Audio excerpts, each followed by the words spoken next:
வணக்கம் வணக்கம் my dear students. நான் உங்கள் விஜய் சார். எல்லோரும் எப்படி இருக்கீங்க? நல்லா இருக்கீங்களா? சண்டே எல்லோரும் கொஞ்சம் ரிலாக்ஸாக இருந்திருப்பீங்கன்னு நினைக்கிறேன் இன்றைக்கி. ஸோ ஸ்கூல் இல்லை.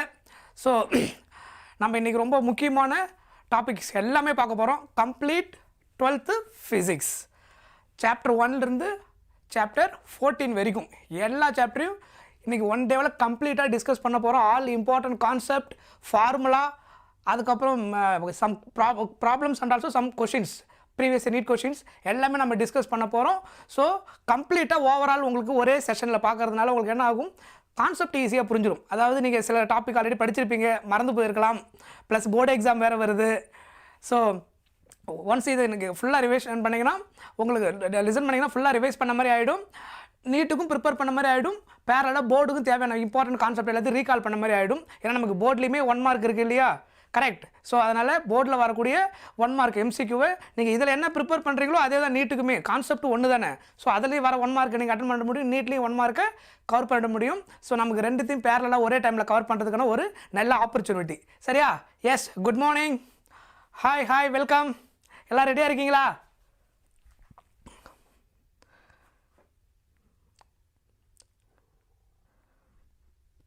ஸோ அதனால் மறக்காமல் எல்லாருமே ஜாயின் பண்ணிவிடுங்க. உங்கள் ஃப்ரெண்ட்ஸுக்கும் கண்டிப்பாக இன்ஃபார்ம் பண்ணுங்கள். ஸோ நீங்கள் ஆக்சுவலாக ஒரு சாப்டராக படிக்கிறதுக்கும் ஒரே டைமில் எல்லா சாப்டரும் ரிவிஷன் பண்ணுறதுக்கும் நிறைய டிஃப்ரென்ஸ் இருக்குது. மீன்ஸ் நம்ம இண்டிவிஜுவலாக படிக்கும்போது நம்ம கான்செப்ட் எல்லாமே தனித்தனியாக படிக்கும்போது புரிஞ்சிருக்கும், எல்லா ஃபார்மும் ஞாபகம் இருக்கிற மாதிரி இருக்கும். எல்லாத்தையும் குமுலேட்டிவாக படிக்கும்போது ஒரே டைமில் படிக்கும்போது மறந்து போகிற மாதிரி இருக்கும். ஸோ இந்த மாதிரி செஷன் நீங்கள் லிசன் பண்ணும்போது உங்களுக்கு என்ன ஒரு ப்ளஸ் இருக்கும் அப்படின்னா, இன்டர்லிங்க் உங்களுக்கு புரியும். இந்த சாப்டர்லேருந்து நம்ம அடுத்த சாப்டரில் என்ன கனெக்ட் பண்ணுறோம், அதுக்கப்புறம் அடுத்த சாப்டர் எப்படி கனெக்ட் ஆகுது.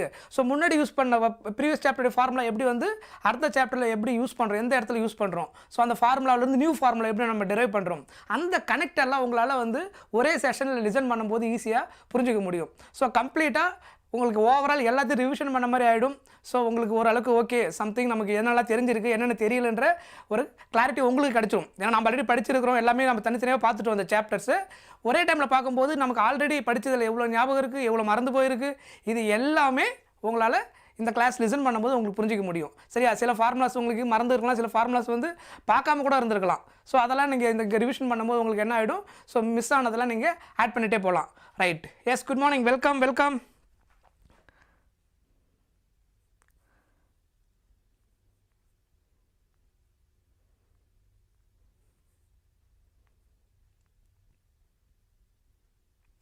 ரைட், ஸ்டார்ட் பண்ணலாமா? ஸோ நம்ம ஃபஸ்ட்டு பார்க்க போகிறது வந்து chapter 1 electric charges and fields. இதுதான் ஆக்சுவலாக நம்ம ஃபஸ்ட்டு டிஸ்கஸ் பண்ண போகிறோம். ஸோ இதில் இருக்கக்கூடிய முக்கியமான கான்செப்ட், முக்கியமான ஃபார்முலா. ஸோ இதை நான் ஜஸ்ட் உங்களுக்கு ஓவர்வியூ கொடுத்துட்றேன், அதுக்கப்புறம் நம்ம அப்படியே இன்டர்லிங்க் பண்ணிட்டு போவோம்.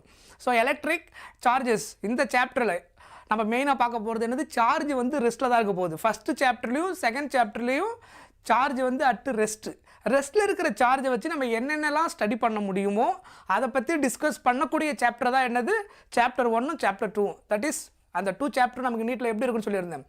எலக்ட்ரோஸ்டாட்டிக்ஸ். ஸ்டாட்டிக்ஸ்னால் என்ன அர்த்தம், அந்த ஆப்ஜெக்ட் மூவ் ஆகாமல் ரெஸ்ட்டில் இருக்குது அப்படின்னு அர்த்தம். தட் இஸ் ஸ்டாட்டிக்ஸ், அட்டு ரெஸ்ட்டுன்னு அர்த்தம். ஸோ எலக்ட்ரோஸ்டாட்டிக்ஸ்னால் சார்ஜ் அட்டு ரெஸ்ட்டு. ஸோ ரெஸ்ட்டில் இருக்கிற சார்ஜில் நம்ம என்னென்னலாம் ஸ்டடி பண்ணுறோம். ஸோ சார்ஜ் பிட்வீன் ஃபோர்ஸ் எப்படி இருக்குது, கூலம்ஸ் லா ஆஃப் ஃபோர்ஸ், அதுக்கப்புறம் எலக்ட்ரிக் ஃபீல்டுனா என்ன, அதனுடைய ஃபார்முலா என்ன, அப்புறம் அடுத்தது என்ன பார்க்க போகிறோம், காஸ்லா என்ன, காஸ்லா வந்து எப்படி நம்ம ஈஸியாக ஃப்ளக்ஸை கண்டுபிடிக்கிறோம் காஸ்லாவை யூஸ் பண்ணி, அதெல்லாம் நம்ம இன்டர்லிங்க் பண்ணக்கூடிய அந்த டிஃப்ரெண்ட் கேசஸ் என்னென்ன இருக்குது, அதோட அப்ளிகேஷன், அதை நம்ம டிஸ்கஸ் பண்ணுவோம். மெயினாக இதில் இருக்கக்கூடிய மெயின் ஹெட்டிங் இது தான் ஆக்சுவலாக ஃபார் சாப்டர் 1ல். ஸோ இதில் என்னென்ன முக்கியமான ஃபார்முலாஸ் இருக்குது, மெயின் கீவேர்ட்ஸ் என்னென்ன ஞாபகம் வச்சுக்கணும், அது எல்லாமே நமக்கு டிஸ்கஸ் பண்ண போகிறோம். Right. Yes, hello, welcome. Yes, போகலாமா? Right. So first origin of charge. நான் ரொம்ப டீட்டெயிலாக உங்களுக்கு முக்கியமான பாயிண்ட்ஸ் மட்டும் ஜஸ்ட் ரீகால் பண்ணிகிட்டே போவேன். ஃபார்முலாஸ் வரும்போது எதெல்லாம் ஹைலைட் பண்ணுவேன், ஏன்னா நம்ம ஆல்ரெடி கான்செப்ட் பார்த்துருக்குறோம். ஸோ கம்ப்ளீட் டீட்டெயிலிங் இருக்காது, எல்லாத்தையும் ரிவைஸ் பண்ண போகிறோம். ஆல்ரெடி நம்ம படிச்சிருக்கிறது என்னென்ன முக்கியமான பாயிண்ட்ஸ் ஞாபகம் வச்சுக்கணும், எதெல்லாம் முக்கியமான ஃபார்முலா, அப்புறம் முக்கியமான அந்த கீவேர்ட்ஸ் என்ன, அதெல்லாம் நம்ம இங்கே ஹைலைட் பண்ணி ஞாபகம் வச்சுட்டு அப்புறம் கொஷின்ஸ் டிஸ்கஸ் பண்ணுவோம். சரியா? இதுதான் நம்மளுடைய பிளான். கம்ப்ளீட் ரிவிஷன் அப்படி தான் நம்ம பண்ண போகிறோம். ஏன்னா நம்ம ஃப்ரெஷ்ஷாக படிக்கல, இதை ஆல்ரெடி நம்ம எல்லாத்தையும் டிஸ்கஸ் பண்ணிட்டோம். இப்போ ஓவரால் ஒரே செஷனில் கம்ப்ளீட் ரிவிஷன் பண்ண போகிறோம். Right. So, ancient Greek people used to wear jewelry made amber. Amber பற்றி நம்ம ஆல்ரெடி கேள்விப்பட்டிருக்கோம். கரெக்டா? ஆம்பர். ஸோ இதில் ஆம்பர் பற்றி அவங்க என்ன நோட் பண்ணியிருக்காங்க, people started noticing the amber jewellery starting attracting feather. So இதிலிருந்து தான் ஃபஸ்ட்டு அந்த சார்ஜ் வந்து அட்ராக்ஷன் அப்புறம் ரிப்பல்ஷன் பண்ண முடியுன்ற ஐடியாவே, இந்த கான்செப்ட் வந்து இப்போ இன்ட்ரடியூஸ் பண்ணது கிடையாது, மீன்ஸ் இப்போ வந்தது கிடையாது. சார்ஜை பற்றி முன்னாடியே அந்த ஐடியா இருந்திருக்கு.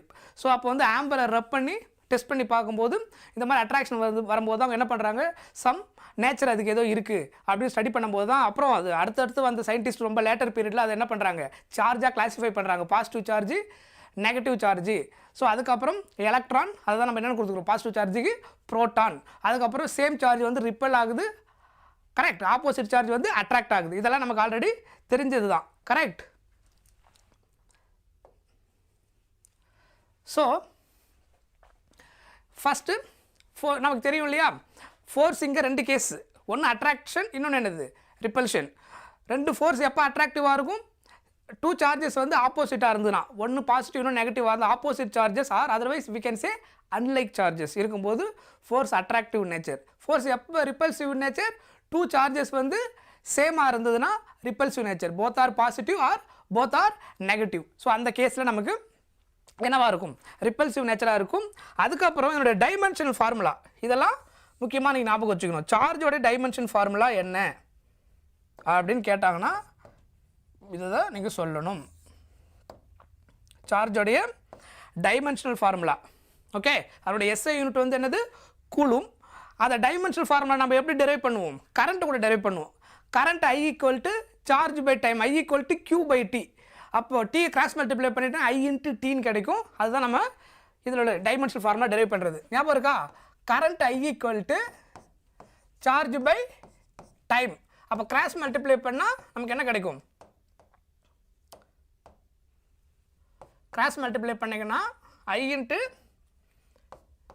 T = Q அப்படின்னு கிடைக்கும், கரெக்டா. ஸோ இதனுடைய யூனிட் என்னது, ஆம்பியர், கரெக்டா. இதுக்கு என்ன வரும், டைமுக்கு செகண்ட், ஆம்பியர் செகண்ட். இது என்னது, கூலும், எஸ்ஐ யூனிட்ல எழுதுனீங்கன்னா இது வந்து அதனுடைய எஸ்ஐ யூனிட். ஸோ இது வந்து ஆம்பியர் செகண்ட், கரெக்டா.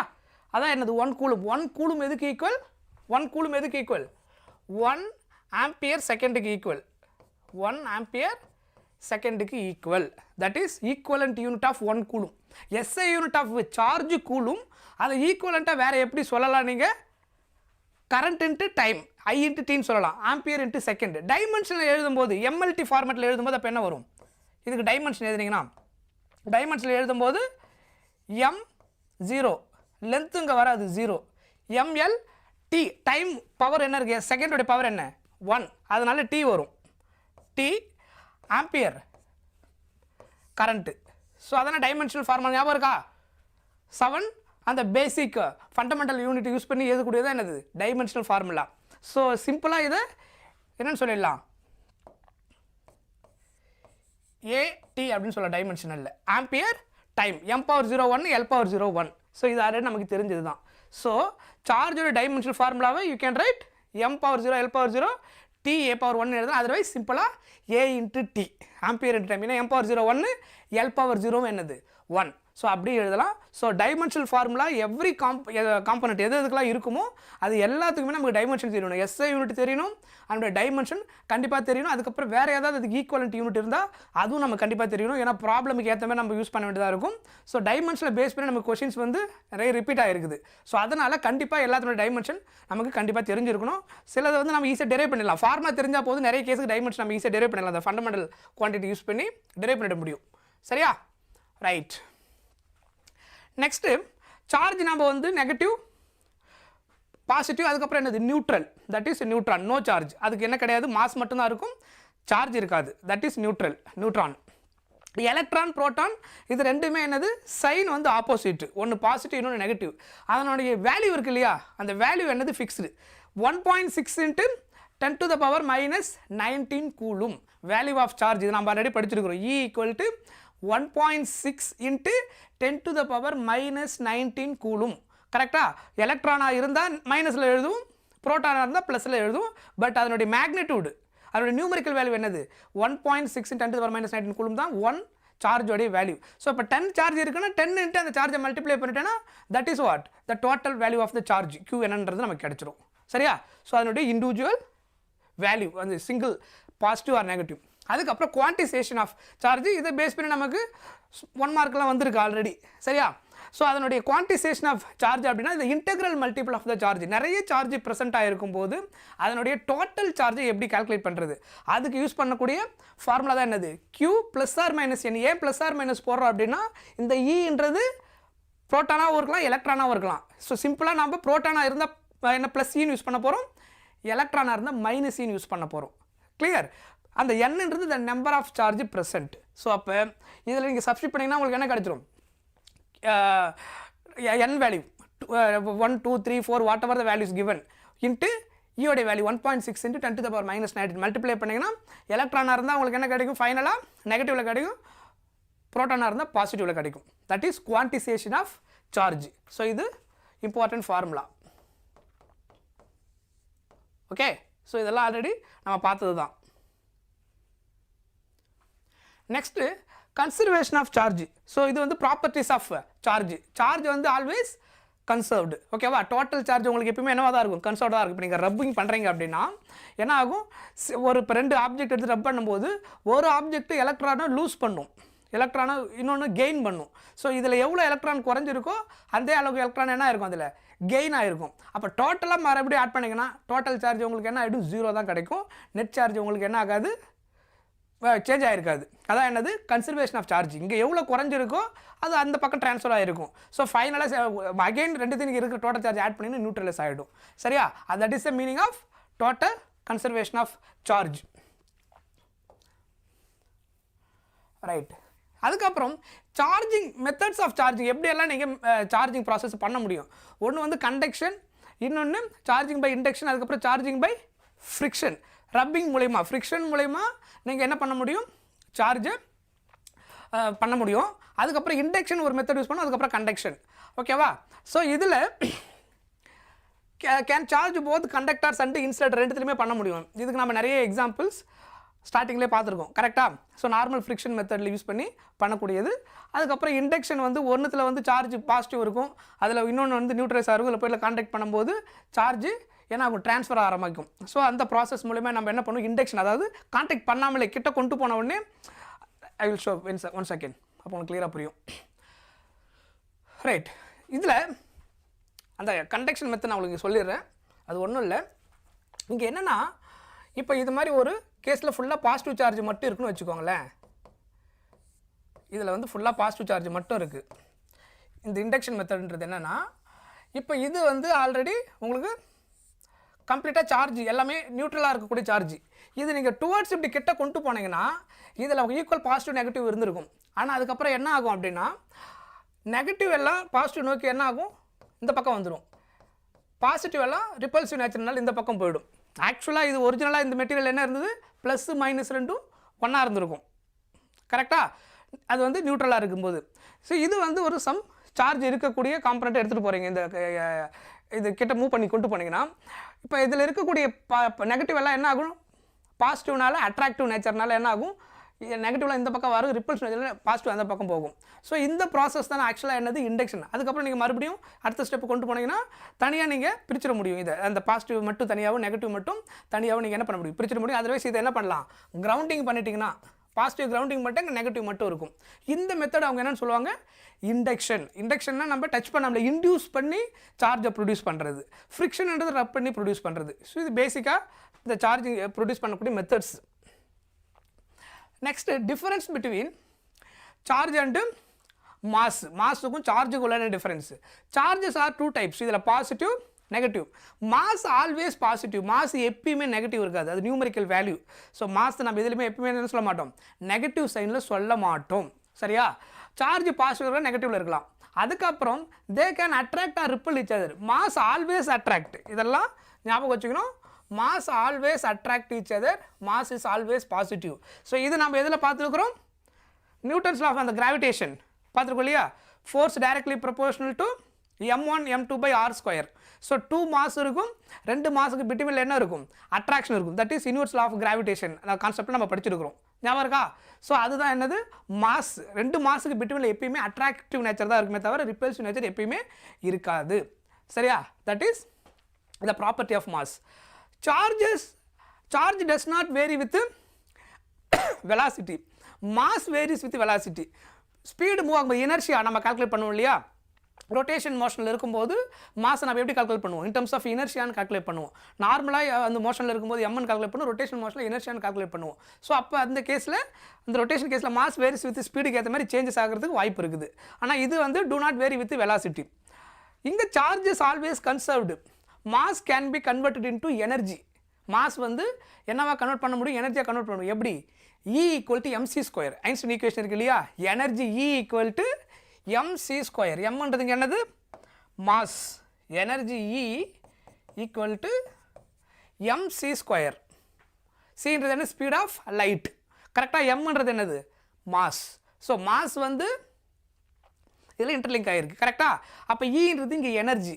அப்போ மாஸை நம்ம என்ன பண்ண முடியும், எனர்ஜியாக கன்வெர்ட் பண்ண முடியும். அதான் அந்த பாயிண்டோட meaning. Mass can be converted into energy. Charge is always conserved. Charge cannot exist without mass. Charge cannot exist without mass. Mass இல்லாமல் சார்ஜ் இருக்காது. இப்போ நீங்கள் எலக்ட்ரான் எடுக்கிறீங்க, எலக்ட்ரானோட சார்ஜ் என்னது, நெகட்டிவ். புரோட்டான சார்ஜ் பாசிட்டிவ். ஆனால் எலக்ட்ரானுக்கும் மாஸ் இருக்குது, புரோட்டானுக்கும் மாஸ் இருக்குது. மாஸ் இல்லாமல் எந்த சார்ஜும் இருக்காது. சார்ஜ் இருந்தால் அந்த சார்ஜுக்கு கண்டிப்பாக என்ன இருக்கும், மாஸும் இருக்கும். எலக்ட்ரானுக்கும் மாஸ் இருக்குது, புரோட்டானுக்கும் மாஸ் இருக்குது. ஸோ அதனால் மாஸ் இல்லாமல் சார்ஜ் ப்ரெசென்ட்டாக இருக்காது. இந்த பாயிண்ட்டை நோட் பண்ணிக்கோங்க. Charge cannot exist without mass. Charge cannot exist without mass. Okay, mass can exist zero net charge. Mass can exist with zero net charge. எது எக்ஸாம்பிள் நீங்கள் எடுக்கலாம். Mass can exist zero net charge வந்து like நீங்கள் இந்த case எடுக்கும்போது இப்போ neutron எடுக்குங்க. Neutron எடுத்திங்கன்னா என்ன வரும், நியூட்ரானுக்கு என்ன கிடையாது, சார்ஜ் கிடையாது. ஆனால் அதுக்கு என்ன இருக்குது, மாஸ் இருக்குது. ஸோ அப்போ மாஸ் வந்து சார்ஜ் இல்லாமல் இருக்க முடியும். ஆனால் சார்ஜ் இருக்கக்கூடிய எந்த ஒரு காம்பனண்ட்டும் மாஸ் இல்லாமல் இருக்காது. Do you understand the difference? கிளியராக புரியுதா? ரைட். Next Coulomb's law. இதான் நம்மளுடைய மெயின் ஹெட்டிங். ஸோ இதில் ஒன்று ஒன்றா நீங்கள் ஃபஸ்ட்டு நோட் பண்ணிக்கணும். ஸோ கூலும்ஸ் லா வந்து force between two charges, 2 point charges நம்ம கன்சிடர் பண்ணுவோம். அது 2 சார்ஜ் பாயிண்ட் சார்ஜை கன்சிடர் பண்ணுவோம். அதோட வேல்யூ என்ன வேணாலும் இருக்கலாம். அந்த 2 சார்ஜுக்கு பிட்வீனில் இருக்கக்கூடிய ஃபோர்ஸ் எப்படி இருக்கும் அப்படின்றதான் என்னது கூலும்ஸ் லா. ஃபோர்ஸ் வந்து directly proportional to product of their mass charges. Product of their charges. F directly proportional to Q1 Q2 அப்படின்னு நம்ம சொல்கிறோம். கரெக்டாக? இதில் Q1 இன்க்ரீஸ் ஆனாலும் ஃபோர்ஸ் இன்க்ரீஸ் ஆகும், Q2 இன்னொரு சார்ஜ் இன்க்ரீஸ் ஆனாலும் ஃபோர்ஸ் இன்க்ரீஸ் ஆகும். ரெண்டுமே இன்க்ரீஸ் ஆனாலும் ஃபோர்ஸ் இன்க்ரீஸ் ஆகும். 1 டிக்ரீஸ் ஆனாலும் ஃபோர்ஸ் டிக்ரீஸ், 2 டிக்ரீஸ் ஆனாலும் ஃபோர்ஸ் டிக்ரீஸ். 1 இன்க்ரீஸ் 1 டிக்ரீஸ்னால் நம்ம கால்குலேட் பண்ணணும். முன்னாடி ப்ரீவியஸாக எப்படி இருந்தது, சேஞ்சஸ்க்கு அப்புறம் என்ன வந்திருக்கு, அப்புறம் ரேஷியோ எடுத்து கம்பேர் பண்ணணும். சரியா? ஸோ ஃபைனலாக force directly proportional to product of their masses.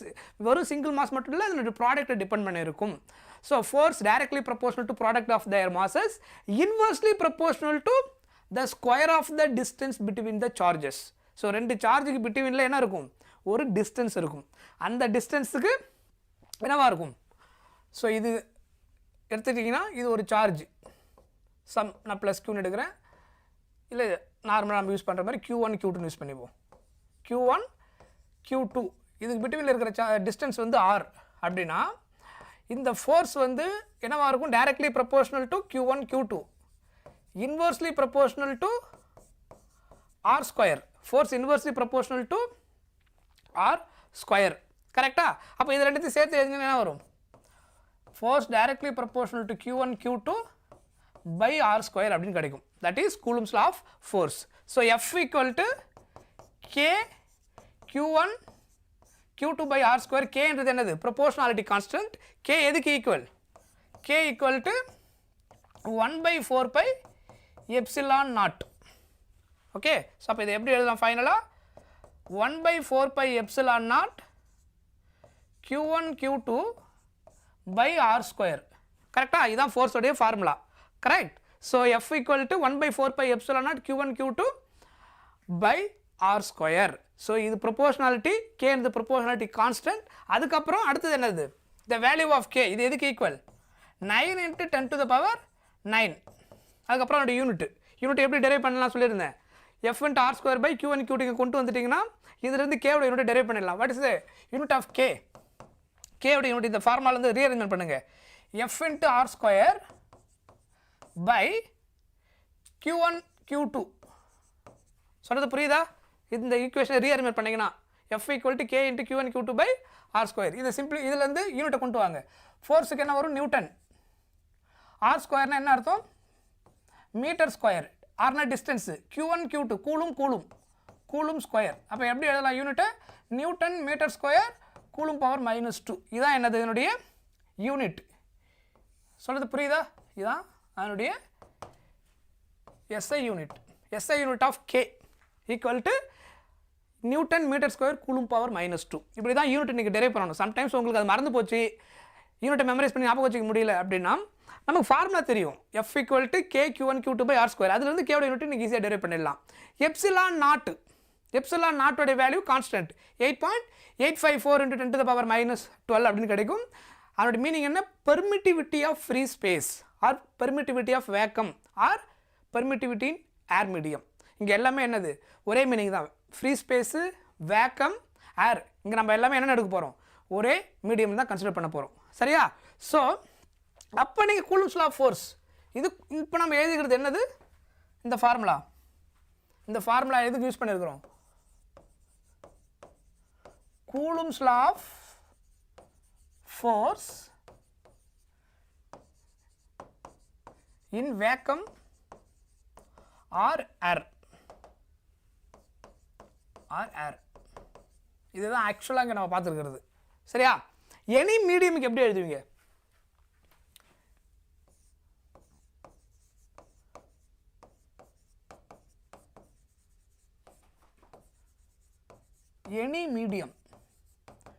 Any medium வந்தால் ஃபார்முலா எப்படி எழுதணும்? Force F is equal to 1/4 pi epsilon naught போடக்கூடாது, எப்சிலான்னு போடணும். Epsilon deciding the medium. Epsilon நாட்டுனா vacuum, free space or air மீடியம்னு எடுத்துக்கணும். எப்சிலான் போட்டால் எனி மீடியம்னு அர்த்தம்.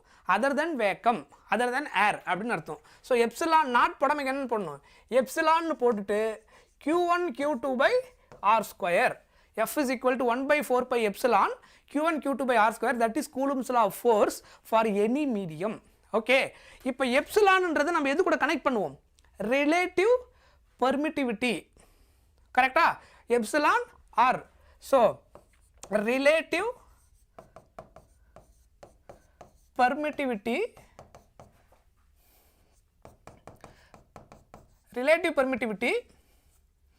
Epsilon R. அதர்வைஸ் இதை நம்ம வேறு எப்படி யூஸ் பண்ணுவோம்னா டயலெக்ட்ரிக் கான்ஸ்டன்ட்.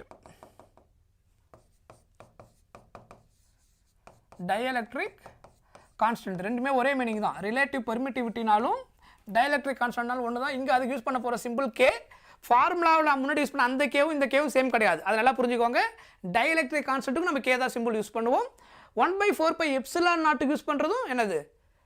கே தான். சரியா? அந்த 1/4 pi எப்சிலான் நாட்டோட வேல்யூ அப்ராக்சிமேட்டாக என்னது? 9 into 10 to the power 9 நம்ம எடுத்து சால்வ் பண்ணுவோம் ப்ராப்ளமில். அதை ஞாபகம் வச்சுக்கணும் எனி மீடியம்க்கு வரும்போது. அப்போது epsilon R equal to epsilon by epsilon naught. The ratio of permittivity of medium by permittivity of vacuum. அதுதான் என்னது? Epsilon R, relative permittivity. Otherwise we can say வேறு எப்படி எழுதலாம் இது? Otherwise k equal to epsilon dielectric constant எழுதலாம். Because கேவும் epsilon R equal to என்ன அர்த்தம்? கே அப்படின்னு அர்த்தம். டைலெக்ட்ரிக் கான்ஸ்டன்ட்டும் ரிலேட்டிவ் பெர்மிட்டிவிட்டியும் ஈக்குவல். சரியா? புரிஞ்சுதா? ஸோ இதை கிராஸ் மல்டிப்ளை பண்ணுங்க. Epsilon R into epsilon not equal to epsilon. So இதை ஞாபகம் வச்சுக்கணும். Epsilon R equal to epsilon by epsilon not. So permittivity of any medium நம்ம எது கூட கனெக்ட் பண்ண முடியும்? ரிலேட்டிவ் பெர்மிட்டிவிட்டி கூட கனெக்ட் பண்ண முடியும். Epsilon equal to epsilon R into epsilon not. புரியுதா? இது ரொம்ப முக்கியமான ரிலேஷன். இதை எடுத்துகிட்டு வந்து நம்ம இங்கே சப்ஸ்டிட் பண்ண முடியும். சொல்ல பாயிண்ட் புரியுதா? Otherwise k equal to epsilon by epsilon not. அப்போ இந்த ஃபார்முலாவை இப்போ எப்படி எழுதலாம்னு பாருங்க. எப்படி எழுதலாம்? Same formula we can write f equal to 1/4 pi epsilon replaced by epsilon naught into epsilon r into q1 q2 by r square. சொல்றது புரியுதா? So f equal to 1 by 4 pi epsilon naught epsilon r f q1 q2 by r square அப்படி கிடைக்கும். Suppose இந்த ஃபோர்ஸை வந்து நம்ம f dash represent பண்ணி வச்சுக்கோங்க மீடியம்ல. இப்போ 1 by 4 pi epsilon naught q1 q2 by r square க்கு பதிலா என்ன எழுதலாம்? f ன்னு எழுதிக்கலாமா? Can I write like this? இங்க இந்த ஃபார்முலா யூஸ் பண்ணோம் இல்லையா? 1 by 4 pi epsilon naught q1 q2 by r square க்கு பதிலா f அப்படின்னு நீங்க எழுதிட்டீங்கன்னா, அதர்வைஸ் இன்னொரு டேர்ம் கூட நம்ம யூஸ் பண்ணிக்கலாம், f நாட் வேணா கூட யூஸ் பண்ணிக்கலாம். ஸோ f ன்னு எடுத்துக்கலாம் அதை. ஸோ இதுல இருந்து சிம்பிளிஃபை பண்ணீங்கன்னா எப்படி எழுதலாம்னு பாருங்க. f dash equal to 1 by 4 pi epsilon naught q1 q2 by r square வேக்கம்ல எழுதலாம் இல்லையா? Yes, hi welcome, correct. f divided by epsilon r, நான் இது வேக்கம் ரெப்ரசன்ட் பண்ணுறதுக்கு f நாட்னு எடுத்துக்கிறேன். அது அண்டர்ஸ்டாண்ட் பண்ணுறது கொஞ்சம் ஈஸியாக இருக்கும். இதை f நாட் நம்ம இன்கேஸ் எடுத்துக்கிட்டோம் அப்படின்னா, இந்த ஃபோர்ஸை வந்து சப்போஸ் ஐடென்டிஃபிகேஷனுக்காக நான் என்ன எடுத்துக்கிறேன், f நாட் வேக்கம் பண்ணுறதுக்காக f நாட் ரெப்ரசன்ட் பண்ணுறேன்னு வச்சுக்கோங்க. சரியா? டிஃப்ரென்ஸ் காமிக்கிறதுக்காக. அப்போ இதை வந்து f equal to f naught epsilon ஆர்னா, அப்போ எப்சிலான் r equal to f by f naught அப்படின்னு கிடைக்கும். கரெக்டா? f naught by f dash அப்படின்னு கிடைக்கும். அதர்வைஸ் எஃப்னு கூட அதை எடுத்துக்கலாம், நம்ம எடுக்கிறது தான் கன்வீனியன்ட்.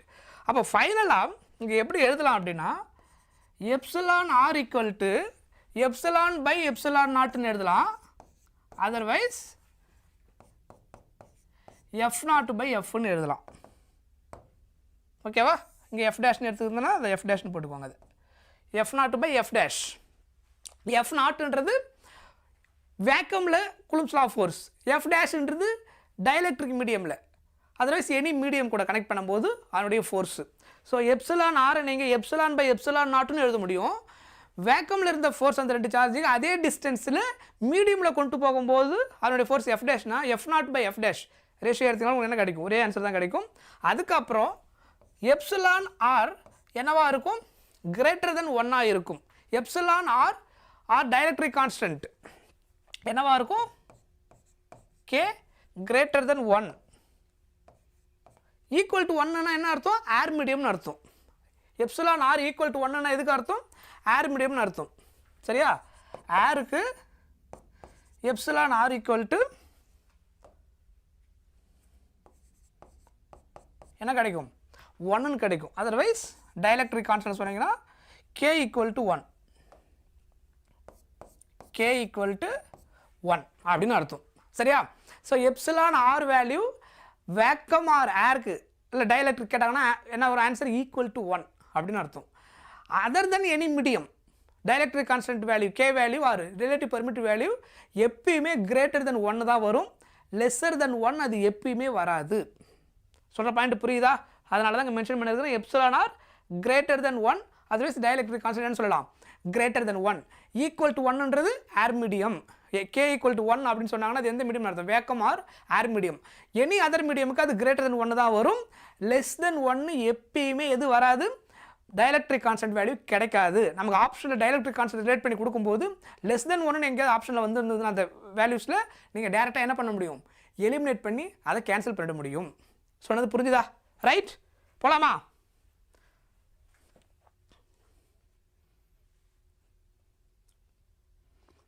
ரைட். ஸோ இதை தாங்க நம்ம பார்த்தோம். So k equal to q1 q2 by r square உடைய வேல்யூ உடைய SI யூனிட். அதுக்கப்புறம் ஃபோர்ஸுக்கும் டிஸ்டன்ஸும் கிராஃப் பிளாட் பண்ணிங்கன்னா ஃபோர்ஸ் வந்து inversely proportional to r, inversely proportional to r square. அதாவது நான் ஜென்ரலாக ஒரு எக்ஸ்பிரஷன் 1 by r இல்லை 1 by r square r cube அந்த மாதிரி இன்வர்ஸ்லி ப்ரப்போர்ஷனலில் என்ன வேரியபிள் இருந்தாலும் கிராஃப் நீங்கள் பிளாட் பண்ணிங்கன்னா எப்படி தான் கிடைக்கும்? இந்த மாதிரி கிராஃப் தான் கிடைக்கும். That is hyperbolic graph. இந்த மாதிரி கிராஃபுக்கு பேர் என்னது? Hyperbolic graph. ஸோ டினாமினேட்டரில் இன்வர்ஸ்லி ப்ரப்போர்ஷனலாக இருந்தாலே கிராஃப் இந்த மாதிரி தான் கிடைக்கும். 1 by r இருந்தாலும் சரி 1 by r ஸ்கொயராக இருந்தாலும் சரி அதனுடைய பொசிஷன் சேஞ்ச் ஆகலாமே தவிர கிராஃபோடைய கர்வ் ஒரே மாதிரி தான் இருக்கும், இதே மாதிரி தான் இருக்கும். இப்போ 1 by r இருந்தால் கொஞ்சம் வேறு ஒரு பாயிண்டில் சேஞ்ச் ஆகிருக்கும். But shape of the curve என்னவாக தான் இருக்கும்? இதே மாதிரி தான் இருக்கும். இப்போ நம்ம எலக்ட்ரிக் ஃபீல்டு கால்குலேட் பண்ணும்போதும் 1/r² போட்டிங்கன்னா இதே மாதிரி தான் கிராஃப் இருக்கும். சரியா? ஸோ அந்த டிஸ்டன்ஸுக்கும் ஃபோர்ஸுக்கும் உள்ள கிராஃப் இன்வர்ஸ்லி ப்ரப்போர்ஷனல் அப்படின்றதுனால. சரியா? ரைட்?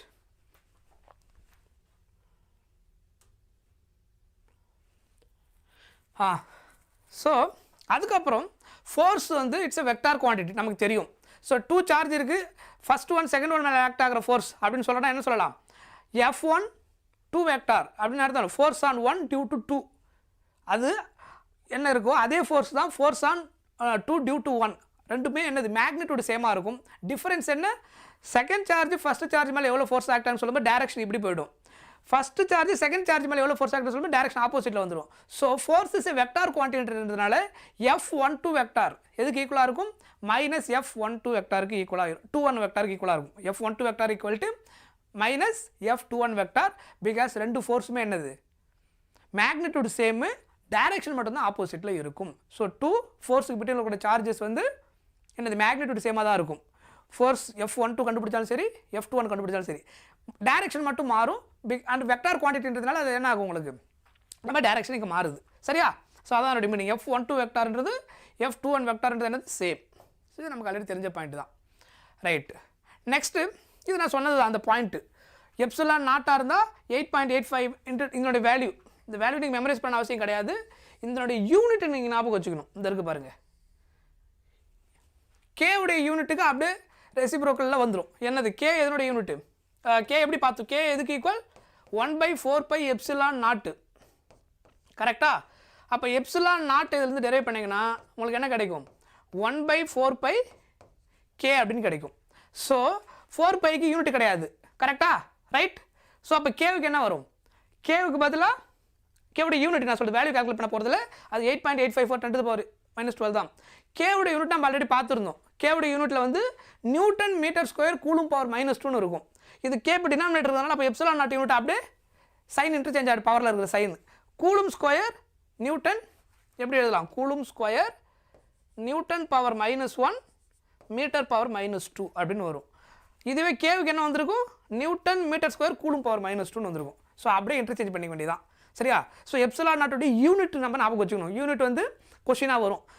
வேல்யூ தான் கான்ஸ்டன்ட் வேல்யூ தான் நமக்கு ப்ராப்ளமில் கொடுத்துருவாங்க. நமக்கு நீட் என்ட்ரன்ஸ் எக்ஸாமை பொறுத்த வரைக்கும் நமக்கு எந்த கான்ஸ்டன்ட் வேல்யூ இருந்தாலும் மென்ஷன் பண்ணிடுவாங்க. ஓகேவா? அதனால் கான்ஸ்டன்ட் வேல்யூவை நீங்கள் மெமரைஸ் பண்ண அவசியம் கிடையாது. சரியா? ஈவன் கிராவிட்டி வேல்யூ கூட அவங்க கொடுத்துருவாங்க.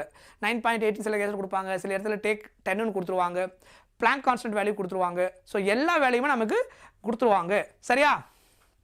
12th ஃபுல்லாக நடத்துவீங்களா sir? Yes, 12th full syllabus தான் நம்ம பார்க்க போகிறோம். ஸோ செமிகண்டக்டர் வரைக்கும் எல்லாமே நம்ம டிஸ்கஸ் பண்ணுவோம். Right. Okay, good morning. Good morning. புரிஞ்சுதா? அதுக்கப்புறம் இது பெர்மிட்டிவிட்டி ஆஃப் மீடியம். இதை நான் முடிச்சிட்டேன் உங்களுக்கு இப்போ என்னென்னு சொல்லியிருந்தேன்.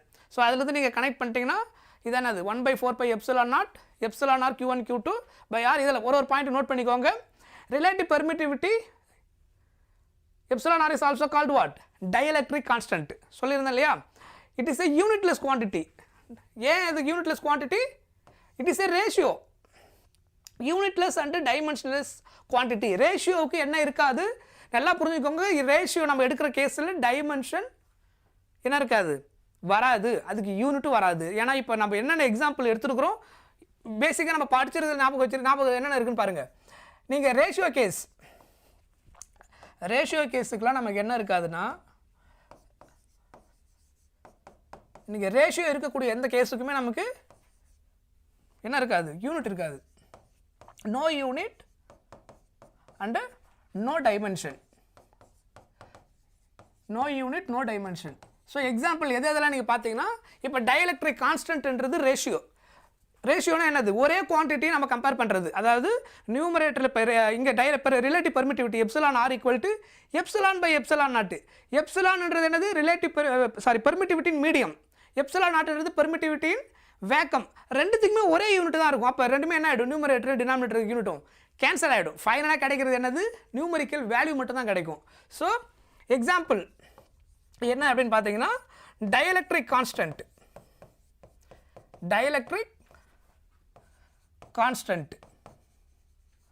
ஆர் அது எப்படி சொல்லலாம்? ரிலேட்டிவ்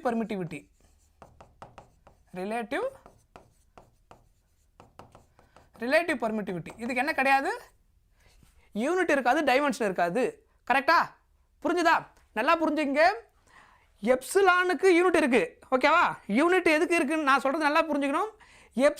எப்சிலான் நாட்டுக்கு யூனிட் இருக்குது. எப்சிலான் ஆறுன்றது ரேஷியோ. இப்போ நான் சிம்பிளாக சொல்கிறேன் பாருங்க, இந்த கேஸை ஏன் யூனிட் இல்லைன்றதுக்கு ரீசன் சொல்கிறேன் பாருங்க. எப்சிலான் ஆறுன்றது எப்சிலான் பை எப்சிலான் நாட்டு. பெர்மிட்டிவிட்டிக்கு யூனிட் இருக்குது, ரிலேட்டிவ் பெர்மிட்டிவிட்டிக்கு தான் யூனிட் இல்லை. அந்த டிஃபரன்ஸ் நல்லா புரிஞ்சுக்கணும். ரிலேட்டிவ் பெர்மிட்டிவிட்டின்றது இங்கே நம்ம கம்பேர் பண்ணுறது என்னது? Comparison ratio case. இது ரேஷியோனா இப்போ என்ன அர்த்தம்? இந்த எப்சிலானுக்கு ஏதோ ஒரு வேல்யூ இருக்கும், கரெக்டா? Some value, correct? வேல்யூ. இதனுடைய யூனிட் என்னது? பெர்மிட்டிவிட்டிக்கு என்ன யூனிட் பார்த்துருந்தோம், இப்போ பார்த்தோம் இல்லையா? see here, என்ன unit? Coulomb square newton power -1 metre power -2. Coulomb square metre power -1 newton power -2 மீட்டருக்கு -2, கரெக்ட். நியூட்டனுக்கு -1, newton power -1 metre power -2 by epsilon naught value எதுக்கு ஈக்குவல்? இதுக்கு ஏதோ ஒரு வேல்யூ இருக்கும், அந்த மீடியமுக்கு ஏற்ற மாதிரி இந்த வேல்யூ கிடைக்கும், சரியா? 8.854 இன்ட்டு 10⁻⁻12 யூனிட் என்ன வரும்? Coulomb square newton power -1 metre power -2. புரிஞ்சுதா? கிளியர்? இப்போ இதை சிம்பிளிஃபை பண்ண என்ன ஆகும்? இந்த யூனிட் கேன்சல் ஆகிடும். புரியுதா? நம்ம எந்த ஈக்குவேஷன் சால்வ் பண்ணாலும் யூனிட் இப்படி தான் டெரைவ் பண்ணியிருக்கிறோம். இப்போ கேவுக்கு எப்படி டெரைவ் பண்ண?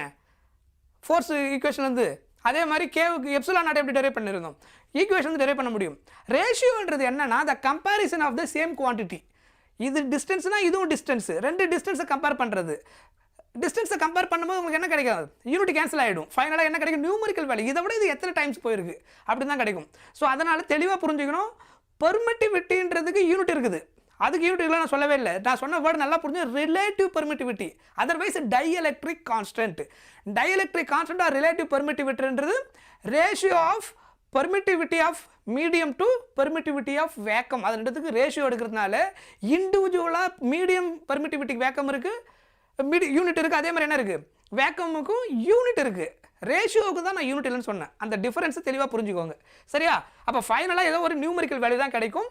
அப்போ அதுக்கு என்ன கிடையாது? யூனிட் கிடையாது, சரியா? பெர்மிட்டிவிட்டிக்கு நான் யூனிட் இல்லைன்னு சொல்லலை, ரிலேட்டிவ் பெர்மிட்டிவிட்டி தான் யூனிட் இல்லைன்னு சொன்னேன். Because it is a ratio. Do you understand the difference or dielectric constant? அதே மாதிரி நம்ம இன்னொன்று என்ன பார்த்துருக்குறோம்? இன்னொரு எக்ஸாம்பிள் இதில் இந்த சாப்டரில் நம்ம இன்னொன்று பார்த்தோம் இல்லையா? ரிஃப்ராக்டிவ் இண்டெக்ஸ் பார்ப்போம். நம்ம இன்றைக்கி அதை மறுபடியும் டிஸ்கஸ் பண்ணுவோம். பட் இங்கே அந்த டாப்பிக்கோட இந்த ரேஷியோட கனெக்ஷன் தான் இது. ரிஃப்ராக்டிவ் இண்டெக்ஸ்னா என்னென்னு பார்த்துருந்தோம். ஸோ ரிஃப்ராக்டிவ் இண்டெக்ஸ் என்ன ஈக்குவல் டு என்னென்னு பார்த்துருந்தோம்? Speed of light in vacuum by speed of light in medium. Refractive index என்ன equal to C/V. Speed of light in vacuum to speed of light in medium, கரெக்டா?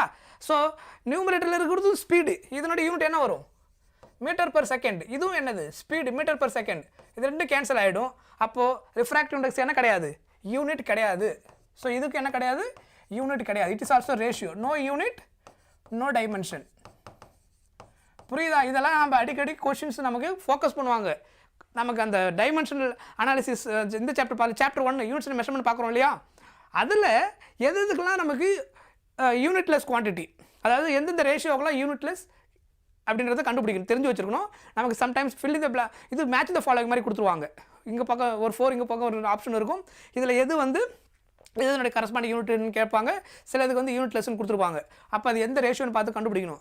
இல்லை சில நேரத்தில் எப்படி கொடுப்பாங்கன்னா, இப்போ ஆப்ஷனில் ஸ்டேட்மெண்ட்டில் ஒன்று கொடுத்துருவாங்க, which one of the following is the equivalent unit of dimension of unit இல்லை டைமென்ஷன், ஈக்குவலண்ட் டைமென்ஷன் ஆஃப் அந்த கிவன் ஒன்று கொடுத்துருவாங்க. சப்போஸ் இங்கே ரிலேட்டிவ் பெர்மிட்டிவிட்டி கொடுத்துட்டு அதுக்கு ஈக்குவலண்ட் டைமென்ஷன் இருக்கக்கூடிய குவான்டிட்டி எதுன்னு சொல்லிட்டு ஒரு 4 ஆப்ஷன் கொடுத்துருவாங்க. அப்போ சப்போஸ் அதில் ரிஃப்ராக்டிவ் இண்டெக்ஸ் கொடுத்தாங்கன்னா ரிலேட்டிவ் பெர்மிட்டிவிட்டிக்கு என்ன கிடையாது? டைமென்ஷன் கிடையாது. ரிஃப்ராக்டிவ் இண்டெக்ஸ் டைமென்ஷன் கிடையாது. அப்போ அது அதே டைமென்ஷன்ஸ் குவான்டிட்டி எதுக்கு இருக்கும்? ரிஃப்ராக்டிவ் இண்டெக்ஸ் இருக்கும். அதுதான் ஆன்சராக இருக்கும். ஸோ கொஸ்டின் எப்படி வேணாலும் கேட்பாங்க, நீங்கள் தான் தெளிவாக அதை புரிஞ்சு வச்சுக்கணும். அதேமாதிரி இன்னொன்று என்னது? ஸ்ட்ரெயின். ஸ்ட்ரெயினுக்கு என்ன கிடையாது? யூனிட் கிடையாது. No unit, no dimension. No unit, no dimension. இதுக்கும் கிடையாது. ஏன்? ஸ்ட்ரெயின்ன்றது ரேஷியோ. ஸ்ட்ரெயினுடைய ஃபார்முலா என்ன? Strain equal to change in configuration by original configuration. Configuration என்ன அர்த்தம்? Change in configuration by original configuration. Original configuration அப்படின்னா என்ன அர்த்தம்? ஸோ ஒரிஜினலாக ஏதோ ஒரு லென்த் இருக்குது, நம்ம ஃபோர்ஸை கொடுத்து அந்த லென்த்தை எக்ஸ்பேண்ட் பண்ணுறோன்னு வச்சுக்கோ. ரப்பர் பேண்ட் எடுக்கிறீங்க, அதனோட லென்த்து எல், ஃபோர்ஸ் கொடுத்து நான் எக்ஸ்பேண்ட் பண்ணதுக்கப்புறம் ஒரிஜினல் லென்த்துலேருந்து எவ்வளோ எக்ஸ்ட்ரா லென்த்து எக்ஸ்பேண்ட் ஆகிருக்குது, அதான் என்னது சேஞ்ச் இன் லென்த்து. ஸோ அதான் கான்ஃபிகரேஷன். அது லென்த்தும் சேஞ்ச் ஆகிருக்கலாம், வால்யூமும் சேஞ்ச் ஆகிருக்கலாம், ஒரிஜினல் வால்யூம்லேருந்து நியூ வால்யூம் சேஞ்ச் ஆகிருக்கலாம், எனிதிங் இஸ் ஃபைன். சரியா? லென்த்து தான் இருக்கணும் கிடையாது. அதெல்லாம் நம்ம டிஃப்ரெண்ட் கேசஸாக நம்ம அங்கே படிச்சிருக்கிறோம். ஜென்ரல் ஃபார்முலா ஆஃப் ஸ்ட்ரெயின் என்னது? Change in configuration. அதில் என்ன கான்ஃபிகரேஷன் சேஞ்ச் ஆகிருக்குது? ஒரிஜினல்லேருந்து. ஒரிஜினல் வால்யூமாக இருந்ததுன்னா அப்போ எவ்வளோ சேஞ்ச் இன் வால்யூம். லென்த்தாக இருந்ததுன்னா ஒரிஜினல் லென்த்லேருந்து எவ்வளோ லென்த்து சேஞ்ச் ஆகிருக்கு. அப்போ டெல் எல் பை எல் லென்த்தாக இருந்தால் டெல்டா எல் பை எல்னா என்ன அர்த்தம்? Change in length by original length. Delta எல்லுக்கும் யூனிட் மீட்டர் தான், லென்த்துக்கு யூனிட் மீட்டர் தான், கேன்சல் ஆகிடும். ஃபைனலாக ஸ்ட்ரெயின்ன்றது என்னது? யூனிட்லெஸ் குவான்டிட்டி, அதான் ரேஷியோ. சொல்கிறது புரியுதா? ஸோ அந்த டிஃபரன்ஸ் நல்லா புரிஞ்சுக்கணும். லென்த்துக்கு யூனிட் இருக்குது, the ratio of change in length to original length எடுக்கும்போது ரேஷியோக்கு யூனிட் கிடையாது. அந்த டிஃபரன்ஸை கொஞ்சம் நல்லா புரிஞ்சுக்கோங்க. It is a maths. சரியா? மேக்ஸில் ரேஷியோன்றது என்னது? Comparison of the same quantity. So ஃபிசிக்ஸ்லேயும் அதே மீனிங் தான். Comparison of the same quantity. நீங்கள் ரெண்டுத்தையும் ஒரே குவான்டிட்டி கம்பேர் பண்ணிங்கன்னா யூனிட் கேன்சல் ஆகிடும். இதை விட இது எத்தனை டைம்ஸ் இருக்குன்னு தான் நம்ம கம்பேர் பண்ண முடியும். டூ டிஃப்ரெண்ட் குவான்டிட்டி கம்பேர் பண்ண முடியாது நம்ம. இப்போ நீங்கள் டிஸ்டன்ஸையும் வெயிட்டையும் கம்பேர் பண்ண முடியுமா? ஒன்று டிஸ்டன்ஸ், இன்னொன்று வெயிட். இந்த டிஸ்டன்ஸை விட இந்த வெயிட் எவ்வளோ இருக்குது அப்படின்னு நம்ம சொல்ல முடியாது. இந்த டிஸ்டன்ஸை விட இது எவ்வளோ டிஸ்டன்ஸ் அதிகமாக போயிருக்கு அப்படின்னு நம்ம சொல்ல முடியும். இல்லை இதை விட இந்த ஆப்ஜெக்ட் எவ்வளோ வெயிட் இருக்குன்னு சொல்ல முடியும். ஸோ கம்பேரிசன்ன்றது சேம் குவான்டிட்டி கூட தான் பண்ண முடியும். அப்போ தான் நம்ம ரேஷியோ யூஸ் பண்ணுவோம். கிளியரா? புரிஞ்சுதா? Right.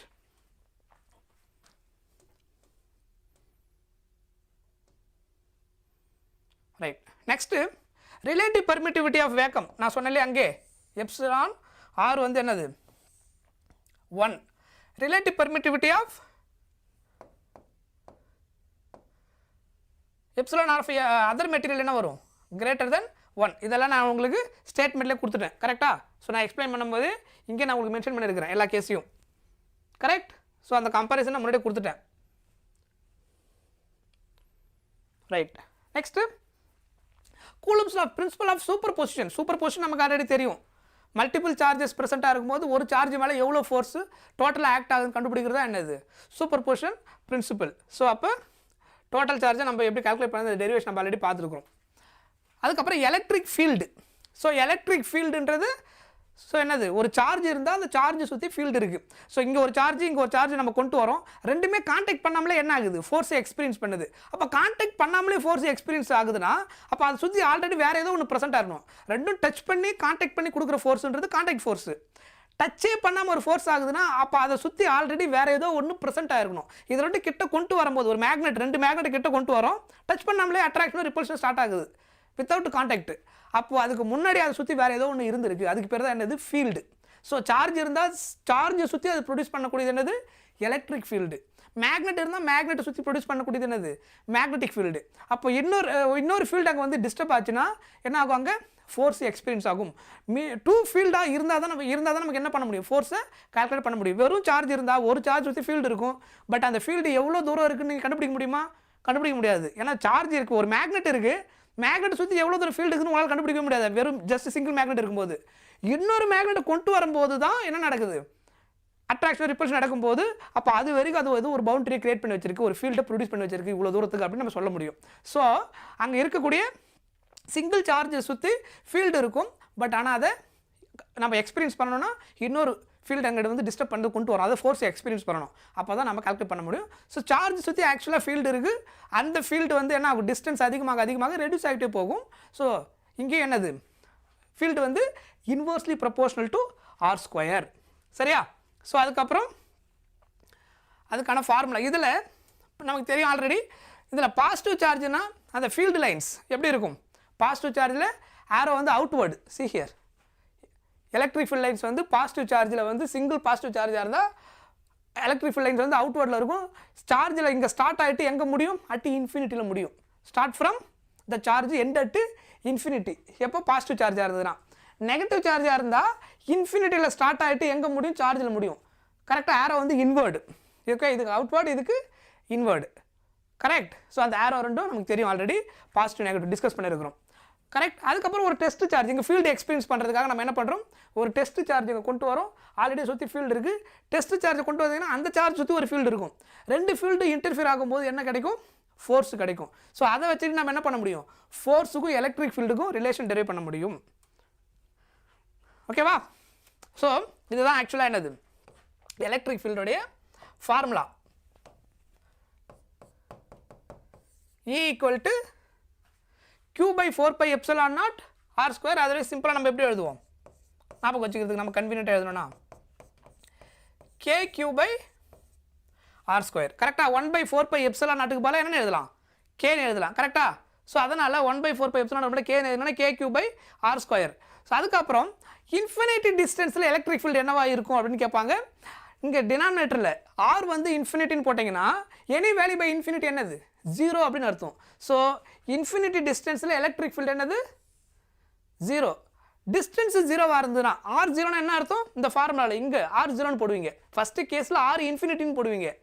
Any value by infinity 0, அதனால் இது E equal to 0 ஆகிடும்.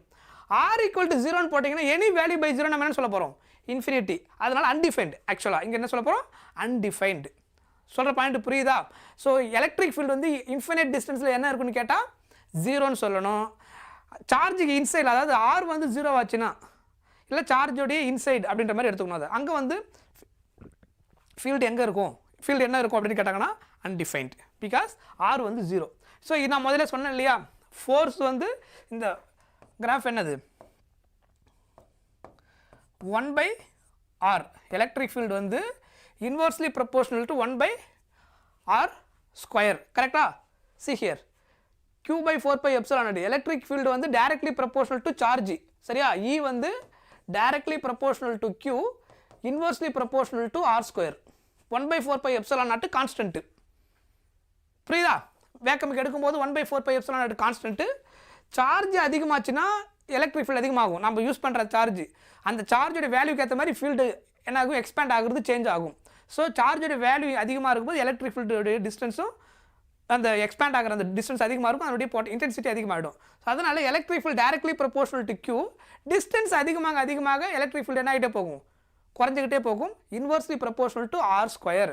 So force also inversely proportional to R square. Electric field also inversely proportional to R square. ஃபோர்ஸுக்கும் டிஸ்டன்ஸுக்கும் கிராஃப் எடுக்கும்போது என்ன வந்துச்சோ அதே மாதிரி கிராஃப் தான் எதுக்கு வரும், ஃபோர்ஸுக்கும் டிஸ்டன்ஸுக்கும் கிடைக்கும். இதே மாதிரி கிராஃப் தான் ஃபோர்ஸுக்கு பார்த்தோம். இங்கே F, இங்கே R, force inversely proportional to R square. So same graph, that is what, hyperbolic graph. சரியா? ஸோ அதனால் கிராஃப் நல்லா தெரிஞ்சு வச்சுக்கணும். அதுக்கப்புறம் என்னோட SI unit, SI unit of electric field வந்து நியூட்டன் பர் கூலும். நம்ம இன் டர்ம்ஸ் ஆஃப் வோல்ட்லேயே ஒன்று யூஸ் பண்ணுவோம், அது பொட்டன்ஷியல் வரும், அந்த ஃபார்முலா சொல்கிறேன். ரெண்டுமே நம்ம எலக்ட்ரிக் ஃபீல்டு யூஸ் பண்ணுவோம். சரியா? இங்கே நம்ம யூஸ் பண்ண போகிறது SI unit Newton per coulomb. Otherwise நம்ம வேறு எப்படி யூஸ் பண்ணுவோம் ஃப்ரீக்வெண்ட்டாக, நியூட்டன், அது நியூமரேட்டரை கொண்டு போனீங்கன்னா நியூட்டன் கூலும் பவர் -1. ஓகேவா? Newton per coulomb. Because F equal to what, Q by E. இந்த ரீசன் இதை இருக்குது பாருங்கள். எலக்ட்ரிக் ஃபீல்டோட formula force F is equal to, sorry, QE, Q by E இல்லை, QE, E equal to F by Q. ஓகேவா? இதுதான் என்னது ஃபோர்ஸுக்கும் electric ஃபீல்டுக்கும் உள்ள ரிலேஷன். ஃபோர்ஸுக்கும் எலக்ட்ரிக் ஃபீல்டுக்கும் உள்ள ரிலேஷன். F equal to வெக்டாரில் எதுனா F வெக்டார். ஓகே, மேக்னெட் எதுனா தேவையில்லை. So F vector equal to QE vector அப்படின்னு சொல்லலாம். That is the relation between force and electric field. E equal to F by Q. அப்போ ஃபோர்ஸுக்கு Newton, சார்ஜுக்கு என்னது coulomb. அதனால தான் Newton per கூலும்னு SI unit எதுக்கு வந்திருக்கு, எலக்ட்ரிக் ஃபீல்டுக்கு வந்திருக்கு. அதனுடைய dimension, electric field dimension M L T power -1 T power -3. சரியா? ஸோ அதனுடைய டைமென்ஷன் ஃபார்முலா எந்தெந்த காம்பனண்ட் டைமென்ஷன் இருக்கோ அது எல்லாமே நம்ம கண்டிப்பாக தெரிஞ்சிருக்கணும். நமக்கு எது வேணாலும் எக்ஸாமில் வரலாம். சரியா? ஸோ அந்தந்த சாப்டரில் அது வரக்கூடிய அந்த ஃபார்முலா SI யூனிட் தெரியணும்னா அப்புறம் டைமென்ஷன் தெரியணும். இதை சொன்னேன் இல்லையா, F equal to QE vector அப்படின்னு நமக்கு கிடைக்கும். ரைட். இதில் கைனமேட்டிக்ஸ் ஈக்குவேஷனை நீங்கள் கனெக்ட் பண்ணால் எப்படி இருக்கும் இந்த கேஸில் அப்படின்னா, நமக்கு ஆல்ரெடி தெரியும் இல்லையா அந்த 3 kinematics equation. V is equal to U plus AT, S equal to UT plus half AT square. அதுக்கப்புறம் என்னது, v square equal to u square plus 2as. இது எல்லாத்துலேயும் என்ன கண்டுபிடிச்சிருப்பாங்கன்னா ஆக்சிலரேஷன் கண்டுபிடிச்சிருப்பாங்க. எப்படின்னா f equal to electric field கேஸில் f equal to என்ன வரும் qe. f equal to qeயா. இப்போது சார்ஜுக்கு என்ன இருக்கும் மாஸ் இருக்கும். ஸோ அப்போ ஃபோர்ஸை நம்ம எது கூட கனெக்ட் பண்ண முடியும் மாஸ் இன்ட்டு ஆக்சிலரேஷனை கூட கனெக்ட் பண்ண முடியும். So f equal to ma. நான் சொல்கிறது புரியுதா சார்ஜுக்கு மாஸும் இருக்கும். So f equal to mass into acceleration அந்த ஃபார்முலாவை இங்கே ரிலேட் பண்ணுறேன். Force f equal to qv இங்கே எக்ஸ்பீரியன்ஸ் ஆகிற அந்த ஃபோர்ஸை மாஸ் இன்ட்டு ஆக்சிலரேஷன் கூட நீங்கள் கனெக்ட் பண்ணிட்டீங்கன்னா ஆக்சிலரேஷன் என்ன கிடைச்சிடும் இங்கே qe by mன்னு கிடைக்குமா இந்த கேஸில் acceleration a equal to qe by m அப்படின்னு கிடைக்கும். qe by m. அப்போ இந்த இடத்துல v is equal to u plus at ஏவுக்கு பதிலாக என்ன ரிப்ளேஸ் பண்ணலாம் qe by m. புரியுதா கான்ஸ்டன்ட் ஆக்சிலரேஷன் இது. அதுக்கப்புறம் ut plus half of at square ஏவுக்கு பதிலாக qe by m. இங்கே என்ன வரும் v square equal to u square plus 2as ஏவுக்கு பதிலாக qe by m அப்படின்னு இங்கே ரிலேட் பண்ணலாம். ஸோ அதனால் திடீர்னு கன்ஃபியூஸ் ஆக வேண்டிய அவசியம் கிடையாது. இந்த ரிலேஷன் ஞாபகம் வச்சுருந்தா போதும். புரியுதா right. Next dipole moment. Dipole மொமெண்ட்டுடைய முக்கியமான பாயிண்ட் எனக்கு தெரிஞ்சு வச்சுக்கணும். ஒரு சில அந்த ஃபார்முலா அதோடைய SI யூனிட்டு அப்புறம் அதோடைய டைரக்ஷன். அதுக்கு முன்னாடி டைபோல்னா என்னன்றதை ஃபஸ்ட்டு தெரிஞ்சுக்கணும். டைபோல்னா என்ன சொல்லியிருந்தோம் two equal and opposite charge. ரெண்டு சார்ஜ் இருக்கும் equal and opposite. See here magnitude equal. இது ப்ளஸ் q இது மைனஸ் q ரெண்டுமே என்னது இங்கே q இங்கேயும் q என்ன அர்த்தம் ரெண்டுத்துடைய மேக்னிடியூட் சேம். ப்ளஸ் மைனஸ்ன்றது என்னது ஒன்று பாசிட்டிவ் இன்னொன்று negative. Two equal and opposite charges separated by a small distance. அந்த ஸ்மால் டிஸ்டன்ஸை நம்ம 2aன்னு எடுத்துருப்போம். Otherwise you can use L எப்படினாலும் நீங்கள் எடுத்துக்கலாம் நம்ம கொடுக்குறது தான். ஸோ ரெண்டுத்துக்குள்ள டிஸ்டன்ஸ் வந்து ஸ்மால் டிஸ்டன்ஸ் இருக்கும். அந்த இதுதான் என்னது டைபோல் அப்படின்னு சொல்கிறோம். Two equal and opposite charge separate by small டிஸ்டன்ஸில் இருந்தால் அந்த டிசைன் அதை நம்ம என்ன சொல்கிறோம் டைபோல் அப்படின்னு சொல்கிறோம். அந்த டைபோலில் டைபோல் மொமெண்ட்னு ஒன்று ஆக்ட் ஆகும். அது எப்பயுமே எந்த டைரக்ஷனில் இருக்கும் always move from negative to positive. Electric field லைன்ஸை பற்றி நம்ம படிக்கும்போது electric field line start from positive end to negative. Positive சார்ஜில் ஸ்டார்ட் ஆகும் எப்பயுமே எதில் தான் முடியும் நெகட்டிவ் சார்ஜில் தான் முடியும். ஆனால் இங்கே என்ன நடக்கும் அப்படின்னா நெகட்டிவ்லேருந்து பாசிட்டிவ் டைரக்ஷனில் தான் மூவ் ஆகும். கன்வீனியன்ட்டாக நம்ம எடுத்துகிட்டு போங்க சரியா. அப்போ டைபோல் மொமெண்டோட டைரக்ஷன் டைபோலில் எப்படி இருக்கும் நெகட்டிவ் டு பாசிட்டிவ். அதனுடைய ஃபார்முலா என்ன அப்படின்னா so see here direction is from negative charge to positive charge. SI unit of dipole வந்து கூலும் மீட்டர். பிகாஸ் டைபோல் வந்து 2AQ அப்படி நம்ம பார்த்துருப்போங்க. இங்கே நம்ம எப்படி யூஸ் பண்ணியிருக்கிறோம் அப்படின்னா நம்ம கன்வீனியண்ட்டாக யூஸ் பண்ண அந்த மெத்தடில் எப்படி இருக்கும் நம்ம டெக்ஸ்ட் புக்கில் எப்படி இருக்கும் அப்படின்னா இங்கே ப்ளஸ் q இங்கே மைனஸ் q இது சென்டர் பாயிண்ட். இது ரெண்டுத்துக்கும் உள்ள டிஸ்டன்ஸ் வந்து 2a. இந்த டிஸ்டன்ஸ் a இந்த டிஸ்டன்ஸ் a இந்த டிஸ்டன்ஸ் a இந்த டிஸ்டன்ஸ் a இதுதான் வந்து சென்டர் பாயிண்ட். இதான் என்னது ஆக்சுவலாக dipole. So p is equal to 2aq. It is a vector quantity. வெக்டாரில் எழுதுனீங்கன்னா p vector equal to 2aq p cap அப்படின்னு நம்ம எழுதலாம் சரியா. So p vector equal to 2aq p cap அப்படின்னு வந்திருக்கும். அதர்வைஸ் யூ கேன் யூஸ் Lன்னு use பண்ணிங்கன்னா 2aq போல 2lq அப்படின்னு எழுதிக்க வேண்டியதான். ஸோ த டிஸ்டன்ஸ் இஸ் இந்த டிஸ்டன்ஸ் சென்டர்லேருந்து ஒரு L சென்டர்லேருந்து ஒரு Lனா டோட்டலாக 2l. ஸோ நம்ம கொடுக்குறது அது எக்ஸ்னு கூட நீங்கள் கொடுத்துக்கலாம் anything. It is a distance whether you can use a b l whatever it is. ஃபைனலாக மீனிங் என்ன two equal and opposite separated by 2a distance or small distance அதான் வந்து டைபோல்.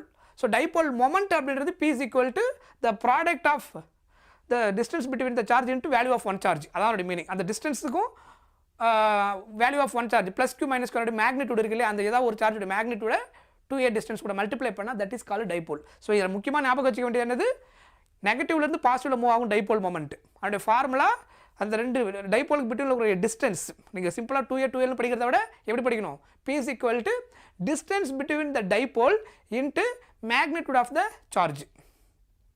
சொல்கிறது புரியுதா அப்படி படிச்சினா ரொம்ப ஈஸி. அதுக்கப்புறம் அதனுடைய SI யூனிட் இதுக்கு என்ன வரும் ஏ இங்கே 2 யூனிட் கிடையாது. ஏன்றது என்னது டிஸ்டன்ஸு அதனால் அதுக்கு என்ன வரும் மீட்டர்.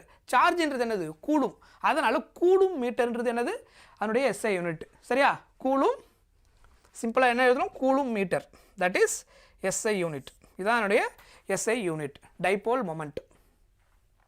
ஸோ அதுக்கப்புறம் இங்கே நம்ம டெக்ஸ்ட் புக்கில் ரெண்டு டெரிவேஷன் இருக்கும் டைபோல் ஆன் த ஆக்சிஸில் ஏதோ ஒரு பர்டிகுலர் பாயிண்ட்டில் என்ன எலக்ட்ரிக் ஃபீல்டு இருக்கும் ஃபார் லார்ஜ் டிஸ்டன்சஸ்னு ஒரு கேஸ் இருக்கும். இன்னொன்று ஈக்குவட்டோரியல் பிளேனில் எலக்ட்ரிக் ஃபீல்டு எப்படி இருக்கும். ஸோ அந்த ரெண்டு கேஸில் ரெண்டு ஃபார்முலா நம்ம ஞாபகம் வச்சுக்கணும். This is the first case. இந்த கேஸ் என்ன அப்படின்னா இந்த ஃபார்முலா நீங்கள் கண்டிப்பாக படிக்கணும்.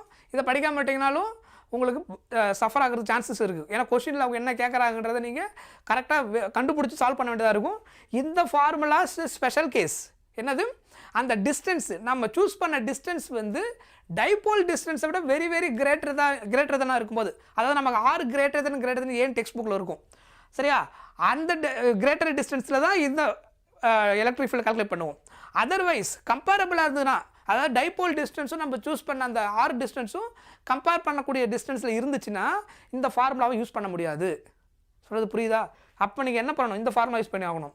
ஸோ 2kpன்றது டைபோல் மொமெண்ட், எக்ஸ் வந்து நம்ம சூஸ் பண்ண அந்த சென்டர் வந்து எவ்வளோ தூரம் சூஸ் பண்ணியிருக்கிறோம். ஸோ இருக்கு இல்லையா, இப்போ இதான் டைபோல் அப்படின்னா இதான் அந்த சென்டர் பாயிண்ட் ஓ அப்படின்னா இங்கேருந்து நம்ம சூஸ் பண்ணிக்கிற டிஸ்டன்ஸ் தான் x, otherwise r, anything you can use. So 2kpx by x square minus l square whole square. So இந்த ஃபார்முலா எப்போ யூஸ் பண்ணணும், அந்த எக்ஸும் டைபோல் டிஸ்டன்ஸ் எல்லும் எக்ஸ் அண்ட் எல் வந்து என்னவா இருக்கும்,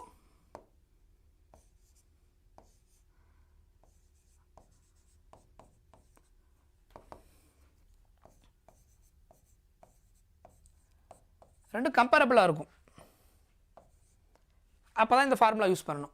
இந்த கேஸ் எப்போ, இந்த கண்டிஷனில் வரும்போது if x greater than L, இங்கேருந்து நம்ம சூஸ் பண்ண இந்த டிஸ்டன்ஸ் வந்து டைபோல் டிஸ்டன்ஸை விட ரொம்ப ரொம்ப லார்ஜாக இருந்தால் எக்ஸம்ஷன் ஸ்பெஷல் கேஸ் இது 2kp/x³. ஸோ கொஷினில் படிக்கும்போது ரொம்ப தெளிவாக படிக்கணும். லார்ஜ் டிஸ்டன்ஸ் கேஸுக்கான ஃபார்முலா நம்ம அதில் அப்ளை பண்ணணுமா, இல்லை கம்பேரபிள் கேஸாக இருந்துச்சுன்னா. ஸோ அது சம்டைம்ஸ் எப்படி கொடுப்பாங்கன்னா, இப்போ இந்த டைபோல் டிஸ்டன்ஸ் வந்து சப்போஸ் ஒரு 2 சென்டிமீட்டர்னா இது வந்து ஒரு 4 சென்டிமீட்டர் அப்படின்னு கொடுக்குறாங்க சென்டர்லேருந்து. அப்போ 2 சென்டிமீட்டர்லேருந்து 4 சென்டிமீட்டர் வந்து பெரிய லார்ஜ் டிஸ்டன்ஸ்லாம் கிடையாது, கம்பேர் பண்ணக்கூடிய டிஸ்டன்ஸ் தான். ஸோ அப்போ அந்த டேட்டா வச்சு நம்ம டிசைட் பண்ணணும் எந்த ஃபார்முலாவை யூஸ் பண்ணணும் அப்படின்னு சொல்லிட்டு. ஸோ கொஷினில் இந்த மாதிரி ஸ்டேட்மெண்ட் எக்ஸ்பிரஷன் மோஸ்ட்லி கொடுக்க மாட்டாங்க, இது மாதிரி கொடுப்பாங்க. ஜென்ரல் ஸ்டேட்மெண்ட் யூஸ் பண்ணிடுவாங்க. ஃபார் வெரி லார்ஜ் டிஸ்டன்சஸ், இவ்வளோ தான் அந்த வேர்டு இருக்கும், ஃபார் வெரி லார்ஜ் டிஸ்டன்சஸ்.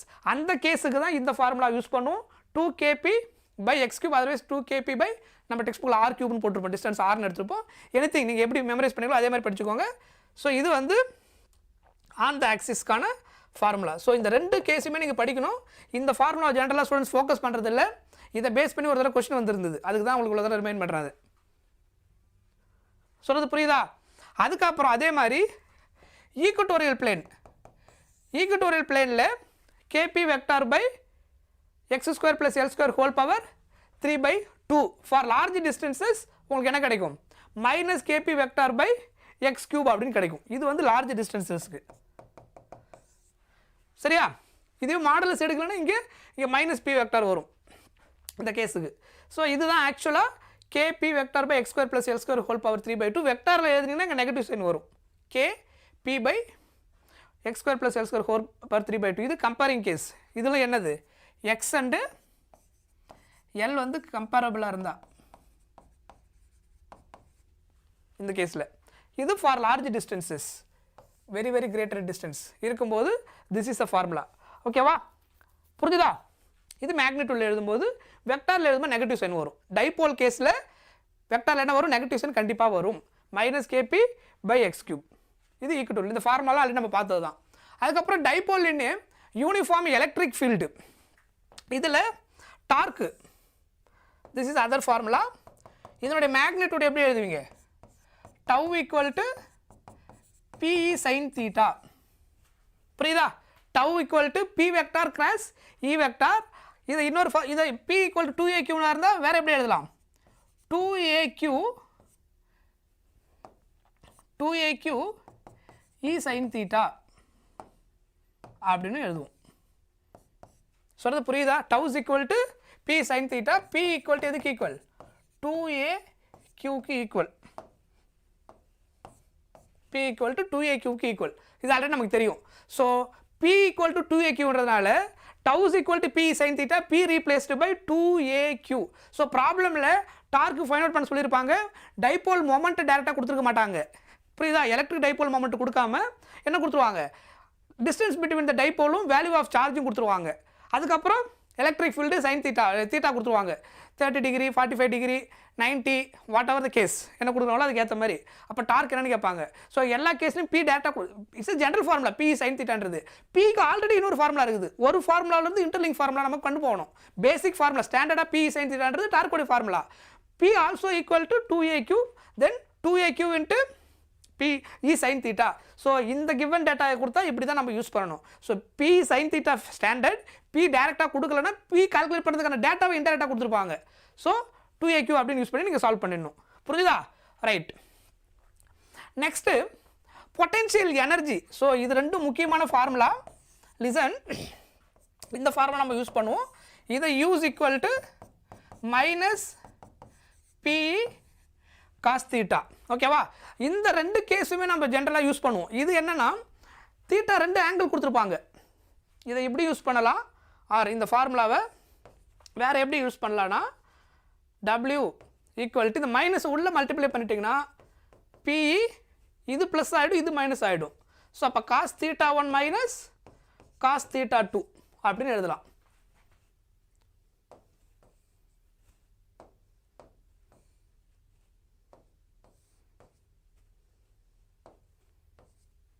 சரியா?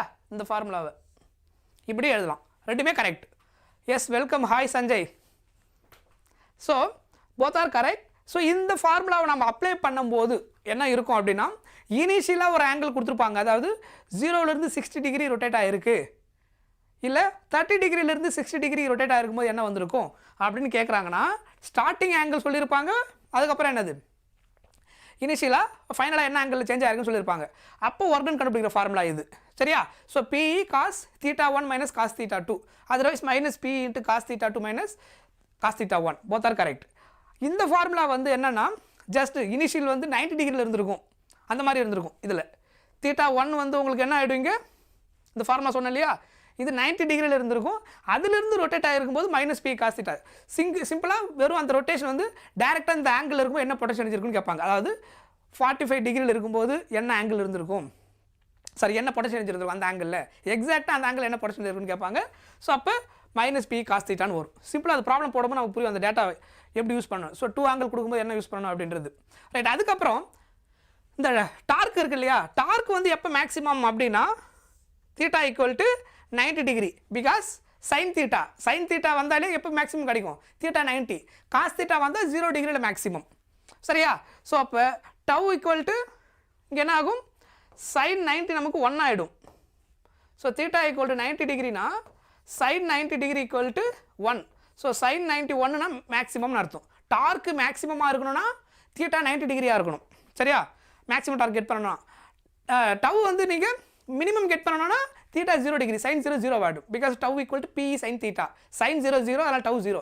மினிமம் டார்க்கு, மேக்ஸிமம் டார்க்னா தீட்டா 90 இருக்கணும். ரிமைனிங் எல்லாமே அதோட இன்பிட்வீனில் தான் இருக்கும், மினிமம் மேக்ஸிமுக்கு நடுவில் தான் இருக்கும். அதுக்கப்புறம் இந்த special case potential energy case எல்லாத்துலேயும் நம்ம மெயினாக இதை கண்டுபிடிப்போம். Stable equilibrium and unstable equilibrium அப்படின்னு சொல்லிட்டு 2 கேஸ் கால்குலேட் பண்ணுவோம். இங்கே அந்த ஸ்டேபிள் ஈக்லிபிரியம் அப்படின்னா தீட்டா ஈக்குவல் டு 0 டிகிரியாக இருந்ததுன்னா, தீட்டா ஈக்குவல் டு 0 டிகிரியாக இருந்தால் அந்த ஈக்லிபிரியம் என்னது, ஸ்டேபிள் ஈக்லிபிரியம். இப்போ இந்த ஃபார்முலா நீங்கள் சப்ஸ்டிட் பண்ணிங்கன்னா பொட்டென்ஷியல் எனர்ஜி மினிமமாக இருக்கும். நல்லா புரிஞ்சுக்கோங்க, ஸ்டேபிள் ஈக்லிபிரியம்னா potential energy minimum, potential energy minimum. சரியா? அன்ஸ்டேபிள் ஈக்லிபிரியம்னா potential energy maximum. So unstable ஈக்லிபிரியமில் பொட்டென்ஷியல் எனர்ஜி என்னவாக இருக்கும், மேக்ஸிமமாக இருக்கும். ஆங்கிள் வந்து இதில் 0 டிகிரி, இதில் என்ன வரும், தீட்டா 180 டிகிரி, தீட்டா 180 டிகிரி. அந்த கேஸில் உங்களுக்கு பொட்டென்ஷியல் எனர்ஜி என்ன கிடைக்குது பாருங்கள், பொட்டென்ஷியல் எனர்ஜி வந்து மைனஸ் PE அப்படின்னு கிடைக்கும். கரெக்டாக? ஏன் formula minus PE cos theta. அப்போ காசு 0ன்னு போட்டிங்கன்னா cos 0 value 1 into minus PE அப்படின்னு கிடைக்கும்.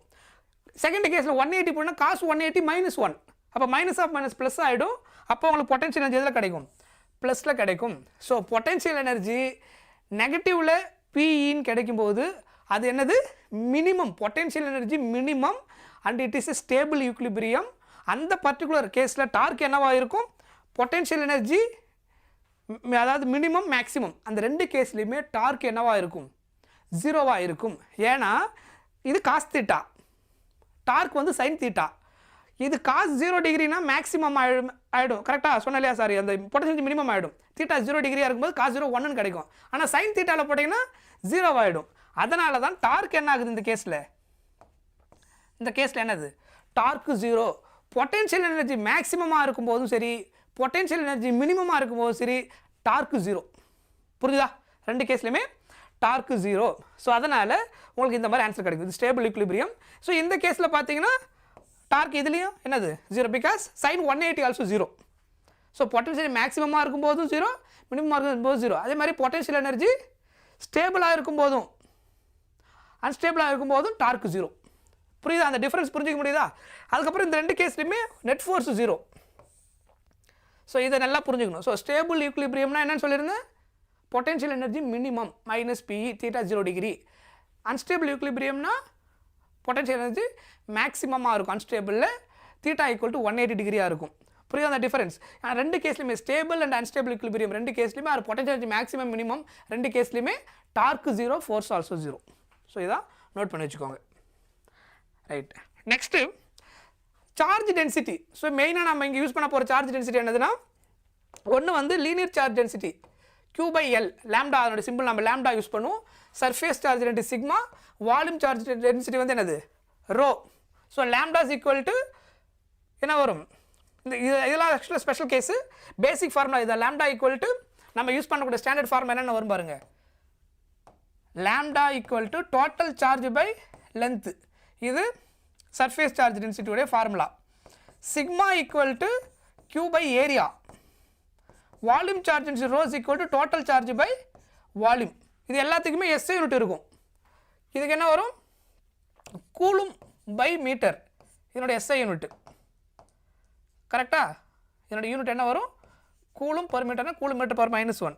இது charge by metre square. So அப்போ கூலும் மீட்டர் பவர் -2, இது கூலும் மீட்டர் பவர் -3. இதுதான் அதனுடைய SI unit. So linear charge density, surface charge density, volume charge density, இதுதான் அதனுடைய பேசிக் ரிலேஷன். இந்த கேஸில் நம்ம எப்போ யூஸ் பண்ணோம்னா, முன்னாடி நம்ம யூஸ் பண்ணது வந்து charge Q equal to plus or minus NEன்றது என்னதுன்னா small amount of charge, microscopic level of charge இருக்கும்போது நீங்கள் என்ன பண்ண முடியும், அந்த ஃபார்முலா யூஸ் பண்ண முடியும். என்ன சொல்ல போனால் லாஜிக்காக நம்ம யோசிச்சு சொல்லலாம் இல்லையா, சார்ஜ் ரியாலிட்டியில் கவுண்ட் பண்ணி சொல்ல முடியாது. இவ்வளோ சார்ஜ் இருக்குன்னு நமக்கு இப்போ வந்து 100 சார்ஜ் 200 சார்ஜ் இருக்குன்னு வந்து கவுண்டபுளாக இருந்தால் சொல்லிட முடியும்.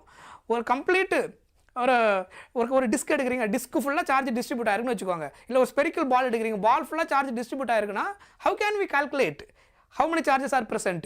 ஏன்னா அது கண்ணுக்கு தெரிகிற ஆப்ஜெக்டாக இருந்தால் கவுண்ட் பண்ணி 1 2 3 4 அப்படின்னு நம்ம சொல்லிட முடியும். இது ஆல்ரெடி கண்ணுக்கு தெரியாத பார்ட்டிகல், அந்த சார்ஜ் நம்மளால் நேக்கட் ஐயில் பார்க்க முடியாது. அது மட்டும் இல்லாமல் அதில் enormous amount of charge present ஆகிருக்கும்.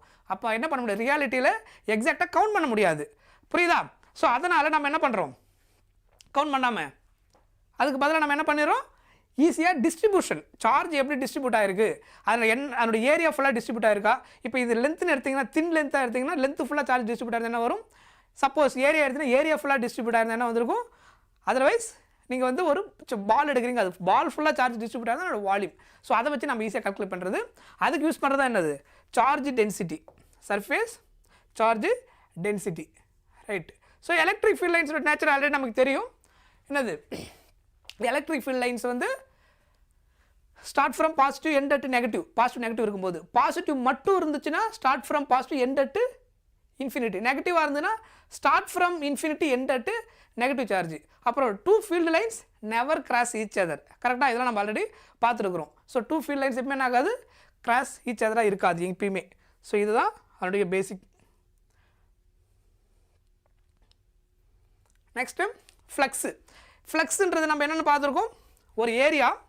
இப்போ இதான் ஏரியான்னு எடுக்கிறீங்கன்னா, ஒரு பர்டிகுலர் ஏரியா, இப்போ சார்ஜ் இருக்குது, சார்ஜை சுற்றி எல்லா பக்கமும் ஃபீல்டு லைன்ஸ் இருக்கும். நான் ஒரு பர்டிகுலர் ஏரியா மட்டும் எடுக்கிறேன், அந்த ஏரியாவுக்குள்ளே எவ்வளோ ஃபீல்டு லைன்ஸ் போகுது. இப்போ ஃபீல்டு லைன்ஸுன்றதுமே இமேஜினரி கேஸ் தான். ஏன்னா ரியல் கேஸில் இவ்வளோ லைன்ஸ் இருக்குன்னு நீங்கள் சொல்லவே முடியாது. நம்ம ஒரு அண்டர்ஸ்டாண்டிங்காக சார்ஜ் இப்படியெல்லாம் வந்து சார்ஜ் இருந்துச்சுன்னா பாசிட்டிவ்க்கு வந்து அவுட்வர்டில் போகுது, நெகட்டிவ் இன்வர்டில் போகுது, இந்த மாதிரி லைன்ஸ் ஃபீல்டு லைன்ஸ் போகுது அப்படின்னு நம்ம ஸ்டடி பண்ணுறோம். That also what imaginary. Real கேஸில் we cannot calculate how many lines are present. So அப்போ நம்ம அதுக்கு பதிலாக நம்ம என்ன கால்குலேட் பண்ணோம்னா ஃப்ளக்ஸை கால்குலேட் பண்ணுறோம். ஒரு ஏரியாக்குள்ளே எவ்வளோ எலக்ட்ரிக் ஃபீல்ட் லைன்ஸ் பாஸ் ஆகுதுன்னு வச்சு கால்குலேட் பண்ண போகிறோம். அதை வச்சு நம்ம என்ன சொல்ல போகிறோம், ஃப்ளக்ஸ் அப்படின்னு சொல்ல போகிறோம். ஸோ ஃப்ளக்ஸை கால்குலேட் பண்ணுற formula flux phi equal to E vector dot S vector, otherwise A வெக்டார்னு யூஸ் பண்ணுவோம். ஸோ வேறு எப்படி எழுதுவோம் இதை?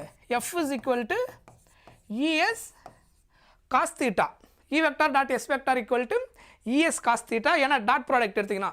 So flux is a scalar quantity, 2 வெக்டாருக்கு டாட் ப்ராடக்ட் எடுத்தால் அது என்னது? ஸ்கேலார்.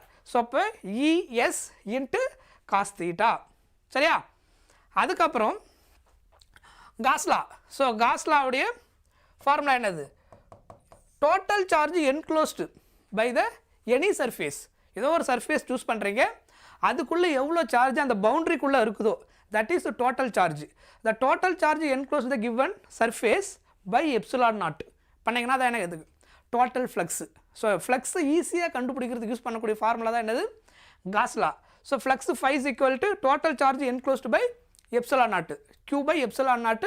ஸோ கம்ப்ளீட்டாக ஒரு க்ளோஸ்டு காசியன் சர்ஃபேஸ் நம்ம சூஸ் பண்ணுவோம். இமேஜினரியாக ஒரு சர்ஃபேஸ் சூஸ் பண்ணுறோம், அதுக்கு இன்பிட்வீனில் சார்ஜ் எங்கே வேணாலும் இருக்கலாம், அந்த சர்ஃபேஸுக்குள்ளே எங்கே வேணாலும் இருக்கலாம். அதில் இருக்கக்கூடிய டோட்டல் சார்ஜ் என்னது? அதில் ப்ளஸ் மைனஸ் எல்லாம் இருந்தால் ஃபைனலாக எல்லாத்தையும் ஆட் பண்ணி ஓவராலாக என்ன சார்ஜ் வருதோ அதான் டோட்டல் சார்ஜ். சரியா? இப்போ சப்போஸ் 5 + Q இருக்குது, ஒரு -3Q இருக்குன்னா 5 + 5 - 3 என்ன வரும்? +2Q, that is the total charge. சரியா? பை எப்சிலான் நாட் போட்டிங்கன்னா நமக்கு என்ன கிடைச்சிடும்? டோட்டல் ஃப்ளக்ஸு கிடச்சிடும். புரிஞ்சுதா? அதுக்கப்புறம் அப்ளிகேஷனில் ஸோ இந்த அப்ளிகேஷன் ஒன்று ஒன்றா நோட் பண்ணிக்குவாங்க. இன்ஃபினைட் ஒயரில் கரண்ட் பாஸ் ஆகும்போது இன்ஃபினைட் ஒயரில் சார்ஜ் யூனிஃபார்மாக டிஸ்ட்ரிபியூட் ஆகிருந்தால் அதை சுற்றி ஒரு ஃபீல்டு இருக்கும். ஸோ ஒரு பர்டிகுலர் பாயிண்டில் இன்ஃபினைட் ஒயரில் ப்ரொடியூஸ் ஆகக்கூடிய electric field at particular point formula என்னது? 2K lambda by R. Electric field equal to 2K lambda by Kன்றது என்னது? 1/4 pi epsilon naught. K எதுக்கு ஈக்குவல்? 1/4 pi. இதை எப்படி எழுதலாம்? அதர்வைஸ் இதை எப்படி எழுதலாம் அப்படின்னா 2 lambda by R இன்ட்டு கேவுக்கு பதிலாக 1/4 pi epsilon naught அப்படின்னு எழுதலாம். ஸோ இது ஞாபகம் வச்சுக்கிறது கொஞ்சம் ஈஸியாக இருக்குன்றதுனால இப்படி நம்ம டிரைவ் பண்ணியிருக்கிறோம். இப்போ இதை சிம்பிளிஃபை பண்ணிங்கன்னா உங்களுக்கு என்ன வரும்? 2 கேன்சல் ஆகிடும். So the final answer is 1 divided by கரெக்டாக 1 இல்லை lambda.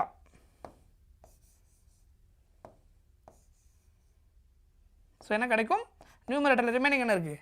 Lambda 2 pi epsilon naught Rன்னு கிடைக்கும். இதான் நம்ம டெக்ஸ்ட் புக்கில் பார்த்துருப்போம். Okay, 2 pi lambda divided by 2 pi epsilon naught R. So இந்த கேஸில் எலக்ட்ரிக் ஃபீல்டு என்னவா இருக்குது பாருங்கள்? Inversely proportional to R. So இந்த கேஸ் நிறைய நீங்கள் பார்த்தீங்கன்னா ஜென்ரல் ஃபார்முலாவில் எலக்ட்ரிக் ஃபீல்டு E வந்து இன்வர்ஸ்லி ப்ரொபோர்ஷனல் டு R². சொல்ல பாயிண்ட் புரியுதா? இன்வர்ஸ்லி ப்ரொபோர்ஷனல் டு R², இது ஜென்ரலாக. அதுக்கப்புறம் டைபோல் கேஸில் அந்த ஸ்பெஷல் கேஸில் நீங்கள் என்ன பார்த்துருப்பீங்கன்னா, அதாவது R greater than A for large distance கேஸில் electric field inversely proportional to R³ கிடச்சிருக்கும். அந்த equatorial plane and on the ஆக்சிஸில் பார்த்தீங்கன்னா தெரிஞ்சிருக்கும், டினாமினேட்டர் R³ இருக்கும். அதுக்கப்புறம் இங்கே நம்ம பார்க்குறது காஸ்லாவோட அப்ளிகேஷன் இந்த ஸ்பெஷல் கேஸ் எடுக்கும்போது எலக்ட்ரிக் ஃபீல்டு என்னது? Inversely proportional to R. So ஒரு சுச்சுவேஷனுக்கு ஏற்ற மாதிரி அது மாறும், அப்ளிகேஷனுக்கு ஏற்ற மாதிரி நம்ம அது என்ன ரிலேஷன் கரெக்டாக கண்டுபிடிச்சி வச்சுக்கணும். சரியா? இது அதனுடைய ஃபார்முலா. நெக்ஸ்ட்டு இந்த கேஸ் பாருங்கள், இது வந்து infinite plane sheet. So infinite plane ஷீட்டில் E is equal to sigma by 2 epsilon naught. இங்கே இந்த ஃபார்முலாவில் ஆரே வரல பாருங்கள். It is independent of R. Infinite plane ஷீட்டில் எலக்ட்ரிக் ஃபீல்டு வந்து என்ன ஆகாது? R டிபெண்ட் பண்ணி இருக்காது. இந்த கேஸில் இன்வர்ஸ்லி ப்ரொபோர்ஷனல் டு Rன்னு வந்தது, தெரியுதா? ஆனால் இதில் என்ன கிடையாது? E is equal to sigma by 2 epsilon naught. So இதை மட்டும் தான் நீங்கள் ஞாபகம் வச்சுக்கணும் இதில். சரியா? அந்த நோட் பண்ணி வச்சுக்கோங்க அந்த பாயிண்ட். அது independent. Right. Next a charge Q is problem வாங்க. Placed at the center of the line joining 2 equal charges Q. The system of 3 charges will be in equilibrium if Q is equal to அப்படின்னு கேட்டிருக்கிறாங்க. இந்த question நிறைய ஆக்சுவலாக repeat பண்ணியிருக்கிறாங்க. சரியா? 1 second.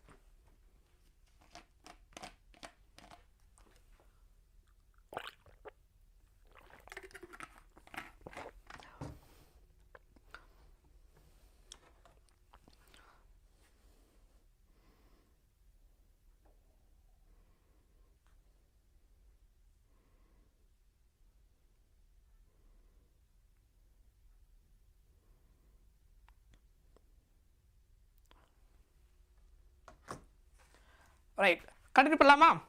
So இந்த question எப்படி சால்வ் பண்ணுவீங்க? A charge Q is placed at the center of the line joining 2 equal சார்ஜஸ்ன்னு சொல்லியிருக்கிறாங்க. ஸோ என்ன சொல்லியிருக்காங்கன்னா ஆக்சுவலாக இது வந்து 2 சார்ஜ் சரியா, இது வந்து 2 ஈக்குவல் சார்ஜஸ்ன்னு கொஸ்டின் சொல்லிட்டாங்க. ஸோ அப்போ இங்கேயும் Q இங்கேயும் Qன்னு எடுத்துக்கோங்க. இதுக்கு ஒரு சென்டர் பாயிண்ட் இருக்குது, இதுதான் பாயிண்ட்டு. இந்த இடத்துல ஒரு சார்ஜ் வைக்கிறாங்க, அந்த சார்ஜ் அவங்க என்னன்னு சொல்லியிருக்கிறாங்க Qன்னு சொல்லியிருக்கிறாங்களா. a charge Q is placed at the center of the line joining two equal charges Q. The system of 3 charges will be in equilibrium. The system of charges will be in equilibrium na net force 0 nu artham. System of charges in equilibrium na artham net force 0 அப்படினு அர்த்தம். So இந்த point suppose நான் A, இந்த point நான் B ன்னு எடுத்துக்கிறேன், இதை நான் C அப்படின்னு எடுத்துக்கிட்டேன்னா இப்போ இதனால இது மேலே ஆக்ட் ஆகக்கூடிய ஃபோர்ஸ், இது ரெண்டுக்குள்ள டிஸ்டன்ஸ் ஓவரால் டிஸ்டன்ஸ் இனிஷியலாக ஆர்னு எடுத்துக்கிறேன். அப்போ இந்த டிஸ்டன்ஸ் எதுக்கு ஈக்குவல் R/2க்கு ஈக்குவல். அப்போ ஈக்குலிபிரியம்னா என்ன அர்த்தம்? What is the meaning of equilibrium?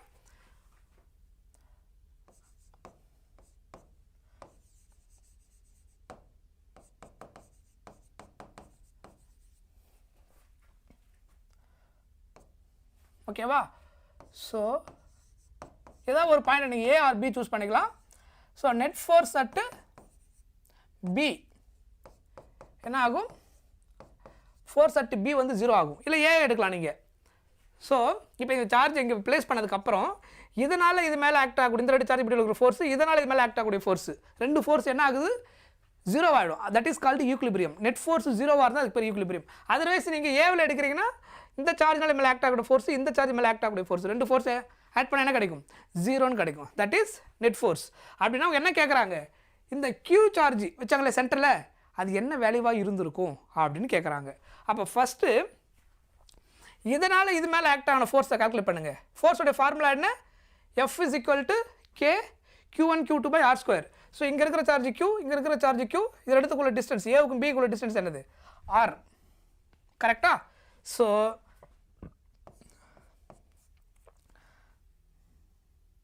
இதை வேணால் இப்படி எழுதிக்கோங்க.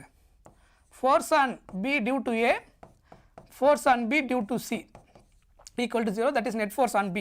ஸோ அப்போ K இதுக்குள்ள charge Q into Q1 into Q2 by R², distance வந்து R. Cனால B மேலே ஆக்ட் ஆகிற ஃபோர்ஸ் என்ன வருது பாருங்கள். இந்த Cனால B மேலே ஆக்ட் ஆகிற ஃபோர்ஸ் எடுத்துக்குள்ள டிஸ்டன்ஸ் R2, இங்கே ஸ்மால் Q, இங்கே என்னது? Capital Q. So small Q, இங்கே கேபிட்டல் Q. ஸோ இங்கே என்ன வரும்?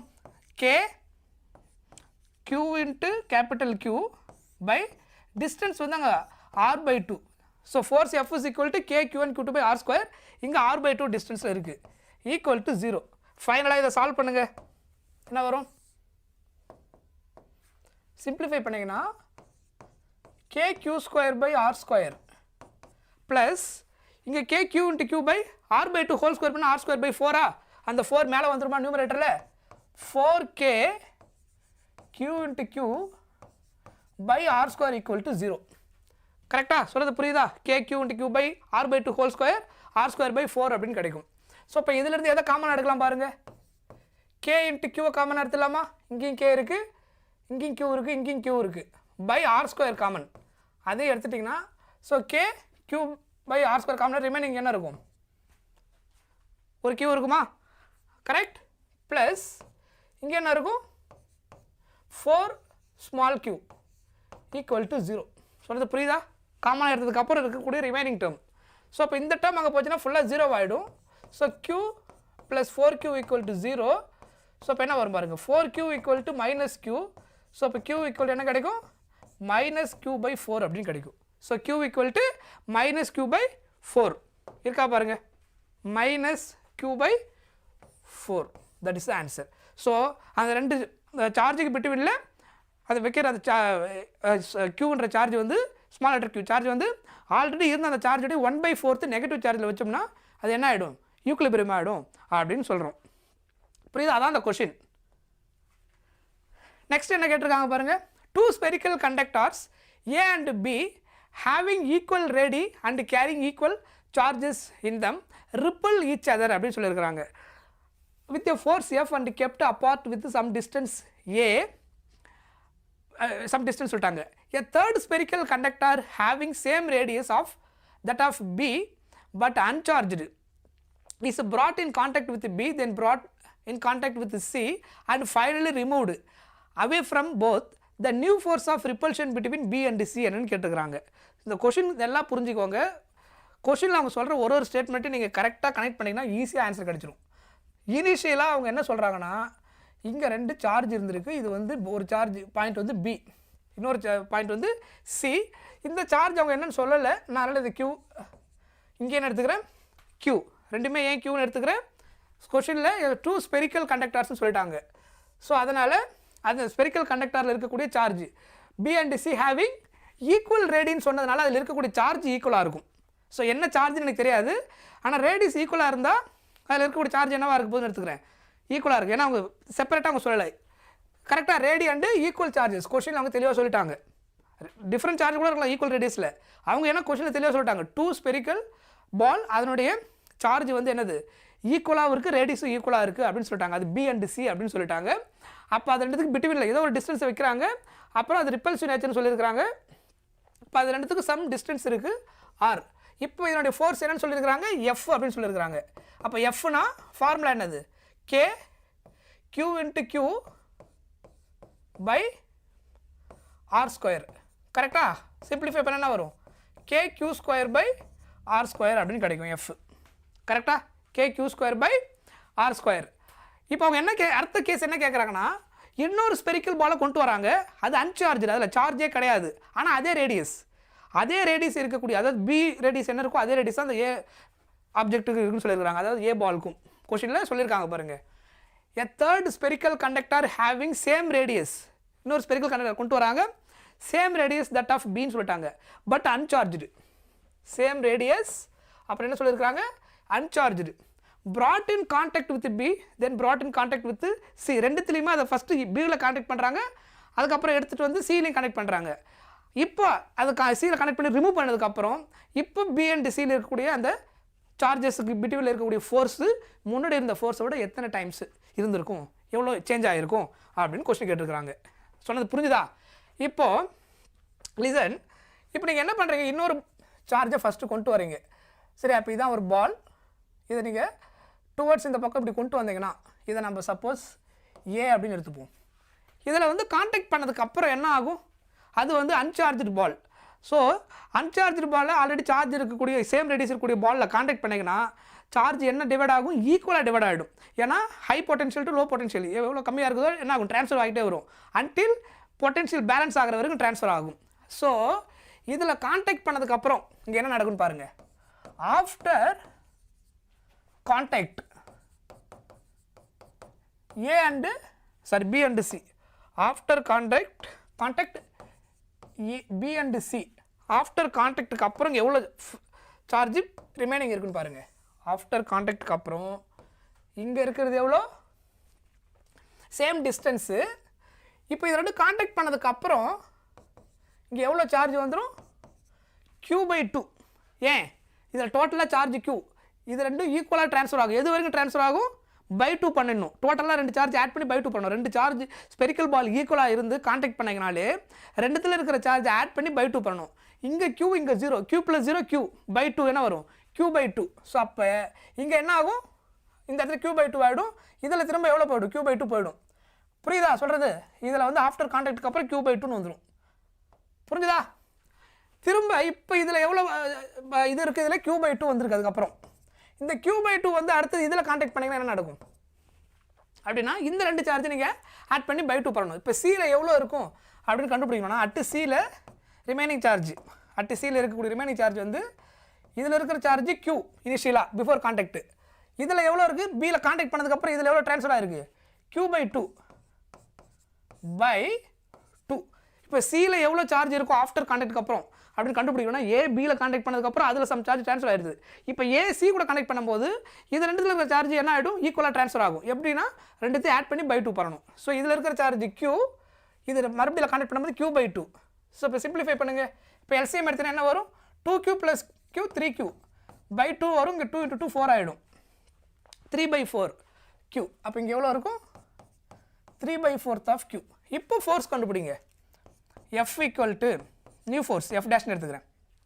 F dash equal to K Q1க்கு பதிலா Q by 2 இங்கே எவ்வளோ இருக்குது 3/4 of Q அப்படின்னு இருக்குது by R square distance வந்து R square. இதை சிம்பிளிஃபை பண்ணுங்க. சிம்பிளிஃபை பண்ணிங்கன்னா K 3 இப்படி எழுதிக்கோங்க 3 K Q into Q square by 4 into 2 8 R square கிடைக்கும். So 3 K Q square by 8 R square ஃபைனலாக கிடச்சிருக்கு. இனிஷியலாக என்ன இருந்தது கான்டாக்ட் பண்ணுறதுக்கு முன்னாடி F equal to K Q square by R square. அப்போ K Q square by R square பதிலாக என்ன ரீப்ளேஸ் பண்ணலாம் K Q square by R square பதிலாக இந்த டேர்முக்கு பதிலாக Fன்னு ரீப்ளேஸ் பண்ணிடலாம். சாரி ஃபுல் டேர்ம் கிடையாது K Q by R square பதிலாக மட்டும் இதுக்கு பதிலாக Fன்னு ரீப்ளேஸ் பண்ணிடலாம் K Q square by R square பதிலாக. அப்போ ஃபைனலாக என்ன வரும் 3/8 அப்படியே இருக்கும். இதுக்கு பதிலாக இந்த Fன்னு ரீப்ளேஸ் பண்ணிட்டா இந்த new force F dash equal to 3/8 of F அப்படின்னு கிடைக்கும். சொன்னது புரிஞ்சுதா கிளியர் 3/8 of F. ஸோ நான் உங்களுக்கு ஒரு ஃபியூ கொஷின்ஸ் ஹோம்ஒர்க் கொடுக்குறேன் அதை நீங்கள் எனக்கு சால்வ் பண்ணி ஆன்சர் பண்ணுங்கள் சரியா. ஸோ இந்த கொஷின் வந்து உங்களுக்கு ஹோம்ஒர்க் இது வந்து ஆக்சுவலாக ஸோ இந்த கொஷின் நான் போட்டுறேன் அடுத்த கொஷின் நீங்கள் ஹோம்ஒர்க்காக போடுங்க. இது ரொம்ப சிம்பிள் கொஷின் தான். இங்கே என்ன கொடுத்துருக்காங்க கரண்ட் கொடுத்துட்டு சார்ஜ் கேட்டிருக்கிறாங்க. கரண்ட் கொடுத்துட்டாங்க I கொடுத்துருக்குறாங்க 3t² + 2t + 5. அப்புறம் என்ன கேட்டிருக்கிறாங்க கொஷினில் the current flowing through the okay the charge flowing அப்படின்னு கேட்டிருக்கிறாங்க. டைம் பீரியட் கொடுத்துருக்குறாங்க t equal to 0 to t equal to 2 second. So இது வந்து எதை யூஸ் பண்ணி நம்ம சால்வ் பண்ணிடலாம். What is I? current I equal to dq by dt. அப்போது கிராஸ் மல்டிப்ளை பண்ணால் I into dt equal to dqன்னு கிடைக்கும். So integrate on both sides பண்ணிங்கன்னா ஃபைனலாக q is equal to integration of I into dt அப்படின்னு கிடைக்கும். புரியுதா? அப்போ இங்கே லிமிட் என்ன கொடுத்துருக்காங்க பாருங்கள் சார்ஜ் கரண்ட் கொடுத்து சார்ஜ் கண்டுபிடிங்கன்னா I into dt 0 to 2 second. இது 3t² + 2t + 5 3t² + 2t + 5 limit வந்து 0 to 2 second. So 0 to 2 into dt. So இப்போ இதை இன்டகிரேட் பண்ணுங்கள்.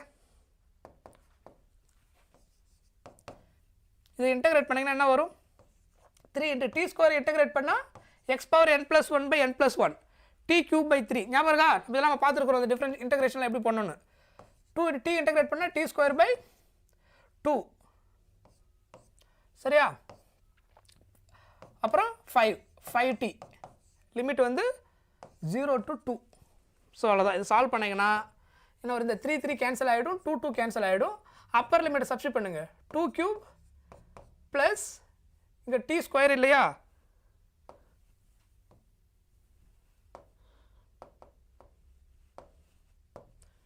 இது t².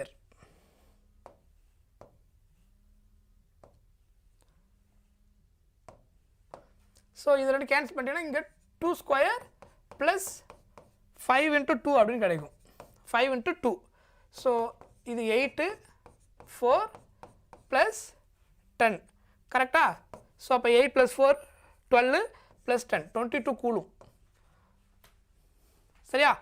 ஸோ இன்டகிரேஷன் யூஸ் பண்ணி ஆன்சர் கேட் பண்ணணும் இந்த கேஸுக்கு. புரிஞ்சுதா கிளியர் ரைட். இதை வந்து நீங்கள் சால்வ் பண்ணி எனக்கு என்ன ஆன்சர் சொல்லுங்கள். இது நம்ம ஆல்ரெடி டிஸ்கஸ் பண்ணியிருக்கிறோம் ஃபார்முலா. இதை அப்படியே கனெக்ட் பண்ணி நீங்கள் சால்வ் பண்ண வேண்டியதான் இந்த கொஷினும் homework.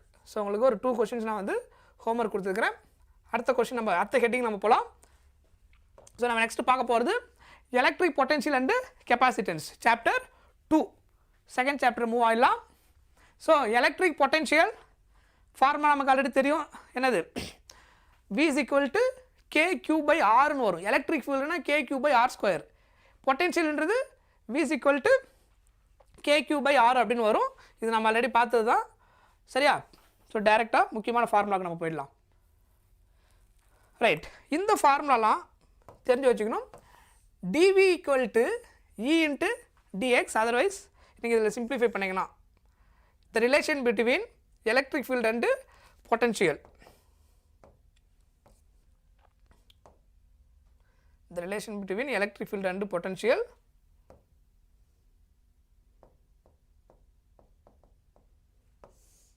is equal to minus dV by dx. இந்த ஃபார்முலா நம்ம எப்போ யூஸ் பண்ணுவோம்? relation between electric field and potential. So E is equal to minus dV by dx. So இது ரொம்ப அதிகமாக நம்ம யூஸ் பண்ணோம் இந்த சாப்டரில். அது இம்பார்ட்டன்ட் ஃபார்முலா. இதுக்கப்புறம் பொட்டென்ஷியலுடைய formula. Potential V is equal to 1 by 4 pi epsilon naught Q by R. சிம்பிளாக நம்ம எழுதுவோம். Otherwise R V equal to KQ by R. கரெக்டா? ஸ்மால் லெட்டர் யூஸ் பண்ணால் ஸ்மால் லெட்டர் யூஸ் பண்ணிக்கோங்க. Q K Q by R 1 by 4 pi epsilon நாட்டுக்கு பதிலாக K எழுதலாம். இங்கே வந்து V என்னது?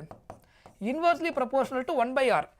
எலக்ட்ரிக் ஃபீல்டு வந்து inversely proportional to 1 by R square. இது inversely proportional to 1 by R. கரெக்டா? அதுக்கப்புறம் potential energy U equal to minus PE cos theta. கரெக்டா? இது நம்ம ஆல்ரெடி பார்த்துருந்தோம் டைபோல் கேஸில். Next electric potential at a point due to an electric dipole. Another important formula. So otherwise இது வேறு எப்படிலாம் எழுதுவோம்? V equal to 1 by 4 pi epsilon K போட்டிங்கன்னா K P into cos theta divided by R square. So dipole கேஸில் potential calculate பண்ணும்போது அது எதை depend பண்ணியிருக்கும்? It is depends on theta also. புரியுதா? தீட்டாவை டிபெண்ட் பண்ணியிருக்கும். K P cos theta by R square. Theta 0 degree போட்டிங்கன்னா காஸ் 0 1 ஆகிடும். 180 போட்டிங்கன்னா -1. தீட்டா 90 போட்டிங்கன்னா 0 ஆகிடும். ஸோ இங்கே பொட்டென்ஷியல் ஆன் த ஆக்சிஸ் அப்புறம் என்னது? Equatorial plane. ரெண்டு கேஸுக்குமே நீங்கள் கால்குலேட் பண்ண முடியும் தீட்டா வேல்யூ சப்ஸ்டிட் பண்ணி. That is first case. Case 1 என்னென்னு பாருங்கள். ஃபஸ்ட்டு கேஸ் என்னன்னா axial line of the dipole. Axial line of the dipole. இந்த கேஸ் எடுத்திங்கன்னா தீட்டா உங்களுக்கு என்ன ஆகிடும்? ஆன் த ஆக்சிஸில் தீட்டா 0 டிகிரி. ஓகேவா? ரெண்டு கேஸ் எடுக்கலாம். ஆன் த ஆக்சிஸில் இந்த ஒரு பக்கம் 0 டிகிரி எடுக்கணும், இன்னொரு பக்கம் உங்களுக்கு என்ன வரும்? 180 டிகிரி. தீட்டா 0 டிகிரி எடுக்கும்போது இந்த ஃபார்முலாவில் சப்ஸ்டிட் பண்ணிங்கன்னா தீட்டா 0ன்னு சப்ஸ்டிட் பண்ணிங்கன்னா காஸ் 0 நமக்கு என்ன ஆகிடும்? 1 ஆகிடும். கேபி பை ஆர் ஸ்கொயர் ஆகிடும். Theta 180 degree. ரெண்டுமே ஆன் த ஆக்சிஸ் தான். ஈக்குவட்டோரியல் பிளேனாக இருந்தால் தீட்டா 90 டிகிரின்னு வரும். காஸ் 90 0 ஆகிடும். பொட்டென்ஷியல் 0. ஈக்குவட்டோரியல் பிளேனில் எனி பாயிண்ட் பொட்டென்ஷியல் என்னென்னு கேட்டால் என்ன வரும்? 0 வரும். Because cos 90 0. ஸோ இது ஃபஸ்ட்டு கேஸுக்கு. V is equal to இதை வேறு எப்படி எழுதலாம் அப்படின்னா V equal to 1 by 4 pi epsilon நாட்டுக்கு பதிலாக Kன்னு எழுதலாம். So KP divided by R square. சரியா? KP divided by R square. So இந்த இடத்துல சொல்லியிருந்தேன் இல்லையா, டைபோல் கேஸில் வரும்போது நார்மலாக பொட்டென்ஷியலுடைய ஃபார்முலா KQ by Rன்னு வரும். ஃபார் லார்ஜ் டிஸ்டன்ஸ் இந்த கேஸ் எடுக்கும்போது டைபோல் கேஸில் KP cos theta divided by R square. இந்த கேஸில் V வந்து என்ன வந்திருக்கு? V வந்து inversely proportional to R square. ஜென்ரலாக பாயிண்ட் சார்ஜ் கேஸில் potential inversely proportional to R. Dipole case large distance எடுக்கும்போது inversely proportional to R square. Electric field ஜென்ரலாக பாயிண்ட் சார்ஜுக்கு inversely proportional R square. Dipole case நம்ம on the axis equal large distance எடுக்கும்போது 1 by R கியூபுக்கு inversely ப்ரொபோர்ஷனலாக இருக்கும். அந்த டிஃபரன்ஸை கரெக்டாக புரிஞ்சு வச்சுக்கோங்க. சரியா? ரைட். நெக்ஸ்ட்டு ஸோ இதை இப்படி எழுதலாம் சிம்பிளாக. Next at when the point lies axial, same second case, axial dipole theta equal to 180 degree எடுத்தீங்கன்னா theta 180 எடுக்கும்போது இதில் கிடைக்கும் உங்களுக்கு நெகட்டிவில் கிடைக்கும். ஸோ அப்போ சிம்பிளாக V equal to minus KP divided by R square அப்படின்னு எழுதலாம். theta 0 ரெண்டுமே ஆன் த ஆக்சிஸ் தான். ஸோ நம்ம எடுக்கிற சைடை பொறுத்துக்குது. ஒன் சைடில் 0 டிகிரினா இன்னொரு சைடில் 180 டிகிரின்னு கிடைக்கும். தீட்டா ஆன் த ஆக்சிஸில். ஸோ ரெண்டுமே ஒரே கேஸ் தான். ஸோ ஜென்ரலாக ஆன் த ஆக்சிஸ் எப்படி எழுதலாம்? ஜென்ரலாக இன்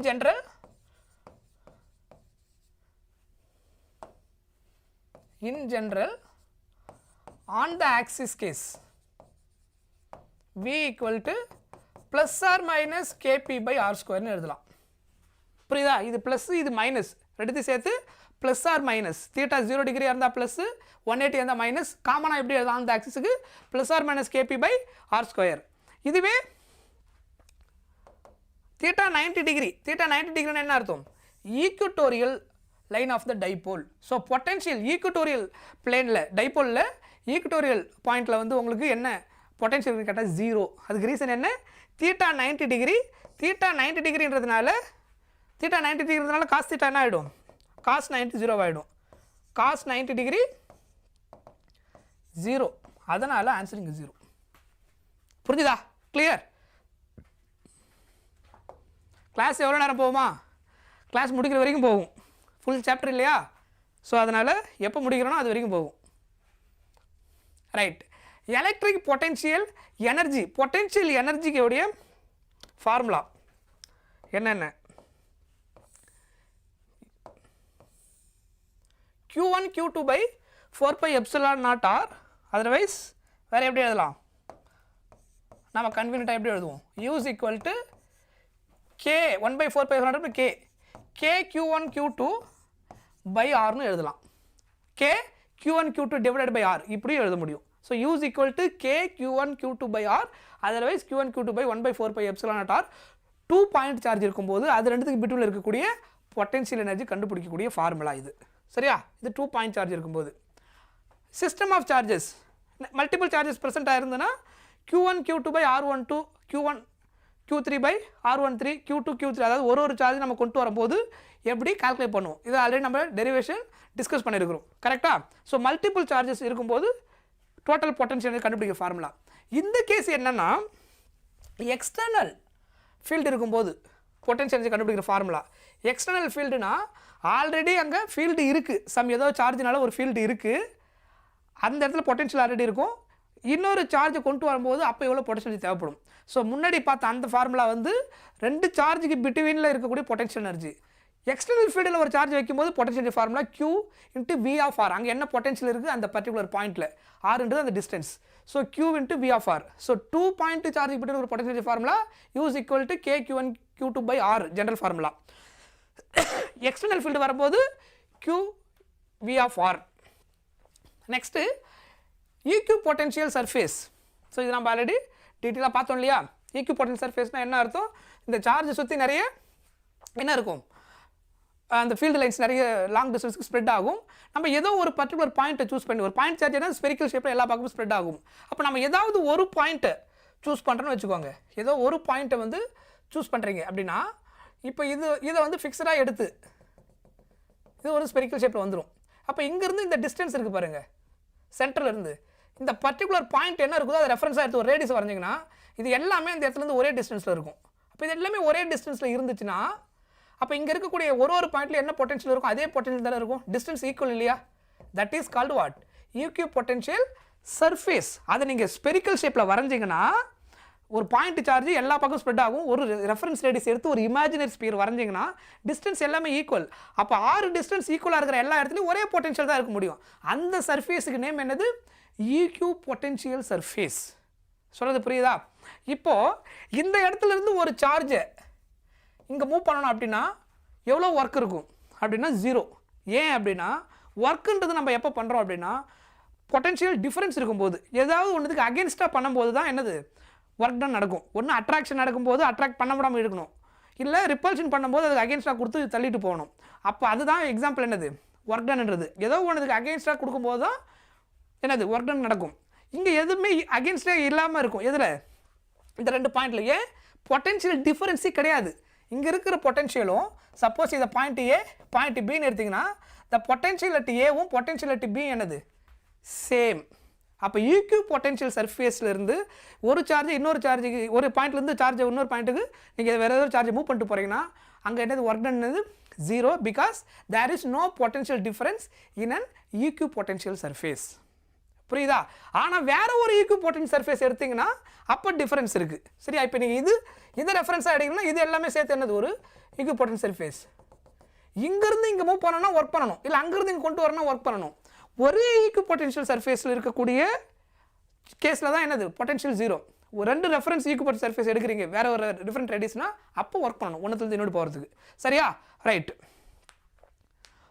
போகலாமா புரிஞ்சுதா ஸோ இதுதான் ரீசன் சொல்லியிருந்தேன் பாருங்கள் ஏவுக்கும் பிக்கும் பிடிவில் இருக்கக்கூடிய ஒர்க் என்ன ஆகிடும் 0 ஆகிடும் ஸோ அங்கே இந்த டயக்ராமில் இங்கே ரெஃபரன்ஸ் எடுத்துருக்காங்க பாருங்கள் இந்த பாயிண்ட் ஏ இந்த point B because it is an equipotential surface so இங்கேருந்து இங்கே நீங்கள் மூவ் பண்ணிங்கன்னா there is no work done because there is no potential difference புரிஞ்சுதா நெக்ஸ்ட்டு இந்த ஈக்குவபொட்டன்ஷியல் கேஸ் வந்து ஒரு ஸ்பெரிக்கல் பாயிண்ட் சார்ஜாக இருந்தால் லைக் ஸ்பியர் ஷேப்பில் இருக்கும் அந்த ஈக்குவபொட்டன்ஷியல் சர்ஃபேஸ் ஃபார் லார்ஜ் டிஸ்டன்சஸ் நீங்கள் எடுத்திங்கன்னா அந்த ஈக்குவபொட்டன்ஷியல் சர்ஃபேஸ் லைன் எப்படி இருக்கும் parallel லைன்ஸாக இருக்கும் this is for very large distances so in case of uniform field equipotential surface are parallel planes with their surface perpendicular to the line of இது எல்லாமே equipotential surface சரியா இது parallel lines இதில் see here இப்படி ஒரு line நீங்கள் choose பண்ணுறேன்னு வச்சுக்கோங்க இந்த லைன் இருக்கு இல்லையா இது எல்லாமே என்னது equipotential surface இந்த லைனில் ஒரு சார்ஜ் இப்போ இங்கேருந்து இதான் பாயிண்ட் ஏ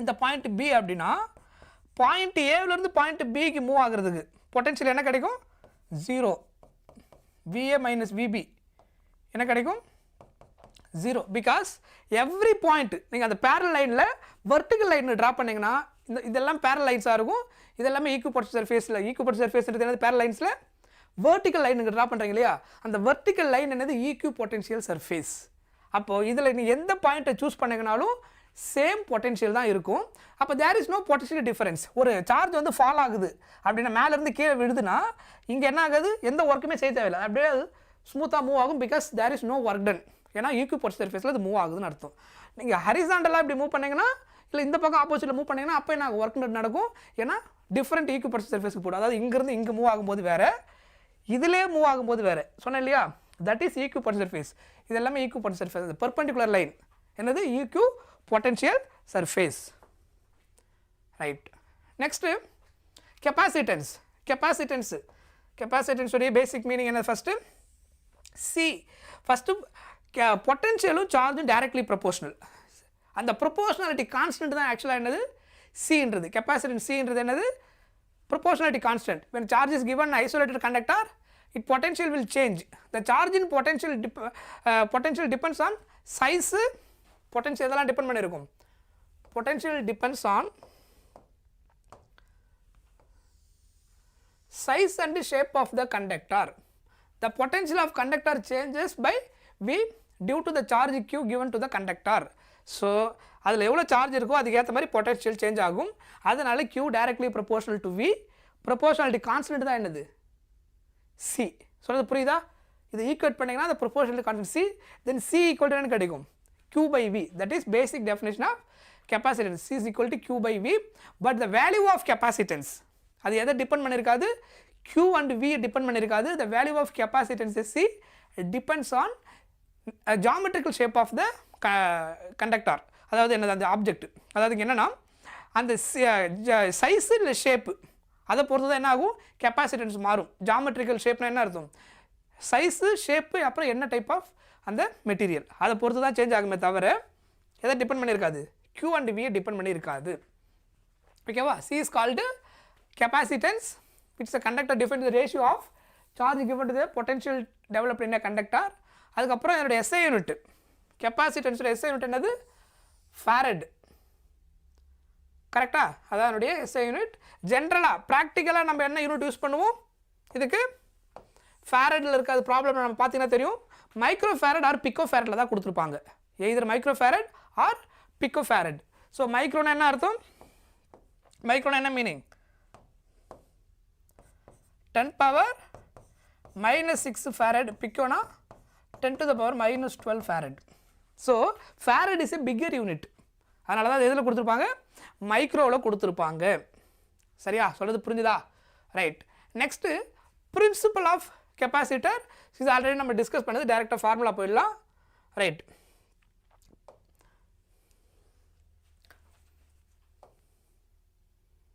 parallel plate capacitor கேஸில் yes capacitance C epsilon naught A by D C is equal to epsilon naught A by D கரெக்டா இதான் என்னது கெப்பாசிட்டன்ஸு C கான formula parallel plate capacitorல C equal to epsilon naught A by D. A என்றது area of the parallel plate.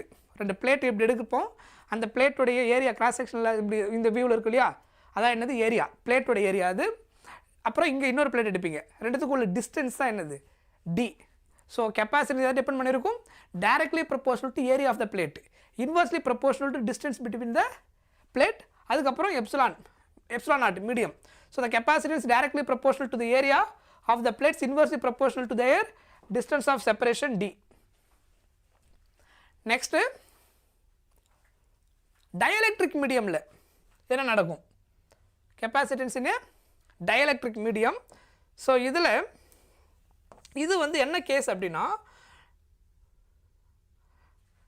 capacitor parallel plate capacitorல நீங்க partially dielectric insert பண்ணீங்கன்னா, அதாவது நம்ம கன்வீனியன்ட்டா நம்மளுக்கு புரியுற மாதிரி நார்மலா பார்த்த டயகிராம்ல பார்த்தீங்கன்னா, இப்போ இது வந்து parallel plate அப்படின்னா like this, இது வந்து ஒரு parallel plate, இதுக்கு in betweenல ஒரு dielectric insert பண்றீங்க, இது வந்து dielectric. ஓகேவா, இது வந்து distance between the parallel plate, இதனுடைய thickness வந்து T, இதனுடைய dielectric constant K. சொல்றது புரியுதா, இதுதான் ஆக்சுவலாக அந்த கேஸு. இது என்னன்னா, parallel plate capacitor இருக்கு, இனிஷியலாக அது வந்து வேக்கமில் இருந்துச்சுன்னா அதனுடைய ஃபார்முலா என்னது, C is equal to epsilon naught A by D. இது வந்து capacitance உடைய வேல்யூ இன் வேக்கமில். dielectric இன்சர்ட் பண்ணுறீங்க, கம்ப்ளீட்டாக இன்சர்ட் பண்ணாமல் நீங்கள் என்ன பண்ணுறீங்க, பார்ஷியலி இன்சர்ட் பண்ணுறீங்க. இங்கெல்லாம் திரும்ப என்ன தான் இருக்குது, ஏர் மீடியம் தான். இந்த இடத்துல மட்டும் dielectric இன்சர்ட் பண்ணிட்டீங்கன்னா then what is the new capacitance, partially dielectric insert பண்ணதுக்கப்புறம் நியூ கெப்பாசிட்டர் கண்டுபிடிக்கிற formula.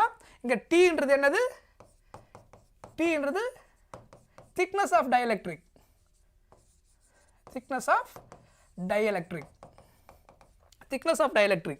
So epsilon naught A by D minus T plus T by K. T ன்றது வந்து distance between the plate, T வந்து thickness. T எப்படி கொடுப்பாங்கன்னா இந்த distance கூட compare பண்ணி கொடுப்பாங்க, அதாவது 1/3 of the distance இல்லை 2/3 of the distance என்ன இருக்கோ அந்த டிஸ்டன்ஸில் என்ன பண்ணிருக்கு, அந்த dielectric ஆக்குபை பண்ணிருக்கு அப்படின்னு சொல்லிடுவாங்க. ஸோ அப்போ நியூ கெப்பாசிட்டன்ஸ் கண்டுபிடிக்கிற ஃபார்முலா தான் epsilon naught A by D minus T plus T by K. புரியுதா, கம்ப்ளீட்டாக இன்சர்ட் பண்ணியிருந்தாங்கன்னா இந்த D equal to T equal to என்ன ஆகிடும், Dக்கு ஈக்குவல் ஆகிடும். அப்போ D minus D என்ன ஆகிடும், உங்களுக்கு கேன்சல் ஆகிடும். அப்போது கம்ப்ளீட்லி இன்சர்ட் ஆகிருந்தால் formula C is equal to C dash, new capacitance C dash equal to K times of Cன்னு கிடைக்கும். புரியுதா, ரைட். See here, இதுதான் அந்த கேஸு. இதில் இனிஷியலாக C equal to epsilon naught A by D, சரியா, C equal to epsilon naught A by D அப்படின்னு கிடைக்கும். கம்ப்ளீட்டாக dielectric மீடியம் உள்ள கொண்டு வந்தீங்கன்னா epsilon r epsilon naught A by Dன்னு கிடைக்கும். ஆக்சுவலாக இது எப்படி வரும் அப்படின்னா, இந்த case C equal to C dash equal to epsilon A by Dன்னு வரும். அதுக்கப்புறம் எப்சிலானுக்கு பதிலாக நீங்கள் என்ன எழுத முடியும், epsilon r into epsilon naught. இது நம்ம ஆல்ரெடி பார்த்துருக்குறோம். epsilon r equal to இல்லை epsilon equal to டைரெக்டாக எழுதிக்கோங்க, நம்ம அதை டெரைவ் பண்ணுறோம்ல, epsilon r into epsilon naughtன்னு கிடைக்கும். இந்த ரிலேஷன் பிட்வீன் ரிலேட்டிவ் பெர்மிட்டிவிட்டி அது கூட கனெக்ட் பண்ணும்போது வர formula. So medium epsilon equal to epsilon r into epsilon naught. இந்த epsilon replaced by epsilon r epsilon naught. epsilon A by Dக்கு பதிலாக Cன்னு எழுதிட்டிங்கன்னா உங்களுக்கு என்ன கிடைக்கும், epsilon r equal to like this. Otherwise how can we write, இன்னொரு formula எப்படி எழுதலாம், K equal to C dash by Cன்னு எழுதலாம். Otherwise C dash equal to KC அப்படின்னு எழுதலாம், ரெண்டு ஒன்று தான். ஸோ இப்படியும் எழுத முடியும், அதை you can write like this. Otherwise epsilon r ரெண்டு ஒன்றுன்னு சொல்லிடுறேன், ஞாபகம் இருக்கா, இப்படி எழுத முடியும்.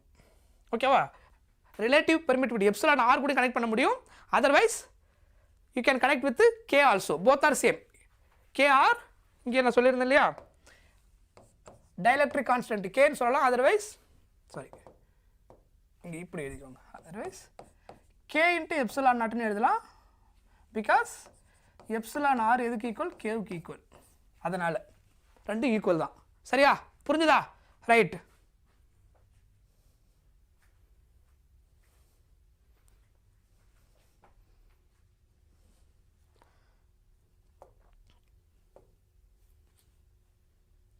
ஸோ இந்த பாயிண்ட் நான் ஆல்ரெடி சொல்லிட்டேன், ஞாபகம் இருக்கா?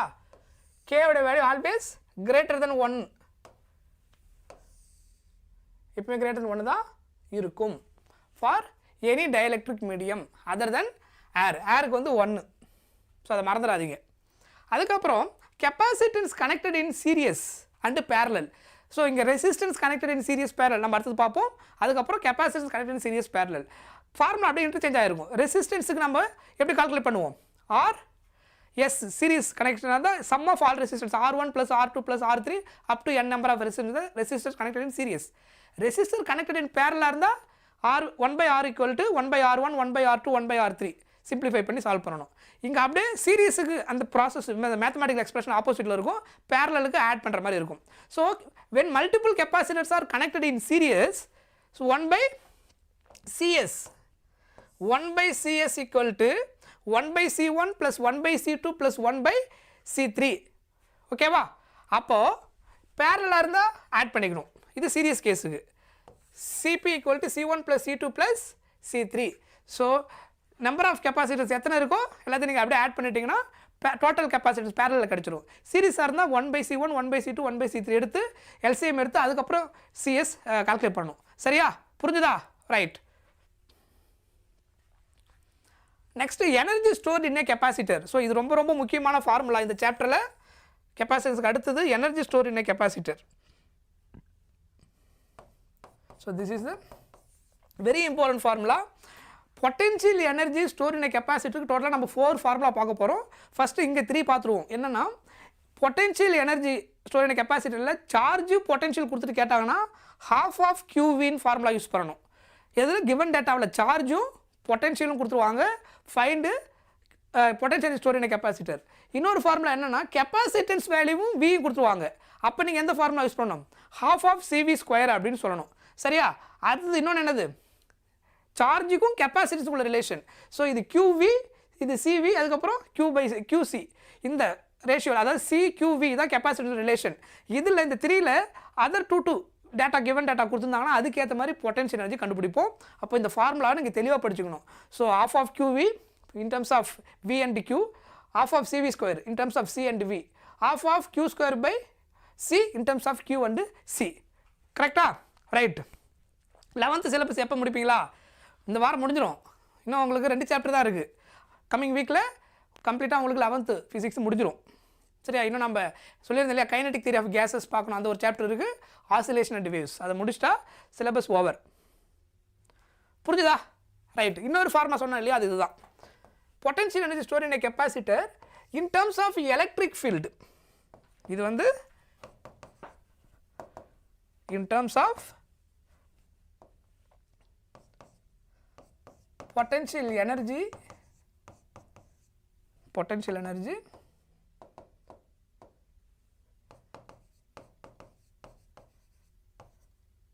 in terms of electric field. Potential energy in terms of E. சரியா? முன்னாடி என்ன பார்த்தோம்? CQV. ஸோ இதை யூஸ் பண்ணி பொட்டென்ஷியல் எனர்ஜி எப்படி கண்டுபிடிக்கணும்? ஃபார்முலா தெளிவாக படிச்சிங்கன்னா தான் என்ன கேட்குறாங்களோ அதுக்கேற்ற மாதிரி நீங்கள் யூஸ் பண்ண முடியும். ஸோ இதை ஏதாவது ஒரு ரிலேஷன் கொடுத்துருப்பாங்க, 2 டேட்டா கொடுத்துட்டு U கேட்கலாம், இல்லை இதில் ஏதாவது 1 கொடுத்துட்டு பொட்டென்ஷியல் எனர்ஜி கொடுத்துட்டு அன்னோன் கேட்கலாம். ஸோ இதில் எப்படி வேணாலும் கேட்கலாம். ஸோ கிவன் டேட்டாக்கு ஏற்ற மாதிரி இதில் 3 எதுன்னு சூஸ் பண்ணணும். எலக்ட்ரிக் ஃபீல்டில் கொடுத்துட்டு பொட்டென்ஷியல் எனர்ஜி கேட்பாங்க, ஏரியா கொடுத்துருவாங்க. பேரல் பிளேட் கெப்பாசிட்டரோட area, distance, electric field also given, then find the potential energy அப்படின்னு கேட்டாங்கன்னா ½ of ε0 E² into A into D. இது ஒரு ஃபார்முலா. இன்னொரு ஃபார்முலா யூஸ் பண்ணுவோம், இதுவும் நமக்கு இருக்குது, பர் யூனிட் வால்யூம். இங்கே நம்ம யூஸ் பண்ணுற வேர்டு என்னது? எனர்ஜி பர் யூனிட் வால்யூம்னு சொல்லி ஒரு ஸ்டேட்மெண்ட் கொடுப்பாங்க கொஸ்டினில். Find the potential energy per unit வால்யூம்னா இந்த A இன்ட்டு D இருக்கு இல்லையா, அது எதுக்கு ஈக்குவல்? வால்யூமுக்கு ஈக்குவல். ஏரியா இன்ட்டு டிஸ்டன்ஸ்னால் என்னென்னு அர்த்தம்? வால்யூம்னு அர்த்தம். அப்போ பர் யூனிட் வால்யூம்னா இந்த டேர்மை இங்கே கொண்டு வந்துடணும், U/V அப்படின்னு கொண்டு வந்து ரிமைனிங் எது மட்டும் இருக்கும்? ½ ஆஃப் ε0 E². அதாவது அர்த்தம். ஸோ பொட்டென்ஷியல் எனர்ஜிக்கு நீங்கள் என்னென்ன ஃபார்முலா கொடுத்துருக்கணும், கெப்பாசிட்டன்ஸ் கேஸில் தெளிவாக படித்து வச்சுக்கணும். இதில் எது வேணாலும் கொஸ்டின் சொல்லலாம். ஏன்னா இதில் அதிகமாக கொஸ்டின் வந்த ஒன் ஆஃப் த ஹெட்டிங் இதுவும். இந்த சாப்டரில் ஃப்ரீக்வெண்ட்டாக கெப்பாசிட்டன்ஸில் நிறைய கொஸ்டின்ஸ் ஃபோக்கஸ் பண்ணுவாங்க. இந்த எலக்ட்ரோஸ்டாட்டிக் பொட்டென்ஷியல் கெப்பாசிட்டன்ஸில் மினிமம் ஒரு கொஸ்டின் வந்து எதிலிருந்து இருக்குன்னா கெப்பாசிட்டன்ஸ் பேஸ் பண்ணி தான் இருக்கும். எலக்ட்ரோஸ்டாட்டிக்ஸை நம்ம ஓவராலாக பார்க்கணும். அதை கெப்பாசிட்டன்ஸ் ஃபோக்கஸ் பண்ணும்போது அதில் ஒன்று ஈக்குவலன்ட் கெப்பாசிட்டன்ஸ் பேஸ் பண்ணி கொஸ்டின் இருக்கலாம், இல்லைனா அதில் எவ்வளோ சார்ஜ் ஸ்டோர் ஆகுன்னு கேட்கலாம். இப்போ இந்த மாதிரி பொட்டென்ஷியல் எனர்ஜி கூட கேட்கலாம், எலக்ட்ரிக் ஃபீல்டை கொடுத்துட்டு கேட்கலாம், இல்லை சிக்யூவில் ஏதாவது டேட்டா கொடுத்துட்டு கேட்கலாம், இல்லை potential energy store per unit volume இப்படியும் கேட்கலாம். சரியா? ஸோ அதனால் இந்த பொட்டென்ஷியல் எனர்ஜி ஃபார்முலா எல்லாம் தெளிவாக படித்து வச்சுக்கணும். ரைட். ஸோ ப்ராப்ளம் வாங்க. A capacitor, capacitors of equal capacitance have equivalent capacitance C1 and C1 when connected in series and equivalent capacitance C2 when connected parallel. அப்படின்னா இந்த ரேஷியோ என்னன்னு கேட்டுக்கிறாங்க. இந்த கேஸு நம்ம ரெசிஸ்டர்ஸ் ஆல்ரெடி பார்த்துருக்கோம், அதே கான்செப்ட் தான் அப்ளை பண்ண போகிறோம். 4 capacitors of equal capacitance, அதான் கொஸ்டினில் இருக்கிற first clue. 4 capacitors of equal capacitance அப்படி இருந்து அந்த 4 சீரீஸாக கனெக்ட் பண்ணும்போது அவங்க என்ன சொல்லியிருக்கிறாங்க, all the 4 capacitor connected in சீரீஸாக இருக்கும்போது C1ன்னு அதுக்கு நேம் கொடுத்துருக்குறாங்க வென் கனெக்டட் இன் சீரியஸ். அதே மாதிரி C2 when connected in parallel அப்படின்னு சொல்லியிருக்கிறாங்க கொஸ்டினில். ஓகே, ஸோ ஈக்குவல் கெப்பாசிட்டர்ஸுக்கு நான் ஃபார்முலா உங்களுக்கு கொடுத்துட்றேன். இங்கே ரெசிஸ்டன்ஸ் நம்ம ஆல்ரெடி கொடுத்துருக்குறேன், அதே மாதிரி கெப்பாசிட்டர்ஸ் யூஸ் பண்ண வேண்டியதான்.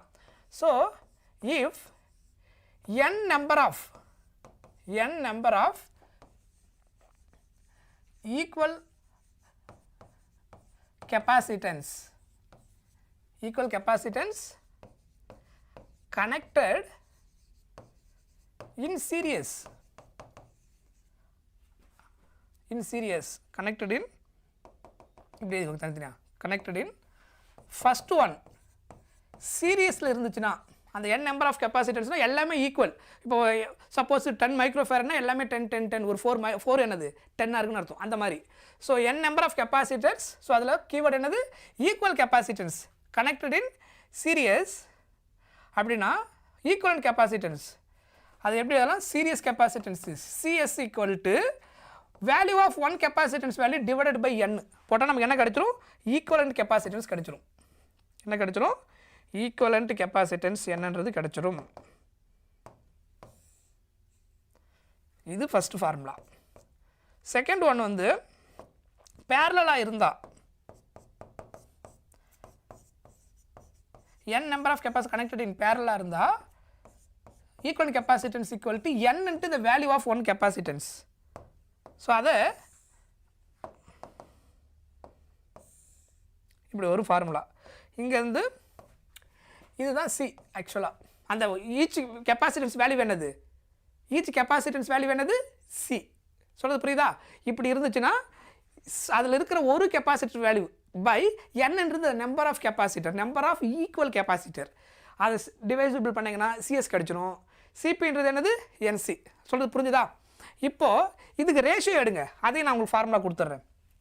CS by C P series capacity equal கேஸில் ரேஷியோ எடுத்திங்கன்னா அது என்ன வந்திருக்கு, சி பை என் பை இது என்ன வந்திருக்கு என்சி. ஸோ இதை சிம்பிளிஃபை பண்ணுங்கள், என்ன ஆகும், சிசி கேன்சல் ஆகிடும். சரியா? ஸோ இந்த n டினாமினேட்டருக்கு வந்துடும். இப்போ என்ன கிடைக்கும், 1/n², சிஎஸ் பை சிபி அப்படின்னு கிடைக்கும். 1/n², இந்த n × n மல்டிப்ளை ஆகிடும். ஆர் சிபி பை சிஎஸ்ன்னு கேட்டிருந்தாங்கன்னா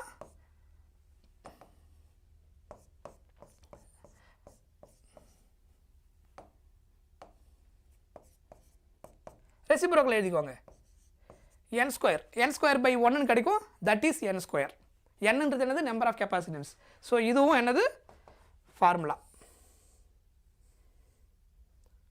சரியா?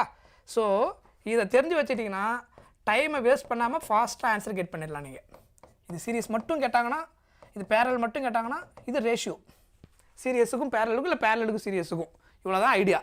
சரியா? இது எப்போ யூஸ் பண்ணணும், n நம்பர் ஆஃப் கெப்பாசிட்டி, அது என்னன்றது 4 capacitor 10 capacitor connected in series and parallel தனியாக கேட்டாங்கன்னா இது யூஸ் பண்ணணும், ரேஷியோ கேட்டாங்கன்னா இந்த கேஸ் யூஸ் பண்ணணும். இப்போ இந்த கொஸ்டினுக்கு வாங்க. நம்பர் ஆஃப் கெப்பாசிட்டர் என்னது 4 அப்படின்னா இந்த கேஸில் n ஈக்குவல் டு என்னது அப்போது 4. கரெக்டாக கொடுத்துருக்காங்க இல்லையா, 4. ஸோ 4 கெப்பாசிட்டர்னு கொடுத்துருக்குறாங்க, கெப்பாசிட்டன்ஸ். அதுக்கப்புறம் சீரியஸ் வந்து என்னென்னு கேட்டிருக்காங்க, C1 C2ன்னு சொல்லியிருக்காங்க. C1னா சீரியஸ் வந்து என்னென்னு சொல்லியிருக்காங்க, C1. பேரலல் என்ன சொல்லியிருக்காங்க, C2ன்னு சொல்லியிருக்கிறாங்க. கொஷினில் என்ன கேட்டிருக்காங்க? C1 by C2. So C1 series, C2 parallel தான். சீரியஸ் பை பேரலல் ஃபார்முலா இப்போ என்னது? 1 by n ஸ்கொயர். n இங்கே என்னது? n இங்கே என்ன வந்திருக்கு? ஸோ அப்போ தேர்ஃபோர் இங்கே சால்வ் பண்ணிக்கோங்க. நான் அடுத்த பேஜில் போடுறேன். C1 by C2ன்றது எதுக்கு நம்மளோட மீனிங் படி CS by CP, series by parallel. Formula என்னது? 1 by n square, n equal to 4. அப்போ சப்ஸ்டிட் பண்ணுங்க. 1 by 4 square, the answer is 1 by 16. இவ்வளோதான் ஃபார்முலா. அதுக்கு இந்த ஃபார்முலா சப்ஸ்டிட் பண்ணிங்கன்னா you will get the answer. Option B 1 by 16 is the answer. ரொம்ப சிம்பிளாக calculate பண்ணிடலாம். இதே கேஸ் நான் ரெசிஸ்டன்ஸுக்கு நடத்திருக்கிறேன். ரெசிஸ்டன்ஸில் உங்களுக்கு என்ன இருக்கும்? இந்த கேஸ் அப்படியே ரிவர்ஸில் இருக்கும். தெரியுதா? இது வந்து பேரலுக்கு வரும், இது சீரியஸுக்கு வந்துடும். ஏன்னா சீரியஸாக இருக்கும்போது சம் ஆஃப் ஆல் ரெசிஸ்டன்ஸு இதில் ரெசிஸ்டன்ஸில், பேரலாக இருக்கும்போது 1 by R1 1 by R2. அதனால் இதுக்கு சீரியஸுக்கு வந்து RPன்னு போடுவோம். NC பேரலுக்கு வந்து என்ன போடுவோம்? RP equal to R by N. அவ்வளோதான். இதே பேட்டர்ன் ரெண்டு கேஸ்லையுமே. ரெண்டுத்துலையுமே சீரியஸ் பேரல் ஒரே மாதிரி பேட்டர்ன் இருக்கும். பட் அந்த இது மேத்தமேட்டிக்கல் ரிலேஷன் மட்டும் சேஞ்ச் ஆகும், இன்டர்சேஞ்ச் ஆகிருக்கும். ரைட், நெக்ஸ்ட் கொஸ்டின் பாருங்கள். The effective capacitance of two capacitors are 3 microfarad. So 3 microfarad, 16 microfarad. Effective capacitance என்ன அர்த்தம்? Equivalent capacitance அர்த்தம். இதோட மீனிங் என்ன? Effective capacitance அதர்வைஸ் நம்ம எப்படி யூஸ் பண்ணுவோம்? நம்ம கன்வீனியன்ட்டாக யூஸ் பண்ணுற வேர்டு என்னது? எஃபெக்டிவ்னு என்ன அர்த்தம்? ஈக்குவலண்ட் கெப்பாசிட்டர்னு அர்த்தம். நாட் C1 C2 கொடுக்கல, அதனுடைய ஈக்குவலண்ட் கெப்பாசிட்டன்ஸை கொடுத்துருக்குறாங்க. அப்போ கெப்பாசிட்டன்ஸ் வேறு ஏதோ இருந்திருக்கு, அதை சிம்பிளிஃபை பண்ணதுக்கப்புறம் கிடைச்ச அந்த ஈக்குவலண்ட் கெப்பாசிட்டன்ஸ் தான் 3 microfarad, 16 microfarad when they are connected in series and parallel சொல்லியிருக்கிறாங்க. அப்போ கிவன் என்ன கொடுத்துருக்குறாங்க? இது வந்து ஃபர்ஸ்ட் ஒன் வந்து சீரியஸ், செகண்ட் ஒன் வந்து பேரலல். அப்போ CS கொடுத்துருக்குறாங்க, CP கொடுத்துருக்குறாங்க. CP given respectively. அப்போ கெப்பாசிட்டன்ஸ் ஆஃப் ஈச் கெப்பாசிட்டர் என்னவாக இருந்திருக்கும் அப்படின்னு கேட்டிருக்கிறாங்க. அப்போது கொஸ்டினில் அவங்க தெளிவாக என்ன சொல்லியிருக்கிறாங்கன்னா 2 கெப்பாசிட்டர்ஸ் தான் கனெக்ட் பண்ணியிருக்கிறாங்க. ஸோ அப்போ அதை என்ன எடுத்துக்கலாம்? C1 C2. So C1 C2 2 capacitor இருந்திருக்கு, அதை கனெக்ட் பண்ணியிருக்கிறாங்க. எப்படி கனெக்ட் பண்ணியிருக்கிறாங்க? சீரியஸ்லி கனெக்ட் பண்ணுறாங்க, பேரலில் கனெக்ட் பண்ணுறாங்க. சீரியஸில் கனெக்ட் பண்ணும்போது என்ன ஆன்சர்னு கொடுத்துட்டாங்க? 3 microfarad, பேரலில் 16 microfarad. அந்த 2 கெப்பாசிட்டர்ஸ் என்னவாகுதுன்னு கேட்டிருக்காங்க. அப்போது கொஷினில் ஃபஸ்ட்டு CS கொடுத்துருக்குறாங்க. ஓகேவா?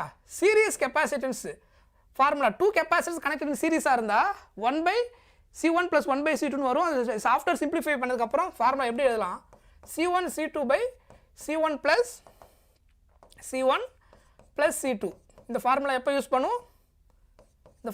பண்ணுவோம்? 2 capacitors,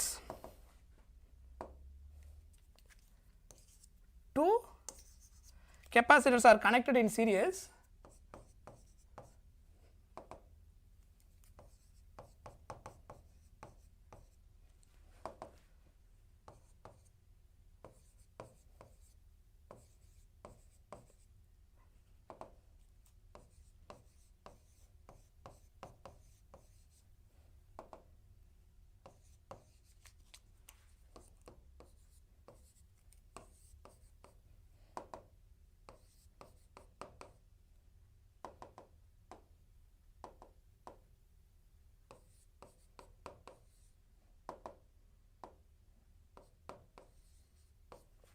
ஓகேவா? இதுதான் என்னது? 2 கெப்பாசிட்டர் கனெக்ட் இன் சீரிஸாக இருந்தால் நம்ம யூஸ் பண்ணக்கூடிய ஃபார்முலா இது. CS equal to C1 C2 by C1 + C2. Substitute பண்ணுங்க. இங்கே CS என்ன கொடுத்துருக்குறாங்க? இங்கே 3 microfarad. அப்போது C1 C2 by C1 + C2 எவ்வளோ கொடுத்துருக்குறாங்க? 3ன்னு எடுத்துக்கோங்க. நம்ம ஃபைனலாக மைக்ரோஃபேரட் தான் கால்குலேட் பண்ணுறோம், அதனால் கன்வர்ஷன்லாம் பண்ண தேவையில்லை. ஸோ இதான் என்னது? சீரியஸ் கெப்பாசிட்டன்ஸுடைய வேல்யூ அவங்க கொடுத்துட்டாங்க. பேரலில் என்ன வரும் பாருங்க. What is the answer? பேரலில் வந்து 2 கெப்பாசிட்டர் கனெக்ட் பண்ணால் sum of the capacitance C1 + C2ன்னு அர்த்தம். அது எதுக்கு ஈக்குவல்? 16க்கு ஈக்குவல். இப்போ இதிலிருந்து நம்ம என்ன பண்ணி ஆகணும்? அந்த 2 கெப்பாசிட்டன்ஸை கண்டுபிடிக்கணும். இதை நம்ம கால்குலேஷன் போடாமல் ஆப்ஷன் வந்து கண்டுபிடிக்கலாம். ஃபஸ்ட்டு ரிலேஷனை ஃபார்ம் பண்ணுங்கள். இப்போ C1 + C2 தான் 2 கெப்பாசிட்டர் கனெக்ட் சீரியஸ். அப்போ C1 + C2 16னா இப்போ இங்கே C1 C2க்கு பதிலாக என்ன எழுதலாம்? சாரி, C1 + C2க்கு பதிலாக 16 எழுதலாமா? Correct. So CS equal to சிஎஸ்ன்னு எதெல்லாம் அதர்வைஸ் டேரெக்டாக இங்கே இது அப்படியே எழுதிக்கோங்க.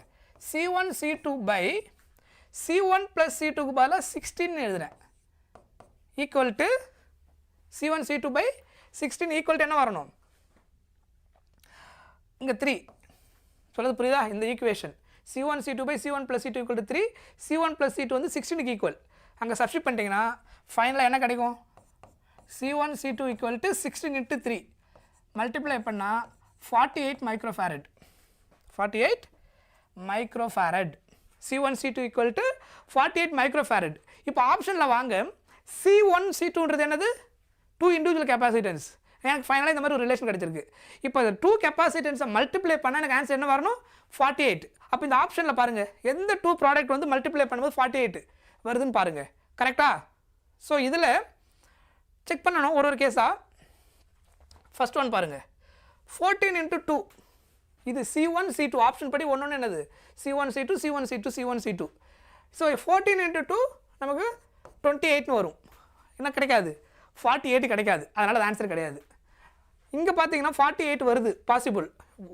வெரிஃபை பண்ணிட்டு எல்லா ஆப்ஷனையும் அதுக்கப்புறம் நம்ம கன்ஃபார்ம் பண்ணுவோம் ஸோ இங்கே 48 வருது 6 into 8 போட்டாலும் என்ன வரும் 48 வருது அப்போ இது ரெண்டுத்தில் பாசிபிலிட்டி இருக்குது இங்கே 60 வருது 10 into 6 அதனால இது என்ன கிடையாது ஆப்ஷன் கிடையாது சரிதா அந்த ஆப்ஷனில் கொடுத்துக்கிறது வந்து 2 இண்டிவிஜுவல் கெப்பாசிட்டன்ஸ் வேல்யூ தான் அப்போ அது ரெண்டுத்தையும் நீங்கள் சிம்பிளிஃபை பண்ணால் என்ன வரணும் 48 வரணும் அது கிடையாது அதனால் அது இது ரெண்டும் 48 வராது இது ரெண்டுத்துலேயும் 48 வருது இப்போ இதில் எது கரெக்ட்னு எப்படி கண்டுபிடிக்கிறது அப்படின்னா எனக்கு இன்னொரு டேட்டா தெரியும் இல்லையா sum of the 2 capacitance add பண்ண எனக்கு என்ன வரணும் 16 வரணும் C1 C2 ஆட் பண்ணால் 16 அப்போ இந்த ரெண்டு கேஸில் எதை ஆட் பண்ணால் 16 வருது பாருங்கள் 12 plus 4 16 C1 C2 மல்டிப்ளை பண்ணாலும் 48 வருது இது ரெண்டுத்தையும் ஆட் பண்ணாலும் 16 வருது ஆனால் இதில் என்ன வருது பாருங்கள் 8 plus 6 14 என்ன வரலை இது ரெண்டுத்தையும் ஆட் பண்ணால் 16 வரலை அதனால் இது எலிமினேட் சொல்கிறது புரியுதா எப்படி வந்து எலிமினேஷன் பண்ணுறதுன்னு ஃபார்முலானா உங்களுக்கு லாஜிக்காக இது நமக்கு ஆல்ரெடி தெரியும் அதுக்கப்புறம் நீங்கள் கால்குலேஷனில் போட்டு இதை சால்வ் பண்ணலாம் அது time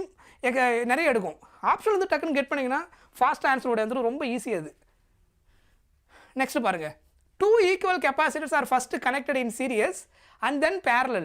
The ratio of equivalent capacities in the 2 cases அப்படின்னு சொல்லியிருக்கிறாங்க ஸோ அப்போ ரேஷியோ எடுத்திங்கன்னா நமக்கு என்ன வரும் ஆல்ரெடி நம்ம ஃபார்முலா பார்த்தோம் இல்லையா ஃபார்முலா என்ன பார்த்துருக்குறோம் ஃபஸ்ட் என்ன சொல்லியிருக்காங்க 2 equal capacitors 2 கொஷினில் அதுதான் க்ளூ ஈக்குவல் அதுதான் first clue 2 equal capacitors are first connected in series and then parallel the ratio of equivalent capacitors in the 2 cases கேட்டிருக்காங்க அப்போ என்ன கேட்டிருக்காங்க CS by CP ன்னு கேட்டிருக்காங்க இப்போ தானே ஃபார்முலா பார்த்தோம் n number of capacitors connected in series இருந்தால் என்ன formula சொல்லியிருந்தேனா CS by CP equal to 1 by n square அப்போது அங்கே ஈக்குவல் கெப்பாசிட்டர் வந்து 2 கொடுத்துருக்குறாங்க 1 by n square அப்போ 1 by 2 square n வந்து இந்த கொஷனில் 2 நம்பர் ஆஃப் கெப்பாசிட்டி என்ன சொல்லியிருக்காங்க இங்கே 2 அந்த கேஸில் 4 அதனால் 1 by 16 வந்தது இங்கே 2 அப்போ 1 by 2 ஸ்கொயர்னா 1 by 4 அப்போ ரேஷியோ எடுத்துனா என்ன வரணும்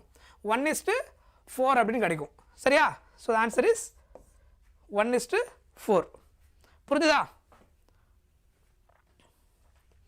ரைட் ஸோ இந்த case a slab of dielectric constant K has the same across the sectional area of the plates A parallel plate capacitance thickness வந்து கொடுத்துருக்காங்க பாருங்க இதுக்கு நான் ஃபார்முலா ஆல்ரெடி கொடுத்துருக்குறேன் T equal to என்னது 3/4 of D ன்னு சொல்லி கொடுத்துருக்குறாங்க அதுக்கப்புறம் the capacitance of the capacitance when the slab is inserted between the plates new capacitance என்னன்னு கேட்டிருக்காங்க இதுக்கு ஆல்ரெடி ஃபார்முலா நம்ம என்ன கொடுத்துருந்தேன் C dash equal to epsilon naught A by D minus T plus T by root of dielectric constant K கரெக்டா கொஸ்டினில் dielectric constant K in terms of Kலே வச்சுருக்காங்க so இதுதான் ஆக்சுவலாக நம்ம சிம்பிளிஃபை பண்ணுவோம் கரெக்டா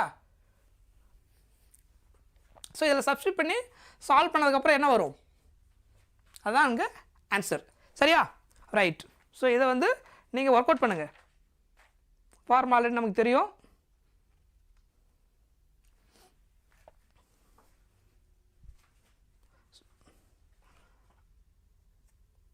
ஐ திங்க் இது ரூட் வராதுன்னு நினைக்கிறேன்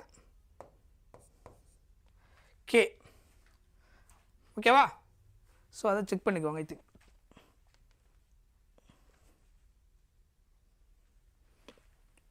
ஸோ இதில் சப்ஸ்டிட் பண்ணி சால்வ் பண்ணிங்கன்னா வில் கெட் த ஆன்சர் இனிஷியலாக C equal to என்ன வரும் epsilon naught A by D. இது before inserting dielectric. epsilon naught A by D before inserting dielectric.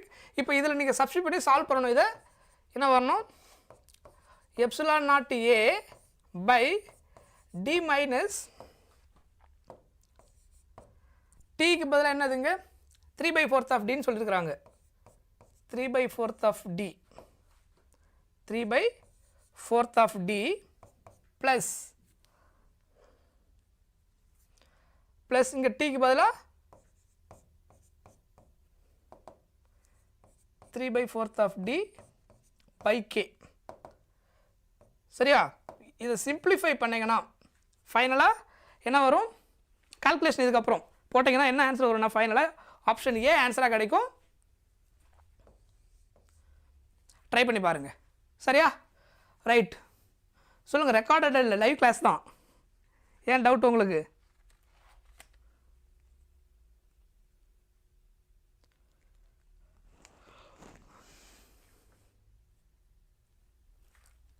Okay. So இதை வந்து ஃபர்தராக இதுக்கப்புறம் நீங்கள் சால்வ் பண்ணி அந்த ஆன்சர் வந்து வெரிஃபை பண்ணிக்கோங்க.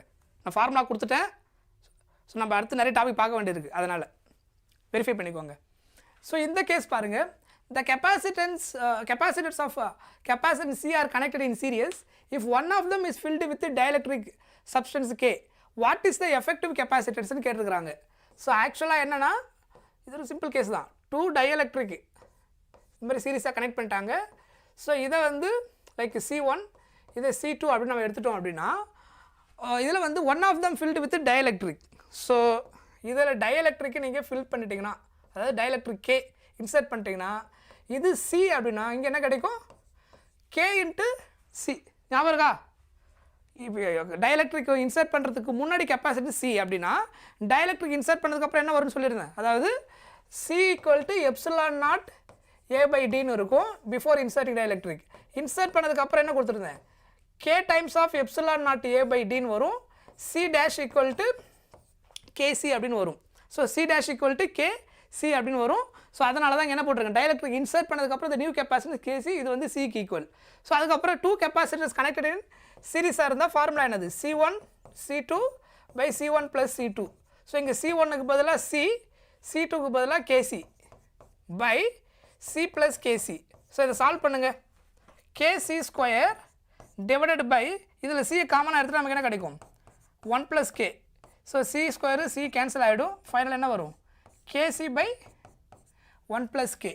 So option A is the answer. kc by 1 plus k. புரியுதா? ரைட். ஸோ நம்ம அடுத்து பார்க்க போகிறது current electricity. So current electricity அடுத்து நம்ம டிஸ்கஸ் பண்ண போகிறோம் ஆஃப்டர் பிரேக்.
ரைட், கண்டினியூ பண்ணலாமா?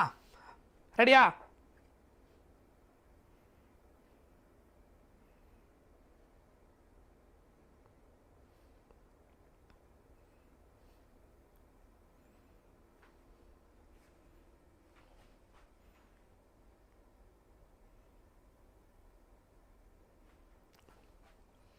Right.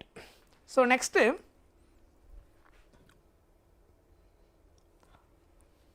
Current electricity.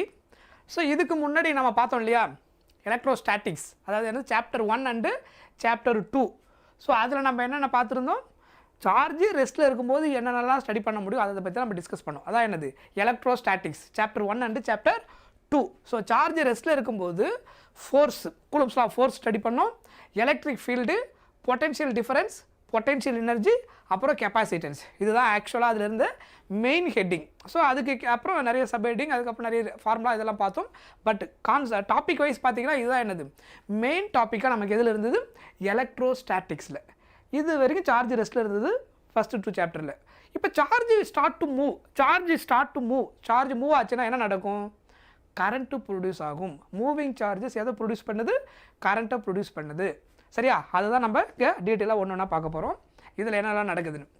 So first electric current. So electric current எதனால் ப்ரொடியூஸ் ஆகுது, மூவிங் சார்ஜஸ்னால. கரெக்டாக? அதில் நெட் கரண்ட் I = Q/T. கரண்ட்டோடைய ஃபார்முலா என்னது, சார்ஜ் பை T. கரெக்டாக? அது total charge by total time taken. So charge எவ்வளோ நேரம் ஃப்ளோ ஆகிருக்கு, எவ்வளோ டைம் வரைக்கும், அதுக்கேற்ற மாதிரி தான் என்ன இருக்கும், அங்கே கரண்ட் இருந்திருக்கும். I = Q/T. அதுக்கப்புறம் instantaneous current. So differentiation dQ/dt. dQ/dtன்றது என்னது, இன்ஸ்டன்டேனியஸ். அந்த பர்டிகுலர் பாயிண்டில் என்ன கரண்ட் இருக்குது, இப்போ சார்ஜ் ஃப்ளோ ஆகிருக்குன்னா ஒரு பர்டிகுலர் பாயிண்டில் என்ன கரண்ட் இருக்கும், that is instantaneous current. So இன்ஸ்டன்டேனியஸ்ன்றது என்னது, dQ/dt. இன்ஸ்டன்டேனியஸ்னால் நம்ம என்ன கால்குலேட் பண்ணுவோம், டிஃப்ரென்ஷியேஷன். அதில் நம்ம வெலாசிட்டி யூஸ் பண்ணிருக்கிறோம், இன்ஸ்டன்டேனியஸ் வெலாசிட்டி, இன்ஸ்டன்டேனியஸ் ஆக்சிலரேஷன், இந்த மாதிரி நம்ம நிறைய பார்த்துருக்குறோம். கரெக்டாக? அதுக்கப்புறம் SI யூனிட் ஆஃப் கரண்ட் வந்து ஆம்பியர். 1 ஆம்பியர் எதுக்கு ஈக்குவல் அப்படின்னா 1 Coulomb/1 செகண்ட். கரெக்டு தானே? 1 Coulomb/1 செகண்ட். ஏன் I = Q/T. SI unit of current ampere. Ampere நம்ம எதுக்கு பதிலாக யூஸ் பண்ணுறோம், 1 Coulomb/1 செகண்ட். சார்ஜுக்கு கூலும், டைமுக்கு செகண்ட். அதுக்கு பதிலாக யூஸ் பண்ணக்கூடிய யூனிட் தான் என்னது, ஆம்பியர். அதுக்கப்புறம் என்னது, Ohm's law. So Ohm's law நமக்கு ஆல்ரெடி தெரியும், என்னது, வோல்டேஜ் கரண்ட்டும் directly proportional. Voltage directly proportional to current is called Ohm's law. அதனுடைய ப்ரொபோஷனாலிட்டி கான்ஸ்டன்ட் தான் இங்கே என்னது, ரெசிஸ்டன்ஸ். ஓகே, ஓம்ஸ் லான்றது என்னது, voltage directly proportional to current, the proportionality constant equate பண்ண என்ன கிடைக்கும், R அப்படின்ற ஒரு வேல்யூ கிடைக்கும். அதான் என்னது, proportionality constant. R is called resistance. So இது ஆல்ரெடி நமக்கு தெரிஞ்சது. கரெக்டாக? Proportionality constant is called resistance. SI unit of resistance ohm. 1 ohm எதுக்கு ஈக்குவல் அப்படின்னா இதிலிருந்து டெரைவ் பண்ணிங்கன்னா V is equal to IR னா அப்போ I equal to what, V/R. Sorry, R equal to V/I. Sorry, R equal to V/I. அப்போது SI unit of resistance 1 ஓம்னா 1 ohm எதுக்கு equal அப்படின்னா volt by current. அப்போது இதுக்கு பதிலாக வோல்ட்டு, கரண்ட்டுக்கு பதிலாக என்ன வரும், ஆம்பியர். ஸோ 1 ஓம் எதுக்கு ஈக்குவல், 1 வோல்ட் பை 1 ஆம்பியர். சொன்னது புரியுது? இது எல்லாமே equivalent unit. So SI unit, அதுக்கப்புறம் அந்த ஃபார்முலாவிலேருந்து என்ன ஈக்குவலண்ட் யூனிட்டை நம்ம கொண்டு வர முடியும். அதுக்கப்புறம் ஒரு கண்டக்டர் எடுக்கும்போது ரெசிஸ்டன்ஸோட நேச்சர் என்னெல்லாம் இருக்கும் அப்படின்னா, ரெசிஸ்டன்ஸ் வந்து directly proportional to length of the conductor, inversely proportional to cross sectional area of the conductor. இப்போ இதான் நம்ம வந்து ஒரு ஒயர்னு எடுத்துக்கிறோம் அப்படின்னா இது அதனுடைய லென்த்து, இது கிராஸ் செக்ஷனல் ஏரியா. இப்போ அந்த லென்த்து வந்து நீங்கள் இன்னும் அடிஷ்னலாக சம் லென்த் இன்க்ரீஸ் பண்ணுறீங்க, இல்லை கிராஸ் செக்ஷனல் ஏரியாவை ஜாஸ்தி பண்ணுறீங்க அப்படின்னா அதுக்கேற்ற மாதிரி நமக்கு என்ன ஆகிடும், ரெசிஸ்டன்ஸ் சேஞ்ச் ஆகும். எப்படி சேஞ்ச் ஆகும்னா, லென்த்து அதிகமாச்சுன்னா ரெசிஸ்டன்ஸு இன்க்ரீஸ் ஆகுது, ஏரியா அதிகமாச்சுன்னா ரெசிஸ்டன்ஸ் டிக்ரீஸ் ஆகுது. அதனால தான் அதோட மீனிங் என்ன, R directly proportional to L, R inversely proportional to area. சொல்கிறது புரியுதா? இதோட இன்டர்லிங்க் பண்ணிங்கன்னா ஆர் டைரக்ட்லி ப்ரொபோஷனல் டு எப்படி வரும், ஸோ ஆர் ஃபைனலாக டைரக்ட்லி ப்ரொபோஷனல் டு L/A. இதை ஈக்குவேட் பண்ணிங்கன்னா அந்த ப்ரொபோஷனாலிட்டி கான்ஸ்டன்ட் தான் என்னது இங்கே, rho. R is equal to proportionality equate பண்ணிங்கன்னா ப்ரொபோஷனாலிட்டி கான்ஸ்டன்ட் கிடைக்கும். தட் இஸ் வாட் இந்த கேஸில் ரோ. ரெசிஸ்டிவிட்டி, ஆர்ன்றது ரெசிஸ்டன்ஸ், ரோன்றது என்னது, ரெசிஸ்டிவிட்டி. ஸோ ப்ரொபோஷனாலிட்டி கான்ஸ்டன்ட் இது ரெசிஸ்டிவிட்டி. அதனோட SI யூனிட் என்ன வரும், ohm metre. Resistivity SI unit வந்து இதுலேருந்து ரீஅரேஞ்ச்மெண்ட் பண்ணி சால்வ் பண்ணிங்கன்னா கிடைக்கும் என்னது R × A/L சிம்பிளிஃபை பண்ணிங்கன்னா எஸ்ஐ யூனிட் ஆஃப் ரெசிஸ்டன்ஸ் வந்து ohm, SI unit of resistivity ohm metre. புரிஞ்சுதா?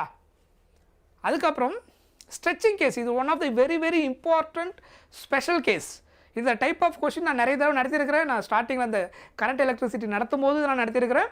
அப்புறம் நான் நிறைய கொஷின்ஸை டிஸ்கஸ் பண்ணியிருக்கிறேன். பர்டிகுலராக கரண்ட் எலக்ட்ரிசிட்டியை பற்றி மட்டும் நான் உங்களுக்கு அரௌண்ட் ஒரு 6 hours கம்ப்ளீட்டாக கொஷின்ஸ் நிறைய டிஸ்கஸ் பண்ணியிருக்கிறேன். அதில் பர்டிகுலராக இந்த டைப் ஆஃப் கொஷின் நான் உங்களுக்கு எக்ஸ்பிளைன் பண்ணியிருப்பேன். இந்த டைப் ஆஃப் கொஷின் என்னென்னா, ஒரு ஒயர் இருக்கும், அந்த ஒயரை நீங்கள் ஸ்ட்ரெச்சிங் பண்ணுறீங்க, அப்படியே அந்த அதே ஒயருடைய ஒரிஜினல் லென்த் அதே தான், அதை ஸ்ட்ரெச்சிங் பண்ணும்போது லென்த் இன்க்ரீஸ் ஆகுது, வால்யூம் மாறாது. ஒரிஜினலாக இருந்த அதே வால்யூம் எக்ஸ்பேண்ட் பண்ணதுக்கப்புறம் அதே வால்யூம் தான், ஆனால் ஸ்ட்ரெச்சிங் பண்ணதுக்கப்புறம் என்ன ஆகுது, லென்த் சேஞ்ச் ஆகுது, கிராஸ் செக்ஷனல் ஏரியா அதுக்கேற்ற மாதிரி மாறுது. அப்படின்னா நியூ ரெசிஸ்டன்ஸை எப்படி கண்டுபிடிப்பீங்க ஃபார் ஸ்ட்ரெச்சிங் கேஸ்? கரெக்டாக? ஸோ அதுக்கு நாம் உங்களுக்கு ஃபார்முலா சொல்லியிருந்தேன். இது வந்து பிஃபோர் ஸ்ட்ரெச்சிங், நம்ம ஸ்ட்ரெச்சிங் பண்ணுறதுக்கு முன்னாடி ஃபார்முலா என்னது, ரெசிஸ்டன்ஸ் R = ρl/A. இது நார்மலாக ஃபிக்ஸடாக ஒரு லென்த்தில் இருக்கும்போது Vங்கிறது வால்யூம் வந்து கான்ஸ்டன்ட். கரெக்டாக?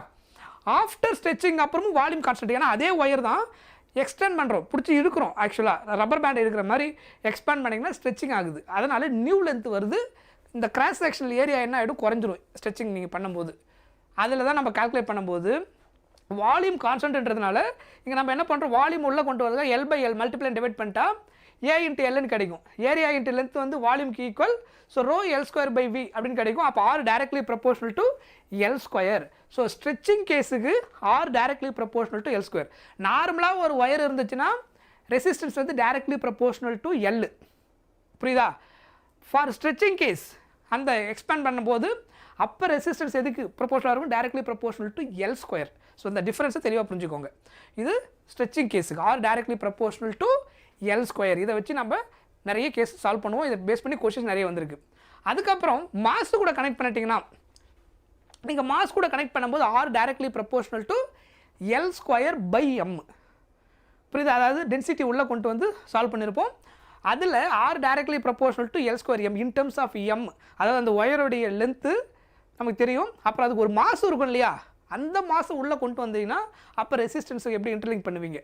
So R directly proportional to L²/m, length and mass கூட ஸ்ட்ரெச்சிங் கேஸுக்கு. This also what, stretching case. சரியா? முன்னாடி பார்த்து ஒன்லி L கூட மட்டும் கனெக்ட் பண்ணுவோம், R directly proportional to L², constant வால்யூமில். மாஸ் கூட சேர்த்து நீங்கள் கனெக்ட் பண்ணிங்கன்னா R directly proportional to L²/m, that also what, stretching case. அதுக்கப்புறம் ஓம்ஸ் லா அப்ளை பண்ணிங்கன்னா என்ன வரும் பாருங்க. What is Ohm's law? V = IR. ஆருக்கு பதிலாக நீங்கள் என்ன சப்ஸ்டிட் பண்ணலாம், ρl/A. R replaced by what, ஆருக்கு பதிலாக என்ன எழுதலாம், ρl/A. R replaced by ρl/A substitute பண்ணிங்கன்னா ஃபைனலாக I ρl/A. That also equal to V. V = IRன்றது கரெக்டு. ஆருக்கு பதிலாக ρl/A சப்ஸ்டிட் பண்ணிட்டீங்கன்னா that also equal to V. Ohm's law. சரியா? That is also correct. அதுக்கப்புறம் கரண்ட் டென்சிட்டி அப்படின்னு ஒரு நியூ டேர்ம் நம்ம இன்ட்ரோடியூஸ் பண்ணுறோம். கரண்ட் டென்சிட்டி என்ன அர்த்தம், current per area. J = current density, நம்ம ஜெனரலாக யூஸ் பண்ணுற சிம்பிள் வந்து J. Current by ஏரியானா I/A. அதனுடைய SI யூனிட் வந்து ஆம்பியர் பர் மீட்டர் ஸ்கொயர். இதனுடைய SI யூனிட் வந்து ஆம்பியர் பர் மீட்டர் ஸ்கொயர். கரண்ட்டுக்கு ஆம்பியர், ஏரியாவுக்கு மீட்டர் ஸ்கொயர். ஏரியாவோட SI யூனிட் வந்து மீட்டர் ஸ்கொயர், அதனால ஆம்பியர் பர் மீட்டர் ஸ்கொயர். அதுக்கப்புறம் J, கரண்ட் டென்சிட்டி J வந்து எதுக்கு ஈக்குவல் அப்படின்னா, எப்படி இன்னொரு டிடெக்ட் பண்ணுற பாருங்க, கரண்ட்டுக்கு பதிலாக நீங்கள் என்ன எழுதலாம், Q/T எழுதலாம் இல்லையா. அப்போ current density J = I/A standard formula. I also we can write what, Q/T. அப்போ Q/T நீங்கள் சப்ஸ்டிட் பண்ணிங்கன்னா current density also we can write Q/A × T. நான் சொல்கிற பாயிண்ட் புரியுதா? இது நமக்கு ஸ்டாண்டர்டாக தெரிஞ்ச formula.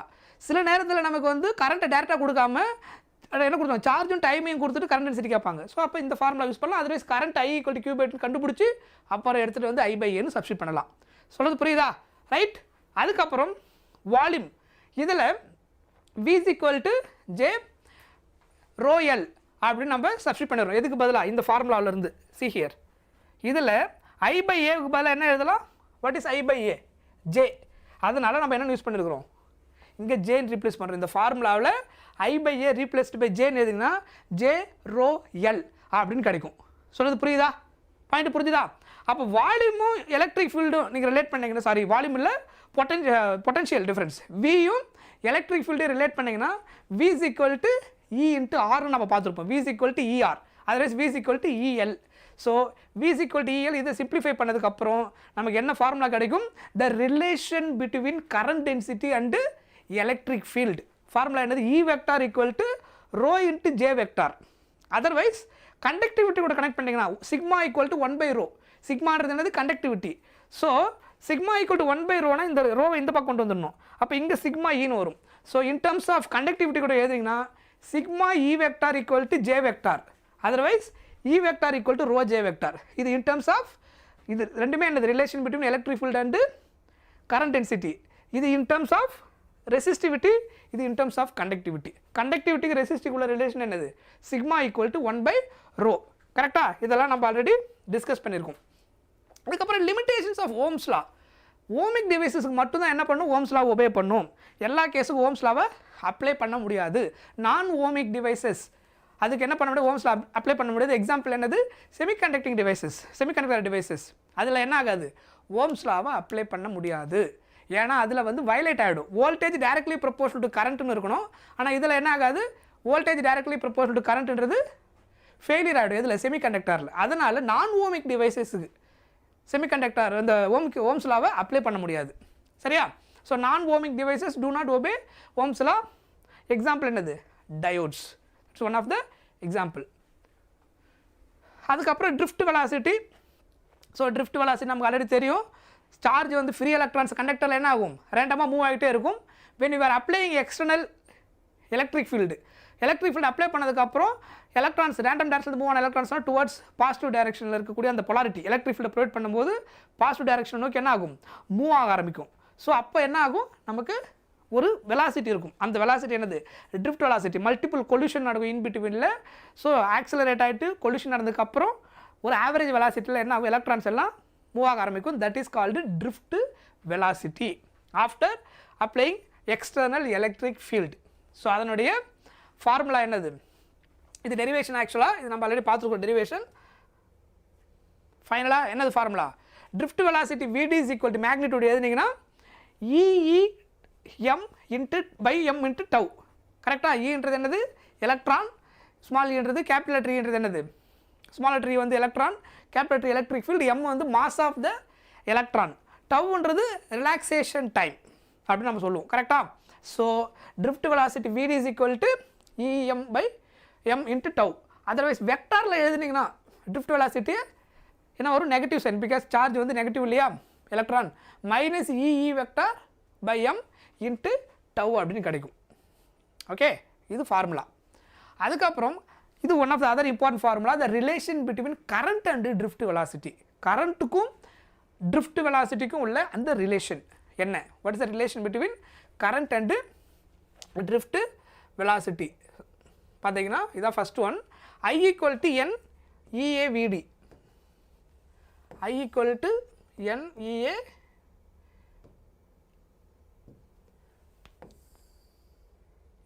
EA VD. That is the relation between current and drift velocity. Drift velocity க்கும் current density உள்ள ரிலேஷன் இது. அதுக்கப்புறம் ரிலாக்ஸேஷன் டைமுக்கும் கண்டக்டிவிட்டிக்கு உள்ள ரிலேஷன். இது எல்லாமே ஃபார்முலா. ஸோ இந்த ஃபார்முலா வந்து த relation between drift velocity and current. I equal to NEA VD. So number of electrons per unit volume, small n. அதுக்கப்புறம் value of one electron, area, அப்புறம் drift velocity. இது கரண்ட்டுக்கும் இதுக்குள்ள relation. இதுவே current density கூட இந்த ஏவை இங்கே கொண்டு I/Aன்னு வரும். I/A க்கு பதிலாக Jன்னு போட்டுடலாம். J is equal to NE VD. This is the relation between இது கரண்ட் டென்சிட்டிக்கும் drift velocity உள்ள ரிலேஷன். இது வந்து ரிலாக்ஸேஷன் டைம் டவ்வுக்கும் சிக்மாவுக்கும் உள்ள ரிலேஷன், அதாவது கண்டக்டிவிட்டி அதுக்குள்ள relation. Sigma equal to N E² by M into tau. இது எல்லாமே formula. Each and every formula you have to remember. ஞாபகம் வச்சுக்கோங்க. கொஷனுக்கு ஏற்ற மாதிரி நம்ம ஃபார்முலாவை யூஸ் பண்ணிப்போம். இதுவே ரெசிஸ்டிவிட்டி கூட கனெக்ட் பண்ணிட்டீங்கன்னா rho's equal to M by N E² tau. ஏன்? Sigma rho equal to 1 by sigma. அப்போ இதை ரெசிப்ரோக்கில் எழுதிங்கன்னா இது சிக்மாவுடைய ஃபார்முலா. கண்டக்டிவிட்டி எதுக்கு equal? NE² by M into tau. ரெசிப்ரோக்கில் இருந்தால் M by N E² tau அப்படின்னு கிடைக்கும். சொன்னது புரிஞ்சுதா? கிளியர்? ரைட். Next mobility. மொபிலிட்டின்னு என்ன அர்த்தம்? It is defined as the ratio of magnitude of drift velocity to electric field. அதான் அதனுடைய definition. Mobility definition ratio of magnitude of the drift velocity modulus of vd vector by otherwise vd by vector எல்லாமே எழுதினீங்கன்னா இதை simplify பண்ணால் மொபிலிட்டிக்கு இன்னொரு relation கிடைக்கும் drift velocity substitute பண்ணதுக்கப்புறம். So mu equal to vd by e இது definition and also equal to what drift velocity e tau by m substitute பண்ணால் என்ன கிடைக்கும் e tau by m ன்னு கிடைக்கும். mu is equal to e tau by m that also correct. புரிஞ்சுதா? இதோட SI unit metre square by volt second. சரியா? So இதையும் note பண்ணி வச்சுக்கோங்க. அதுக்கப்புறம் temperature dependence of resistivity or resistance. So ரெண்டுமே நம்ம கனெக்ட் பண்ண முடியும். ஸோ ரெசிஸ்டிவிட்டி வந்து என்ன ஆகாது, டெம்பரேச்சர்னால தான் சேஞ்ச் ஆகும். மெட்டீரியலுக்கு ஏற்ற மாதிரி மாறும் ரெசிஸ்டிவிட்டி. அதுக்கப்புறம் டெம்பரேச்சர்னால சேஞ்ச் ஆகுமே தவிர மற்றபடி லென்த்தோ இல்லை ஏரியாவோ சேஞ்ச் ஆனால் ரெசிஸ்டன்ஸ் தான் சேஞ்ச் ஆகும். கேபிட்டல் ஆர் ரெசிஸ்டன்ஸ் சேஞ்ச் ஆகும். ரெசிஸ்டிவிட்டி ரோ என்ன ஆகாது, லென்த்துனால ஏரியாவில் சேஞ்ச் ஆகாது. So it depends only nature of the material. அதுக்கப்புறம் டெம்பரேச்சர் மாறிச்சுன்னா ரெசிஸ்டிவிட்டி சேஞ்ச் ஆகும். ரெசிஸ்டன்ஸ் டெம்பரேச்சர்னு மாறும். சரியா?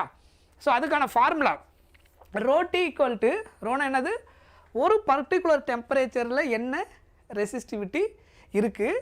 இனிஷியலாக நம்ம ஒரு டெம்பரேச்சரை கொடுத்து ரைஸ் பண்ணுறோம். அதாவது சப்போஸ் ஒரு 30 டிகிரி செல்சியஸில் ஒரு கால்குலேட் பண்ணுறோன்னா 30லேருந்து நான் என்ன பண்ணுறேன் ஒரு 45 ரைஸ் பண்ணுறேன். அப்போது ரெசிஸ்டிவிட்டி அட் 45 டிகிரி அப்படின்னு எடுப்பேன்.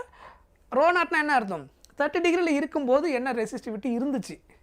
1 + ஆல்ஃபா டெல்டா டினா சேஞ்ச் இன் டெம்பரேச்சர் எவ்வளோ, இப்போ 30 to 45னா 15 டிகிரி சேஞ்ச் ஆகிருக்கு. T2 - T1 ஆல்ஃபான்றது கோஎஃபிஷியன்ட், டெம்பரேச்சர் கோஎஃபிஷியன்ட். ஸோ அதுக்கு எந்த அளவுக்கு அந்த மெட்டீரியல் வந்து per டிகிரி செல்சியஸ் ரியாக்ட் பண்ணுது அதுதான் என்னது ஆல்ஃபா. கரெக்டாக? ஸோ இப்போ இதிலிருந்து ஆல்ஃபா கண்டுபிடிக்கணும்னா ரீஅரேஞ்ச்மெண்ட் பண்ணிங்கன்னா rho T minus rho naught by rho naught into delta T. இதுவே அதே ப்ராசஸ் தான் ரெசிஸ்டன்ஸுக்கு எழுதிக்கலாம். இதுக்கு பதில் R T R naught 1 + alpha into delta T. So இப்படி யூஸ் பண்ணால் உங்களுக்கு என்ன கிடச்சிடும், ஈஸியாக ஆன்சர் கிடச்சிடும். சொல்கிறது புரிஞ்சுதா? Next alpha temperature coefficient of resistivity சொல்லிட்டேன். அதோட யூனிட் வந்து பர் டிகிரி செல்சியஸ். ஆல்ஃபாவோட யூனிட் என்னது, பர் டிகிரி செல்சியஸ். டைமென்ஷன் எதுவும் டெம்பரேச்சர் பவர் -1. மெட்டல்ஸுக்கு ஆல்ஃபா பாசிட்டிவாக இருக்கும். மெட்டல்ஸுக்கு ஆல்ஃபா பாசிட்டிவ். செமிகண்டக்டருக்குலாம் எடுத்திங்கன்னா நெகட்டிவில் கிடைக்கும். இன்சுலேட்டருக்கும் செமிகண்டக்டருக்கும் ஆல்ஃபா என்னது நெகட்டிவ். மெட்டல்ஸுக்கு மட்டும்தான் ஆல்ஃபா என்னது பாசிட்டிவ். சொல்கிறது புரியுதா? செமிகண்டக்டர் அண்ட் இன்சுலேட்டருக்கு நெகட்டிவில் இருக்கும். ஃபார்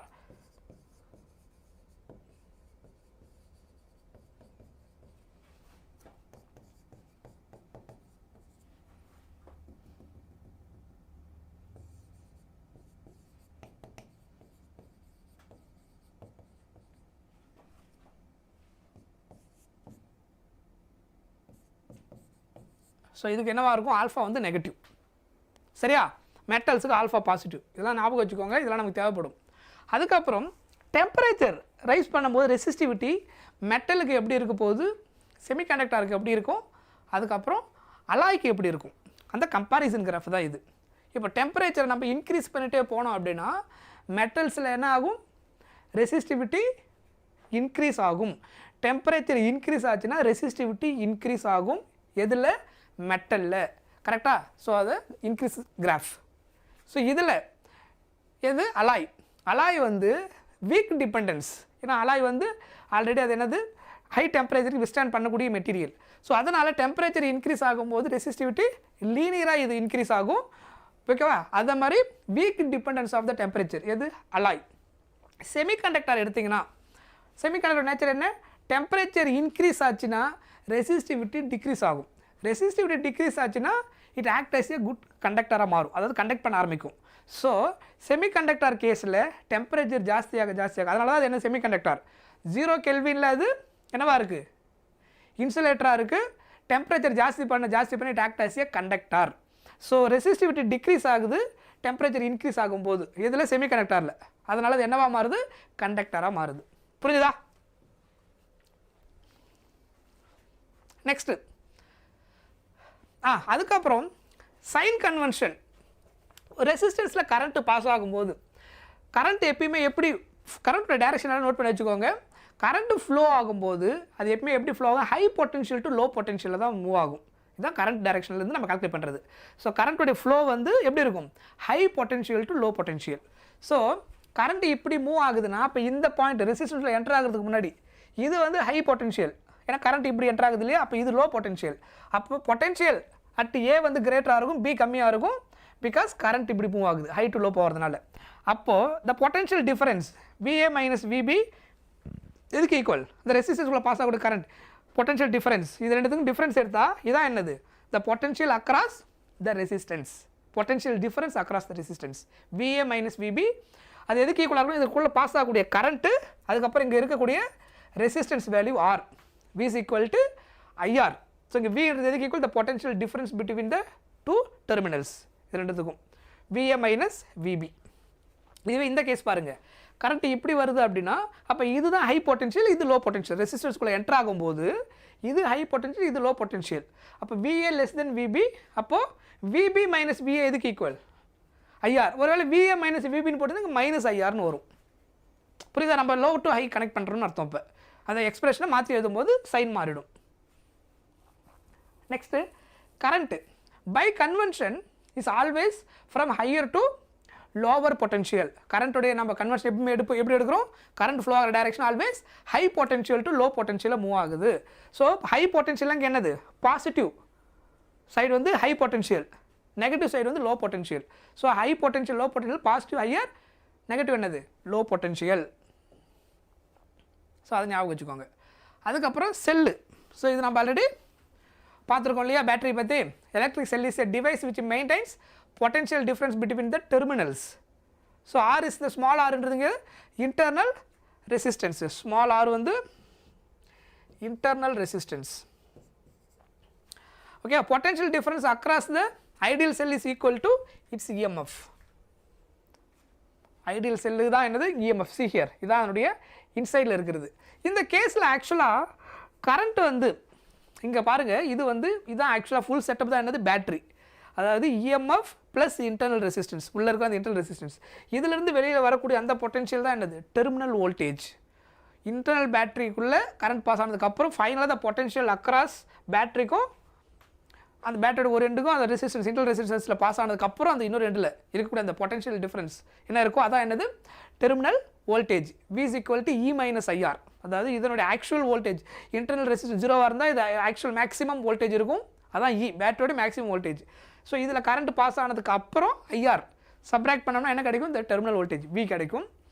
ஸோ இங்கே ரெண்டு கேஸ் நம்ம பார்ப்போம்.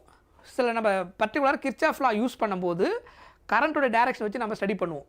இப்போ பாருங்கள், கரண்ட்டோட டைரக்ஷன் வந்து பேட்டரியிலேருந்து இந்த பக்கம் இருந்துச்சுன்னா என்ன அர்த்தம், டிஸ்சார்ஜ், அதாவது அந்த பேட்டரி சப்ளை கொடுக்குதுன்னு அர்த்தம். சொல்கிறது புரியுதா? Yes, hi Nandakumar, welcome. So இது கரண்ட் வந்து இது பாசிட்டிவ், இது நெகட்டிவ். பாசிட்டிவ் சைட்லேருந்து தான் கரண்ட் மூவ் ஆக ஆரம்பிக்கும். பேட்டரியிலேருந்து கரண்ட் வெளியில் வருதுன்னா டிஸ்சார்ஜ், சப்ளைவை அது ப்ரொவைட் பண்ணுது அப்படின்னு அர்த்தம்.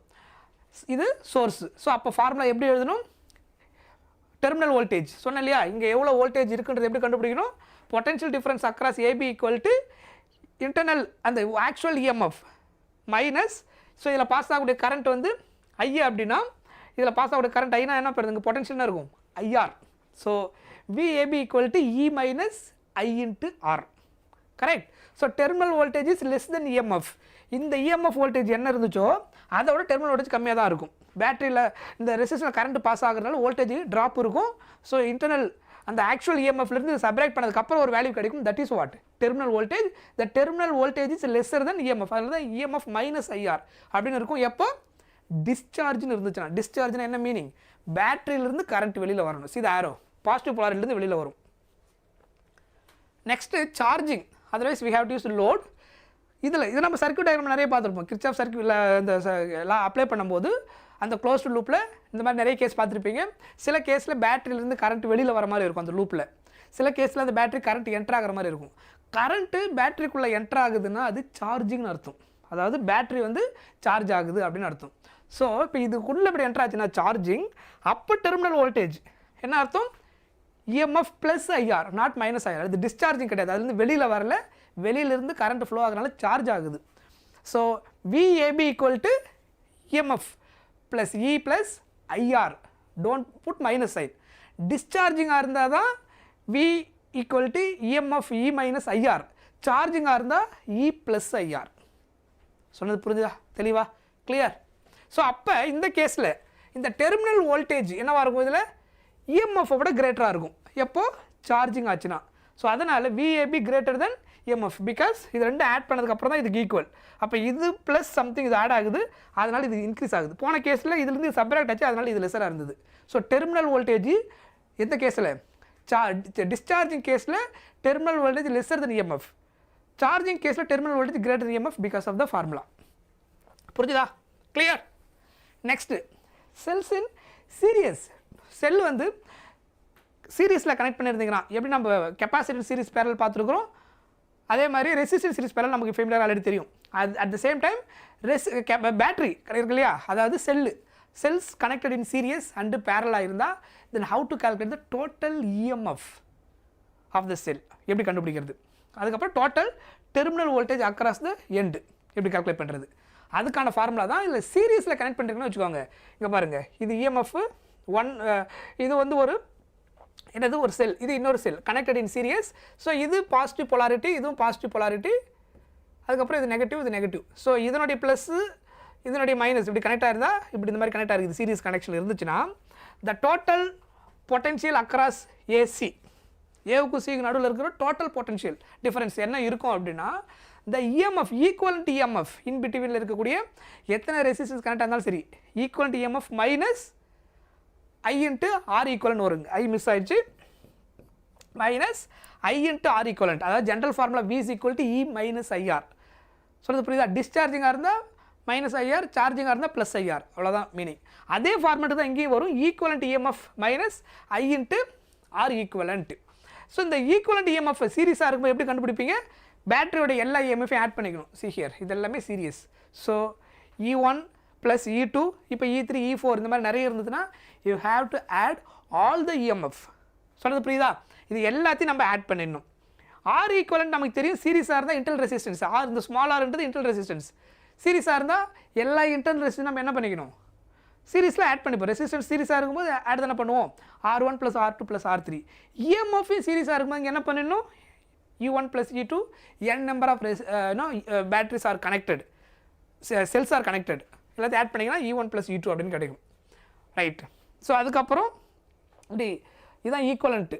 ஆஃப்டர் இது எல்லாத்தையும் சிம்பிளிஃபை பண்ணால் டோட்டல் EMF வந்து EMF ஈக்குவலண்ட், இது R ஈக்குவலண்ட், இந்த மாதிரி கிடைக்கும். நெக்ஸ்ட்டு பாருங்கள், இந்த கேஸில் ஒரு டிஃப்ரென்ஸ் இருக்குது முன்னாடி பார்த்த கேஸில் இதுலேயும். இங்கே ப்ளஸ்ஸு, இது மைனஸு, இங்கே மைனஸு ப்ளஸ்ஸு. இப்போ சீரியஸாக நம்ம கனெக்ட் பண்ண அந்த பேட்டரியோடைய செல்ஸோடைய அந்த கனெக்ஷன் பார்த்தீங்கன்னா இங்கே பாருங்கள், இதனுடைய நெகட்டிவ் இதனுடைய பாசிட்டிவ் கனெக்டாக இருக்கும். அடுத்தது இன்னொன்று கனெக்டாக இருந்தால் இங்கே என்ன வரும்? இங்கே ப்ளஸ்ஸு மைனஸ் இருக்கும், இதனுடைய நெகட்டிவ் அதனுடைய ப்ளஸ்ஸும் கனெக்டாக இருக்கும். இந்த மாதிரி கனெக்ஷன் சீரீஸில் இருந்துச்சுன்னா EMF ஈக்குவல் EMF கண்டுபிடிப்பா என்ன பண்ணணும்? டேரெக்டாக நீங்கள் என்ன பண்ணிக்கலாம்? அப்படியே ஆட் பண்ணிக்க வேண்டியதான். நான் சொல்கிறது புரியுதா? அப்படியே E1 E2 அப்படின்னு ஆட் பண்ணிக்கலாம். ஆனால் சேம் ரெண்டு பேட்டரியோடைய சேம் பொலாரிட்டி டேரெக்டாக நீங்கள் சீரீஸில் கனெக்ட் பண்ணி வச்சிங்கன்னா, அதாவது ரெண்டுமே ப்ளஸ் கனெக்ஷனோ இல்லை ரெண்டும் மைனஸ் ஃபஸ்ட்டு செல்லுடைய மைனஸ் செகண்ட் செல்லுடைய மைனஸ், இல்லை ஃபஸ்ட்டு செல்லுடைய ப்ளஸ் செகண்ட் செல்லுடைய ப்ளஸ், இந்த மாதிரி கனெக்ஷன் கொடுத்துட்டிங்கன்னா then how to calculate the equivalent EMFனா சப்ராக்ட் பண்ணணும். ஸோ இதில் இது E1 மைனஸ் E2, இதில் எது கிரேட்டர் EMF இருக்கோ அதுலேருந்து ஸ்மாலர் சப்ராக்ட் பண்ணணும். ஸோ இந்த கேஸில் நான் E1 கிரேட்டர் E2 ஸ்மாலர் எடுத்துட்டேன். அப்போது இந்த மாதிரி கனெக்ஷன் இருந்ததுன்னா இங்கே ப்ளஸ் இங்கே மைனஸ்ன்றது ஆட் ஆகிட்டு இருக்கும், இங்கே மைனஸ் இங்கே ப்ளஸ் ரெண்டு சேம் பொலாரிட்டி என்ன ஆகுது? கனெக்ஷன் பண்ணியிருக்காங்க. அப்படி இருந்துச்சுன்னா சப்ராக்ட் பண்ணணும். EMF ஃபஸ்ட் ஒன் எடுத்து கிரேட்டர்னு எடுத்துக்கணும். எது கிரேட்டர் EMF அதுலேருந்து மைனஸ் ஸ்மாலர் EMF சப்ராக்ட் பண்ணணும். If you are connecting like this. சொல்கிறது புரியுதா? Don't add. அப்போது ஸ்டில் ஃபார்மட் இதே தான். The total EMF across AC, sorry total voltage across AC equivalent EMF minus I into R equivalent. ரெசிஸ்டன்ஸில் எந்த பிரச்சனையும் கிடையாது. R1 ப்ளஸ் R2 சீரிஸாக நம்ம எப்படி பண்ணுமோ அதை அப்படியே பண்ணிக்க வேண்டியதான். ஆனால் இதுதான் என்ன ஆகிடும்? E1 மைனஸ் E2 அப்படின்னு மாறிடும். சொல்கிறது புரியுதா? ஆட் ஆகாது, அதை நோட் பண்ணி வச்சுக்கோங்க. அதுக்கப்புறம் பேரலல் கேஸ். ஸோ ரெசிஸ்டர்ஸ் இந்த மாதிரி டூ ரெசிஸ்டர்ஸ் டூ EMF இருக்கு இல்லையா, இந்த மாதிரி கனெக்டட் இன் செல்ஸ் வந்து கனெக்டட் இன் பேரலாக இருந்துச்சுன்னா ஈக்குவலண்ட் EMF கண்டுபிடிக்கிற ஃபார்முலா இதுதான் ஆக்சுவலாக first EMF into epsilon E1 into R2 அதுக்கப்புறம் E2 into R1. So first ஒன்னுடைய EMF into internal resistance of second one multiply பண்ணிவிட்டு ப்ளஸ் அதே மாதிரி E2 into R1 divided by sum of the resistance R1 plus R2. R equivalent two resistors are பேரலாக இருந்தால் 1/R1 1/R2 வரும். After LCM simplify பண்ணால் R equivalent equal to R1 R2 by R1 plus R2. Two resistors are connected in parallel இருந்தால். So இது ஞாபகம் வச்சுக்கோங்க. பேரலில் battery கனெக்டாக இருந்துச்சுன்னா cells கனெக்டாக இருந்தால். நெக்ஸ்ட் பவரோட ஃபார்முலா நமக்கு தெரியும். வோல்டேஜ் இன்ட்டு கரண்ட் பேசிக் டெஃபினேஷன் கரெக்டாக இதில் அதில் ஓம்ஸில் அப்ளை பண்ணிங்கன்னா V is equal to IRனு போட்டிங்கன்னா I இன்ட்டு I ஆகிடும் I²R. அதுக்கப்புறம் ஐக்கு பதிலாக V/Rனு போட்டிங்கன்னா V²/Rனு கிடைக்கும். இது எல்லாமே பவருக்கு நம்ம யூஸ் பண்ணக்கூடிய ஃபார்முலா. SI யூனிட் வாட்டு, அப்புறம் நம்ம அதர் யூனிட் பவருக்கு ஒன்று யூஸ் பண்ணுவோம். SI யூனிட் வந்து வாட்டு, ஹார்ஸ் பவர்னு ஒன்று யூஸ் பண்ணுவோம். கரெக்டாக 1 ஹார்ஸ் பவர் எதுக்கு ஈக்குவல் 746 வாட்டுக்கு ஈக்குவல். சொல்கிறது புரிஞ்சுதா? அதுக்கப்புறம் கிர்ச்சாஃப்ஸ் லா. ஸோ நம்ம கிர்ச்சாஃப்ஸ் லா வந்து 2 லா. ஒன்று வந்து கிர்ச்சாஃப்ஸ் கரண்ட் லா, இன்னொன்று கிர்ச்சாஃப்ஸ் வோல்டேஜ் லா. அதர்வைஸ் இன்னொன்று நம்ம எப்படி சொன்னாங்க ஃபஸ்ட் லாவை கிர்ச்சாஃப்ஸ் ஜங்ஷன் ரூல், செகண்ட் ஒன்று கிர்ச்சாஃப்ஸ் லூப் ரூல் அப்படின்னு சொல்லுவோம். ரெண்டுமே ஒரே மீனிங் தான். சரியா? ஸோ இந்த ஜங்ஷன் ரூலோடைய மீனிங் என்ன அப்படின்னா, கரண்ட் வந்து ஒரு பர்டிகுலர் ஜங்ஷனில் என்ட்ரு ஆகுதுன்னு வச்சுக்கோங்க. அந்த என்ட்ரு ஆகிற கரண்ட்டும் லீவ் ஆகிற கரண்ட்டோடைய சம்மும் எப்பவுமே என்னவாக இருக்கும்? ஈக்குவலாக இருக்கும். Sum of entering current equal to sum of leaving current அப்படின்னு சொல்லலாம். Otherwise the total current at the junction என்னன்னு சொல்லலாம்? 0 அப்படின்னு சொல்லலாம். ஸோ ரெண்டுமே கரெக்ட். சரியா? ரெண்டுமே ஒரே மீனிங் தான். இதுதான் ஜங்ஷன். ஸோ இப்போ சப்போஸ் இந்த ஆரோ பாருங்கள், I1 I2 இந்த ஜங்ஷனுக்கு என்ட்ரிங், இதிலிருந்து இது லீவிங். ஸோ இது ரெண்டுத்தினுடைய சம்மும் இதுவும் என்னது? ஈக்குவலாக இருக்கும். I1 + I2 equal to I3 இருக்கும். இல்லை இந்த ஜங்ஷனில் டோட்டல் கரண்ட் என்னன்னு சொல்லலாம்? 0. I1 + I2 - I3 equal to என்ன கிடைக்கும்? 0ன்னு கிடைக்கும். That is the meaning. Net current at a junction equal to 0 அப்படின்னு சொல்லலாம். அதாவது டோட்டல் கரண்ட் அந்த ஜங்ஷனில் 0. டோட்டல் கரண்ட் அந்த ஜங்ஷனில் 0 அப்படின்னா அப்போ இது இன்னொரு மெத்தட் எப்படி சொல்லலாம்னு சொன்னேன்?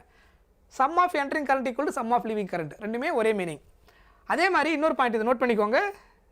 What is the total charge at the junction அப்படின்னு கேட்டாங்கன்னா, அந்த ஜங்ஷனில் டோட்டல் கரண்ட்டே 0னா அப்போ டோட்டல் சார்ஜ் என்ன ஆகிடும்? 0 ஆகிடும். கரெக்டு தானே? அந்த ஜங்ஷனில் டோட்டல் கரண்ட் 0னா total charge 0. Because I equal to Q/T. கரண்ட் 0னா அப்போ சார்ஜ் என்னது? 0. அதனால் net charge at the junction also 0. Kirchhoff's current லாவில் இதெல்லாம் நீங்கள் ஞாபகம் வச்சுருக்கணும். சரியா? இதெல்லாம் ஸ்டேட்மெண்ட் பேஸ்டு கொஸ்டினில் வரும்போது நமக்கு தேவைப்படும். அதுக்கப்புறம் KCL Kirchhoff's current law is based on conservation of charge. So total charge, அதாவது total charge at the junction என்னது? 0. அதாவது எந்த சார்ஜுமே ஜங்ஷனில் என்ன ஆகாது? ஸ்டாக்னேட் ஆகாது, அங்கேயே நிற்காது. ஸோ சார்ஜ் என்ட்ராகும் போயிட்டே இருக்கும். அப்படி தான் இருக்குமே தவிர அந்த இடத்துல என்ன ஆகாது? அங்கே நிற்காது. அதனால தான் என்ட்ரிங்கும் லீவிங்கும் ஈக்குவல் அப்படின்னு நம்ம சொல்கிறோம். அங்கே நின்னா தான் நம்ம வந்து நமக்கு வந்து வேறு ஏதாவது ரிசல்ட் கிடைக்கும். அது இங்கே பாசிபிலிட்டி கிடையாது. சரியா? அதுக்கப்புறம் கிர்ச்சாஃப்ஸ் வோல்டேஜ் நமக்கு தெரியும். For any closed loop total voltage என்னது? It becomes 0. ஸோ அது நம்ம ஆல்ரெடி பார்த்தது தான். அதுக்கப்புறம் லாஸ்ட் இதில் என்னது? Wheatstone bridge. So Wheatstone bridge வந்து எதுக்காக யூஸ் பண்ணுவோம்? அன்னோன் ரெசிஸ்டரை கால்குலேட் பண்ணுறதுக்கு. நம்மக்கிட்ட ஒரு ஏதோ ஒரு ரெசிஸ்டர் வேல்யூ கொடுக்குற ரெசிஸ்டர் கொடுக்குறாங்க, என்ன வேல்யூ தெரியல. ஸோ அதனுடைய அன்னோன் அந்த ரெசிஸ்டர் வேல்யூ எப்படி கால்குலேட் பண்ணுறதுன்னா, வீட்ஸ்டோன் பிரிட்ஜ் கான்செப்ட் யூஸ் பண்ணி ஈஸியாக கால்குலேட் பண்ண முடியும். ஸோ அது என்னது? Balanced bridge. ஸோ இந்த P/R இந்த Q/S இந்த ரேஷியோ எடுத்திங்கன்னா அது ரெண்டும் ஈக்குவலாக இருந்துச்சுன்னா என்ன அர்த்தம்? கால்வானாமீட்டரில் கரண்ட்டு பாஸ் ஆகாது. If there is no current passing through the galvanometer அப்படின்னா the bridge is balanced Wheatstone bridge. ஒருவேளை இதில் கரண்ட் பாஸ் ஆச்சுன்னா இந்த ரேஷியோ ஈக்குவல் கிடையாது. P/Q ஈக்குவல் டு R/S கிடையாது, நாட் ஈக்குவல் ஆகிடும். பேலன்ஸ்டு வீட்ஸ்டோன் பிரிட்ஜ் கிடையாது, அன்பேலன்ஸ்டு வீட்ஸ்டோன் பிரிட்ஜ். அந்த கேஸ் வேறு. பேலன்ஸ்டாக இருந்துச்சுன்னா இதை யூஸ் பண்ணி கால்குலேட் பண்ண முடியும். ஸோ இது நமக்கு நோன் ரெசிஸ்டன்ஸாக இருக்கும், இது வந்து வேரியபிள் ரெசிஸ்டன்ஸாக இருக்கும். தேவையான அளவுக்கு டியூன் பண்ணிட்டே வந்தோன்னா எப்போ இந்த ரேஷியோக்கு ஈக்குவலாக இது ரெண்டும் வருதோ அதை வச்சு நம்ம என்ன கண்டுபிடிச்சிட முடியும்? கால்வானோமீட்டர் 0 டிஃப்ளெக்ஷன் காமிக்கும் போது there is no current passing galvanometer அப்படின்னா இது ரெண்டும் ஈக்குவல் ரேஷியோக்கு வந்துச்சுன்னு அர்த்தம். அப்போ இங்கே என்ன வேல்யூ இருக்குதோ அதான் என்னது? அதனுடைய அன்னோன் கரண்ட். எப்போ கால்வானோமீட்டர் 0 டிஃப்ளெக்ஷன் காமிக்கும் போது. சொல்கிறது புரியுதா? ஸோ கால்வானோமீட்டர் 0 டிஃப்ளெக்ஷன் காமிக்குதுன்னா இந்த இருக்கிற பொட்டன்ஷியல் VAவும் VD என்னவாக இருக்கும்? ஈக்குவலாக இருக்கும். There is no potential difference. அதனால தான் கால்வானோமீட்டரில் கரண்ட் பாஸ் ஆகுது. கரண்ட் பாஸ் ஆகணும்னா பொட்டன்ஷியல் டிஃபரன்ஸ் இருக்கணும். If there is no potential difference no current passing through it. அதான் VA VD ஈக்குவல் டு 0வாக இருக்கணும். Sorry VB VD equal to 0வாக இருக்கணும். ஸோ அப்போ galvanometer ஜீரோ டிஃப்ளெக்ஷன் காமிக்கும். Right, next question. இது நான் ஆல்ரெடி உங்களுக்கு சொல்லியிருந்தேன், ஞாபகம் இருக்கா? The resistance of the wire is R Om if it is melted and stretched. So கொஷினில் என்ன சொல்லியிருக்கிறாங்க? ஸ்ட்ரெச்டு அப்படின்னு சொல்லியிருக்கிறாங்க. stretched to n times its original length, its new resistance என்னவா இருக்குன்னு கேட்டிருக்காங்க. ஸோ ஸ்ட்ரெச்சிங் கேஸில் நியூ ரெசிஸ்டன்ஸ் கண்டுபிடிக்கிறதுக்கு ஃபார்முலா நம்ம ஆல்ரெடி பார்த்துருக்குறோம். என்ன ஃபார்முலா பார்த்துருக்குறோம்? நியூ ரெசிஸ்டன்ஸ் அது ஆர் டேஷ்னு எடுத்துருக்குறோம். அது எதுக்கு ஈக்குவலாக இருக்கும்? n ஸ்கொயர் இன்ட்டு ஆருக்கு ஈக்குவலாக இருக்கும். இதை தான் நம்ம நியூ ரெசிஸ்டன்ஸ் ஸ்ட்ரெச்சிங் கேஸ் கண்டுபிடிக்கிறதுக்கு நான் கொடுத்துருந்த formula. R dash equal to n square R. என்னன்னா என்ன அர்த்தம்? எத்தனை டைம்ஸ் வந்து அந்த லென்த் வந்து இன்க்ரீஸ் ஆகுதுன்னு சொல்லிடுவாங்க. ஆர்ன்றது ஒரிஜினலாக இருந்த resistance, that is new resistance. This is for particularly stretching case. New resistance for எந்த கேஸுக்கு யூஸ் பண்ணுறோம்? For stretching wire.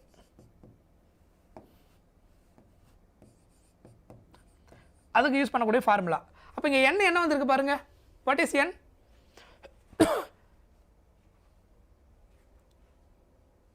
n டைம்ஸ்னே கொடுத்துருக்குறாங்க. கரெக்டாக? அதாவது 3 டைம்ஸ் 4 டைம்ஸ்னு கொடுக்காம n டைம்ஸ்னே கொடுத்துட்டாங்க. அப்போ ஃபார்முலா என்னது? ஆன்சர் என்னது? n square R. சொன்னதில்ல ஃபார்முலா, அது டைரக்ட் ஃபார்முலாவே கொஸ்டினாக கேட்டிருக்காங்க. R dash equal to n square R அப்படின்னு கேட்டிருக்காங்க. The resistance of the wire is 20 Om.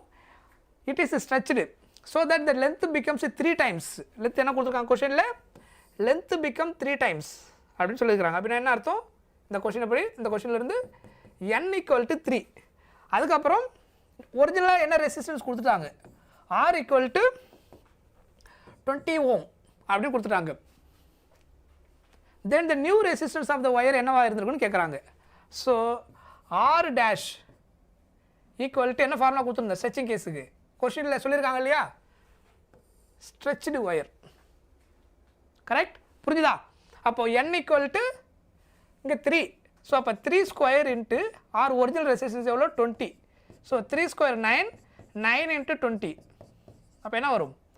180 ohm. So answer is 180 ohm. புரியுதா? Clear? Next, the resistance of a wire is 5 ohm. It's new resistance is in ohm if stretched. திரும்ப அதே case தான். என்ன கொடுத்துருக்காங்க? Stretched 5 டைம்ஸ்னு சொல்லி கொடுத்துட்டாங்க. It's original length will பின்னு கேட்டிருக்கிறாங்க. ஸோ அப்போ என்ன வரும்? அதே formula R dash equal to n square R. அப்போ n வந்து 5 டைம்ஸு 5 ஸ்கொயர். ஒரிஜினல் ரெசிஸ்டன்ஸ் என்ன? இதுதான் ஆர். இங்கே வந்து n equal to 5 into 5. So அப்போ என்ன வரும்? 25 into 5 equal to 125. New resistance என்ன வரும்? 125 ஓம். கரெக்டாக? ஸோ இதெல்லாமே எந்த கேஸு? ஸ்ட்ரெச்சிங் கொடுக்கும்போது ரொம்ப ஈஸியாக நீங்கள் சால்வ் பண்ணிடலாம். அதுக்கு எல்லாத்துக்குமே ஸ்டாண்டர்ட் பேட்டர்ன் இருக்குது. இதுவே ஜேஇ கொஷின் தான். நெக்ஸ்ட்டு பர்சன்டேஜில் கேட்பாங்க சில question. And aluminium wires stretched. திரும்ப அதே type stretched to make its length 0.4%. So இந்த கேஸுக்கு நான் உங்களுக்கு ஃபார்முலா ஆல்ரெடி சொல்லியிருந்தேன். என்ன அப்படின்னா அந்த நியூ ரெசிஸ்டன்ஸ் வந்து directly proportional to L square. அதாவது ஆர் டைரக்ட்லி ப்ரப்போர்ஷனல் டு என்ன எடுத்துக்கலாம் நீங்கள்? L square. கரெக்டாக? நியூ ரெசிஸ்டன்ஸ் வந்து R directly proportional to L square. So இதுக்கு நான் ஒரு கண்டிஷன் கொடுத்துருந்தேன். Percentage of length, given percentage of length வந்து என்ன கொடுத்துருப்பாங்க? லெஸ்ஸர் தென் 10% இருந்தா கிவன். இது கிவன். சொல்கிறது புரியுதா? இஃப் இப்படி எழுதிக்கோங்க. இது வந்து கிவன் இப்படி இருந்துச்சுன்னா இப்படி எழுதிக்கோங்க, இன்னும் கொஞ்சம் ஈஸியாக இருக்கும். இஃப் பர்சன்டேஜ் ஆஃப் எல் வந்து லெஸ்ஸர் தென் 10% கொடுத்துட்டு then find what is the percentage of R அப்படின்னு கேட்டாங்கன்னா இதுக்கு நான் என்ன ஃபார்முலா கொடுத்துருந்தேன் ஞாபகம் இருக்கா? Percentage of R equal to 2 times என்ன பவர் இருக்கோ அதை அப்படியே போட்டுட்டு லெஸ் தென் 10 வரும்போது மட்டும் தான் அதை அப்ளை பண்ணணும். 2 into percentage of change in length இவ்வளோ தான் கொடுத்துருந்தேன். கரெக்டாக? ஸோ இங்கே என்ன கொடுத்துருக்குறாங்கன்னா அலுமினியம் ஒயர் ஸ்ட்ரெச்டு இன்ட்டு லென்த்துன்னு சொல்லி தான் கொடுத்துருக்குறாங்க. எவ்வளோ 0.4% larger. Then the percentage of change in resistance என்னவா இருக்கும்? Percentage of change in resistance, percentage of R என்ன வரும்னு கேட்டிருக்காங்க. ஸோ அப்போ 2 இன்ட்டு கொஸ்டின் என்ன கொடுத்துருக்காங்க 0.4%. சிம்பிளிஃபை பண்ணால் இப்போ என்ன வரும் 0.8%. இது வந்து நான் ஆல்ரெடி உங்களுக்கு இந்த ஷார்ட்கட் ஃபார்முலா நான் கொடுத்துருக்குறேன். கரெக்டாக லெஸ் தென் 10% கொடுத்தாங்கன்னா எப்படி கண்டுபிடிக்கணும்னு சொல்லிட்டு கிரேட்டர் தென் 10 வேறு, லெஸ் தென் 10 வேறு, அதுவும் எல் கொடுத்துட்டு ஆர் கேட்டாங்கன்னா இந்த கண்டிஷன். நெக்ஸ்ட் பாருங்கள், a cylindrical metallic wire is stretched to increase its length if the wire is increased 4%. wire increased 4%, கரெக்டா? increase its length ன்னு சொல்லிட்டாங்க. கொஸ்டினில் ஸ்ட்ரெச்சுடு இந்த வேர்டெல்லாம் நோட் பண்ணிக்கணும். Then the percentage of increase in its length is அப்படின்னு கேட்டிருக்கிறாங்க. ஓகேவா? ஸோ கொஸ்டினில் ரெசிஸ்டன்ஸ் இன்க்ரீஸ் சொல்லியிருக்காங்க. சாரி, லென்த் கிடையாது இந்த கேஸில், resistance. the resistance of the wire is increased by 4%, then percentage increase in its length ன்னு கேட்டிருக்கிறாங்க. ஸோ இப்போ இந்த கேஸுக்கு என்ன ஃபார்முலா கொடுத்துருந்தேன்? இந்த கேஸுக்கான ஃபார்முலா என்ன கொடுத்துருந்தேன்? if percentage of r given, அது வந்து less than 10% கொடுத்துருந்தாங்கன்னா இது வந்து given, சரியா? இது வந்து கொஸ்டினில் கொடுத்துருக்க டேட்டா வச்சு given, இதுலேயே அதை ஆட் பண்ணிக்குவாங்க. இது வந்து கிவனாக இருந்தால் இந்த கண்டிஷன். இதுவே ஆர் கொடுத்துட்டு கேட்டாங்கன்னா இது கிவன். அப்போ ஆர் வந்து directly proportional to L square. அப்போ L directly proportional to root of ஆர்னு கிடைக்கும். ஸ்கொயர் எங்கே கொண்டு வந்துட்டிங்கன்னா இது கிவன், இதை ஃபைண்ட் அவுட் பண்ணணும். அதான் என்னுடைய மீனிங். அதனுடைய மீனிங் ஆக்சுவலாக இன்னும் எப்படி எழுதலாம்? L directly proportional to R power 1/2 அப்படின்னு அர்த்தம். ஸோ இது கிவனாக இருந்து எல் கேட்டாங்கன்னா சிம்பிளாக ஃபார்முலா என்ன? Percentage of L equal to 1/2 into percentage of ஆர்னு அர்த்தம். எப்போ ரெசிஸ்டன்ஸ் ஸ்ட்ரெச்சிங் கேஸில், for stretching case percentage of R கிவனாக கொடுத்துட்டு பர்சன்டேஜ் ஆஃப் எல் கேட்பாங்க. கிவன் பர்சன்டேஜ் ஆஃப் ரெசிஸ்டன்ஸ் வந்து லெஸர் தென் 10% இருக்கணும். அப்போ தான் இந்த ஃபார்முலா அப்ளை பண்ணணும். அப்போ இந்த கேஸுக்கு என்ன வரும்? பர்சன்டேஜ் ஆஃப் ஆர் என்ன கொடுத்துருக்குறாங்க 4%. அப்போ percentage of L equal to 1/2 into 4. Simplify பண்ணால் இப்போ என்ன வரும்? லென்த் வந்து 2%. சொல்கிறது புரியுதா? அப்போ எவ்வளோ இன்க்ரீஸ் ஆகிருக்கும்? லென்த் வந்து 2% இன்க்ரீஸ் ஆகிருக்கும். சொன்னது புரிஞ்சுதா? கிளியர்? ஸோ அந்த கன்ஃபியூஷன் வச்சுக்காதீங்க, தெளிவாக புரிஞ்சு வச்சுக்கோங்க. இது எல்லாமே ஸ்ட்ரெச்சிங் கேஸுக்கு தான் நம்ம பார்த்துட்ருக்குறோம். இங்கே பாருங்கள், இந்த கொஸ்டின் அதே மாதிரி தான். By what percentage will be the illumination of the lamp decreases the current drops by 20% சொல்லியிருக்காங்க. கரண்ட் ட்ராப்ஸ்னு சொல்லியிருக்காங்க. கொஸ்டினில் டிக்ரீஸ்ன்னு சொல்லிட்டாங்க. இதுவும் அதே டைப் ஆஃப் கொஸ்டின் தான், ஆனால் லெஸ் தென் 10 கிடையாது, greater than. So greater than 10 தான் என்ன கேஸ் சொல்லியிருக்கிறேன்? இந்த கேஸில் power P is equal to I square R, இந்த ஃபார்முலா தான் கிடைக்கும். Power P is equal to I square Rன்னு கிடைக்கும். P equal to I square R. So power ஆக்சுவலாக directly proportional to I square. Current தான் 20% இன்க்ரீஸ் ஆகும்னு சொல்லியிருக்காங்க. கொஸ்டினில் என்ன கொடுத்துருக்காங்க? 20% ஆஃப் கரண்ட் வந்து என்ன ஆகுதுன்னு சொல்லியிருக்காங்க? டிக்ரீஸ் ஆகுதுன்னு சொல்லியிருக்காங்க. அப்போ பர்சன்டேஜ் ஆஃப் பவர் எவ்வளோ டிக்ரீஸ் ஆகிருக்குன்னு கேட்டிருக்காங்க. ஸோ இந்த கேஸில் பர்சன்டேஜ் ஆஃப் P இன்க்ரீஸிங் கண்டுபிடிக்கிறதுக்கு ஃபார்முலா என்ன அப்படின்னா 2n +. இது இந்த கேஸுக்கு மட்டும் இல்லை, ஸ்ட்ரெச்சிங் கேஸ்லேயும் அதுதான். கிரேட்டர் தென் 10 வந்தால் இன்க்ரீஸிங் டிக்ரீஸ் ரெண்டு கேஸ் பார்க்கணும். கிவன் பர்சன்டேஜ் வந்து லென்த்து வந்து கிரேட்டர் தென் 10%, அதாவது 20, 40 அந்த மாதிரி ஏதாவது கொடுத்துருந்தாங்கன்னா அது வந்து இன்க்ரீஸ்ன்னு சொல்கிறாங்களா இல்லை டிக்ரீஸ் சொல்கிறாங்க பார்க்கணும். இன்க்ரீஸிங்காக இருந்துச்சுன்னா ஃபார்முலா வந்து 2n + n/10 whole square percentage. என்னன்றது என்னது? அந்த கொஸ்டினில் அவங்க கொடுத்துக்கிறது சேஞ்ச் இன் பர்சன்டேஜ். இங்கே என்ன நான் போட்டிருக்கேன் இல்லையா? இதுதான் n. இதுதான் என்னது? n. கிவன் டேட்டாவில் கொடுத்துருக்கிறது. இது எப்போ யூஸ் பண்ணணும்? இன்க்ரீஸிங் கேஸுக்கு. அதாவது கரண்ட் இன்க்ரீஸ் ஆச்சுன்னா பர்சன்டேஜ் இன்க்ரீஸ்னு கேட்டாங்கன்னா, டிக்ரீஸ்ன்னு சொன்னாங்கன்னா 2n - n/10 இங்கே ஆக்சுவலாக ஹோல் ஸ்கொயர் வரும். Whole square percentage. இது எப்போ கரண்ட் டிக்ரீஸ்ன்னு சொல்லிட்டு பர்சன்டேஜ் பவர் எவ்வளோ டிக்ரீஸ் ஆகுன்னு கேட்டாங்கன்னா இது யூஸ் பண்ணணும். ஸோ இது இன்க்ரீஸுக்கு, இது டிக்ரீஸுக்கு. அப்போ இந்த ஃபார்முலா தான் நம்ம யூஸ் பண்ணி ஆகணும். அப்போ இங்கே டிக்ரீஸ்ன்றதுனால சப்ஸ்டிட் பண்ணுங்க. 2 இன்ட்டு இங்கே n-க்கு பதிலாக என்ன வரும்? 20. So 2 × 20 minus 20/10 whole square. 20/10 whole square percentage. இதை சால்வ் பண்ணால் will get the answer. Simplify பண்ணுங்க, என்ன வரும்? ஸோ இந்த 0 0 கேன்சல் 20 into 2 40 minus 2 square என்னது 4 ஸோ 40 minus 4 என்ன வரும் 36%. சொல்கிறது புரியுதா? இது எப்போ கரண்ட் வந்து டிக்ரீஸ் ஆகுது அப்படின்னா பவர் எவ்வளோ டிக்ரீஸ் ஆகுதுன்னா, கரண்ட் இன்க்ரீஸ் ஆகுது அப்படின்னா பவர் எவ்வளோ டிக்ரீஸ் ஆகுதுன்னா இது ப்ளஸ் பண்ணியிருப்பேன் 40 + 4 ஆகிடுக்கும், அங்கே ப்ளஸ் சைன் வந்திருக்கும் 44% கிடச்சிருக்கும். இவ்வளோ இந்த கேஸுக்கான ஷார்ட்கட் ஃபார்முலா. இதை நான் நிறைய தடவை நடத்திருக்கிறேன். ஸோ திரும்ப அதை உங்களுக்கு ரிமைண்ட் பண்ணுறேன். ஸோ இப்போ ஆன்சர் என்னது 36%. ஸோ இதுவுமே JEE 2024 கொஷின். நெக்ஸ்ட் பாருங்க, masses of 3 wires of copper are in copper wire சொல்லியிருக்காங்க are in the ratio 1:3:5. So இது வந்து மாஸ் கரெக்டா? அப்போ என்ன அர்த்தம் எடுத்துக்கலாம்? இதை மாஸ் எப்படி எடுத்துக்கலாம்? M1 M2 M3 அப்படின்னு எடுத்துக்கலாம் கரெக்டா? And their lengths are in the ratio. இதை எப்படி எடுத்துக்கலாம்? இப்போ L1 L2 L3 ரெண்டு மூணுமே என்னது ஒரே ஒயர், அதனுடைய மாஸ் ரேஷியோ கொடுத்துட்டாங்க, லென்த் ரேஷியோ கொடுத்துட்டாங்க. அதுக்கப்புறம் இந்த ratio of their electrical resistance என்ன இருக்குன்னு கேட்டிருக்காங்க. ஸோ இந்த கேஸுக்கு நான் ஆல்ரெடி ஃபார்முலா சொல்லியிருந்தேன் இல்லையா, R directly proportional to L²/M. மாஸும் லென்த்தும் கொடுத்துட்டு ரெசிஸ்டன்ஸ் கூட கனெக்ட் பண்ணும்போது ஃபார்முலா என்னது? ஆர் டைரக்ட்லி ப்ரொபோர்ஷனல் L²/Mனா அப்போ R1 R2 R3 equal to L1²/M1 L2²/M2 L3²/M3. அப்போ சப்ஸ்டிட் பண்ணுங்க. What is L1? L1 வந்து 5 அப்போ என்ன வரும் 5²/M1 வந்து 1. L2 என்ன வந்திருக்கு 3 3² / M2 வந்து 3.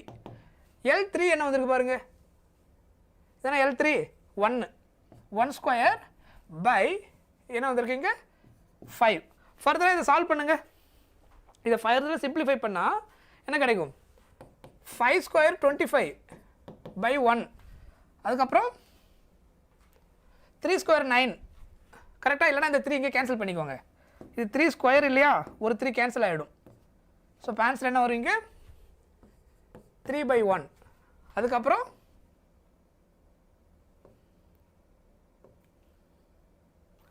1² 1/5. ஸோ 1/5 ஃபைனலாக இது சிம்பிளாக எப்படி எழுதலாம் 25:3:1/5 அப்படின்னு வந்திருக்கு. இதுக்கப்புறம் நீங்கள் என்ன பண்ணி ஆகணும் எல்சிஎம் எடுத்தாகணும். எஸ் குட் ஆஃப்டர்நூன் ஹெப்சி, ஏன்னா ரொம்ப லேட்டு. ஸோ இதை கிராஸ் மல்டிப்ளை பண்ணுங்க. 25 × 5 125, 3 × 5 என்ன வரும் 15. இங்கே ஆல்ரெடி டினாமினேட்டர் 5 இருக்குது, அதனால் அதுக்கு எல்சிஎம் தேவையில்லை. ஸோ இந்த மாதிரி ஃப்ராக்ஷனில் வந்து எல்சிஎம் எடுத்துடணும். ஸோ 25 × 5 3 × 5 இங்கே ஆல்ரெடி 5 இருக்கணும், அங்கே எல்சிஎம் தேவைப்படாது. ஸோ ஆன்சர் என்ன வருது 125:15:1. ஸோ எங்கே இருக்குது பாருங்கள் 125:15:1. புரியுதா? கிளியர்? நெக்ஸ்ட் கொஸ்டின் பாருங்க, the ratio of maximum to minimum resistance that can be obtained சொல்லியிருக்காங்க if n member of resistance connected. மேக்ஸிமமுக்கும் மினிமமுக்கும் ரெசிஸ்டன்ஸ் உங்களுக்கு எப்போ மேக்ஸிமமாக இருக்கும் எப்போ மினிமமாக இருக்கும் அப்படின்னு நம்ம பார்க்கணும். சரியா? இந்த ரேஷியோ ஆஃப் த மேக்ஸிமம் ரெசிஸ்டன்ஸ்னால் உங்கள்கிட்ட சம் ஈக்குவல் நம்பர் ஆஃப் ரெசிஸ்டன்ஸை கொடுக்குறாங்க. அது எல்லாமே மேக்ஸிமம் வர மாதிரி கனெக்ட் பண்ண எப்படி பண்ணுவீங்க, மினிமம் வர மாதிரி கனெக்ட் பண்ண எப்படி கனெக்ட் பண்ணணும். சீரீஸில் ஆட் பண்ணிட்டீங்கன்னா resistance maximum R1 + R2 + R3 இல்லையா, எல்லாமே ஈக்குவலாக இருந்ததுன்னா R + R + R எல்லாத்தையும் ஆட் பண்ணால் will get what maximum resistance when it is connected when they are connected in series. அதுக்கப்புறம் பேரலாக இருந்துச்சுன்னா மினிமம் ரெசிஸ்டன்ஸ் கிடைக்கும். சொல்கிறது புரியுதா? அப்போது அந்த கேஸ் தான் கேட்டிருக்கிறாங்க. ஸோ இதை நம்ம ஆல்ரெடி சொல்லியிருந்தேன் இல்லையா, if n number of resistors connected in equal ரெசிஸ்டராக இருந்தால் என்ன பண்ணணும், வேறு வேறு வேல்யூ இருந்தால் R1 R2 R3 like that, ஈக்குவலாக இருந்தால் RR அப்படி போடுவோம். அப்போது எல்லாமே ஈக்குவலாக இருந்தால் அப்போ டோட்டல் ரெசிஸ்டன்ஸ் என்னது NR. ரெசிஸ்டன்ஸ் கனெக்டட் சீரியஸ் தான் என்னது we will get maximum number of resistance. உங்ககிட்ட ஈக்குவல் ரெசிஸ்டன்ஸ் கொடுத்துட்டு அதில் மேக்ஸிமம் ரெசிஸ்டன்ஸ் வர மாதிரி கனெக்ட் பண்ண நீங்கள் என்ன பண்ணணும், அது சீரிஸில் கனெக்ட் பண்ணணும். மினிமம் ரெசிஸ்டன்ஸ் வர மாதிரி கனெக்ட் பண்ணால் அது எல்லாத்தையும் பேரலில் கனெக்ட் பண்ணணும். அப்போ அந்த ஃபார்முலா சீரிஸ் ரெசிஸ்டன்ஸ் தான் மேக்ஸிமம் ரெசிஸ்டன்ஸ். பேரலுக்கு நான் என்ன சொல்லியிருந்தேன் R/N value of 1 resistance by N. அது நான் ஆல்ரெடி சொல்லிட்டேன், அந்த கெப்பாசிட்டன்ஸ் கேஸில் நான் கனெக்ட் பண்ணியிருந்தேன். R மினிமம்ன்றது RP. அப்போ RS/RP அதாவது resistance connected in series by parallel எதுக்கு ஈக்குவல் R max/R minimum. அப்போ இதில் எடுத்து ரேஷியோ எடுத்தீங்கன்னா RR கேன்சல் ஆகிடும், என்ன ஆகிடும் என் ஸ்கொயர்னு கிடைக்கும் answer. So R max by R minimum answer என்னது என் ஸ்கொயர். ஆர்எஸ் பை ஆர்பினா அதுவும் என்னது n square. Otherwise minimum by maximum கேட்டால் 1/n ஸ்கொயர்னு போடணும். Otherwise RP by R square அப்படின்னு கேட்டாலும் என்ன வரும் 1/n ஸ்கொயர் ரெசிப்ரோக்கலை மாற்றி எழுதிக்கணும். சரியா? ஸோ அப்போ இங்கே கேட்டுக்கிறது என்ன கேட்டிருக்காங்க மேக்ஸிமம் மினிமம். அப்போ resistors connected in series, resistors connected in parallel. அப்போ ஃபார்முலா நம்ம என்ன கொடுத்துருந்தேன் ஆர் எஸ், இது டைரக்ட் ஃபார்முலா. என்னன்றது நம்பர் ஆஃப் ரெசிஸ்டன்ஸ்.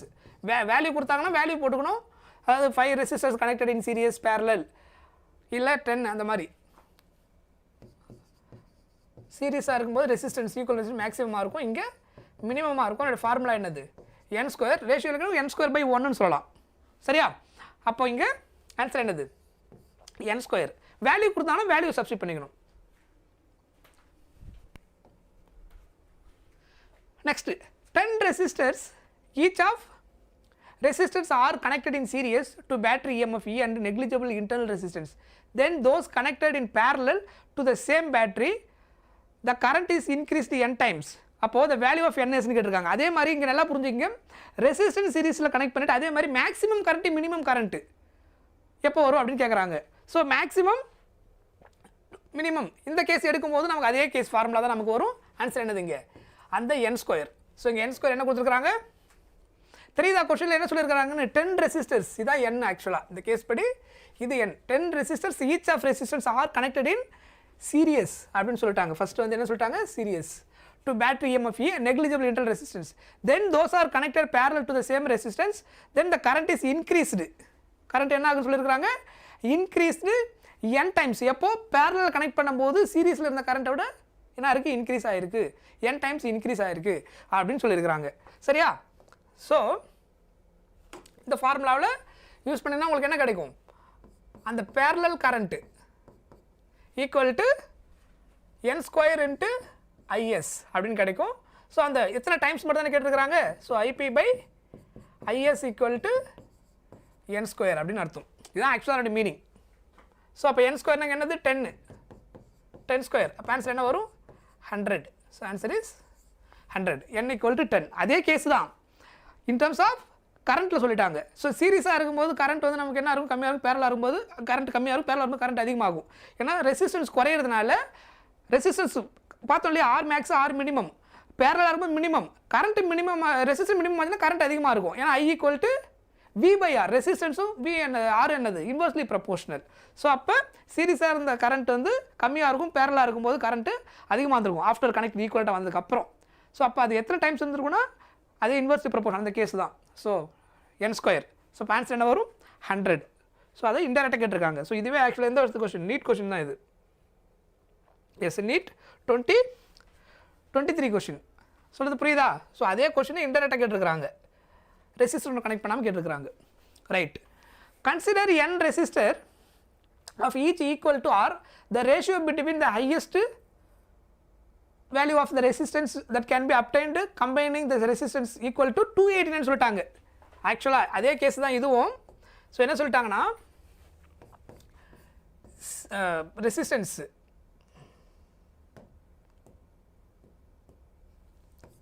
ரெசிஸ்டன்ஸ்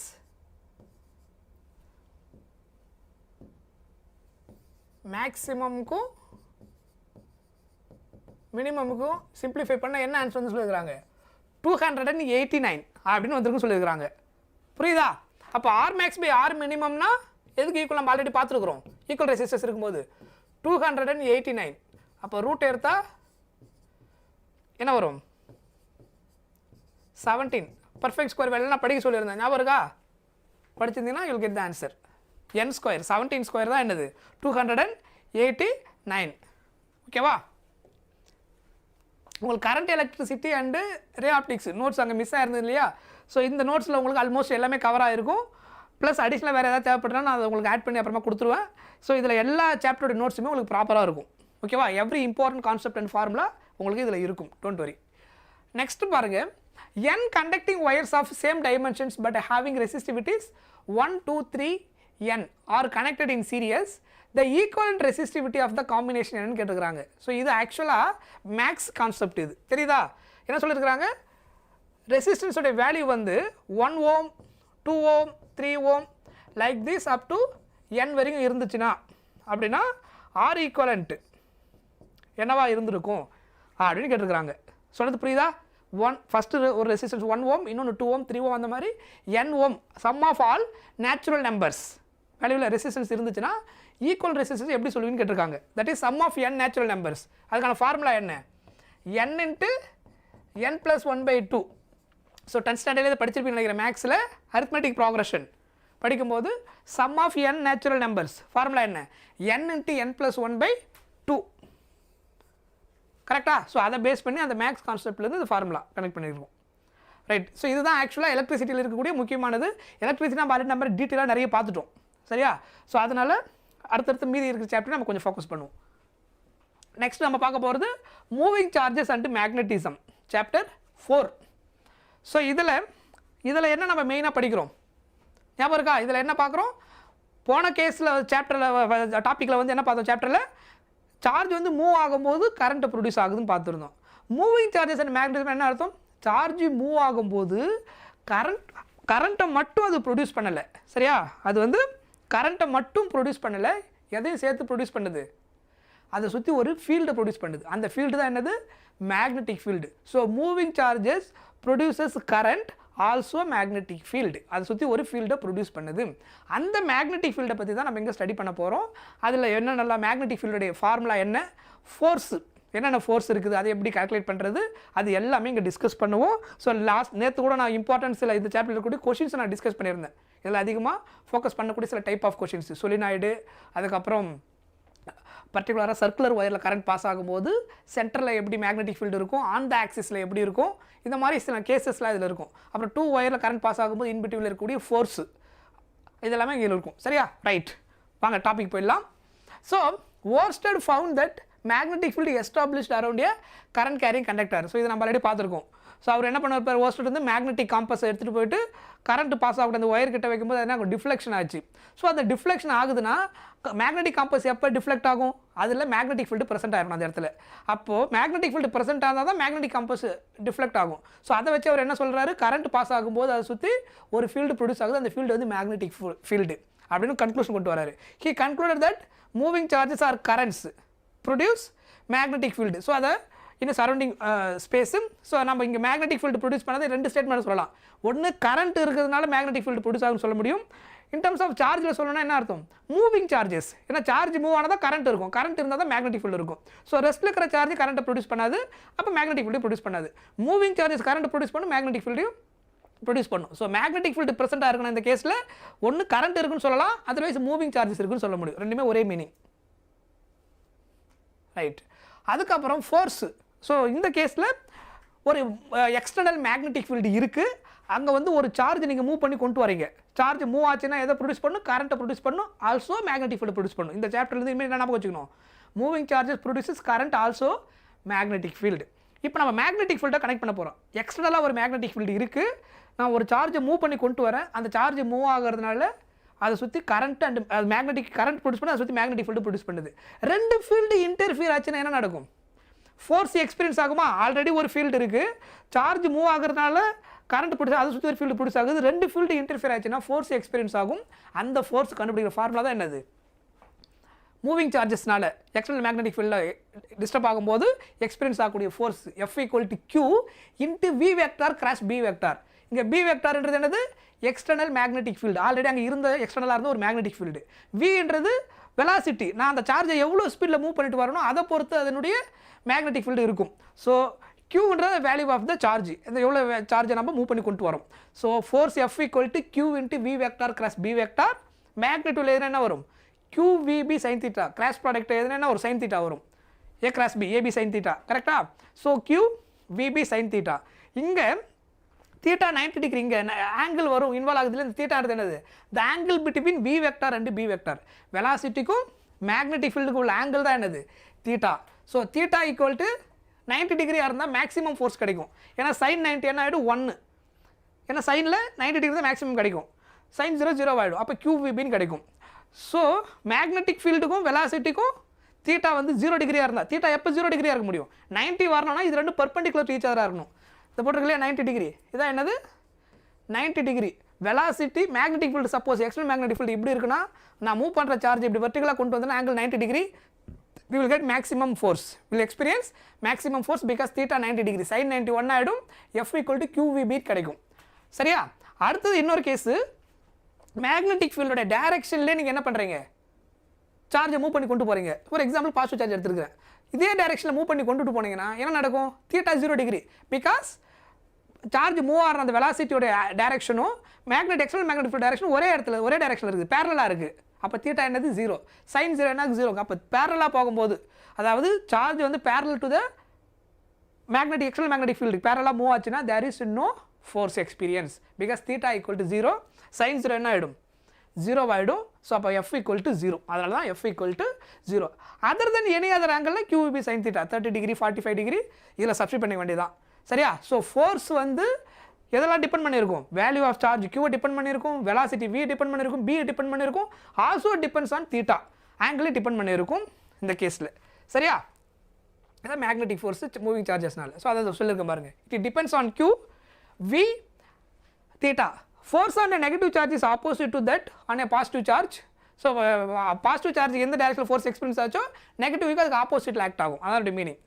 அதுக்கப்புறம் சொன்னேன் இல்லையா, if B vector and B vector parallel to each அதராக இருந்தால், அதாவது மேக்னெட்டிக் ஃபீல்டு டைரக்ஷனும் சார்ஜ் மூவ் ஆகிற ஸ்பீடும் ஒரே டைரக்ஷனில் இருந்தால் பேரலல், இல்லை அதுக்கு ஆப்போசிட்டில் மேக்னெட்டிக் ஃபீல்டு இப்படி இருக்குது, அந்த சார்ஜ் மூவ் ஆகுறது வெலாசிட்டி வந்து ஆப்போசிட்டில் இப்படி வந்துச்சுன்னா ஆன்டி பேரலல். தீட்டா 0 டிகிரி இன்னொரு கேஸில் என்னது தீட்டா 180, பேரலாக இருந்தால் தீட்டா 0, ஆன்டி பேரலாக இருந்தால் தீட்டா 180. சைன் 0வும் 0 தான், சைன் 180 என்னது 0, அதனால ஃபோர்ஸ் 0 ஆகிடும். ஸோ வெலாசிட்டி மேக்னெட்டிக் ஃபீல்டும் இது இந்த மீனிங் என்ன, பேரலாக இருந்தாலும் அதர்வைஸ் ஆன்டி பேரலாக இருந்தாலும் வேணா நீங்கள் எழுதிக்கோங்க. இதோட மீனிங் என்ன, இது ரெண்டும் பேரலல் டு ஈச் அதர் இருந்தாலும் சரி, இந்த மாதிரி anti parallel to each other otherwise opposite direction இருந்தாலும் ஃபோர்ஸ் 0 ஆகிடும். தென் f equal to 0. If v equal to 0, இந்த மாதிரி சுச்சுவேஷன் ஃபோர்ஸ் 0 ஆகுது. அதுக்கப்புறம் ஃபோர்ஸ் எப்போ 0 ஆக முடியும் அப்படின்னா v 0 அப்படின்னா எடுத்து வெலாசிட்டி 0. வெலாசிட்டி எப்போ 0வாக இருக்கும், அந்த ஆப்ஜெக்ட் மூவ் ஆகாமல் இருந்தால். ஒரு ஆப்ஜெக்ட் மூவ் ஆனால் தானே வெலாசிட்டி கால்குலேட் பண்ண முடியும், ஆப்ஜெக்ட் மூவ் ஆகலாம் நோ வெலாசிட்டி. அப்போ v ஈக்குவல் டு 0நாலும் நமக்கு என்ன கிடைச்சிரும், force 0. If v equal to 0 then f equal to 0. நான் சொல்கிறது புரியுதா, ஃபோர்ஸ் எப்பெல்லாம் 0 ஆகும்னு நான் சொல்கிறேன். f equal to QVB sine theta, theta 0 டிகிரியாக இருக்கும்போது ஃபோர்ஸ் 0 ஆக முடியும், அதாவது V வெக்டார் B வெக்டார் பேரலாக இருந்தால். ரெண்டு ஆன்டி பேரலாக இருந்தாலும் ஃபோர்ஸ் 0 ஆக முடியும் பிகாஸ் தீட்டா 180 டிகிரி, அதனால் அது 0 ஆகிடும். அதை தவிர்த்து வேறு எப்போ 0 ஆக முடியும் அப்படின்னா அந்த ஃபார்முலாவில் V value charge Q constant மாற போகிறது இல்லை, எக்ஸ்டர்னல் மேக்னெட்டிக் ஃபீல்ட் ஃபிக்ஸாக வச்சிடறோம், அதே நம்ம இது பண்ணுறதில்ல. ஒருவேளை அது ப்ரெசென்ட் ஆகிடும்னா அதுவும் 0 தான். பட் சார்ஜ் இருக்குது ஆனால் அது மூவ் ஆகாமல் இருக்குது அப்படின்னா, இங்கே எக்ஸ்டர்னல் மேக்னெட்டிக் ஃபீல்டு இருக்குது, சார்ஜ் இங்கே இருக்குன்னு வச்சுக்கோங்க. இப்போ இதான் எக்ஸ்டர்னல் மேக்னெட்டிக் ஃபீல்டுனா சார்ஜ் இங்கே இருக்குது, இது மூவ் ஆகிட்டே வந்தால் தான் இது ரெண்டுக்கு பிட்வீனில் ஃபோர்ஸ் எக்ஸ்பீரியன்ஸ் ஆகும். ஏன்னா இது மூவ் ஆகும்போது தான் இதை சுற்றி மேக்னெட்டிக் ஃபீல்டு ப்ரொடியூஸ் ஆகும். இது மூவ் ஆகாமலே இருந்துட்டா மேக்னெட்டிக் ஃபீல்டு இருக்காது. மூவ் ஆகலைன்னா சார்ஜ் ரெஸ்ட்டில் இருக்குன்னு அர்த்தம். சார்ஜ் ரெஸ்ட்டில் இருந்தால் வெலாசிட்டி 0ன்னு அர்த்தம். அப்போ f equal to QVB sine தீட்டாவில் v 0 போட்டால் என்ன அர்த்தம், ஃபோர்ஸு 0. ஸோ சார்ஜ் மூவ் ஆகலைனாலும் ஃபோர்ஸ் 0 தான். மூவிங் சார்ஜஸ்னால தான் இங்கே என்ன ஆகுது, மேக்னெட்டிக் ஃபீல்டு ப்ரொடியூஸ் ஆகிட்டு ஃபோர்ஸ் எக்ஸ்பீரியன்ஸ் ஆகுது எக்ஸ்டர்னல் மேக்னெட்டிக் ஃபீல்டோட டிஸ்டர்ப் ஆகும்போது. சொன்னது புரிஞ்சுதா? அதனால if v equal to 0 then f equal to 0, only moving charges feels the magnetic force. Rest charge என்ன பண்ணாது, மேக்னெட்டிக் ஃபீல்டு ஃபோர்ஸை எக்ஸ்பீரியன்ஸ் பண்ணாது. Reason because it's not producing magnetic field, move ஆகாத சார்ஜ், அதான் rest charge. Next Lorentz force. So Lorentz ஃபோர்ஸ்ன்றது sum of electric force and magnetic force. So நமக்கு already தெரியும் electric force எதுக்கு equal, f equal to QE vector. இப்போ தானே பார்த்தோம் first சாப்டரில் கூலம்ஸ் லா ஆஃப் ஃபோர்ஸ் கூட கனெக்ட் பண்ணும்போது the relation between electric force and electric field f equal to QE அப்படின்னு பார்த்துருந்தோம். மேக்னெட்டிக் ஃபோர்ஸ் என்னது, Q into B vector cross B vector. So அப்போ இதில் Q காமனாக இருக்கும், வெளியில் எடுத்திங்கன்னா E vector cross plus V vector cross B vector, that is what, total force. நான் சொன்ன பாயிண்ட் புரிஞ்சுதா? Next that is Lawrence force முன்னாடி பார்த்தது. அதுக்கப்புறம் மேக்னெட்டிக் ஃபீல்டு பற்றி நம்ம பார்க்குறோம். So f equal to QVB, தீட்டாவுக்கு என்ன கிடையாது, நம்ம என்ன எடுக்க மாட்டோம், எஸ்ஐ யூனிட் எடுக்க மாட்டோம். புரியுதா? தீட்டாவுக்கு வந்து டைமென்ஷன் எடுக்க மாட்டோம், யூனிட் இருக்கும். தீட்டாவுடைய ஆங்கிளோட யூனிட் என்னது, ரேடியன் நம்ம யூஸ் பண்ணுவோம், டைமென்ஷன் கிடையாது. கரெக்டாக நம்ம அதை யூனிட்ஸ் அண்ட் மெஷர்மெண்ட்டை நம்ம பார்த்துருக்குறோம். அதுக்கு அது வந்து சப்ளிமெண்ட்ரி யூனிட் அப்படின்னு சொல்லுவோம். அதுக்கு என்ன இருக்கும், எஸ்ஐ யூனிட் இருக்கும், அது என்ன இருக்காது, ஆனால் டைமென்ஷன் இருக்காது. ஸோ இப்போ நம்ம டைமென்ஷன் ஃபார்முலா கனெக்ட் பண்ண எழுதி போகிறதுனால அதை நம்ம கனெக்ட் பண்ணுறது இல்லை. F equal to QVB sine தீட்டாவுடைய அதுக்கு டைமென்ஷன் கிடையாது, அதை எடுக்கிறது இல்லை. இது மேக்னெட்டிக் ஃபீல்டு யூனிட் என்ன அப்படின்னா டெஸ்லா. அதை எதுக்கு ஈக்குவல்னு டிரைவ் பண்ண போகிறோம். எஃப் ஈக்குவல் டு கியூவிபியில் கியூவி இங்கே லெஃப்ட் ஹேண்ட் சைடு கொண்டு வந்துருங்க, B equal to Q by V அப்படின்னு கிடைக்கும்.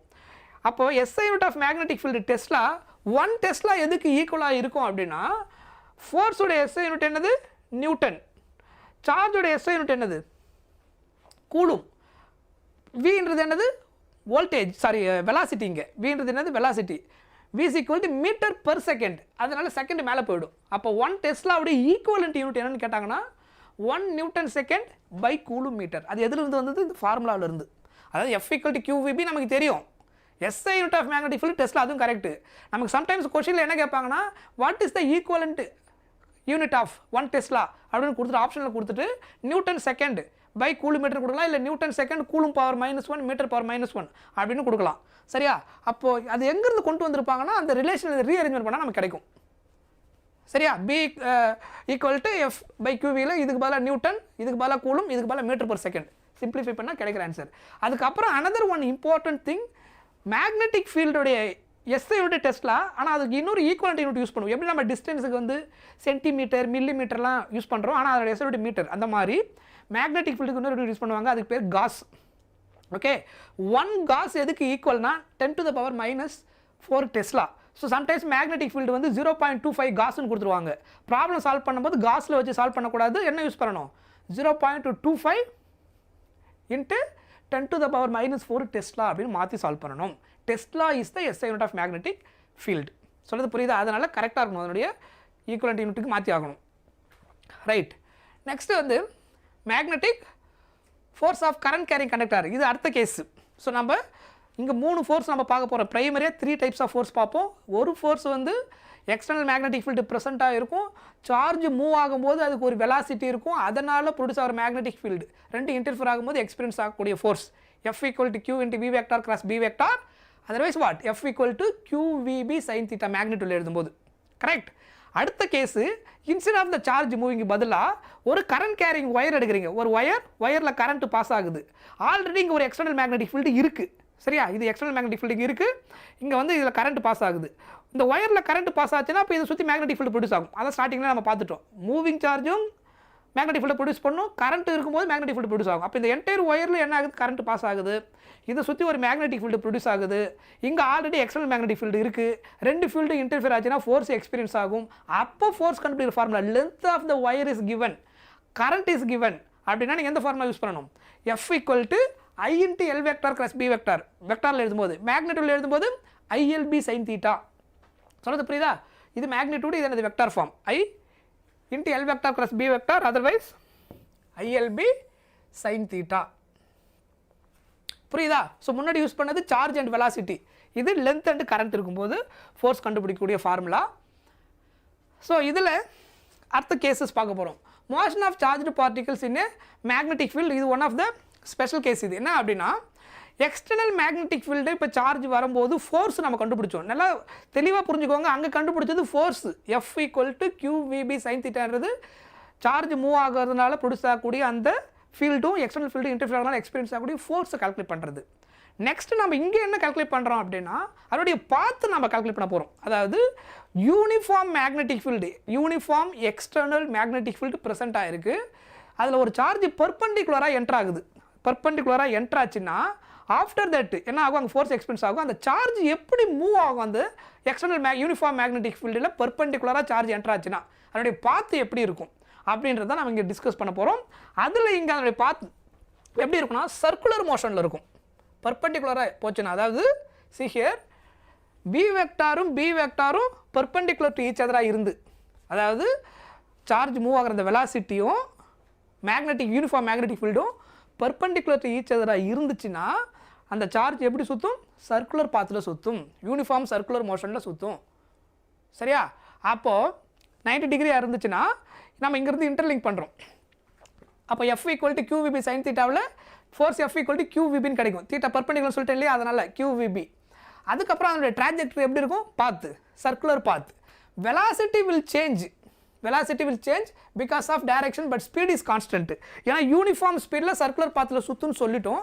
ஏன்னா அந்த எக்ஸ்டர்னல் மேக்னெட்டிக் ஃபீல்டு வந்து யூனிஃபார்ம்ன்றதுனால அந்த சர்க்குலர் பாத்தில் சுற்றும் போது ஸ்பீடு கான்ஸ்டன்ட்டு, வெலாசிட்டி என்ன கிடையாது, கான்ஸ்டன்ட் கிடையாது. ஏன்னா டைரக்ஷன் சேஞ்ச் ஆகிட்டே இருக்கும். நம்ம இது ஏற்கனவே நம்ம பார்த்துருக்கோம். யூனிஃபார்ம் சர்க்குலர் மோஷனில் ஸ்பீடு தான் கான்ஸ்டன்ட்டு, வெலாசிட்டி கான்ஸ்டன்ட் கிடையாது. ஏன்னா வெலாசிட்டிக்கு என்ன இருக்கும், டைரக்ஷன் இருக்கும், ஸ்பீடுக்கு டைரக்ஷன் கிடையாது. மேக்னெட்யூட் ஆஃப் த வெலாசிட்டி சேமாக இருக்கும், அது சுற்றுற ஸ்பீடு சேமாக இருக்கும் எப்போ யூனிஃபார்ம் சர்க்குலர் மோஷனாக இருந்ததுன்னா. ஆனால் வெலாசிட்டி ஒரு பாயிண்ட்லையும் டைரக்ஷன் மாறிக்கிட்டே இருக்கும். Velocity it is a vector quantity, both magnitude and direction. So uniform circular motion சொன்னால் ஸ்பீடு தான் கான்ஸ்டன்ட், வெலாசிட்டி கான்ஸ்டன்ட் கிடையாது. புரிஞ்சுதா? கிளியர்? அப்போ work done cos F into S எழுதும்போது காஸ் தீட்டா என்னது 90 டிகிரி, தீட்டா 90 டிகிரி இருந்தாலும் இந்த கேஸில் ஒர்க் டன் என்ன ஆகிடும், 0 ஆகிடும். ஸோ இப்போ கேஸுக்கு வாங்க.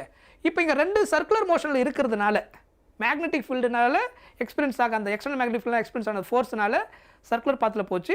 சர்க்குலர் பாத்தில் இருந்தால் என்ன இன்னொரு ஃபோர்ஸ் இருக்கும், சென்ட்ரிபெட்டல் ஃபோர்ஸ் இருக்கும். அந்த ரெண்டு ஃபோர்ஸும் ஈக்குவல். அதை நம்ம ஈக்குவேட் பண்ணி சால்வ் பண்ணால் அந்த சர்க்குலர் பாத்தோடைய ரேடியஸ் கிடைக்கும். அந்த ரேடியஸோடைய ஃபார்முலா என்னது, mass of the charge into velocity divided by Q into external magnetic field. சொன்னது புரியுதா? எம் வந்து சார்ஜோடைய மாஸ், இது வெலாசிட்டி கியூபி. ஸோ அந்த சர்க்குலர் பாத்தோடைய ரேடியஸ் கண்டுபிடிக்கிற formula R equal to MV by QB. அதுக்கப்புறம் நமக்கு ஆல்ரெடி தெரியும் சர்க்குலர் லீனியர் வெலாசிட்டிக்கும் ஆங்குலர் வெலாசிட்டிக்கும் உள்ள relation v is equal to r omega. இதை சிம்பிளிஃபை பண்ணோம்னா ஒமேகா என்ன கிடைக்கும் அப்படின்னா QB by m. இது எல்லாமே ஃபார்முலா, இது எல்லாமே முக்கியமான ஃபார்முலா. ஸோ மறக்காமல் இதெல்லாம் ஒழுங்காக நோட் பண்ணி வச்சுக்கோங்க. அதுக்கப்புறம் ஃப்ரீக்வன்சின்றது என்னது 1 by time period, QB by 2πm. அதுக்கப்புறம் டைம் பீரியட் என்னது 2πm by QB. பர்டிகுலராக இந்த கேஸுக்கான ஃபார்முலா இதெல்லாம் புரிஞ்சுதா? Clear? So t is equal to 2π by omega. இதெல்லாம் நம்ம ஏற்கனவே பார்த்த ஃபார்முலா தான், இந்த டெரிவேஷனோட ஸ்டெப்ஸ் இது. நெக்ஸ்ட் கேஸ் பாருங்கள். when charge is projected at any angle, projected at any angle என்ன அர்த்தம், அதர் than 90 டிகிரி. இப்போ நம்ம ஃபஸ்ட்டு கேஸ் என்ன பார்த்தோம், யூனிஃபார்ம் மேக்னெட்டிக் ஃபீல்டு இருந்துச்சு, சார்ஜ் வந்து பர்பெண்டிகுலராக ஒரு ஸ்பீடில் என்ட்ரு ஆகுச்சுன்னா சர்க்குலர் பாத்தில் சுற்றுன்னு சொல்லிட்டோம். 90 டிகிரியில் என்ட்ரு ஆகாமல் வேறு ஏதோ ஒரு ஆங்கிளில் என்ட்ரு ஆச்சுன்னா அப்போது அந்த சார்ஜ் அந்த எக்ஸ்டர்னல் மேக்னெட்டிக் ஃபீல்டுனால எப்படி சுற்றும் அப்படின்னா ஹெலிக்கல் பாத்தில் சுற்றும். ஸ்ப்ரிங் ஷேப்பில் இப்படி பெண்ட் ஆகிட்டே போகல, ஹெலிக்கல் மோஷனில் இருக்கும். புரியுதா? 90 டிகிரியில் போனால் தான் சர்க்குலர் பாத்து. அதர்வைஸ் எனி அதர் ஆங்கிளாக இருந்தால் அதனுடைய பாத்து வந்து எப்படி இருக்கும், ஹெலிக்கல் ஷேப்பில் இருக்கும், லைக் திஸ். இப்படி போயிட்டு இப்படி சுற்ற ஆரம்பிக்கும். டியூ டு ஹரிசாண்டல் வெலாசிட்டினால, அதாவது v cos θனால என்ன ஆகுது, பாத்து சேஞ்ச் ஆகிட்டே போகுது. வெர்டிக்கல் வெலாசிட்டினால சர்க்குலர் பாத்து கிரியேட் ஆகுது. ஸோ அதனால தான் எலிப்டிக்கல், இது இந்த பக்கம் புஷ் பண்ணுது, இது சர்க்குலர் கிரியேட் பண்ணுது. ரெண்டும் சேர்ந்து என்ன பண்ணுது, ஹெலிக்கல் பாத்து ஃபார்ம் பண்ணுது. ஸோ அதனால் இந்த கேஸு இங்கே நம்ம நடக்கும். Right. So due to perpendicular circular motion இருக்கும், டியூ டு கான்ஸ்டன்ட்ல இங்கே என்ன இருக்கும் உங்களுக்கு, helical path, constant velocity horizontal இருக்கும், சி ஹியர் இப்படி தான் சுற்றும். தெரியுதா? ஸோ ரெண்டு கன்சிக்யூட்டிவ் அந்த சைக்கிளுக்கு பிட்வீனில் இருக்கக்கூடிய அந்த டிஸ்டன்ஸ் நம்ம என்ன சொல்லுவோங்க, பிச்சுன்னு சொல்லுவோம். பிச்சுன்றது distance moved along the magnetic field, one rotation. இந்த பாத்துக்கு பேர் தான் என்னது, ஹெலிக்கல் பாத். தீட்டா வந்து அதாவது பி வெக்டாருக்கும் B vector uniform magnetic field அந்த பி வெக்டாருக்கும் பி வெக்டாருக்குள்ள ஆங்கிள் அதர் தென் 90 டிகிரியாக இருந்துச்சுன்னா அதனுடைய பாத்து வந்து ஹெலிக்கல் மோஷனாக இருக்கும். சொன்னது புரிஞ்சுதா? அந்த பிச்சு கண்டுபிடிக்கிற ஃபார்முலா வந்து the parallel velocity into time period. v cos θ time period முன்னாடி கண்டுபிடிச்சிட்டோம். சர்க்குலர் மோஷன் டைம் பீரியட் என்னது 2πm by qb. இதை சிம்பிளிஃபை பண்ணால் இதான் கிடைக்கும். அதனோட ரேடியஸ் கேட்டானா mv sin θ by qb. இது ரொம்ப ரேர் தான், பட் ஃபார்முலா தெரிஞ்சு வச்சுக்கோங்க. இதில் அதிகமாக கொஸ்டின்ஸ் வந்ததில்லை. இந்த கான்செப்ட் மட்டும் நல்லா தெரிஞ்சு வச்சுக்கோங்க. அதுக்கப்புறம் இந்த மேக்னெட்டிக் சாப்டரில் அடிக்கடி இந்த சிம்பிளை பார்ப்பீங்க. ஒன்று வந்து ஒரு டாட் வச்சு சர்க்கிள் போட்டிருப்பாங்க, இன்னொன்று கிராஸ் போட்டு ஒரு சர்க்கிள் போட்டிருப்பாங்க. ஸோ அதனுடைய மீனிங் இங்கே என்ன அப்படின்றத நம்ம பார்க்க போகிறோம். சரியா? ஸோ இதில் அதனுடைய டைரக்ஷன் மேக்னெட்டிக் ஃபீல்டு வந்து எப்படி டைரக்ஷனில் இருக்கும், அதுக்கப்புறம் இந்த பர்டிகுலர் பாயிண்ட்டுக்கு அது எப்படி இருக்கும், அதாவது என்ட்ரிங்காக இல்லை லீவிங் அந்த பாயிண்ட்லேருந்து, அதர்வைஸ் இன்வர்டா அவுட்வர்டா அப்படின்னு நம்ம சொல்கிறது. சரியா? இப்போ ஃபஸ்ட்டு கேஸ் பாருங்கள். இது வந்து ஒரு ஸ்ட்ரெயிட் ஒயர், தெரியுதா? இங்கே பாருங்கள், இது வந்து ஒரு ஸ்ட்ரெயிட் ஒயர். இதில் கரண்ட் இப்படி பாஸ் ஆகுது. கரெக்ட்? இந்த ஸ்ட்ரெயிட் ஒயரில் கரண்ட்டு பாஸ் ஆச்சுன்னா நீங்கள் என்ன யூஸ் பண்ணணும், நம்ம தம் ரூல் யூஸ் பண்ணுங்கள். இந்த தம் ஃபிங்கர் வந்து கரண்ட்டோட டைரெக்ஷன், இந்த கேர்ள் ஃபிங்கர் இருக்குது பாருங்கள், இதுதான் என்னது மேக்னெட்டிக் ஃபீல்டு, அதை சுற்றி ப்ரொடியூஸ் பண்ணக்கூடிய டைரெக்ஷன். நீங்கள் இப்படி பெண்ட் பண்ணிட்டீங்கன்னா என்ன அர்த்தம், இப்படி ரொட்டேஷன் இந்த டைரெக்ஷனில் சுற்றுதுன்னு அர்த்தம். சரியா? மேக்னெட்டிக் ஃபீல்டு இருக்குன்னு அர்த்தம் அந்த டைரெக்ஷனில். இப்போ கரண்ட் வந்து இப்படி இருக்குது அப்படின்னா ஸோ கரண்ட்டோடைய டைரக்ஷன் என்ன இருக்குது இப்படி இருக்குன்னா இந்த பாயிண்ட் இருக்குது பாருங்கள், இந்த பாயிண்ட்டுக்கு வந்து இது என்னது அவுட்வேர்டு தெரியுதா டைரக்ஷன். இது அப்படியே பெண்ட் பண்ணிங்கன்னா இந்த பாயிண்ட்டுக்கு இது என்னவா போகும் இன்வேர்டில் போகும். நான் சொல்கிறது புரியுதா பாருங்கள், கரண்ட்டு இப்படி ஃப்ளோ ஆகுது, நீங்கள் இப்படி பெண்ட் பண்ணிட்டீங்கன்னா இப்படி வெளியில் வருது, இந்த பாயிண்ட்டுக்கு வெளியில் வருது, அதுக்கப்புறம் கரெக்டாக இப்படி வெளியில் போய்ட்டு இப்படி சுற்றி அடுத்தது இந்த பாயிண்ட்டுக்கு வரும்போது எப்படி வருது இன்டூ, தட் இஸ் அந்த இன்ட்டு சிம்பிள் ஞாபகம் வச்சுக்கோங்க. இந்த பாயிண்ட்டில் அவுட்வேர்டு, இந்த பாயிண்ட்டில் இன்வேர்டு. சொல்கிறது புரியுதா? ஸோ அந்த பர்டிகுலர் பாயிண்ட்டில் எப்படி இருக்கும் அப்படின்னு கேட்டாங்கன்னா அந்த பாயிண்ட்டில் என்ன ஆகும் அவுட்வேர்டில் வரும், இந்த பாயிண்ட்டில் இன்வேர்டில் வரும். அவுட்வேர்டில் வரும்போது டாட் வச்சு சர்க்கிள் போடணும், இன்வேர்டில் வரும்போது இன்ட்டு சிம்பிள் போடணும். சொல்ல தெளிவாக புரிஞ்சுதா? அடுத்து இந்த கேஸில் பாருங்கள், கரண்ட் இப்படி மூவ் ஆகுது, சி ஹியர் கரண்ட்டோடைய டைரக்ஷன் இப்படி இருக்குது, என்னோடய ஃபிங்கர் நல்லா பாருங்கள் தெரியுதா? அப்போது மேக்னெட்டிக் ஃபீல்டு எப்படி இருக்கும் இப்படி சுற்றும், ரைட்? அப்போது இப்படி நீங்கள் பெண்ட் பண்ணிங்கன்னா இந்த பாயிண்ட் இதுக்கு என்னது இன்டூ, கரண்ட் இப்படி ஃப்ளோ ஆகுது, ஃபிங்கரை பெண்ட் பண்ணிங்கன்னா போர்டுக்கு எப்படி இருக்குது இன்டூ, அதனால் இன்ட்டு சிம்பிள் அந்த பாயிண்ட்டுக்கு என்ட்ரிங் அப்படின்னு அர்த்தம், அதாவது என்ட்ரிங் லீவிங் அப்படின்னு. இந்த பாயிண்ட்டுக்கு அடுத்தது அப்படியே இப்படி சுற்றி திரும்ப எங்கே வந்துடும் இந்த பாயிண்ட்டுக்கு டைரக்ஷன் வெளியில் வரும். ஸோ அப்போ இந்த பாயிண்ட்டுக்கு என்னது லீவிங். ஸோ கரண்ட்டோட ஆப்போசிட் இந்த பாயிண்ட் இப்போ இன்டூ இது லீவிங். இந்த கேஸில் வரும்போது இது என்டரிங் இது லீவிங், அதாவது இன்வர்ட் அவுட்வேர்டு. சொல்கிறது புரியுதா? டாட் வச்சு சர்க்கிள் போகிறது அவுட்வேர்டு, அந்த பர்டிகுலர் 2 டைமென்ஷனல் வியூவில் நம்ம இதை பார்க்குறோம். இங்கே 3 டைமென்ஷனல் எடுத்திங்கன்னா அது அப்படியே சுற்றுது, அவ்வளோதான் அதோட மீனிங். புரியுதா? அதுக்கப்புறம் சர்க்குலர் கேஸ் ஆகும், இது வந்து ஸ்ட்ரெயிட் ஒயரில் கரண்ட்டு பாஸ் ஆகும்போது நம்ம கால்குலேட் பண்ணுறது. நெக்ஸ்ட் பார்த்தீங்கன்னா இது வந்து சர்க்குலர் மோஷனில் இருக்கும்போது clockwise and anticlockwise. So இப்போ இந்த கேஸில் என்ன இருக்கும் அப்படின்னா கிளாக் வைஸில் சுற்றும் போது வந்து இது என்னது இன்டூ அந்த சிம்பிள் யூஸ் பண்ணுவோம். ஆன்டி கிளாக் வைஸில் சர்க்குலர் இதில் வந்து ஆன்டி கிளாக் வைஸில் சுவிச்சுன்னா இந்த பாயிண்ட்டுக்கு என்னவாக இருக்கும் அவுட்வேர்டாக இருக்கும். ஸோ ஞாபகம் வச்சுக்கோங்க சரியா? இது அந்த கேஸுக்கு ஏற்ற மாதிரி நம்ம யூஸ் பண்ணுவோம். ஸோ கிளாக் வைஸுக்கு இந்த பாயிண்ட் வந்து இன்டூ, ஆன்டி கிளாக் வைஸுக்கு அந்த பாயிண்ட் என்னது outward. Okay, in and out அப்படின்னு நம்ம யூஸ் பண்ணுவோம். ஸோ Biot-Savart லா, ஸோ இது ஃபார்முலா நம்ம ஆல்ரெடி பார்த்துருக்குறோம். என்னது மேக்னெட்டிக் ஃபீல்டு ஒரு இன்ஃபினைட் லென்த் ஒயர் எடுக்கும்போது அதில் ஸ்மால் லென்த் சூஸ் பண்ணுறோம், அதனால் ப்ரொடியூஸ் ஆகிற magnetic field at some particular point calculate பண்ணிங்கன்னா மேக்னெட்டிக் ஃபீல்டு வந்து directly proportional to the current. இதில் பாஸ் ஆன கரண்ட்டு இதனுடைய length small length DL vector. So magnet இல்லைன்னா டிஎல் மட்டும் வரும். ஸோ கரண்ட் இன்ட்டு லென்த்து இதான் ஒரு ஸ்மால் லென்த், இது டோட்டலாக ஒரு ஒயரோட லென்த்து, அதில் ஒரு ஸ்மால் லென்த் எடுக்கிறோம். இதனால் இந்த பர்டிகுலர் பாயிண்ட்டில் என்ன மேக்னெட்டிக் ஃபீல்டு இருக்கும் அப்படின்னு கால்குலேட் பண்ணுறது தான் Biot-Savart லா. டிபி அப்படின்றது small magnetic field due to small லென்த்னால, அதாவது டிபின்னு போகிறோம். டிபினா small magnetic field directly proportional to the current passing through the wire. Current அதிகமாச்சுன்னா மேக்னெட்டிக் ஃபீல்டு இந்த பாயிண்ட்டில் அதிகமாக காமிக்கும். And d l directly proportional d l நம்ம சூஸ் பண்ண லென்த்து இன்னும் ஜாஸ்தியாக சூஸ் பண்ணிங்கனாலும் மேக்னெட்டிக் ஃபீல்டு அங்கே அதிகமாக டைரக்ட்லி ப்ரொபோர்ஷனல் லென்த்து. அப்புறம் theta inversely proportional to r square, distance அதிகமாக அதிகமாக மேக்னெட்டிக் ஃபீல்டு குறையும். So DB directly proportional to IDL sine theta by R square. இதுதான் Biot-Savart லா. சொல்கிற பாயிண்ட் புரியுதா? கிளியர்? இங்கேயே நான் இன்ட்டு சிம்பிள் போட்டிருக்கேன்னு தெரியுதா? சப்போஸ் இந்த கேஸில் கரண்ட் வந்து இப்படி போகுதுன்னு சொல்லிக்கிறேன், அப்போ கரண்ட் இப்படி போச்சுன்னா இந்த பாயிண்ட் இதுக்கு என்னது entering, that is into inward. சொல்கிறது புரியுதா? அதனால தான் அந்த இடத்துல அந்த மேக்னெட்டிக் ஃபீல்டுடைய பாயிண்ட்டில் என்ன போட்டிருக்கேன் இன்ட்டு சிம்பிள் போட்டிருக்கேன். புரியுதா? ஒருவேளை இங்கே போட்டிருந்தா இங்கே நான் கால்குலேட் பண்ணி என்ன போட்டிருப்பேன் டாட் போட்டு சர்க்கிள் போட்டிருப்பேன், ஏன்னா மேக்னெட்டிக் ஃபீல்டு இப்படி போயிட்டு இப்படி வரும். ஸோ அதனால் இது இன்டூ இது இன்வர்டு இது அவுட்வேர்டு அப்படின்னு மாதிரி இருக்கும். புரியுது? அது என்ட்ரிங் லீவிங் அப்படி கூட எடுத்துக்கோங்க நீங்கள். ரைட், இது அதனுடைய ஃபார்முலா.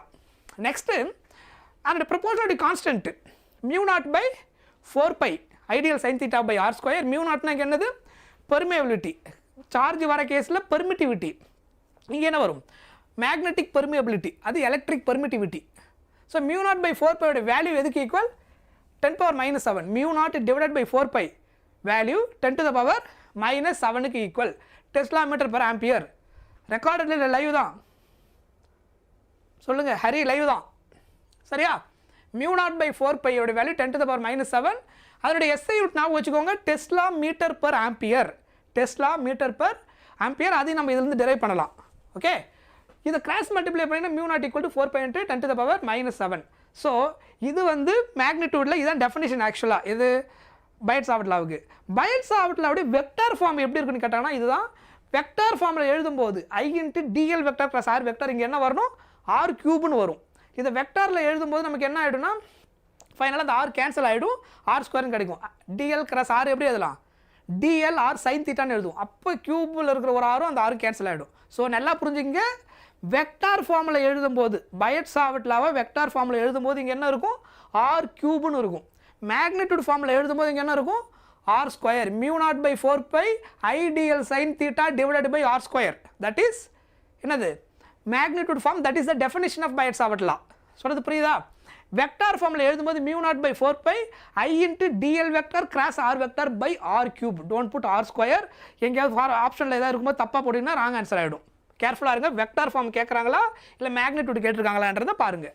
அதுக்கப்புறம் ரைட், இந்த கேஸில் ஒரு ஒயர் நம்ம எடுக்கிறோம். இதில் magnetic field due to straight current carrying wire எடுக்கும்போது ஒரு பர்டிகுலர் பாயிண்டில் என்ன மேக்னெட்டிக் ஃபீல்டு அப்படின்னு கண்டுபிடிக்கிறதுக்கு we have a ஃபார்முலா. என்ன அப்படின்னா mu naught I divided by 4 pi d. அந்த ஒயர்லேருந்து அந்த பாயிண்ட் எவ்வளோ டிஸ்டன்ஸில் இருக்குது அது d. அதுக்கப்புறம் அந்த ஒயருடைய ரெண்டு எண்டு அந்த பாயிண்ட்டுக்கு நீ கனெக்ட் பண்ணாங்க, ரெண்டு ஆங்கிள் ஃபார்ம் ஆகும், θ1 and θ2. Then what is the total magnetic field at that point due to a straight wire. நம்ம பார்க்குறது எந்த கேஸுக்கு, straight current carrying wire. Biot-Savart ஒயரில் வந்து ஸ்ட்ரெயிட்டாக அவசியம் கிடையாது, ஒயர் எப்படி வேணாலும் இருக்கலாம். ஸோ இப்போ நம்ம டிஸ்கஸ் பண்ண போகிறது எக்ஸாக்டாக ஒரு ஸ்ட்ரெயிட் ஒயரில் கரண்ட் பாஸ் ஆகுது. இங்கே நான் ஒரு பாயிண்ட்டை சூஸ் பண்ணுறேன். What is the magnetic field at that point அப்படின்னு கேட்குறாங்கன்னா, இங்கிருந்து அந்த பாயிண்ட்டுக்கு ஒரு டிஸ்டன்ஸை எடுப்பேன், அது d. இதனுடைய எண்டுலேருந்து நான் என்ன பண்ணுறேன், ஒரு லைனை கனெக்ட் பண்ணிட்டு θ1 θ2 ஃபார்ம் ஆகும். Then use this formula you will get the answer. mu naught into I, அதில் பாஸ் ஆகக்கூடிய கரண்ட், அந்த ஸ்ட்ரெயிட் ஒயரில் பாஸ் ஆகிற current divided by 4 pi d என்ன அர்த்தம், எவ்வளோ டிஸ்டன்ஸில் நான் மேக்னெட்டிக் ஃபீல்டை கால்குலேட் பண்ணுறேன். That is 4 pi d. அதுக்கப்புறம் sin θ1 ப்ளஸ் sin θ2. சொல்கிறது புரியுதா? sin θ1 plus sin θ2. அந்த θ1 θ2 சப்ஸ்டிட் பண்ணினா யூ கெட் த ஆன்சர். அதுக்கப்புறம் second case for an infinite wire. இது வந்து ஃபைனட் ஒயர். நல்லா புரிஞ்சுங்க, இந்த ஒயருடைய லென்த் வந்து ஃபைனட் ஸ்ட்ரெயிட் ஒயரில். அதே ஸ்ட்ரெயிட் ஒயர் இன்ஃபினைட் லென்த்தாக இருந்தால் நம்ம யூஸ் பண்ண போகிற formula mu naught I by 2 pi d. இது எல்லாமே ஃபார்முலா வித் த கேஸ் டயக்ராமில் வந்து நம்ம டிசைட் பண்ணணும். கொஸ்டினில் அவங்க சொல்லுவாங்க இன்ஃபினைட் ஒயர் இல்லை finite wire, semi infinite sometimes சொல்லுவாங்க. அதாவது ஒரு எண்டு வந்து ஸ்டார்டிங் தெரியும், எண்டிங் எங்கன்னு தெரியாது. அதான் என்னது, இல்லை புரியுது இல்லையா, ஸ்டார்டிங் எண்டிங் எங்கே தெரியாது. அதான் என்னது செமி இன்ஃபினைட் ஒயர். கம்ப்ளீட்டாக இன்ஃபினைட்னா ரெண்டு எண்டுமே எங்கே முடியுதுன்னு தெரியாதுன்னு அர்த்தம். ஃபைனட்னா ரெண்டு எண்டும் எங்கே இருக்குன்னு நமக்கு தெரியும். ஸோ இங்கே 3 கேசஸ் நம்ம பார்க்குறோம். ஃபஸ்ட்டு கேஸு ஃபைனட் ஒயருக்கான ஃபார்முலா பார்த்துட்டோம். இது வந்து infinite wire mu naught I divided by 2 pi. Infinite ஒயரில் கரண்ட் I பாஸ் ஆகுது. அப்போது ஸோ இதில் பாஸ் ஆகிற கரண்ட்டு தான் என்னதுங்க I. இந்த ஒயரில் ஐன்ற கரண்ட்டு லைக் திஸ் இது பாஸ் ஆகிருக்கு பாருங்கள், அந்த மாதிரி இதுலேயும் பாஸ் ஆகுது. இன்ஃபினைட்டாக இருந்ததுன்னா formula mu naught I divided by 2 pi. எவ்வளோ டிஸ்டன்ஸில் நம்ம மேக்னெட்டிக் ஃபீல்டை கால்குலேட் பண்ணுறோம். இங்கே என்ன மேக்னெட்டிக் ஃபீல்டு கால்குலேட் பண்ணணும் தான் கொஸ்டின். சரியா? mu naught I by 2 pi இந்த ஃபார்முலா ஞாபகம் வச்சுக்கோங்க. கேஸுக்கு ஏற்ற மாதிரி நம்ம பார்த்துக்கலாம். அதுக்கப்புறம் ஃபைனட் ஒயர் சொன்னேன் இல்லையா, செமி ஃபைனட் ஒயர். ஸோ இதில் mu naught I divided by 4 pi d. இதுக்கு உள்ள டிஃப்ரென்ஸ் என்ன வந்துருக்கு பாருங்கள். இது mu naught I divided by 2 pi d. Seminar இப்போ என்ன ஆகும், ஹாஃப் ஆகுமா, 1/2 இன்ட்டு ஹாஃப் ஆஃப் திஸ். ஏன்னா ஃபைனைட்டில் இது ரெண்டு பக்கமும் இன்ஃபினைட்டு. செமி இன்ஃபினைட்னு வரும்போது ஒரு பக்கம் மட்டும் வரனால 1/2, அதில் இதில் ஹாஃப் கிடைக்கும். அப்போ 1/2 போடும்போது 2 × 2 4 ஆகிடும். அதனால் mu naught I divided by 4 pi d கிடச்சிருக்கும். ரொம்ப சிம்பிள் ஃபார்முலா, ஈஸியாக ஞாபகம் வச்சுக்கலாம். இதை பேஸ் பண்ணி நமக்கு சில கொஷின்ஸ் இருக்குது, அதுக்காக தான் உங்களுக்கு மென்ஷன் பண்ணியிருக்கிறேன். அப்புறம் magnetic field due to circular loop at centre. So already நம்ம இதை முக்கியமாக பார்த்துருக்குறோம். ஸோ ஒரு சர்க்குலர் ஒயரில் கரண்ட் பாஸ் ஆச்சுன்னா ரெண்டு ஃபார்முலா பார்க்கணும். ஒன்று அதனுடைய சென்டரில் என்ன மேக்னெட்டிக் ஃபீல்டு இருக்கும், அலாங் த ஆக்சிஸில் அந்த பாயிண்ட்டுக்கு நேராக ஒரு ஸ்ட்ரெயிட்டாக லைன் எடுத்திங்கன்னா அந்த ஆக்சிஸில் என்ன மேக்னெட்டிக் ஃபீல்டு இருக்கும் due to the current passing through the circular wire. அப்போ இதில் first formula mu naught I by 2r. இதில் சர்க்குலர் சரிதா, இதில் பாஸ் ஆகும்போது mu naught I by 2r.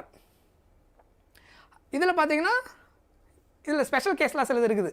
என்ன அப்படின்னா இதில் ஃபுல் சர்க்கிள் எடுக்காமல் கரண்ட் வந்து சப்போஸ் நீங்கள் இங்கே ஏதோ ஒரு லைன் சூஸ் பண்ணுறீங்க, இதில் மட்டும் கரண்ட் பாஸ் ஆச்சுன்னா அப்போ என்ன, அதாவது ஒயரோடைய ஒரு சம் போர்ஷனில் மட்டும் பாஸ் ஆச்சுன்னா இந்த பாயிண்டில் என்ன இருக்கும், see here இந்த மாதிரி any angle. So complete circle எடுக்காமல் அதில் ஒரு போர்ஷனை மட்டும் நீங்கள் கர்வ் போர்ஷன் மட்டும் எடுக்கிறீங்க. அந்த பர்டிகுலர் கர்வ் போர்ஷனில் கரண்ட் பாஸ் ஆகுது. அதில் பாஸ் ஆகிற கரண்ட்னால அதே சென்டர் பாயிண்ட், அதாவது அந்த சர்க்குலர் சென்டர் பாயிண்ட்டில் இருக்கும்போது என்ன சென்டர் இருந்தோ அதே centre when part of the curved portion எடுக்கும்போது அதில் கரண்ட் பாஸ் ஆகும்போது என்ன மேக்னெட்டிக் ஃபீல்டு இருக்கும் அப்படின்னு கேட்டாங்கன்னா you have to use this formula μ0I divided by 2R theta by 360 degree. இந்த ஆங்கிள் எவ்வளோ ஆங்கிள் வந்து அந்த கர்வ்டு போர்ஷனை கட் பண்ணி எடுத்துருக்காங்க. இதை கம்ப்ளீட்டாக மேக் பண்ணால் ஒரு சர்க்கிள் வரும். அதில் கம்ப்ளீட் சர்க்கிள் எடுக்காமல் ஒரு பார்ட் எடுக்கிறீங்கன்னா அப்போ சம் ஆங்கிள் வந்து என்ன ஆகும், அதில் கான்ட்ரிபியூட் பண்ணியிருக்கும். எவ்வளோ ஆங்கிள் போர்ஷன் அதில் கட் பண்ணி எடுத்துருக்காங்க நமக்கு தெரிஞ்சிச்சுன்னா இந்த formula theta by 360 degree μ0I by 2R போட்டிங்கன்னா any part of the case நம்ம என்ன கண்டுபிடிச்ச முடியும், magnetic field at the point O centre பாயிண்டில் கண்டுபிடிச்ச முடியும். கம்ப்ளீட் சர்க்கிள் இல்லைனாலும் நம்ம இந்த ஃபார்முலா யூஸ் பண்ண முடியும். ஸோ பாருங்கள், இப்போ செமி சர்க்கிள் எடுங்க. செமி சர்க்கிளுக்கு என்ன நடக்கும், semi circle complete circle 360 degree, semi சர்க்கிள்னா என்னது 180 டிகிரி. அப்போ இந்த ஃபார்முலாவில் இது general formula μ0I by 2R complete சர்க்கிளாக தான் 360 டிகிரின்னு போடுவோம். 360 பை 360 கேன்சல் ஆகிட்டு μ0I பை 2R கிடைக்கும். அதை தான் நம்ம இங்கே பார்த்துருக்குறோம். கரெக்டாக μ0I பை 2R இது 1 கம்ப்ளீட் சர்க்கிளுக்கு தீட்டா பை 360. செமி சர்க்கிள்னா என்ன அர்த்தம், 180 பை 360. Semi சர்க்கிள்னா 180 degree. அப்போ இதை சிம்பிளிஃபை பண்ணால் 1/2 கிடைக்கும். 2 × 2 4. ஸோ μ0I பை 4Rன்னு கிடைக்கும். இது என்னது குவாட்ரண்ட்டு 90 டிகிரி. 90 டிகிரினா இப்போ தீட்டாவுக்கு 90 போட்டிங்கன்னா எங்கே எனக்கு 1/4. அப்போ 4 × 2 8 ஆகிடும். μ0I by 8R. So complete சர்க்கிளுக்கு μ0I என்ன வந்து μ0I divided by 2R. Semi சர்க்கிளாக இருந்தால் μ0I divided by 4R.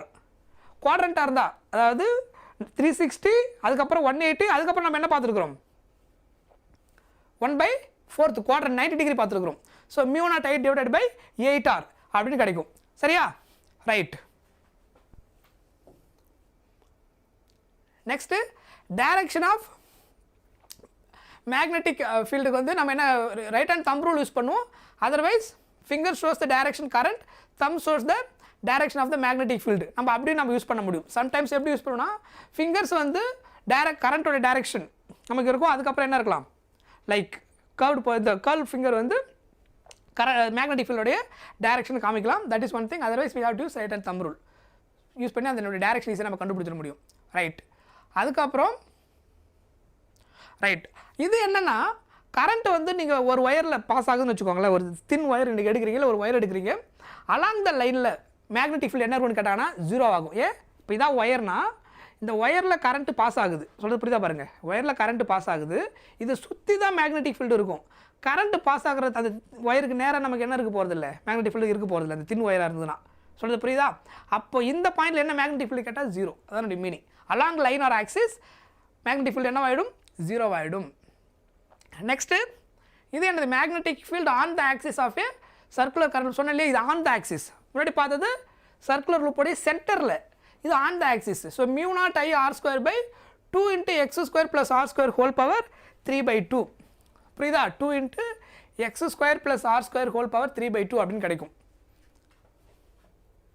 So இந்த ஃபார்முலா மறக்காம ஞாபகம் வச்சுக்கோங்க. எக்ஸ்ன்றது என்னது சென்டர்லேருந்து அலாங் த ஆக்சிஸில் எவ்வளோ தூரம் நம்ம சூஸ் பண்ணியிருக்கிறோம் அந்த மேக்னெட்டிக் ஃபீல்டை கால்குலேட் பண்ணுறதுக்கு.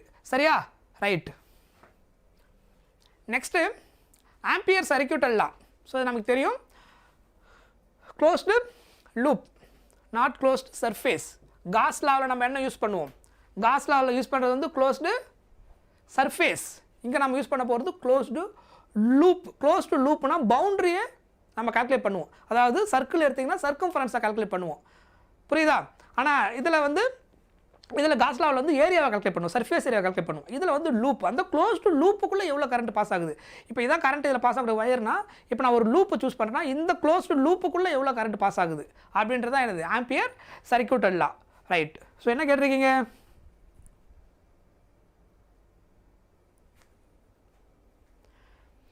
ஆக்சுவலாக நீங்கள் ப்ரீவியஸ் இயர் கொஷின் சால்வ் பண்ணுறது நமக்கு மாடல். சரியா, ப்ராக்டிஸ் நீங்கள் நிறைய பண்ணுறதை பொறுத்து உங்களுக்கு அந்த சப்ஜெக்ட்டில் கிளாரிட்டி கிடைக்கும், ஸ்பீடு அதிகமாக வரும், கொஷின்ஸ் எப்படியெல்லாம் வந்திருக்குன்ற ஒரு ஐடியா கிடைக்கும். அதை தாண்டி நம்ம அடிஷ்னலாக எவ்வளோ ப்ராக்டிஸ் பண்ணியிருக்கோம் இதெல்லாம் இருக்குது. கொஷின் வந்து சம்டைம்ஸ் நம்ம வந்து கொஷின் பேப்பர் பார்த்ததுக்கப்புறம் தான் சில விஷயங்கள்லாம் நம்ம ப்ரெடிக்ட் பண்ண முடியும். பட் நீங்கள் 12th நல்லா ஸ்ட்ராங்காக இருக்கீங்க, எந்த மாதிரி கொஷின் கேட்டாலும் நீங்கள் அட்டன் பண்ண முடியும் அப்படின்னா ரெடியாக இருக்கீங்கன்னா கண்டிப்பாக 90+ அடிச்சிட முடியும். அதில் எந்த டவுட் வேணாம் உங்களுக்கு. 12th ஃபிசிக்ஸ் மட்டும் தரவாக இருக்கீங்க, எனி டைப் ஆஃப் கொஷின் எப்படி கேட்டாலும் அட்டன் பண்ணிவிடுவோம். அதாவது ஈஸியோ டஃப்போ மாடரேட்டோ எப்படி இருந்தாலும் என்னால் அட்டன் பண்ண முடியும் அப்படின்னு எனக்கு கான்ஃபிடண்ட்டாக இருந்தீங்கன்னா நான் சொல்கிறது மினிமம் 90+ நீங்கள் கண்டிப்பாக ஃபிசிக்ஸில் அடிச்சிட முடியும். டவுட்டே வேணாம். எந்த மாதிரி டஃப் கொஷின் பேப்பர் வந்தாலும் சரி. ஏன்னா நீங்கள் அந்தளவுக்கு நீங்கள் ப்ரிப்பேர் பண்ணிட்டீங்கன்னா 12th ஃபிசிக்ஸை மட்டும் அப்புறம் 11th ஃபிசிக்ஸ் நம்ம ஹை வெயிட்டேஜ் எல்லாத்தையும் பார்ப்போம். உங்களுக்கு எவ்வளோ மார்க் நீங்கள் எக்ஸ்பெக்ட் பண்ணுறீங்கன்னு ஒன்று இருக்கு இல்லையா, நீங்கள் ஒரு பிளான் வச்சுருப்பீங்களே, அதுக்கேற்ற மாதிரி ஃபுல் மார்க் வாங்கணும் அப்படின்னும் போது நம்ம எதுவுமே ஸ்கிப் பண்ண முடியாது, எல்லாத்தையும் படிச்சு தான் ஆகணும். சரியா? நம்மளோட பிளானுக்கு ஏற்ற மாதிரி தான் அந்த ப்ரிப்பரேஷன் இருக்கும். ரைட். ஸோ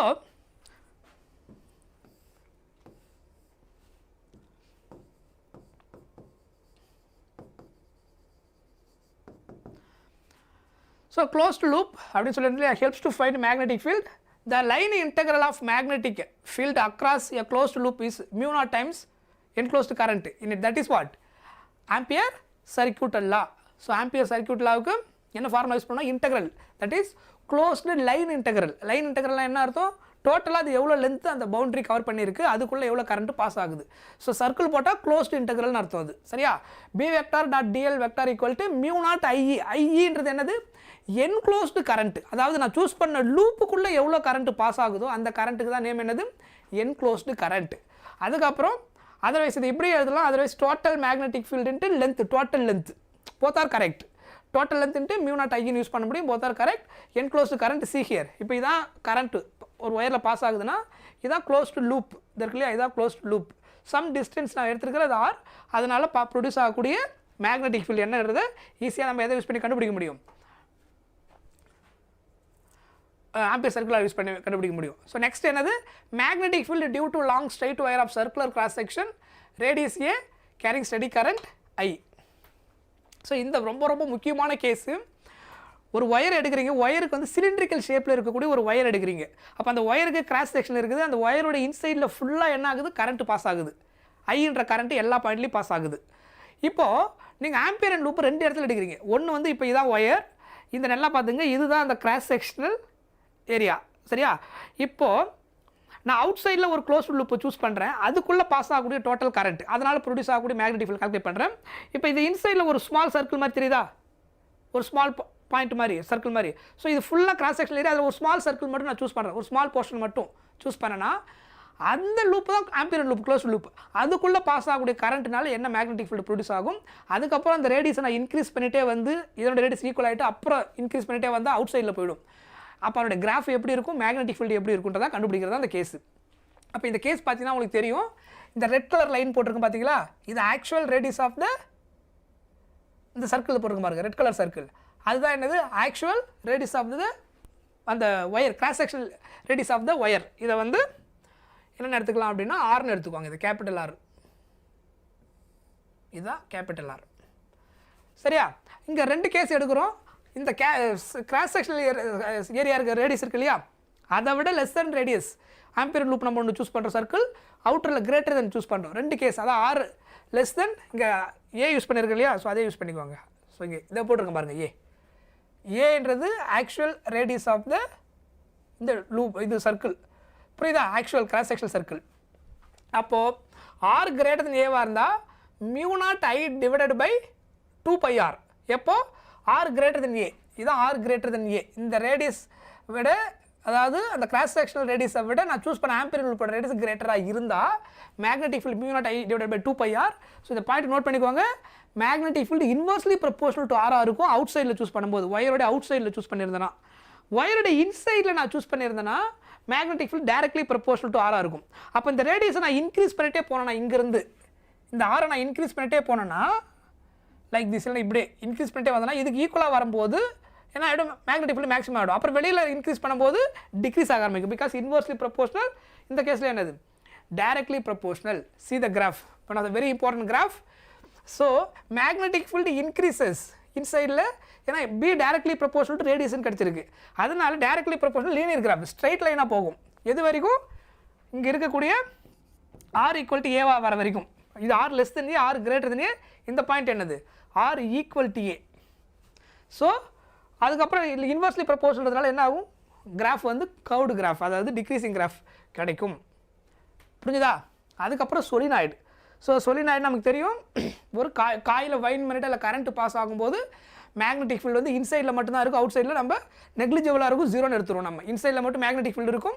அது எதை டிபெண்ட் பண்ணிருக்கும்? அந்த மேக்னெட்டிக் ஃபீல்டு கண்டுபிடிக்கிற formula B is equal to mu naught small n into I. இந்த small n என்றது என்னது? Number of turns per unit length. Number of turns per unit length என்ன அர்த்தம்? Total turns எவ்வளோ வந்திருக்குது அப்புறம் டோட்டல் லென்த்தை டிவைட் பண்ணால் பெர் யூனிட் லென்த்துக்கு அதுக்கு மட்டும் எவ்வளோ டர்ன்ஸ் வந்திருக்குன்னு சொல்கிறதா இந்த small n. That is basic formula. So small n வந்து டோட்டல் டர்ன்ஸ் அண்ட் லென்த்லேருந்து கண்டுபிடிக்கணும்னா கேபிட்டல் என் பை எல்.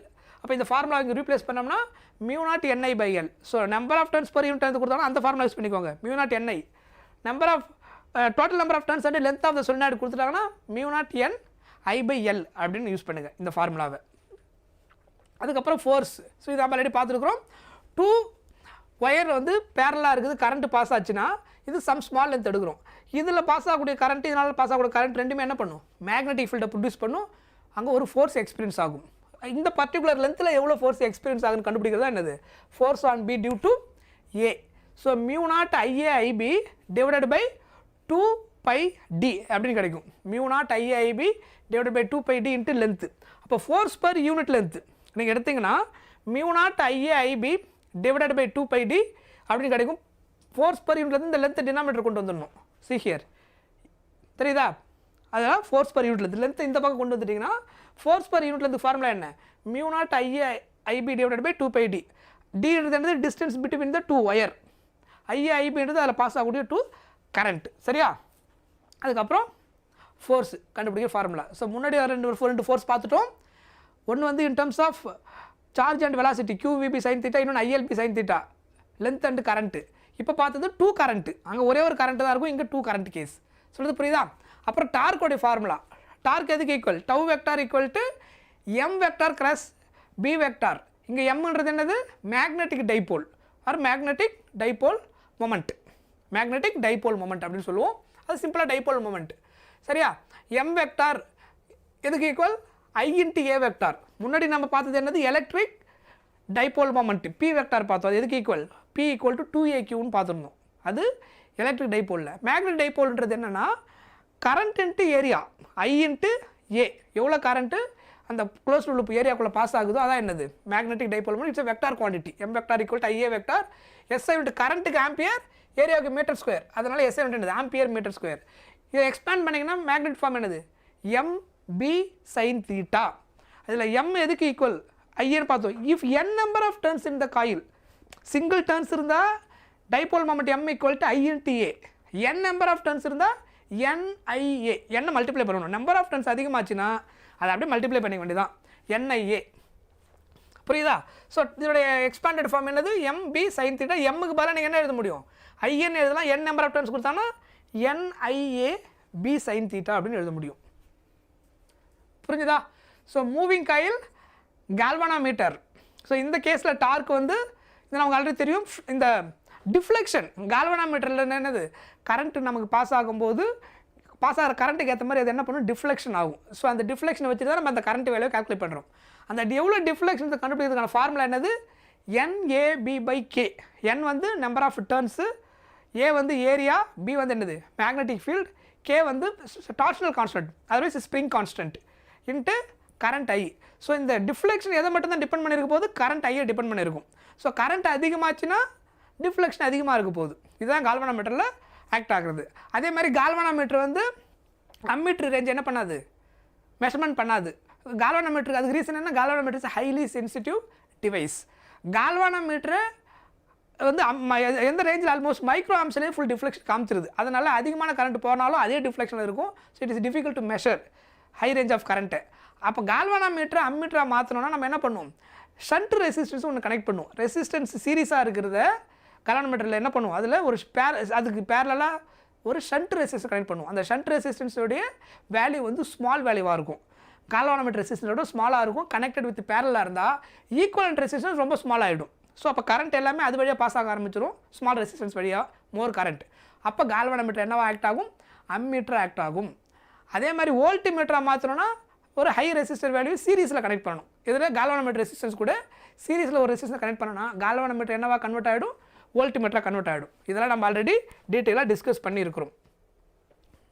கரெக்டாக. ஓகே, ப்ராப்ளம் வாங்க.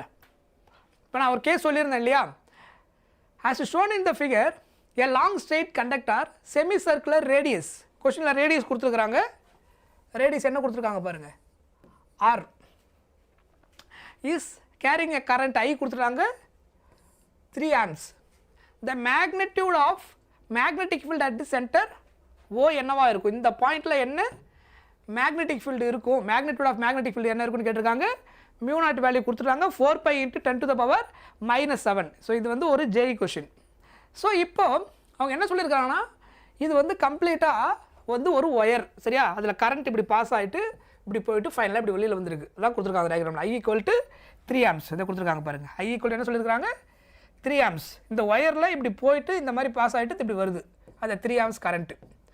இப்போ இதில் இந்த ஒயரில் பாஸ் ஆகக்கூடிய இந்த கரண்ட்டுனால இந்த பாயிண்ட் ஓவில் எவ்வளோ மேக்னெட்டிக் ஃபீல்டு இருக்கும் அப்படின்னு கொஸ்டின் கேட்டுருக்குறாங்க, சரியா. இப்போ இதை நான் எப்படி புரிஞ்சுக்கணும் அப்படின்னு ஃபஸ்ட்டு பார்க்கணும். ஃபஸ்ட்டு இது ஸ்ட்ரைட் ஒயர், இங்கே 3 ஷேப் இருக்குது. ஒயரை எப்படி பெண்ட் பண்ணியிருக்கிறோம், அதுக்கப்புறம் என்னென்ன அந்த இன்னும் அந்த ஒயருடைய அந்த ஷேப்பு. ஆக்சுவலாக இங்கே மெயினாக 2 தான் இருக்கும். ஒன்று வந்து ஸ்ட்ரைட் லைனாக பார்ப்போம், இன்னொன்று என்னது செமி சர்க்கிள் ஆர் சர்க்கிள் இல்லை குவாட்ரண்ட், அந்த மாதிரி part of the shape, part of the circular ஷேப்பில் பார்ப்போம் கவுடு போர்ஷன். அதை பேஸ் பண்ணி தான் இந்த காம்பினேஷன் இருக்கும். இப்போ இது ஸ்ட்ரைட் லைனில் போகுது. அப்போ ஸ்ட்ரைட் லைனில் போச்சுன்னா இந்த பாயிண்டில் என்ன மேக்னெட்டிக் ஃபீல்டு இருக்கும், நான் ஸ்டார்டிங் ஒரு பாயிண்ட் சொன்னேன் இல்லையா, ஒயருக்கு நேராக நீங்கள் மேக்னெட்டிக் ஃபீல்டு கண்டுபிடிச்சா என்ன கிடைக்கும், 0ன்னு கிடைக்கும். அப்போ இந்த ஒயரோட இந்த லென்த்துனால, நான் சொல்கிறது புரியுதா, இந்த லென்த்துனால இந்த பாயிண்டில் கிடைக்கிற மேக்னெட்டிக் ஃபீல்டு என்னது, 0. சேம் திங் இதில் என்னது, இந்த லென்த்துனால இங்கே கிடைக்கிற மேக்னெட்டிக் இது it's also along the line. கரெக்டாக அந்த ஸ்ட்ரைட் லைனுக்கு நேராக அந்த பாயிண்ட் இருக்குது, அங்கேயும் இருக்காது. அப்போ இந்த பாயிண்டில் இருக்கக்கூடிய ஒரே மேக்னெட்டிக் ஃபீல்டு எதனால் மட்டும்தான் இருக்கும், ஒன்லி இந்த செமி சர்க்குலர் போர்ஷனால் மட்டும்தான் இருக்கும். நான் சொல்கிற பாயிண்ட் புரியுதா, இதனாலேயும் மேக்னெட்டிக் ஃபீல்டு ப்ரொடியூஸ் பண்ணும், இதுவும் ப்ரொடியூஸ் பண்ணும், இதுவும் ப்ரொடியூஸ் பண்ணும். அது ஷேப் வேறையாக இருந்தாலும் மேக்னெட்டிக் ஃபீல்டு ப்ரொடியூஸ் ஆகும். ஆனால் இந்த பாயிண்ட் அவங்க கேட்டிருக்காங்களே, இந்த பாயிண்ட் ஓவுக்கு நேராக நம்ம கால்குலேட் பண்ணும்போது இதனால் இங்கே மேக்னெட்டிக் ஃபீல்டு இருக்காது, because along the line. So இதனால் மட்டும்தான் ப்ரொடியூஸ் ஆகும். செமி சர்க்குலர் ஷேப்புக்கு மேக்னெட்டிக் ஃபீல்டு ஃபார்முலா நம்ம கண்டுபிடிக்கிறது ஃபார்முலா பார்த்துருந்தோம். என்ன பார்த்துருந்தோம், magnetic field at the centre point. Circular ஷேப்பாக இருந்தால் அந்த சென்டர் பாயிண்ட் இருக்கும், அந்த ஓ. செமி சர்க்குலர் ஷேப்புக்கு அதே பாயிண்டில் தான் மேக்னெட்டிக் ஃபீல்டு கால்குலேட் பண்ணுவோம். ஸோ ஃபார்முலா இங்கே என்ன பார்த்தோம், ஞாபகம் இருக்கா, மொத்தம் 3 கேஸ் கொடுத்துருந்தோம் பாருங்க. மெயின் கேஸ் அதுதான்,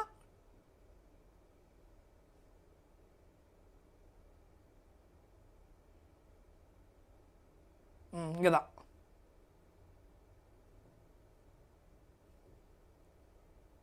See here, இது கம்ப்ளீட் சர்க்கிளுக்கு μ0I / 2r அப்படின்னு பார்த்தோம். இது என்னது ஜென்ரல் ஃபார்முலா, இந்த ஆங்கிளுக்கு ஏற்ற மாதிரி மாறும்னு சொல்லியிருந்தேன். இப்போ ஃபிக்ஸடாக நம்ம இதில் செமி சர்க்கிள், இது செமி சர்க்கிள், இது என்னது குவாட்ரண்ட்டு, 90 டிகிரி 180 டிகிரி. ஃபார்முலா என்னது, μ0I / ஒரு செமி சர்க்குலர் உள்ள கரண்ட் பாஸ் ஆச்சுன்னா அதோட சென்டர் பாயிண்டில் ப்ரொடியூஸ் ஆகிற மேக்னெட்டிக் ஃபீல்டு கண்டுபிடிக்கிற ஃபார்முலா μ0I / 4r. இதுவே குவாட்ரண்ட்டாக இருந்தால் μ0I / 8r. ஸோ இந்த ஃபார்முலா ஞாபகம் வச்சுன்னா ரொம்ப ஈஸி. ஸோ அப்போ μ0I / 4r அப்படின்னு கிடைக்கும்.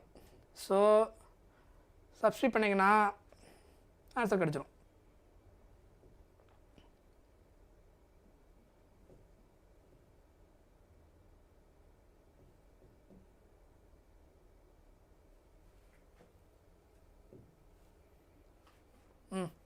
ஸோ μ0I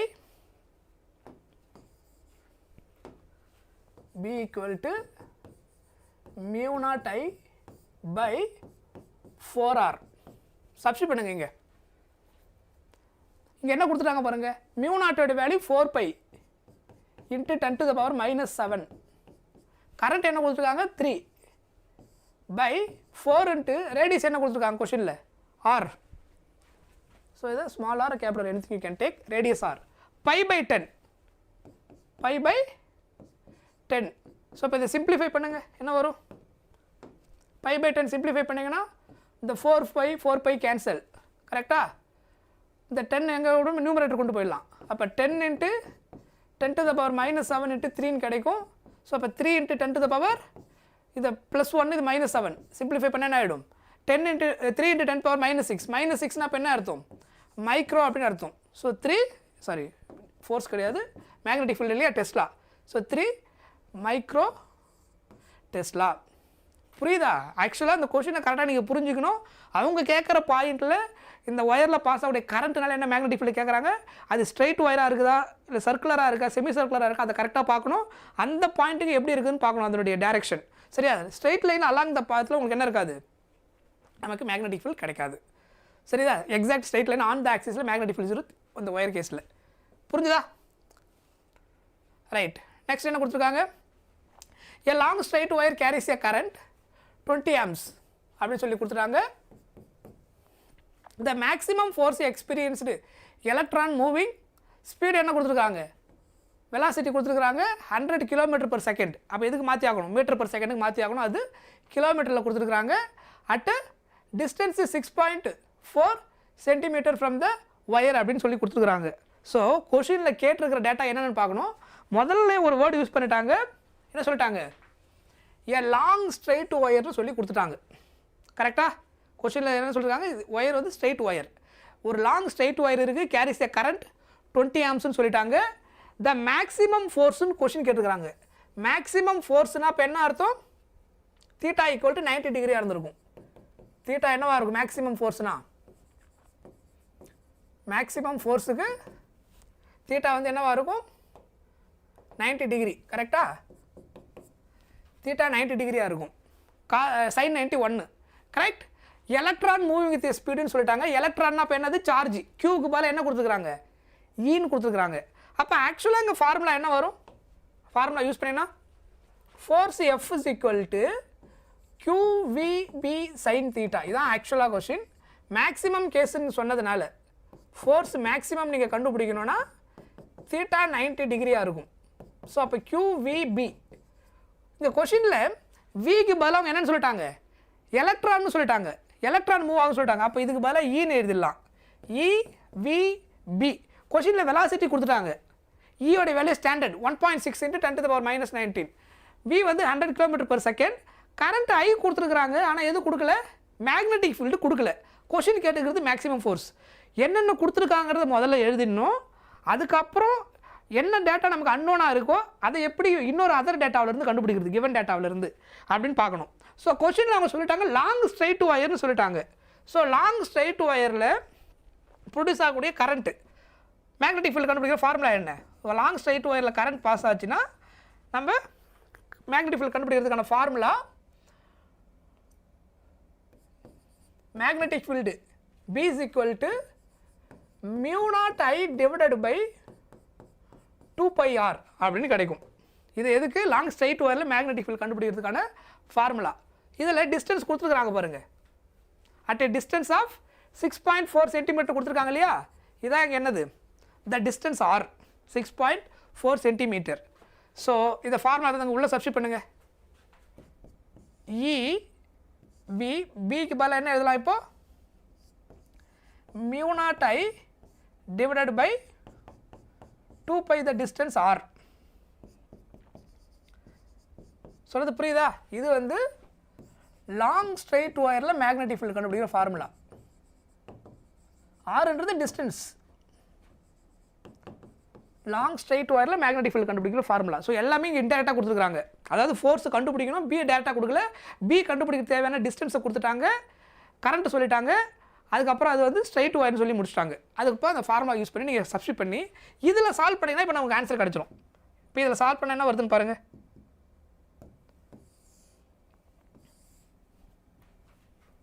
ஸோ இதில் சால்வ் பண்ணுங்கள் ஃபர்தராக. எஃப் மேக்ஸ் ஈக்குவல் டு ஈயோடைய வேல்யூ என்னது, சார்ஜா 1.6 × 10⁻−19. வெலாசிட்டி என்ன கொடுத்துருக்குறாங்க, what is velocity, v equal to 100 km/s. அப்போ மீட்டர் பர் செகண்டுக்கு மாற்றி ஆகணும் இல்லையா, 100 × 10⁻³ மீட்டர் பர் செகண்டுக்கு மாற்றினீங்கன்னா ஓகேவா. ஐ திங்க் பெரிய கால்குலேஷன், ஸ்பேஸ் பார்த்தாதுன்னு நினைக்கிறேன்.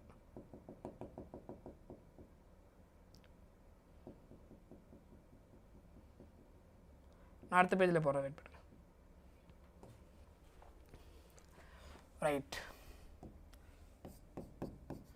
மேக்ஸிமம் ஃபோர்ஸ் ஈக்குவல் டு க்யூக்கு பதிலாக 1.6 × 10⁻−19. வெலாசிட்டி வந்து என்ன கொடுத்துருக்காங்க, 100 km/s. அப்போ 100 × கிலோமீட்டர் மீட்டராக மாதிரினா 1000 மீட்டர். அதனால் என்ன ஆகிடும், 100 × 10⁻³ ஆகிடும். அது வேணால் இங்கே மாற்றினாலும் மாற்றிக்கோங்க. ஸோ இது எதுக்கு ஈக்குவலாக எழுதலாம், 100 × 10³ மீட்டர் பர் செகண்ட். அது சிம்பிளாக ஆக்சுவலாக இன்னும் ஈஸியாக எப்படி எழுதலாம், 10 to the power 5னு எழுதிடலாம். ஸோ இன்னும் ஈஸி அது. கரண்ட் வந்து 20ன்னு கொடுத்துருக்குறாங்க. கரெக்டா? ஸோ இதை வந்து டேரெக்டாக எழுதிக்கோங்க. 10 to the power 5 இன்ட்டு அடுத்து என்ன டேட்டா எழுதணும்? EV எழுதிட்டோம். μ0 divided by 2πr. μ0க்கு பதிலாக 4π into 10 to the power -7 into current ஐக்கு பதிலாக 20 டிவைடட் பை 2π. ஆருக்கு பதிலாக கொஸ்டின் என்ன கொடுத்துருக்குறாங்க? The distance 6.4 centimetre. அப்போ எப்படி எழுதலாம்? 6.4 into 10 to the power -2 centimetre. Metre மாதிரி என்ன வரும்? 6.4 இன்ட்டு 10 to the power -2. ஃபர்தராக இதை சால்வ் பண்ணிங்கன்னா you get the answer. So இங்கே என்ன ஆகிடும்? ஸோ இந்த பை கேன்சல் ஆகிடும். ஸோ இந்த 2 இது கேன்சல் ஆச்சுன்னா இங்கே 2 ஆகிடும். அதுக்கப்புறம் இது 1 டைம், இது 4 டைம் ஆகிடும். 16 இன்ட்டு 1.6 6.4 என்ன 10 by 10 மல்டிப்ளை பண்ணால் 16/64 ஆகிடும். 16 இன்ட்டு 4 64 ஆகிடும். ஸோ இது வந்து 4 டைம்ஸ் அப்படின்னு நமக்கு கிடச்சிரும். ஸோ இது அகெயின் சால்வ் பண்ணிங்கன்னா இது 1 time, this is 5 times. 5 4 sir 20. கரெக்டா? ஸோ அவ்வளோதான். ரிமைனிங் இருக்கிறத சால்வ் பண்ணுங்கள். என்ன வருது? நியூமரேட்டர் ரிமைனிங் என்ன இருக்குது? 5 இன்ட்டு 2 10. கரெக்டா? இங்கே ஒரு 2 இருக்குது, இங்கே ஒரு 5 இருக்குது. So 5 into 2 10.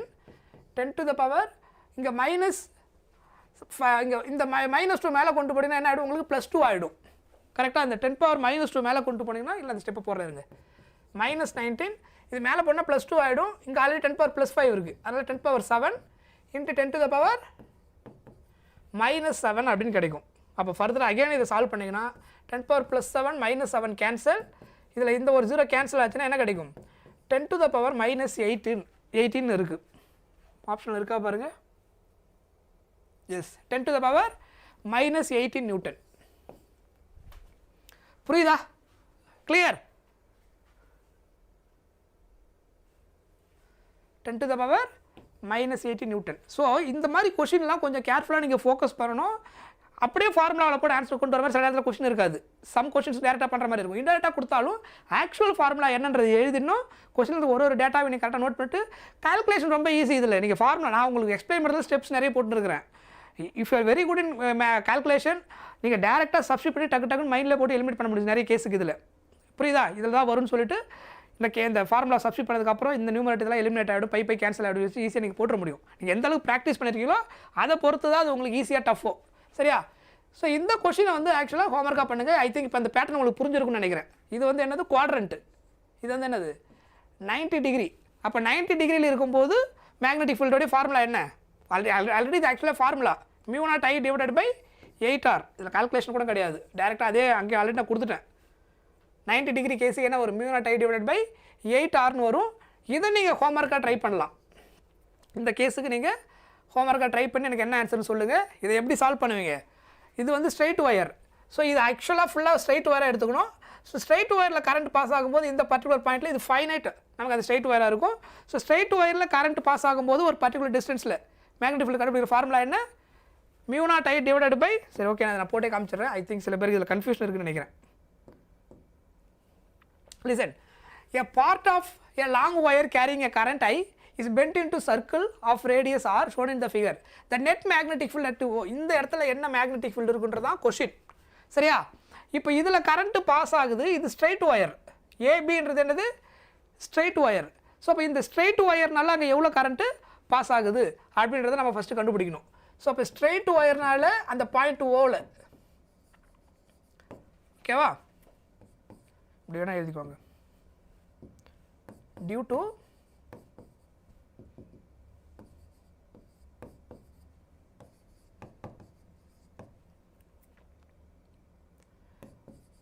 magnetic field B at point O. So என்ன ஃபார்முலா வரும்? B is equal to μ0I divided by 2πr. இதுதான் ஆக்சுவலாக என்னது? ஸ்மால் ஆர் யூஸ் பண்ணியிருக்காங்க. அதே ஆர் யூஸ் பண்ணிக்கோங்க. இப்போ தான் போன கேஸில் பார்த்தோம் இல்லையா? ஸ்ட்ரைட் ஒயரில் மேக்னெட்டிக் ஃபீல்டுக்கான ஃபார்முலா முன்னாடி ஒரு கேஸில் μ0I divided by 2πr. Circular ஒயருக்கு மேக்னெட்டிக் ஃபீல்டு கண்டுபிடிக்கிற ஃபார்முலா என்னது? டியூ டு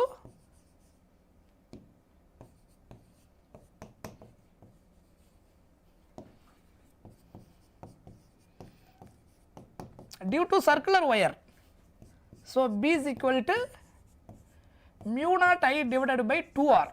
இது நம்ம ஆல்ரெடி பார்த்துட்டோம். ஒரு சர்க்குலர் ஒயரில் கரண்ட் பாஸ் ஆகும்போது சென்டர் பாயிண்ட் மேக்னெட்டிக் ஃபீல்டு.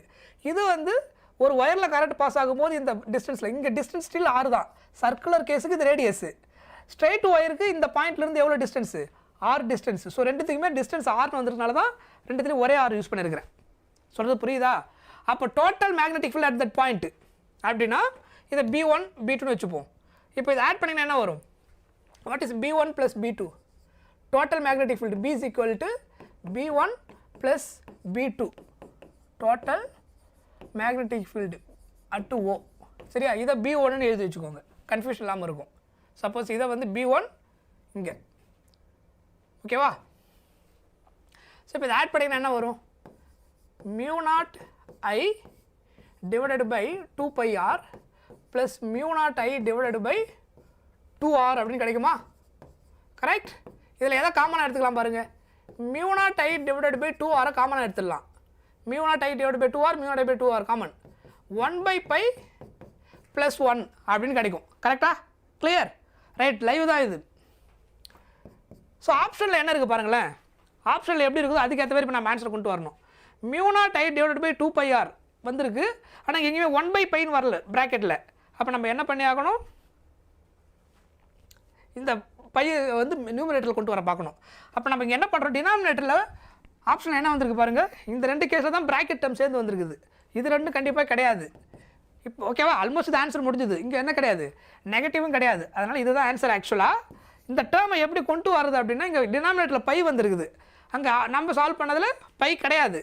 அதனால் multiply and divided by by by pi பண்ணிங்கன்னா mu naught I divided by 2 pi R multiply and divide by by pi. இங்கே 2 pi R கொண்டு வரதுனால, சாரி இது அடுத்த step, 2R multiply and divide by by pi பண்ணிவிட்டு 1 by pi + 1 பண்ணிங்கன்னா இந்த பையை உள்ளே மல்டிப்ளை பண்ணுங்கள், இது இங்கே கொண்டு வந்துடுங்க. அந்த ஆப்ஷனுக்கு ஏற்ற மாதிரி கொண்டு வரதுக்காக. அது நாட் நெசசரி. 2 pi R இந்த பையை உள்ள மல்டிப்ளை பை பை கேன்சல் ஆகிடும். அப்போ 1 ஆகிடும். 1 × பை பை ஆகிடும். 1 + pi R பை + 1ன்னு கிடைக்கும். புரியுதா? ஸோ ஆல்மோஸ்ட் இங்கே ஆன்சர் அது முடிஞ்சது. இவ்வளோ ஸ்டெப்ஸ் நீங்கள் போடணுன்ற அவசியமே கிடையாது. புரிஞ்சுதா? ரைட். ஸோ நெக்ஸ்ட்டு இந்த கொஸ்டின் நீங்கள் ட்ரை பண்ணுங்கள். இது வந்து ஹோம்ஒர்க். நீங்கள் சால்வ் பண்ணிவிட்டு எனக்கு சொல்லுங்கள். இது வரைக்கும் இது ஆக்சுவலாக என்னது? இது ரெண்டு ஸ்ட்ரைட் ஒயர், இந்த போர்ஷன் என்னது? Semi circle. தெரியுதா? ஆக்சுவலாக இந்த போர்ஷன் கொஞ்சம் கட் பண்ணி கரெக்டாக வந்தீங்கன்னா it is a semi circular shape. So இது ஒரு ஸ்ட்ரைட் ஒயர், இதனால் தனியாக கால்குலேட் பண்ணணும், இதனால் தனியாக கால்குலேட் பண்ணணும், அது ரெண்டுத்தையும் ஆட் பண்ணிடணும். ப்ளஸ் செமி சர்க்கிள் சிம்பிளிஃபை பண்ணால் total magnetic field at the point O கிடச்சிரும் ஈஸியாக. இப்போ போன கேஸில் போட்ட மாதிரி. அதனால் இதை கண்டிப்பாக போட்டுக்கோங்க. யாருக்காவது வேணும்னா ஸ்க்ரீன்ஷாட் எடுத்து வச்சுக்கோங்க. இதை ஸ்க்ரீன்ஷாட் எடுத்து வச்சுட்டு கூட நீங்கள் சால்வ் பண்ணி நான் மறந்துடுவீங்க. ஏன்னா ஃபுல் இது லென்த்தி செஷன் இல்லையா? எந்த இடத்துல ஹோம்ஒர்க் கொடுத்து கண்டுபிடிக்கிறது டைம் ஆகிடும். ஸோ யாருக்காவது வேணும்னா மறக்காமல் ஸ்க்ரீன்ஷாட் வேணால் எடுத்துக்கோங்க. ஓகே, கண்டிப்பாக எல்லோரும் ட்ரை பண்ணுங்கள். ப்ராக்டிஸ் பண்ணிங்கன்னா தான் உங்களுக்கு யூஸ்ஃபுல்லாக இருக்கும்.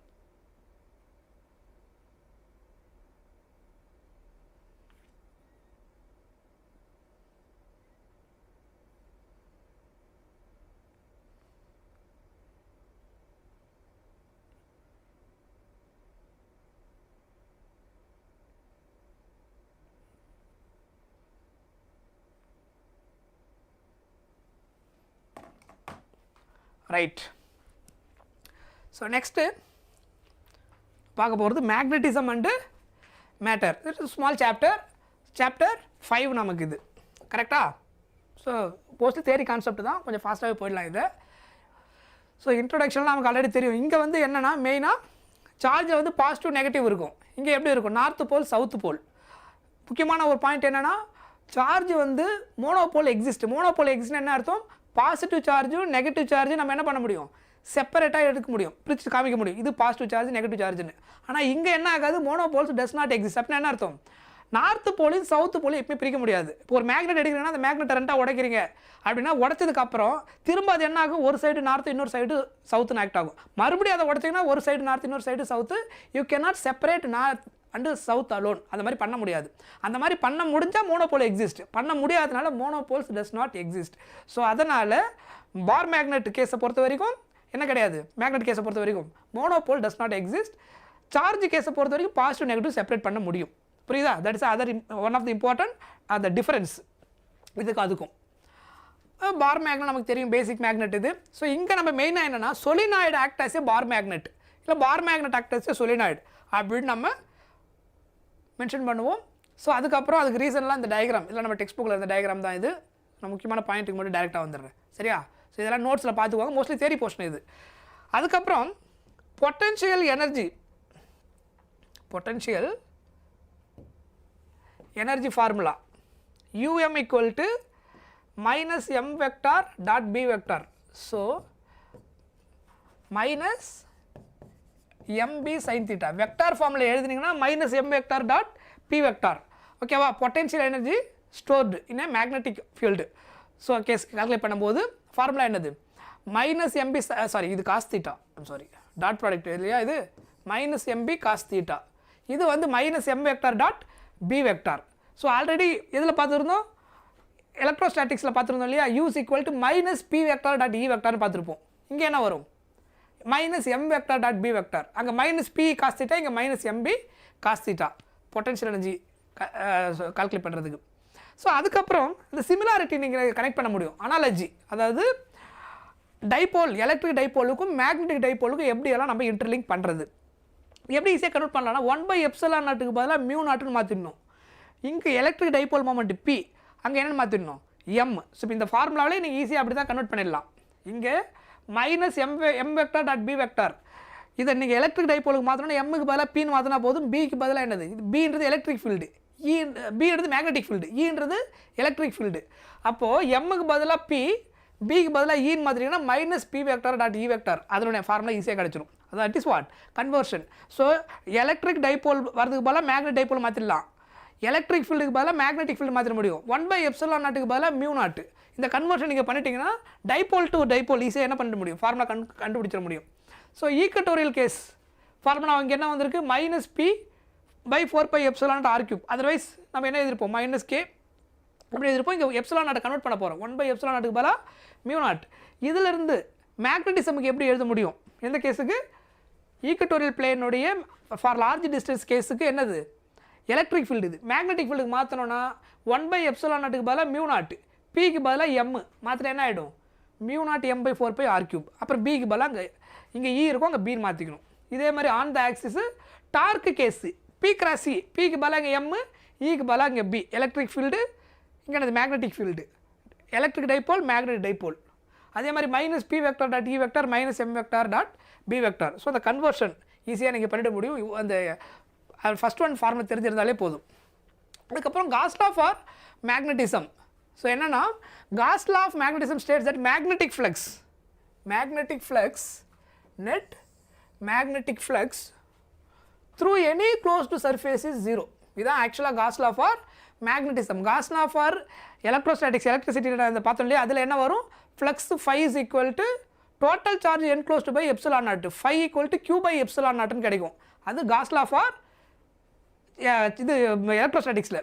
இங்கே cos law for any close surface for magnetism எடுத்திங்கன்னா net magnetic flux through any closed surface என்னவாக இருக்கும், 0வாக இருக்கும். இது மேக்னட்டிசம் கேஸுக்கான காஸ் லா. ஓகேவா?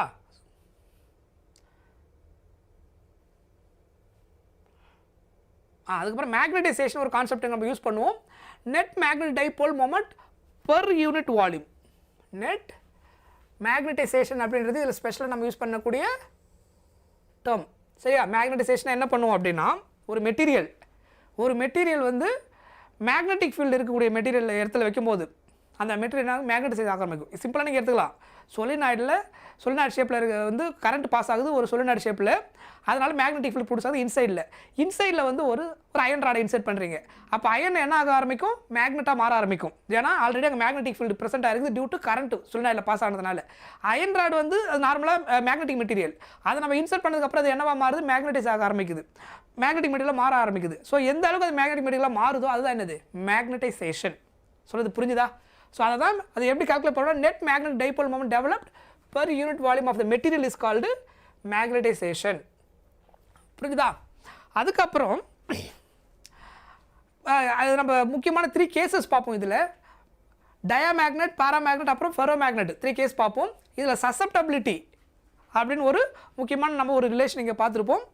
ஸோ இந்த சசப்டபிலிட்டி வந்து டயாமேக்னெட்டுக்கு நெகட்டிவில் இருக்கும். அந்த ரேஞ்சு பாருங்கள், -1 to 0 சசப்டபிலிட்டி நெகட்டிவ் ஃபார் டயாமேக்னெட். பாராமேக்னெட்டுக்கு வந்து பாசிட்டிவில் இருக்கும், ஸ்மால் வேல்யூவாக இருக்கும். ஃபெரோமேக்னெட்டுக்கு பாசிட்டிவில் லார்ஜாக இருக்கும். ரிலேட்டிவ் பெர்மியபிலிட்டி எடுத்திங்கன்னா 0க்கு 1க்கு பிட்வீனில் இருக்கும் டயாமேக்னெட்டுக்கு. இந்த ரேஞ்ச் ரொம்ப முக்கியம், இதை பேஸ் பண்ணி கொஷின் வந்துருக்குது. ஓகேவா? அதுக்கப்புறம் இந்த ரிலேஷன். அதுக்கப்புறம் மீடியமுக்கும் வேக்கமும் கனெக்ட் பண்ணிட்டீங்கன்னா மீடியமோட பெர்மியபிலிட்டி வந்து லெஸ்ஸர் தென் வேக்கமாக இருக்கும். இதில் டயாவில்.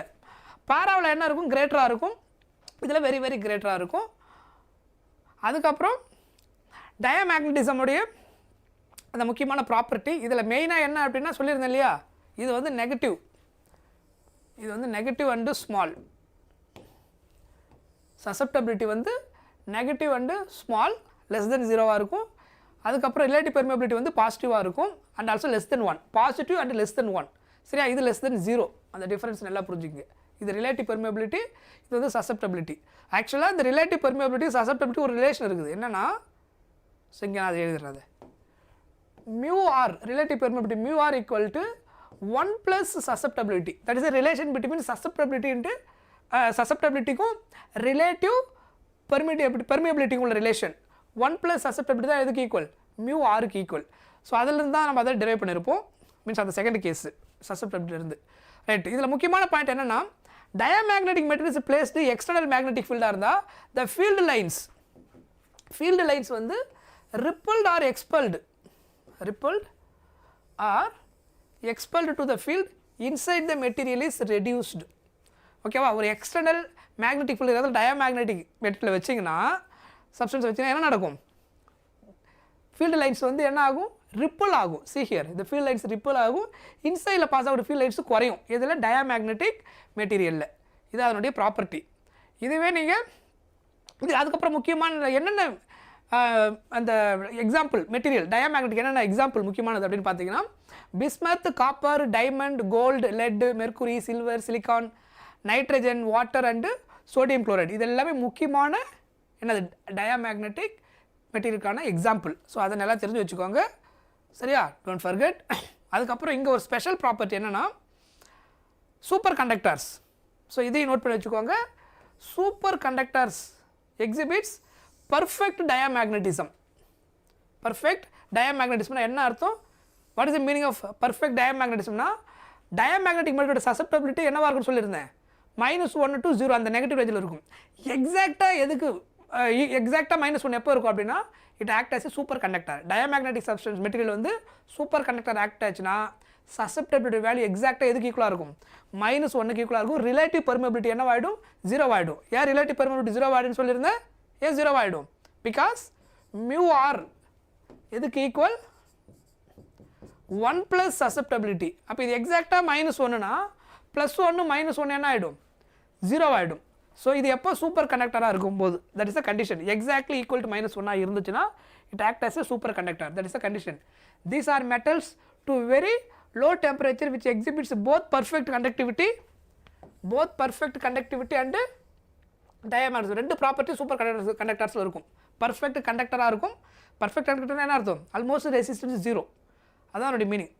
ஸோ ரெசிஸ்டிவிட்டி ஆல்மோஸ்ட் 0 ஆச்சுன்னா it act as a good proper conductor, there is no disturbance, ரெசிஸ்டிவிட்டியே இல்லைன்ற மாதிரி ஆகிடும். So here the field lines are completely expelled. அது முன்னாடி நம்ம சொன்ன பாயிண்ட் தான். ஓகேவா? the phenomenon of perfect diamagnetism in superconductor is called Meissner effect. So அந்த எஃபெக்ட்டுக்கு நேம் வந்து மெய்ஸ்னர் எஃபெக்ட். பாராமேக்னட்டிசமில் சசப்டபிலிட்டி வேல்யூ வந்து என்னவாக இருக்கும், ஸ்மால் அண்டு பாசிட்டிவ் இதில் பாராவில். ஸோ இது greater than 0 greater than 1. So இதை நோட் பண்ணிக்கணும். அதுக்கப்புறம் இன்னொரு முக்கியமான பாயிண்ட் என்னென்னா, இதில் ஃபீல்டு லைன்ஸ் வந்து இன்சைடில் கான்சன்ட்ரேட் இருக்கும். அதுக்கு முன்னாடி ஒரு பாயிண்ட் இங்கே சொல்லி நினச்சாங்க. இங்கே இது வந்து weekly magnetised in the external magnetic field. Paramagnetic substances are those which get weakly magnetized in the direction of the magnetic field. சரியா, இந்த பாயிண்ட் நோட் பண்ணிக்கோங்க. அதுக்கப்புறம் நம்மளுடைய டைரக்ஷன் see here. இதில் என்ன ஆகும் அப்படின்னா, எக்ஸ்டர்னல் மேக்னெட்டிக் ஃபீல்டை பேராமேக்னெட்டிக் வச்சிங்கன்னா ஃபீல்டு லைன்ஸ் உங்களுக்கு என்ன ஆகும், டுவர்ட்ஸ் இன்சைடில் அதிகமாக என்ன ஆகும், கான்சன்ட்ரேஷன் அதிகமாக இருக்கும். அதில் வந்து ரிப்பல் ஆச்சு டயாவில். இதில் என்ன ஆகும், சென்டரில் பாருங்கள், அந்த ரெண்டு பிக்சரையும் பார்த்தீங்கன்னா உங்களுக்கு தெரியும். இதில் ஃபீல்டு லைன்ஸ் என்னாச்சு, ரிப்பல்ட் ஆர் எக்ஸ்பல்டு அந்த கேஸில் இருந்தது. கரெக்டாக? ஆனால் இதில்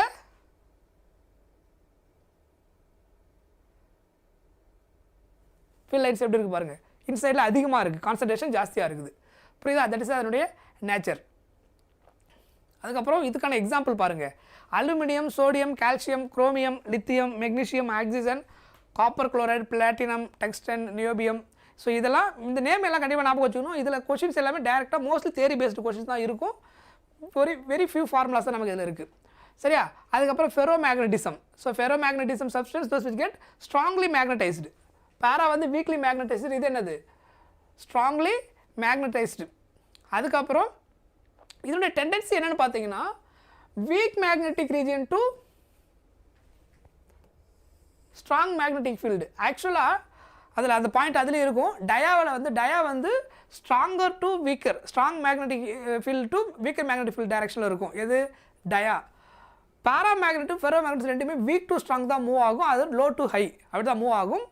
டிஃபரன்ஸ் வந்து அது வீக்லி மேக்னெட்டிஸ் இருக்கும், பாரா, ஃபெரோ வந்து ஸ்ட்ராங் மேக்னெட்டிஸ், இதான் டிஃபரன்ஸ்.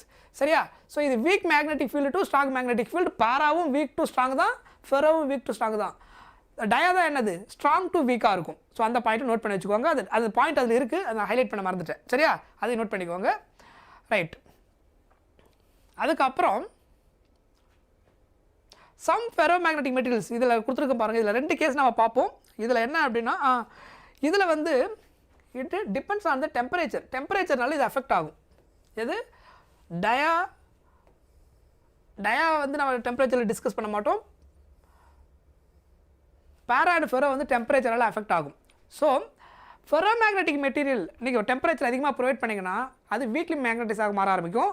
ஸோ ஸ்ட்ராங்லேருந்து வீக்காக மாறிச்சுன்னா ஃபெரோ மேக்னெட்டிக் மெட்டீரியல் என்னவாக மாறிடும், பேரா மேக்னெட்டிக் மெட்டீரியலாக மாறிடும். எப்போது, டெம்பரேச்சர் கொடுக்கும்போது. சரியா? So at high enough temperature ferromagnet becomes what, becomes பாராமேக்னெட்டாக மாறிடும். Ferromagnet becomes paramagnet. Some ferromagnetic materials என்னென்னு பார்த்தீங்கன்னா அயன், கோபால், நிக்கல், இதெல்லாமே அதுக்கான எக்ஸாம்பிள். அதுக்கப்புறம் இதில் 2 கேஸ் பார்ப்போம். ஒன்று வந்து ஹார்ட் அண்டு சாஃப்ட். இந்த ஹார்ட் ஃபெரோ மேக்னெட்னா என்ன அப்படின்னா, இந்த மெட்டீரியல் இருக்கு இல்லையா, அதாவது ஹார்ட் ஃபெரோ மேக்னெட்டிக் மெட்டீரியல்னா அந்த எக்ஸ்டர்னல் நம்ம கொடுத்த அந்த மேக்னெட்டிக் ஃபீல்டை ஸ்டாப் பண்ணதுக்கு அப்புறமும் ஸ்டில் அதில் என்ன இருக்கும், மேக்னெட்டிக் ஃபீல்டு ப்ரெசென்ட்டாக இருக்கும். அதான் என்னது, strong. So ferromagnetic material in which magnetisation persist even when external field is removed. External ஃபீல்டை ரிமூவ் பண்ணதுக்கு அப்புறமும் அதில் மேக்னெட்டிக் ஃபீல்டு என்ன இருக்கும், ஸ்டில் ப்ரெசென்ட்டாக இருக்கும். அந்த டைப் ஆஃப் மெட்டீரியல் தான் hard ferromagnetic. Such material used make for what, permanent magnets. Permanent magnets நம்ம யூஸ் பண்ணுறது என்னது, hard ferromagnet. Example alnico, aluminium, nickel, cobalt, lodestone. இது மாதிரி alnico means alloy of aluminium, iron, nickel, cobalt, copper இதெல்லாம் combine பண்ணி prepare பண்ணதான் என்னது, அந்த alnico. AL aluminium, nickel, cobalt, அது பிரைமரி காம்பனண்ட். சரியா? Ferromagnetic material which is magnetisation disappears on the removal of external field are called ferromagnetic materials. That is what, soft iron. Example, external field remove பண்ண உடனே மேக்னெட்டிசேஷன் என்ன ஆகிடும், அதில் last ஆகிடும். அந்த type of ferromagnetic material தான் என்னது, soft ஃபெரோமேக்னெட். புரிஞ்சுதா? ரைட்.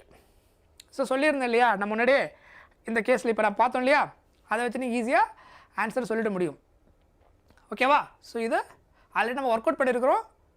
இதை என்னென்னு பார்த்துட்டு சால்வ் பண்ணி எனக்கு ஆப்ஷன் சொல்கிறீங்க நீங்கள். Very simple question. இந்த சாப்டர் ஸ்மால் சாப்டர்ன்றதுனால I will give some homework. இதில் எதுவும் கால்குலேஷன் கிடையாது. அதனால் கரெக்டாக வெரிஃபை பண்ணி கரெக்டான ஆன்சர் எதுன்றதை நீங்கள் எனக்கு சொல்கிறீங்க. Right. Next question.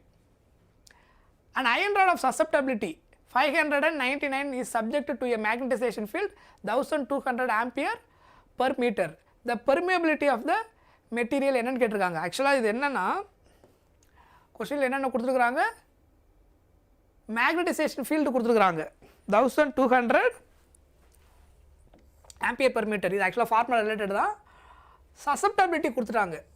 So susceptibility 599 அப்படின்னு கொடுத்துருக்குறாங்க. இதிலிருந்து நீங்கள் ரிலேட்டிவ் பெர்மியபிலிட்டிஸை கண்டுபிடிச்சிட முடியும். அதுக்கு ஃபார்முலா என்ன சொல்லியிருந்தேன், 1 + சசப்டபிலிட்டி. ஸோ 1 + 599 சிம்பிளிஃபை பண்ணால் உங்களுக்கு என்ன கிடைச்சிடும், 600. இது மியூ ஆர். ஆனால் அவங்க என்ன கேட்டிருக்கிறாங்க, பெர்மியபிலிட்டி ஆஃப் த மெட்டீரியல். அப்படி என்ன அர்த்தம், பெர்மியபிலிட்டி ஆஃப் த மெட்டீரியல் என்ன அர்த்தம், மியூ என்னன்னு கேட்டிருக்கிறாங்க. மியூ ஆர் கேட்கல, மியூ என்னன்னு கேட்டிருக்கிறாங்க. ஸோ இதுதான் ஆக்சுவலாக question. So mu r equal to mu by mu naught, mu r equal to mu by mu naught. நம்ம ஆல்ரெடி எப்சிலான் ஆர் பார்த்தோம் இல்லையா, அது கூட கனெக்ட் பண்ணாலே இது வந்துடும். ஸோ அப்போ mu equal to cross multiply பண்ணிக்கோங்க, mu R into mu naught அப்படின்னு கிடைக்கும். மியூ ஆர் என்னது, நம்ம என்ன கண்டுபிடிச்சிருக்கிறோம், 600. What is mu naught, mu நாட்ன்றது 4 pi × 10⁻⁻⁷. 4 pi × 10⁻⁷.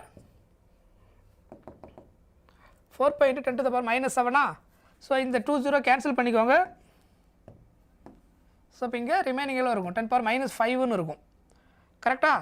ஸோ இப்போ ரிமைனிங் இருக்கிறத சால்வ் பண்ணிட்டீங்கன்னா will get the answer.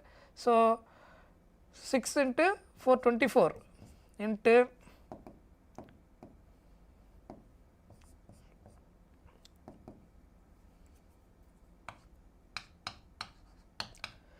so 3.14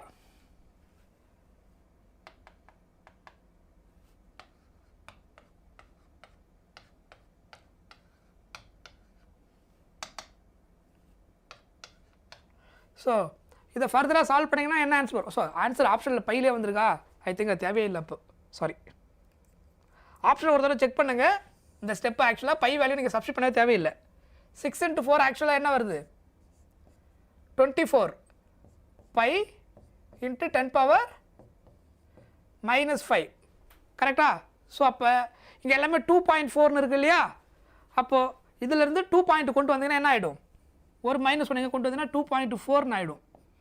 2.4 × pi 10⁻⁻5 அப்படின்னு கிடைக்கும். ஸோ 2.4 pi 10⁻⁻7 அப்படின்னு கிடைக்கும். சொன்னது புரிஞ்சுதா, கிளியர்? ஸோ சிம்பிள் கொஷின் தான் இது. நீங்கள் ஜஸ்ட் அப்படி அந்த ஃபார்முலாவை யூஸ் பண்ணிங்கன்னா you will get the answer.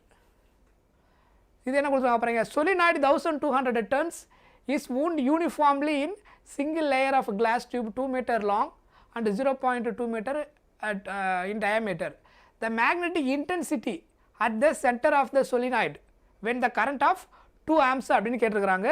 See, இந்த மாதிரி கேஸில் நீங்கள் வந்து மேக்னெட்டிக் ஃபீல்டு இன்டென்சிட்டின்னு ஒன்று நம்ம இந்த சாப்டரில் தான் அந்த வேர்டு யூஸ் பண்ணுவோம். முன்னாடி நம்ம படித்ததுலாம் மேக்னெட்டிக் ஃபீல்டு தான் படிச்சிருப்போம். மேக்னெட்டிக் இன்டென்சிட்டி அப்படின்றது ஹெச் அப்படின்னு ஒரு சிம்பிள் நம்ம இங்கே யூஸ் பண்ணுவோம். ஸோ ஹெச் எதுக்கு ஈக்குவல் அப்படின்னா n × ஐக்கு ஈக்குவல். அதாவது மேக்னெட்டிக் இன்டென்சிட்டி solenoid கேஸில் மேக்னெட்டிக் இன்டென்சிட்டி இது வந்து ஃபார்முலா. மேக்னெட்டிக் இன்டென்சிட்டி அதோட சிம்பிள் வந்து என்னது, H in a solenoid. solenoid formula என்னன்னா H equal to number of turns per unit length into I. So கொஷினில் கரண்ட் கொடுத்துட்டாங்க, ஸ்மால் n கொடுக்கல, அவங்க என்ன கொடுத்துட்டாங்க, டோட்டல் டர்ன்ஸ் கொடுத்துட்டாங்க, capital N. And uniformly in single layer class tube 2 meter long and 0.2 meter diameter. 2 meter லாங்னா என்ன கொடுத்துருக்காங்க, length கொடுத்துட்டாங்க. ஸோ கொஷினில் இது என்னது, லென்த்துன்னு அர்த்தம். ஸோ நமக்கு ஆல்ரெடி தெரியும். அப்போ இதுக்கு பதிலாக என்ன எழுதலாம், n/L × I. ஏன், because number of turns per unit லென்த்ன்றது என்னது, total number of turns by length. இதெல்லாம் நம்ம ஆல்ரெடி பார்த்துருக்குறோம். ஸோ இது 1200 அப்படின்னு சொல்லியிருக்கிறாங்களா, இது 2 meter இன்ட்டு கரண்ட் என்ன கொடுத்துருக்குறாங்க, கரண்ட் என்ன கொடுத்துருக்குறாங்க கொஷினில், 2 amps கரண்ட் வந்து 2 amps அப்படின்னு சொல்லி கொடுத்துக்கிறாங்க. So into 2. ஸோ அப்போ சிம்பிளிஃபை பண்ணிங்கன்னா 12 × 10 ஸ்கொயர்னு வருமா? ஸோ ஆன்சர் ஆப்ஷனுக்கு ஏற்ற மாதிரி இப்போ மாடிஃபை பண்ணுங்கள். 12 × 10 ஸ்கொயர், அதர்வைஸ் எப்படி எழுதலாம்? 1.2. 1. ஆப்ஷனுக்கு ஏற்ற மாதிரி கொண்டு வரேன். ஈக்குவலண்ட்டாக எழுதிங்கன்னா ஆப்ஷனில் 1.2ன்னு இருக்குது. அந்த 12 வரும்போது ஆன்சர் முடிஞ்சுது. சரியா? 1.2 × 10⁻. ஸோ இந்த ஃபார்முலா ஞாபகம் வச்சுக்கோங்க. It's a special formula. பர்டிகுலராக இந்த சாப்டரில் வரும். மேக்னெட்டிக் இன்டென்சிட்டின்னு கேட்டிருப்பாங்க. ஸோ சரியா? ஸோ கொஷினில் வந்து மேக்னெட்டிக் இன்டென்சிட்டினா ஹெச், நாட் மேக்னெட்டிக் ஃபீல்டு. அது மேக்னெட்டிக் ஃபீல்டு கிடையாது. மேக்னெட்டிக் ஃபீல்டுனா பின்னு அர்த்தம். மேக்னெட்டிக் இன்டென்சிட்டினா ஹெச்னு அர்த்தம். அது சாப்டர் 5ல் வருது. சொலினாய்டில் கரண்ட் பாஸ் ஆகும்போது மேக்னெட்டிக் இன்டென்சிட்டி என்ன கேட்டால் H = Ni. Small n × I, small n கொடுக்கலாம், கேபிட்டல் N / Lன்னு போட்டு சால்வ் பண்ணிங்கன்னா யூ கெட் த ஆன்சர். சரியா? இதுவே ஒரு ஜேஇ கொஷின் தான். ரைட். ஸோ நம்ம அடுத்தது பார்க்க வேண்டியது வந்து இண்டக்ஷன். சரியா? ஒரு பிரேக் அப்புறம் இதை கண்டினியூ பண்ணுவோம். லஞ்ச் பிரேக் அப்புறம்.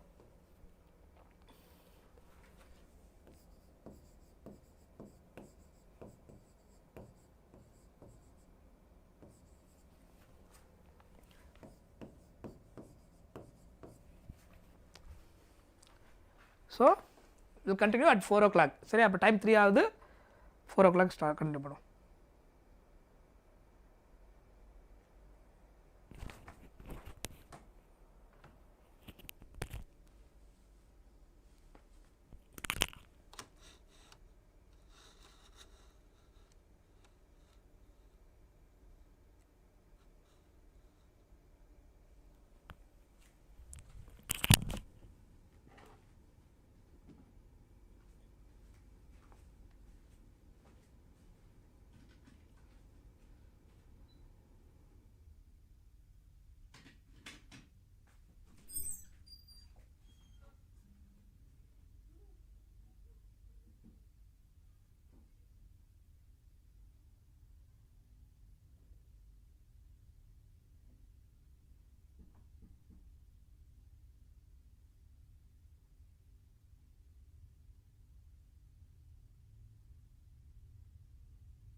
எஸ், கண்டினியூ பண்ணலாமா? ரெடியா?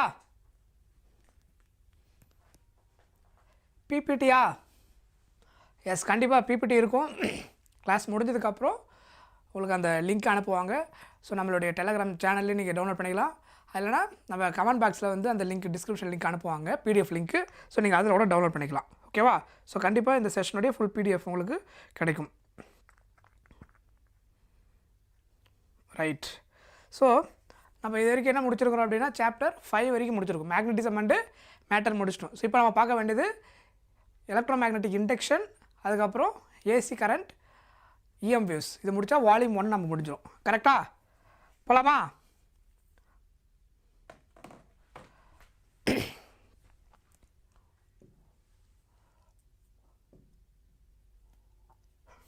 ஸோ நம்ம next chapter electromagnetic induction. So இந்த கான்செப்ட் நம்ம ஆல்ரெடி முன்னாடி இப்போ டிஸ்கஸ் பண்ண ஞாபகம் இருக்கா? இண்டக்ஷன்னா என்ன நம்ம பார்த்துருந்தோம். ஸோ இப்போ நம்ம முன்னாடி பார்த்த அந்த சாப்டரில் என்னென்னா, சார்ஜ் மூவ் ஆகுது, அதனால கரண்ட் ப்ரொடியூஸ் ஆகுது. அந்த கரண்ட் எதை ப்ரொடியூஸ் பண்ணுது? மேக்னெட்டிக் ஃபீல்டை ப்ரொடியூஸ் பண்ணுது. அதாவது மூவிங் சார்ஜ்னால கரண்ட்டும் ப்ரொடியூஸ் ஆகுது, மேக்னெட்டிக் ஃபீல்டும் ப்ரொடியூஸ் ஆகுது. ஸோ சார்ஜ் ஃப்ளோ ஆகும்போது அதை சுற்றி என்ன இருக்குது? மேக்னெட்டிக் ஃபீல்டு இருக்குது. அதாவது கரண்ட் இருக்கும்போது அதை சுற்றி மேக்னெட்டிக் ஃபீல்டு இருக்குது. இப்போ இந்த சாப்டரில் என்ன அப்படின்னா, அப்படியே வைஸ் வர்சா, ரிவர்ஸ். கரண்ட் வந்து மேக்னெட்டிக் ஃபீல்டை ப்ரொடியூஸ் பண்ணிச்சுன்னா மேக்னெட்டிக் ஃபீல்டு கரண்ட்டை ப்ரொடியூஸ் பண்ணணும். That is a logic. கரெக்டாக? ஸோ அந்த ஐடியா தான் இதில் நம்ம டிஸ்கஸ் பண்ணுற போது. அதான் Faraday's law of induction இங்கே இருக்கும். வேரியிங் மேக்னெட்டிக் ஃபீல்டு என்ன பண்ணும்? கரண்ட்டை ப்ரொடியூஸ் பண்ணும். So constant magnetic field current என்ன பண்ணாது? ப்ரொடியூஸ் பண்ணாது. அதாவது இன்டியூஸ்டு கரண்ட் நம்ம இங்கே சொல்லுவோம். அங்கே ப்ரொடியூஸ் ஆகக்கூடிய EMF இன்டியூஸ்ட் EMFன்னு சொல்ல போகிறோம். ஸோ வேரியிங் மேக்னெட்டிக் ஃபீல்டுனால, மேக்னெட்டிக் ஃபீல்டு வேரி ஆகிறதுனால அங்கே ஒரு இன்டியூஸ்டு EMF ப்ரொடியூஸ் ஆகும். அதனால் இன்டியூஸ்ட் கரண்ட் ப்ரொடியூஸ் ஆகும். ஸோ மேக்னெட்டிக் ஃபீல்டை வேரி பண்ணி கரண்ட்டை ப்ரொடியூஸ் பண்ணுறதை பற்றி படிக்கிறதா என்னது? Electromagnetic induction. சரியா? Right. So relative motion of magnet results in change in the amount of magnetic field lines passing through the coil. The change in magnetic field lines, changing magnetic field lines. So அந்த word ரொம்ப முக்கியம். Constant magnetic field என்ன பண்ணாது? Magnetic ஃபீல்டை produce பண்ணாது. சரியா? So அதை மைண்டில் வச்சுக்கோங்க.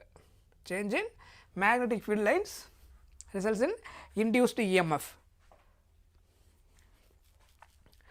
Next magnetic flux. நம்ம ஆல்ரெடி எலக்ட்ரிக் ஃப்ளக்ஸ் ஒன்று பார்த்தோம் இல்லையா? இங்கே நம்ம பார்க்க போகிறது என்னது? Magnetic flux. எலக்ட்ரிக் ஃப்ளக்ஸ்னால் என்னது? EA cos θ. அதாவது electric E vector dot A vector or S வெக்டார்னு யூஸ் பண்ணிருந்தோம் surface area. So electric field into area into cos theta. இதில் எலக்ட்ரிக் ஃப்ளக்ஸுக்கு. மேக்னெட்டிக் ஃப்ளக்ஸுக்கு எலக்ட்ரிக் ஃபீல்டுக்கு பதிலாக மேக்னெட்டிக் ஃபீல்டு மாற்றிக்கணும். ஸோ அப்போ என்ன வரும்? BA cos θ. Otherwise B vector dot A vector. That is total flux, magnetic flux BA cos θ. So இந்த எக்ஸ்பெரிமெண்ட் நம்ம ஆல்ரெடி டிஸ்கஸ் பண்ணியிருந்தோம், ஞாபகம் இருக்கா? ஸோ இது வந்து ஒரு காயில் மேக்னெட் இந்த மாதிரி மூவ் பண்ணிங்கன்னா மூவ் பண்ண என்ன ஆகும்? மேக்னெட்டிக் ஃபீல்டு இதில் பாஸ் ஆகக்கூடிய மேக்னெட்டிக் ஃபீல்ட் லைன்ஸ் வந்து வேரி ஆகிட்டே இருக்கும். ஸோ மேக்னெட்டிக் ஃபீல்டு வேரி ஆகிறதுனால இதில் என்ன ஆகும்? கரண்ட்டு ப்ரொடியூஸ் ஆகும். இது எக்ஸ்பெரிமெண்டல் ஸ்டடி, எப்படி அந்த ஐடியாவை கொண்டு வந்தாங்கன்றது. ஸோ இந்த கேஸில் என்ன இருக்கும்? இன்ஸ்டெட் ஆஃப் பார் மேக்னெட்டுக்கு பதிலாக கரண்ட்டு பாஸ் ஆகுது. இந்த ஒயரில் வந்து கரண்ட்டு பாஸ் ஆகுது. இப்போ கரண்ட்டு பாஸ் ஆச்சுன்னா இதை சுற்றி மேக்னெட்டிக் ஃபீல்டு இருக்கும். இப்போ இந்த செட்டப் அப்படியே காயில் C2 அப்படியே நீங்கள் மூவ் பண்ணிங்கன்னா அதில் மறுபடியும் என்ன ஆகும்? கரண்ட்டு ப்ரொடியூஸ் ஆகும்.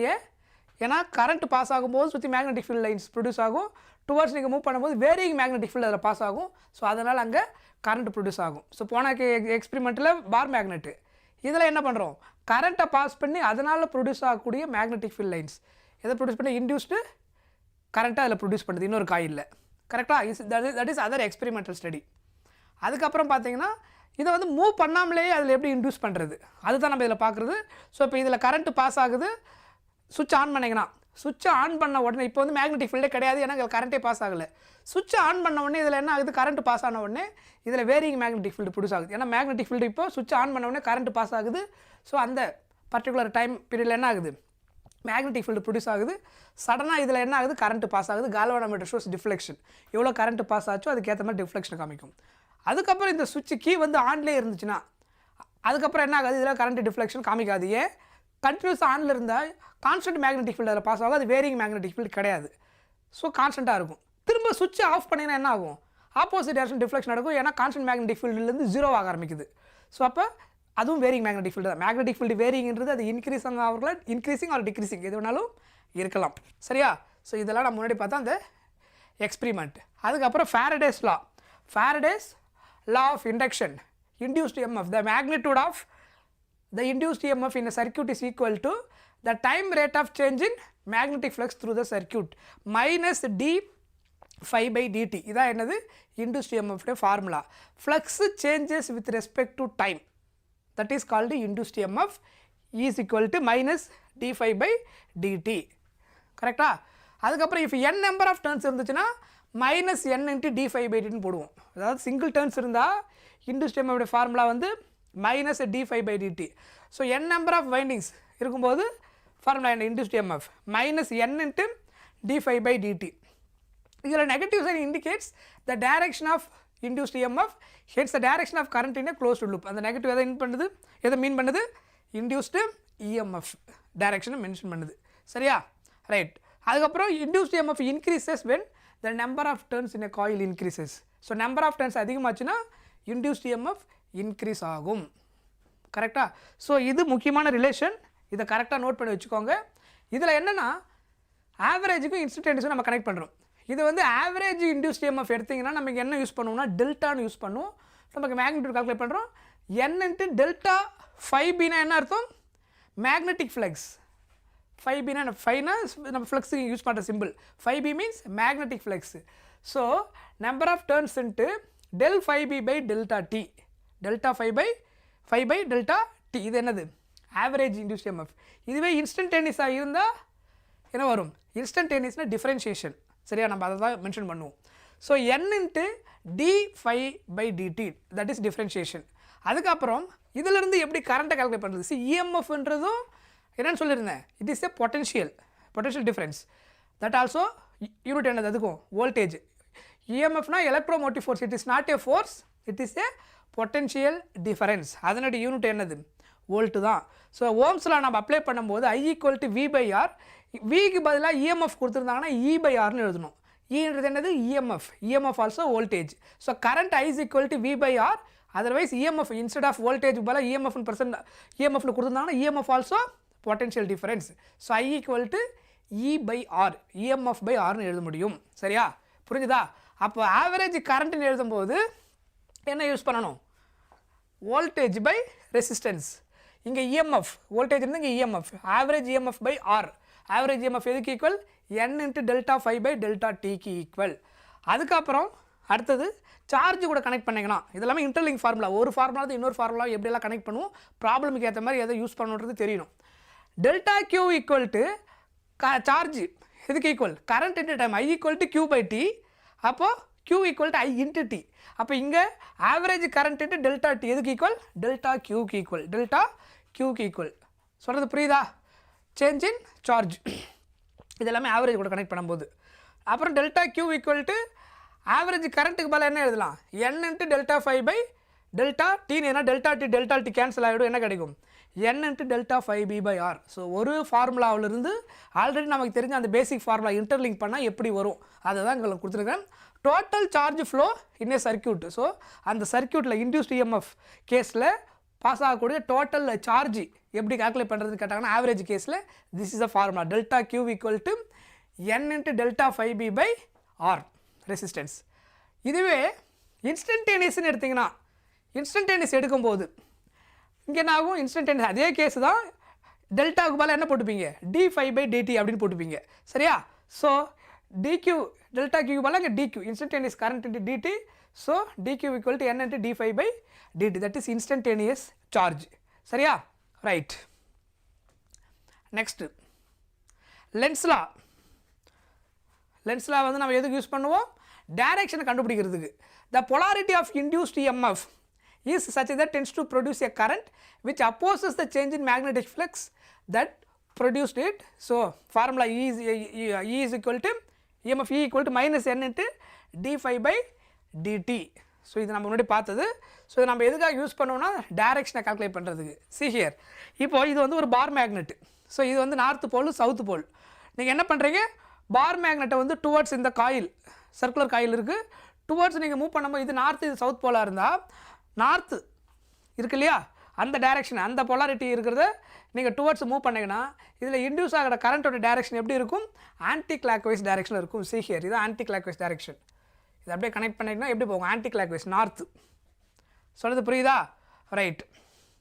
11th சிலபஸ் எப்போ முடிப்பீங்களா? வெரி சூன், இந்த வாரத்தில் முடிஞ்சிடும். அப்போ மீன்ஸ் கம்மிங் வீக்கில் 11th சிலபஸ் கண்டிப்பாக முடிஞ்சிடும். நெக்ஸ்ட்டு இது பார்த்தீங்கன்னா இப்போ இதே கேஸுக்கு பதிலாக டுவர்ட்ஸுக்கு பதிலாக என்ன பண்ணுறீங்க? அவே எடுக்கிறீங்க. புரியுதா? அவே எடுக்கும்போது உங்களுக்கு இங்கே என்ன ஆகும்? இங்கே வந்து சவுத்து போலாரிட்டி இங்கே உங்களுக்கு ப்ரொடியூஸ் ஆகும். சரியா? புரியுதா? ஸோ அப்போ வந்து உங்களுக்கு என்ன ஆகும்? கிளாக் வைஸில் உங்களுக்கு இது மூவ் ஆக ஆரம்பிக்கும். ஆக்சுவலாக இங்கே ஒரு சின்ன கரெக்ஷன், இது வந்து டுவர்ட்ஸ் வந்துட்டு அவே எடுத்துருக்கீங்க இல்லையா? Same north south. So first கேஸில் வந்து நீங்கள் டுவர்ட்ஸ் மூவ் பண்ணி கொண்டு வரீங்க, இதில் ப்ரொடியூஸ் ஆகிற induced current direction anticlockwise direction இருக்கும். அதே பார் மேக்னெட் டுவர்ட்ஸுக்கு பதிலாக அவே சித ஆரோ அவே வெளியில் எடுக்கிறீங்க, அப்படியே கரண்ட் என்ன பார்க்கும்? ஆப்போசிட் டைரக்ஷனில் ஃப்ளோ ஆக ஆரம்பிக்கும். தட் இஸ் இதில் ஃப்ளோ ஆகும்போது இது என்ன மாதிரி மேக்னெட்டிக் ஃபீல்டை ப்ரொடியூஸ் பண்ணும்? சவுத் போல் இருக்கக்கூடிய மேக்னெட்டிக் ஃபீல்டை ப்ரொடியூஸ் பண்ணும். ஸோ டுவர்ட்ஸ் நீங்கள் கொண்டு வரும்போது இதில் ஆன்டி கிளாக் வைஸில் கரண்ட் ப்ரொடியூஸ் ஆகும், இது நார்த்து போலாரிட்டி ஆக்ட் ஆகும். நார்த்து என்ன ஆகும்? Repulsive in nature. ஸோ ஃபர்தராக மூவ் ஆகிறத தடுக்க ட்ரை பண்ணும். இங்கே என்ன நடக்கும்? நார்த்து நீங்கள் அவே எடுக்கும்போது இதில் சவுத்து ப்ரொடியூஸ் ஆகும், சவுத்து நார்த்து அட்ராக்ட் பண்ண ட்ரை பண்ணும், நீங்கள் அவே எடுக்கிறது அப்போஸ் பண்ணும். தட் இஸ் லென்ஸில் அதனுடைய அந்த மோஷன் நீங்கள் டுவர்ட்ஸில் அவே எப்படி கொண்டு போகிறீங்களோ அதுக்கேற்ற மாதிரி அது எப்பயுமே அது என்ன பண்ணும்? அப்போஸ் பண்ண தான் ட்ரை பண்ணும். தட் இஸ் லென்ஸில். அதுக்கு ரீசன் டுவர்ட்ஸ் வரும்போது அதே போலாரிட்டி இன்டியூஸ் பண்ணும், அவே எடுக்கும்போது என்ன பண்ணும்? ஆப்போசிட் போலாரிட்டி இன்டியூஸ் பண்ணிடும். சரியா? சி ஹியர், இதில் பார்த்தீங்கன்னா தெரியும். ஸோ இதில் இப்போ நார்த்து சவுத்துக்கு போல போன கேஸில் இங்கே நார்த்து இங்கே சவுத் இருந்ததா? கரெக்ட். நார்த்து மூவ் பண்ணும்போது அதே போலாரிட்டி என்ன பண்ணுச்சு? டுவர்ட்ஸ் கொண்டு போகும்போது ப்ரொடியூஸ் பண்ணிச்சு. கரெக்ட். அடுத்தது சவுத்து டுவர்ட்ஸ் கொண்டு போனீங்கன்னா டுவர்ட்ஸ் சவுத் போலாரிட்டி கொண்டு போனால் அதே போலாரிட்டி இங்கே ப்ரொடியூஸ் பண்ணும். கரண்ட் அப்போ என்ன ஆகும்? கிளாக் வைஸில் ப்ரொடியூஸ் சுற்றும். எப்போது சவுத்து கொண்டு போனீங்கன்னா நார்த்து ப்ரொடியூஸ் பண்ணிங்கன்னா ஆன்டி கிளாக் வைஸில் சுற்றும். இது அவே எடுத்திங்கன்னா ஆன்டி கிளாக் வைஸில் உங்களுக்கு ப்ரொடியூஸ் ஆகும், நார்த் போலாரிட்டி இங்கே இருக்கும். சரியா? இதுதான் ஆக்சுவலாக இதில் டைரக்ஷன் கண்டுபிடிக்கிறது. அதுக்கப்புறம் பார்த்தீங்கன்னா மோஷனல் இஎம்எஃப். ஸோ இந்த மோஷனல் இஎம்எஃப் கேஸ் என்னென்னா இது வந்து ஒரு யூனிஃபார்ம் மேக்னெட்டிக் ஃபீல்டு. சரியா? யூனிஃபார்ம் மேக்னெட்டிக் ஃபீல்டில் இது வந்து ஒரு ராடு. இந்த யூனிஃபார்ம் மேக்னெட்டிக் ஃபீல்டு ப்ரெசென்ட் ஆகிருக்கு. இந்த ராடில் இது வந்து மூவிங் ராடு. இந்த ராடை வந்து நீங்கள் என்ன பண்ணலாம்? மூவ் பண்ணிக்கலாம். இது வந்து கண்டக்டிங் மெட்டீரியல். சரியா? அப்போ இது நீங்கள் மூவ் பண்ணும்போது மூவ் பண்ணுறதுக்கு ஏற்ற மாதிரி அங்கே என்ன நடக்குது? மேக்னெட்டிக் ஃபீல்டு வேரி ஆகுது. நான் சொல்கிறது புரியுதா? இப்போ சப்போஸ் நீங்கள் இங்கே கொண்டு வந்தீங்கன்னா இங்கே 4 இன்ட்டு தான் உள்ளே கவர் ஆகும். இங்கே கொண்டு வந்தீங்கன்னா 2 இன்ட்டு. ஒரு ரெப்ரசன்டேஷனுக்காக நான் போடுறேன். அந்த 2 இன்ட்டுன்றது என்னது? த நம்பர் குவான்டிட்டி ஆஃப் அந்த அமௌண்ட் ஆஃப் மேக்னெட்டிக் ஃபீல்டு எவ்வளோ ப்ரெசென்ட் ஆகிருக்குதுன்னு. அப்போ நீங்கள் டுவர்ட்ஸ் மூவ் பண்ணும்போது இல்லை அவே எடுக்கும்போது மேக்னெட்டிக் ஃபீல்டு என்ன ஆகுது? வேரி ஆகுது. அதனால் இதில் கரண்ட்டு பாஸ் ஆகுது, இன்டியூஸ்டு கரண்ட்டு. அதை கண்டுபிடிக்கக்கூடிய ஃபார்முலா என்னது? பிஎல்வி. ஓகேவா? BLV external magnetic field B. L வந்து இதான் என்னது? இந்த லென்த் ஆஃப் த ராடு. அந்த ராடு எவ்வளோ ஸ்பீடில் மூவ் ஆகுதோ அது வெலாசிட்டி வி. புரிஞ்சுதா? ஸோ அதே கேஸ் தான் இதில் நீங்கள் அந்த ராடை வந்து நீங்கள் அவே மூவ் பண்ணுறது ஒரு கேஸு, இன்னொன்று டுவர்ட்ஸ் மூவ் பண்ணுறது. இந்த ஆரோ பாருங்கள், இது வந்து எப்படி மூவ் பண்ணுறீங்க? ரைட் ஹேண்ட் சைடில் மூவ் பண்ணுறீங்க, இதை லெஃப்ட் ஹேண்ட் சைடில் டுவர்ட்ஸ் டைரக்ஷன் மூவ் பண்ணுறீங்க. இது அவே மூவ் பண்ணும்போது இதில் ப்ரொடியூஸ் ஆகக்கூடிய கரண்ட்டு எப்படி இருக்கும்? இதில் வந்து உங்களுக்கு ஆன்டி கிளாக் வைஸில் இருக்கும். இதில் ப்ரொடியூஸ் ஆகிற கரண்ட்டு, இதில் ப்ரொடியூஸ் ஆகிற கரண்ட் என்னவாகும்? கிளாக் வைஸில் இருக்கும். சரியா? ஸோ அதுக்கப்புறம் இந்த ஒரு ஃபார்முலாவை நோட் பண்ணி வச்சுக்கோங்க. It's a special formula. இது என்னென்னா இதே கேஸ் தான். இது வந்து ஒரு ரெக்டாங்குலர் லூப். முன்னாடி பார்த்தோம் இல்லையா அந்த டயக்ராம்? இது வந்து ஒரு ரெக்டாங்குலர் லூப். ஸோ இந்த ரெக்டாங்குலர் லூப்பில் இந்த ராடு மூவ் ஆகும்போது இதனால் ப்ரொடியூஸ் ஆகக்கூடிய induced EMF formula is equal to PLV. ஓகேவா? இன்ஸ்டெட் ஆஃப் ரெக்டாங்குலர் லூப் இல்லாமல் இது நம்ம டெக்ஸ்ட் புக்கில் இருக்கக்கூடிய ஒரு example question. Motional EMF rotating conducting rod. So இப்போ இது வந்து கண்டக்டிங் லூப், இது க்ளோஸ்டு லூப்பு. இப்போ இந்த ராடு வந்து என்ன ஆகுது? லைக் இப்படி இருந்து இப்படி நீங்கள் மூவ் பண்ணிட்டே கொண்டு போனீங்கன்னா இங்கே already uniform magnetic field present ஆகிருக்குது. ஸோ இப்போ இந்த ராடு மூவ் ஆகிறதுனால ப்ரொடியூஸ் ஆகக்கூடிய இன்டியூஸ்ட் இஎம்எஃப் என்ன அப்படின்னு கேட்பாங்க. ஸோ அதுக்கான ஃபார்முலா தான் என்னது?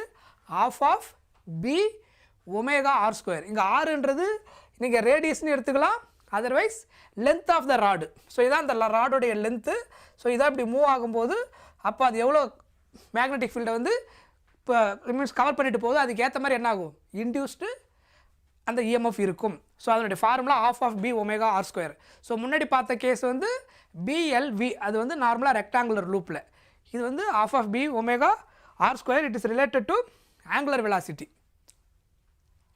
அதுக்கப்புறம் inductance, the property of a coil by which induced EMF is developed due to change in strength of current flowing through the coil itself.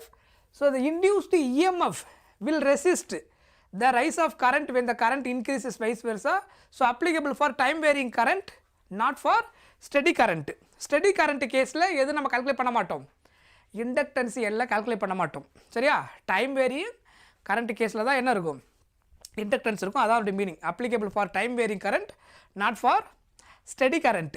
So அந்த கேஸில் ஃப்ளக்ஸுக்கும் கரண்ட்டுக்கும் உள்ள ரிலேஷன் என்ன அப்படின்னா, flux directly proportional to current. Flux அதிகமாச்சுன்னா, அதாவது varying magnetic ஃபீல்டுனால pass ஆகக்கூடிய அந்த ஃபீல்டு லைன்ஸ் அதிகமாகும், அப்போ ஃப்ளக்ஸ் அதிகமாகுது. ஃப்ளக்ஸ் அதிகமாச்சுன்னா இன்டியூஸ்டு கரண்ட் என்ன ஆகும், அதிகமாகும். ஸோ ஃப்ளக்ஸும் கரண்ட்டும் டைரக்ட்லி ப்ரப்போர்ஷனல். ஃப்ளக்ஸு குறைஞ்சதுன்னா வேரி ஆகிற ஃப்ளக்ஸு குறையும் போது அதில் கரண்ட்டும் குறையும், வேரிங் அந்த ஃப்ளக்ஸ் இன்க்ரீஸ் ஆகும்போது கரண்ட்டும் இன்க்ரீஸ் ஆகும். அதனால் flux directly proportional to current. அப்போ நெட் ஃப்ளக்ஸ், அதாவது 1 டர்ன் இருந்துச்சுன்னா நம்ம என்னென்னு சொல்கிறோம், 5 directly proportional to ni. If n number of turns இருந்தாலும் அந்த ஈச் டர்ன்லேயும் ஒரே கரண்ட் தான் பாஸ் ஆகும். So n × 5 directly proportional to i. So ஒரு டர்ன் இருந்தால் 5 directly proportional i. If n number of turns in a coil அப்படின்னா the total flux எதுக்கு ஈக்குவலாக இருக்கும், n × 5க்கு ஈக்குவலாக இருக்கும். ஸோ இந்த proportionality constant net flux equal to n 5ன்னு சொல்லியிருந்தேன் இல்லையா. ஸோ அது எதுக்கு ஈக்குவலாக இருக்கும், L × Iக்கு ஈக்குவலாக இருக்கும். அது L × Iன்றது என்னது, Lன்றது அங்கே என்னது, இண்டக்டன்ஸ், Iன்றது current. So L = n∅/i. So net ஃப்ளக்ஸுன்றது n × 5க்கு ஈக்குவலாக இருக்கும். அண்ட் ஆல்சோ அதில் பாஸ் ஆகக்கூடிய கரண்ட் வேல்யூ இன்ட்டு அந்த இண்டக்டன்ஸ். ஆக்சுவலாக இதனுடைய ப்ரொபோர்ஷனாலிட்டி கான்ஸ்டன்ட் இது. ஸோ இங்கேருந்து நீங்கள் போட்டிங்கன்னா ஃப்ளக்ஸ் 5 இதை ஈக்குவேட் பண்ணிங்கன்னா உங்களுக்கு என்ன கிடைக்கும், L × Iன்னு கிடைக்கும். If n number of turns இருந்ததுன்னா, இஃப் n டர்ன்ஸ் இருந்துச்சுன்னா இந்த ஃபார்முலா நீங்கள் எப்படி எழுதலாம், n × 5 = Liன்னு கிடைக்கும். தென் 5 = Li/n அப்படின்னு கிடைக்கும். இது ஃப்ளக்ஸுக்கு. இதுலேருந்து L கால்குலேட் பண்ணணும்னா இது ஃப்ளக்ஸுக்கு. If you want to calculate inductance L அப்படின்னா இதை கிராஸ் மல்டிப்ளை பண்ணிங்கன்னா என்ன வரும், 5 × n/i. தெரியுதா. ஸோ அதான் n∅/iன்னு போட்டிருப்பாங்க, டெக்ஸ்ட் புக்கில் இதாக இருக்கும் நமக்கு, 5 × n/i. ஸோ இதுதான் ஆக்சுவல் மீனிங். இது இருக்கு இல்லையா, ஃப்ளக்ஸும் வேரியிங் ஃப்ளக்ஸும் இண்டக்டன்ஸும் டைரக்ட்லி ப்ரொபோர்ஷனல், கரண்ட்டும் டைரக்ட்லி ப்ரொபோர்ஷனல். அந்த ப்ரொபோர்ஷனாலிட்டி கான்ஸ்டன்ட் தான் இங்கே என்னது, ஐ. எப்படி ஓம்ஸ் லாவில் வந்து v டைரக்ட்லி ப்ரொபோர்ஷனல் டு ஆர்னு பார்த்தோம், ஐன்னு பார்த்தோம், v டைரக்ட்லி ப்ரொபோர்ஷனல் டு ஐ, அப்படியே proportionality constant r, v = IR. இங்கே அதே மாதிரி 5 directly proportional to current I, proportionality constant என்னது, L. அவ்வளோதான். அதுக்கப்புறம் n நம்பர் ஆஃப் டர்ன்ஸ் இருந்தால் n∅ போட்டுப்பீங்க. இதிலேருந்து ரீஅரேஞ்ச் பண்ணால் உங்களுக்கு இந்த ஆன்சர். ஸோ அதனால் இது நீங்கள் ஒன்றும் அவ்வளோ காம்ப்ளிகேட்டாக எதுவும் ஞாபகம் வச்சுக்க வேண்டிய விஷயம் எதுவும் கிடையாது இதில். Next self inductance. So coefficient of self inductance எப்படி, இது டெரிவேஷன். அந்த இந்த கனெக்ஷன் நான் எப்படி கொடுத்துருக்கேன், அந்த டெரிவேஷன் எப்படி யூஸ் பண்ணுன்ற மாதிரி அந்த கனெக்ஷன் நான் கொடுத்துருக்கிறேன். ஸோ இஎம்எஃப் உடைய பேசிக் ஃபார்முலா என்னது, இன்டியூஸ் இஎம்எஃப் உடைய ஃபார்முலா -dφ/dt. இங்கே நம்ம 5க்கு என்ன கண்டுபிடிச்சி வச்சுருக்கிறோம், L × I. கரெக்டாக. ஜென்ரலாக என்னது, n நம்பர் ஆஃப் டர்ன்ஸ் இருந்தால் என்ன பண்ணிக்கோங்க, ஜென்ரலாக எழுதும்போது 5 = Li. அப்போ இங்கே சப்ஸ்டிட் பண்ணிங்கன்னா என்ன வரும், EMF = -L × இந்த 5 replaced by Li. L common, inductor means L வந்து கான்ஸ்டன்ட், L வந்து கான்ஸ்டன்ட். நீங்கள் அதை வெளியில் எடுத்திங்கன்னா di/dt. ஸோ இதிலிருந்து L கால்குலேட் பண்ணணும்னா EMF / L × di/dt. இந்த ஃபார்முலா தான் செல்ஃப் இண்டக்டன்ஸ் நம்ம யூஸ் பண்ணுவோம். EMF in a self inductance கேஸில் -L × di/dt, changing current with respect to changing time. இதுலேருந்து L கால்குலேட் பண்ணணும்னா இதை டினாமினேட்டர் கொண்டு வந்தீங்கன்னா மேக்னிடியூடில் வரும், அது நெகட்டிவ் இருக்காது. அதனால் EMF மாடுலஸில் போட்டு என்ன பண்ணணும் di/dt. என்னோட SI யூனிட் இண்டக்டன்ஸில் SI யூனிட் என்னது ஹென்றி. ஓகேவா, ஜென்ரலாக ஹெச்ன்னு சொல்லுவோம். அதை அதோட SI யூனிட் என்னது ஹென்றி. அதுக்கப்புறம் self inductance of long solenoid அதனுடைய ஃபார்முலா. ஸோ இதுவுமே எதை டிபெண்ட் பண்ணியிருக்கும்னா ஜாமெட்ரிக்கல் ஷேப்பை டிபெண்ட் பண்ணியிருக்கும். μ0n² AL μ0n² AL. So இங்கே ஸ்மால் என்னன்னு தெரியுது number of turns per unit length. A வந்து ஏரியா கிராஸ் செக்ஷனல் ஏரியா. அது ஸ்மால் இந்த எல்ன்றது லென்த்து டோட்டல் லென்த்து. இது எல்லாத்தையும் நீங்கள் மல்டிப்ளை பண்ணால் உங்களுக்கு என்ன கிடச்சிடும் inductance of the given solenoid கண்டுபிடிச்சிட முடியும். சரியா, clear? So self inductance L depends on இது எதெல்லாம் டிபெண்ட் பண்ணியிருக்கும் area of cross section, number of turns per unit length, அதுக்கப்புறம் permeability of the core material. Epsilon நாட்டில் சாரி μ0 எப்சிலான் நாட் கிடையாது, இது μ0 அதர்வைஸ் மியூ ரெண்டுத்தில் எது வேணாலும் நம்ம என்ன பண்ணிக்கலாம் யூஸ் பண்ணிக்கலாம். சரியா, அதுக்கப்புறம் எனி அதர் மெட்டீரியல். ஓகேவா, if you fill the inside the solenoid with a material of relative permeability கூட கனெக்ட் பண்ணிட்டீங்கன்னா என்ன ஆகுங்க அதே ஃபார்முலாவில் μ மல்டிப்ளை பண்ணிக்கணும். இது இருக்கு இல்லையா, இது வந்து வேக்கமில் μ0n² AL. ஓகே, சொலினாய்டுக்குள்ளே மெட்டீரியல் இன்சர்ட் பண்ணிங்கன்னா அப்போ உங்களுக்கு μ0n² AL மல்டிப்ளை பண்ணிங்கன்னா உங்களுக்கு என்ன கிடச்சிரும் அந்த மீடியமில் என்ன இண்டக்டன்ஸ் இருந்து எல் அப்படின்னு கண்டுபிடிச்சிட முடியும். Next mutual inductance of solenoid. So இது நமக்கு ஆல்ரெடி தெரியும். ஸோ கோஆக்சியல் சொலினாய்டு ஃபஸ்ட்டு ஒரு சொலினாய்டு இருக்கும், அது மேலே இன்னொரு சொலினாய்டை வைண்ட் பண்ணிவிட்டு ஃபஸ்ட்டு காயில் கரண்ட்டை பாஸ் பண்ணால் செகண்ட் காயிலில் இன்டியூஸ் ஆகக்கூடிய அந்த கரண்ட்டை வச்சு அந்த மியூச்சுவல் இண்டக்டன்ஸ் எப்படி கண்டுபிடிக்குது. இல்லை இன்சைடில் கரண்ட் பாஸ் ஆச்சுன்னா செகண்ட் ஒன்ல என்ன நடக்கும். ஸோ இந்த இன்டர்லிங்க் தான் என்னது mutual inductance. So mutual inductance வந்து M12 M21 சேம் தான். அதாவது ஃபஸ்ட் ஒன்ல கரண்ட் பாஸ் ஆகும்போது நடக்கக்கூடியது இல்லை செகண்ட் ஒன்னில் பாஸ் ஆகக்கூடிய கரண்ட்டு அதனாலேயும் ப்ரொடியூஸ் ஆகக்கூடிய அந்த மியூச்சுவல் இண்டக்டன்ஸுடைய வேல்யூ நமக்கு சேமு. அதனுடைய ஃபார்முலா என்னது μ0 n1 n2 πr1² L. இங்கே n1ன்றது என்னது number of turns per unit length first solenoid, n2ன்றது number of turns per unit length second solenoid, πr1² L. அதில் R1ன்றது என்னது inner solenoid smaller solenoid radius. So bigger solenoid radius வந்து அது depend பண்ணியிருக்காது எது மியூச்சுவல் இண்டக்டன்ஸ், அதை நோட் பண்ணி வச்சுக்கோங்க. அதுக்கப்புறம் அதே தான் ரிலேட்டிவ் பெர்மியபிலிட்டி கொண்டு கனெக்ட் பண்ணிங்கன்னா μ0க்கு பதிலாக மீன்ஸ் இங்கே μ மல்டிப்ளை பண்ணிட்டு என்ன கிடச்சிரும் ரிலேட்டிவ் பெர்மியபிலிட்டி ஆன்சர் கிடச்சிரும் mutual inductance. So μr into remaining அதே term μ0 n1 n2 πr1² L அப்படின்னு கிடச்சிரும். சரியா, ரைட். நெக்ஸ்ட்டு இது ஏசி ஜெனரேட்டர். இது நம்ம எப்படி வந்து கன்வெர்ட் பண்ணுறது அந்த ப்ரொடியூஸ் பண்ணுறது. A generator is a device that converts mechanical energy into electrical energy. அதை கன்வெர்ட் பண்ணக்கூடிய டிவைஸ் தான் என்னது ஏசி ஜெனரேட்டர். கரெக்டாக? ஸோ இதுதான் ஆக்சுவலாக இந்த ப்ராசஸ் இதில் நடக்கும். ஸோ இதில் வந்து கரண்ட்டு பாஸ் ஆகும். கரண்ட்டு பாஸ் ஆகும்போது என்ன ஆகும் இதில் இது வந்து uniform magnetic field, external magnetic field already இங்கே இருக்குது. கரண்ட் இதில் பாஸ் ஆகும்போது அதனால ஒரு மேக்னெட்டிக் ஃபீல்டு ப்ரொடியூஸ் ஆகி டார்க் ப்ரொடியூஸ் ஆகும். Then it start to rotate. So இது ரொட்டேட் ஆகிறதுனால நமக்கு என்ன ப்ரொடியூஸ் ஆகும் ஆல்டர்னேட்டிங் கரண்ட்டு ப்ரொடியூஸ் ஆகும். ஸோ அந்த கரண்ட்டுடைய அந்த EMF உடைய formula is equal to NBA omega into sine omega D.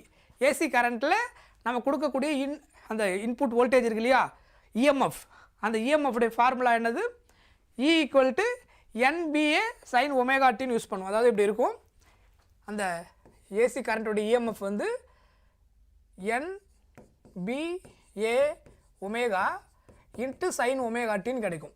இதில் இந்த NBA ஒமேகா டேர்ம் இருக்கு இல்லையா இந்த டேர்ம் தான் என்னது ஆம்ப்ளிடியூடு. இதுக்கு பதிலாக நம்ம என்ன யூஸ் பண்ண போகிறோம் E0. அதர்வைஸ் என்ன எழுதலாம் இங்கே E0 equal to NBA omega. அப்போ தேர்ஃபோர் EMF எப்படி இருக்கும் E0 into sine omega t. So இந்த ஆம்ப்ளிடியூடு இந்த கேஸில் டிசைட் பண்ணக்கூடிய காம்பனண்ட் எது NBA ஒமேகா. சரியா? ஸோ B வந்து எக்ஸ்டர்னல் மேக்னெட்டிக் ஃபீல்டு, N வந்து என்னது நம்பர் ஆஃப் டர்ன்ஸு, A வந்து ஏரியா அந்த லூப்போட ஏரியா. ஸோ இது ரெக்டாங்குலர் லூப்னா இதுதான் அதனுடைய area length into breadth.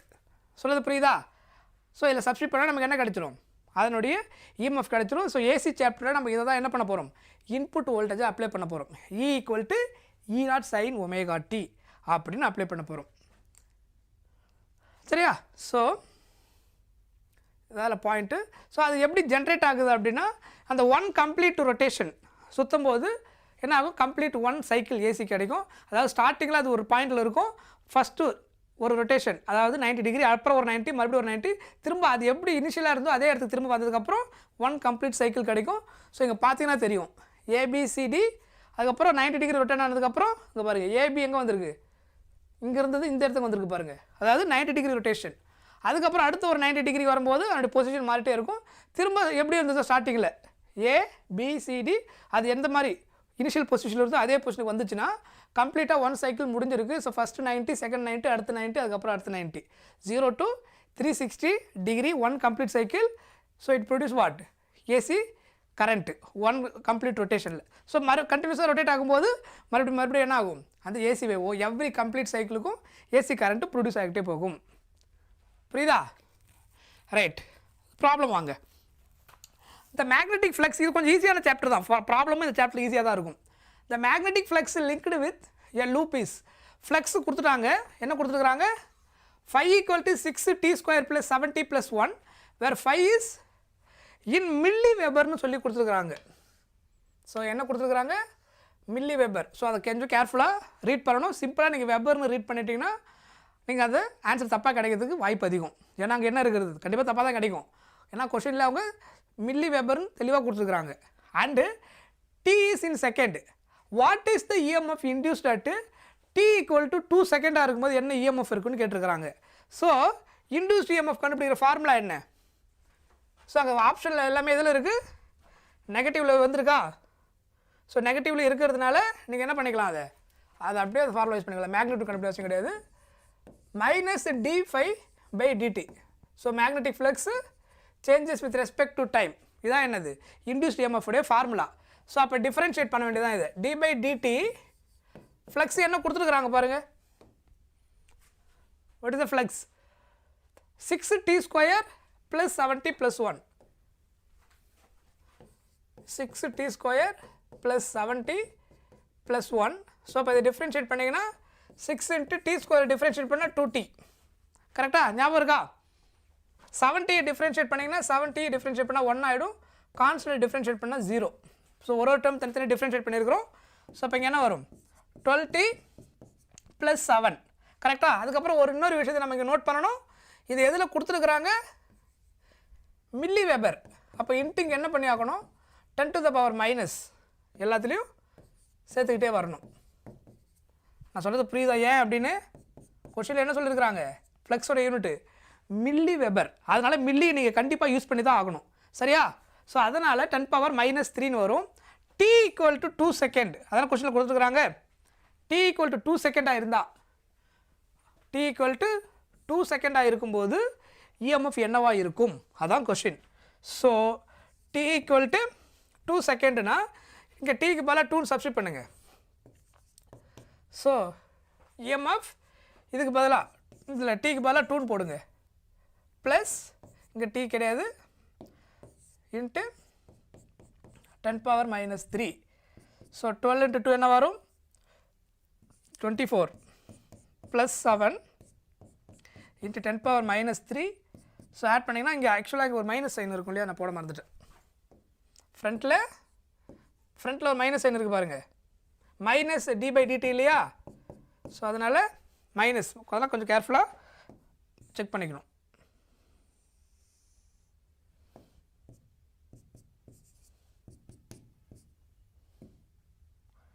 So இதை சிம்பிளிஃபை பண்ணிங்கன்னா -31 × 10⁻⁻3. அப்போ இது எப்படி எழுதலாம், -31 மில்லி வோல்ட்னு எழுதலாமா. So -31 milli volt. ஸோ கொஷினில் வெபர்னு கொடுக்காம மில்லி வெபர்னு கொடுத்தாங்கன்னா மில்லியை கண்டிப்பாக மாற்றணும், அதர்வைஸ் இல்லைனா ஆன்சர் தப்பாக கிடச்சிரும். அதுக்காக தான். ரைட், நெக்ஸ்ட் கொஷின் பாருங்கள். இதே மாதிரி the magnetic flux of a coil perpendicular to a plane varying according to the relation flux கொடுத்துட்டாங்க. the resistance of the coil is 5 ohm, then induced current என்ன அப்படின்னு கேட்டிருக்கிறாங்க. சரியா? ஸோ இந்த கொஷின் ரொம்ப simple question. This is homework for you. இதை எப்படி நீங்கள் சால்வ் பண்ணணும்? ஃபஸ்ட்டு இது அதே மாதிரி டிஃப்ரென்ஷியேட் பண்ணிடணும். டிஃப்ரென்ஷியேட் பண்ணி t = 2 செகண்ட் சப்ஸ்டிட் பண்ணால் என்ன கிடைச்சிடும்? உங்களுக்கு இன்டியூஸ்ட் EMF கிடைச்சிரும், அதாவது E கிடைச்சிரும். அதுக்கப்புறம் அவங்க என்ன கேட்டிருக்காங்க? கரண்ட் கேட்டிருக்காங்க. I = V/R. விக்கு பதிலாக என்னது? EMF, E/R. அதாவது EMFன்றது வோல்டேஜ் தான். ஸோ I = E/R சப்ஸ்டிட் பண்ணால் உங்களுக்கு ஆன்சர் கிடைச்சிரும். ஸோ அதனால் இதே பேட்டர்ன் ஆக்சுவலாக போன கேஸில் போட்டோம் இல்லையா, அதே கேஸில் என்ன பார்த்தோமோ லைக் சேம் இதே மெத்தட் தான். எது மட்டும்தான் அடிஷ்னலாக ஒரு ஸ்டெப் இருக்குது, கரண்ட்டை கண்டுபிடிக்கணும். அவங்க I = E/R அப்படின்றது, வேறு எதுவும் அதில் அடிஷ்னல் கிடையாது. சரியா? நெக்ஸ்ட் கொஸ்டின் பாருங்கள். இது வந்து நீட் கொஸ்டின். இதுக்கு எப்படி ஆன்சர் கண்டுபிடிப்பீங்க? The magnetic energy stored in an inductor of inductance 4 microhenry அப்படின்னு கொடுத்துருக்குறாங்க. அதாவது என்ன கொடுத்துட்டாங்க? இண்டக்டன்ஸ் L கொடுத்துட்டாங்க, கரண்ட் I 2 ஆம்ப்ஸ் சொல்லி கொடுத்துருக்குறாங்க, I கொடுத்துட்டாங்க. ஸோ என்ன கேட்டிருக்காங்க? எனர்ஜி, மேக்னெட்டிக் எனர்ஜினா பொட்டென்ஷியல் எனர்ஜி. இந்த சாப்டர்லாம் பொறுத்தவரை எனர்ஜினா அது என்னது? பொட்டென்ஷியல் எனர்ஜி தான். ஸோ பொட்டென்ஷியல் எனர்ஜி கண்டுபிடிக்கிற ஃபார்முலா என்னது? ½ of Li². Induct ½ × L × I², ½ mv² ஃபார்மெட்டில் இருக்கும். ½ of Li², அந்த மாதிரி ஃபார்மெட்டில் இருக்கக்கூடிய ஃபார்முலா தான் இது, இண்டக்டன்ஸில் பொட்டென்ஷியல் எனர்ஜி. ஸோ இங்கே என்ன கொடுத்துருக்குறாங்க? 4 மைக்ரோஹென்ரியா, அப்போ 4 × 10⁻⁻⁶. கரண்ட் என்னது இங்கே? 2 ஆம்ப்ஸு. ஸோ 2². ஸோ சிம்பிளிஃபை பண்ணிங்கன்னா இந்த 2வும் இந்த ஒரு ஸ்கொயர் 2 கேன்சல் ஆகிடும். அப்போ 4 × 2 என்ன ஆகிடும்? சாரி, இங்கே வந்து மைக்ரோ. சரியா? 4 மைக்ரோஹென்ரி. ஸோ 4 × 2 8. 8 × 10⁻⁻⁶. அப்போ இது எப்படி எழுதலாம்? மைக்ரோனா 10⁻⁶ மைக்ரோவா? SI யூனிட் ஆஃப் எனர்ஜி என்னது? ஜூல். ஸோ அதனால் ஆன்சர் என்ன வரும்? 8 மைக்ரோ ஜூல். புரியுதா? டைரக்ட் ஃபார்முலா அது. ஜஸ்ட் அந்த ஃபார்முலா தெரிஞ்சிருந்தாலே நீங்கள் இந்த கேஸுக்கு ஈஸி ஆன்சர் பண்ணிடலாம். So next EMF of 0.08 volt. So EMF கொஷினில் கொடுத்துருக்குறாங்க. First statement, first given is induced in a metal rod. Length கொடுத்துருக்குறாங்க. லென்த்து என்னது? L கொடுத்துருக்குறாங்க. Held and normal uniform magnetic field of 0.4 Tesla B கொடுத்துட்டாங்க. When moves with a velocity என்ன அப்படின்னு கேட்டிருக்கிறாங்க. So இதுவும் டைரக்ட் ஃபார்முலா தான். என்ன ஃபார்முலா வரும்? ஒரு ஃபார்முலா பார்த்தோம் இல்லையா? B =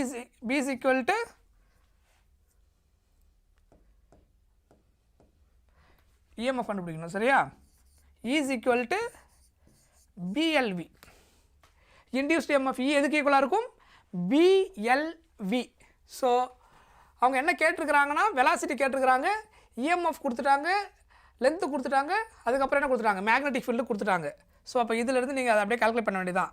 ஸோ அப்போ இதிலேருந்து சிம்பிளிஃபை பண்ணிங்கன்னா V = என்ன கிடைக்கும்? EMF / BL அப்படின்னு கிடைக்கும். கரெக்ட் தானே?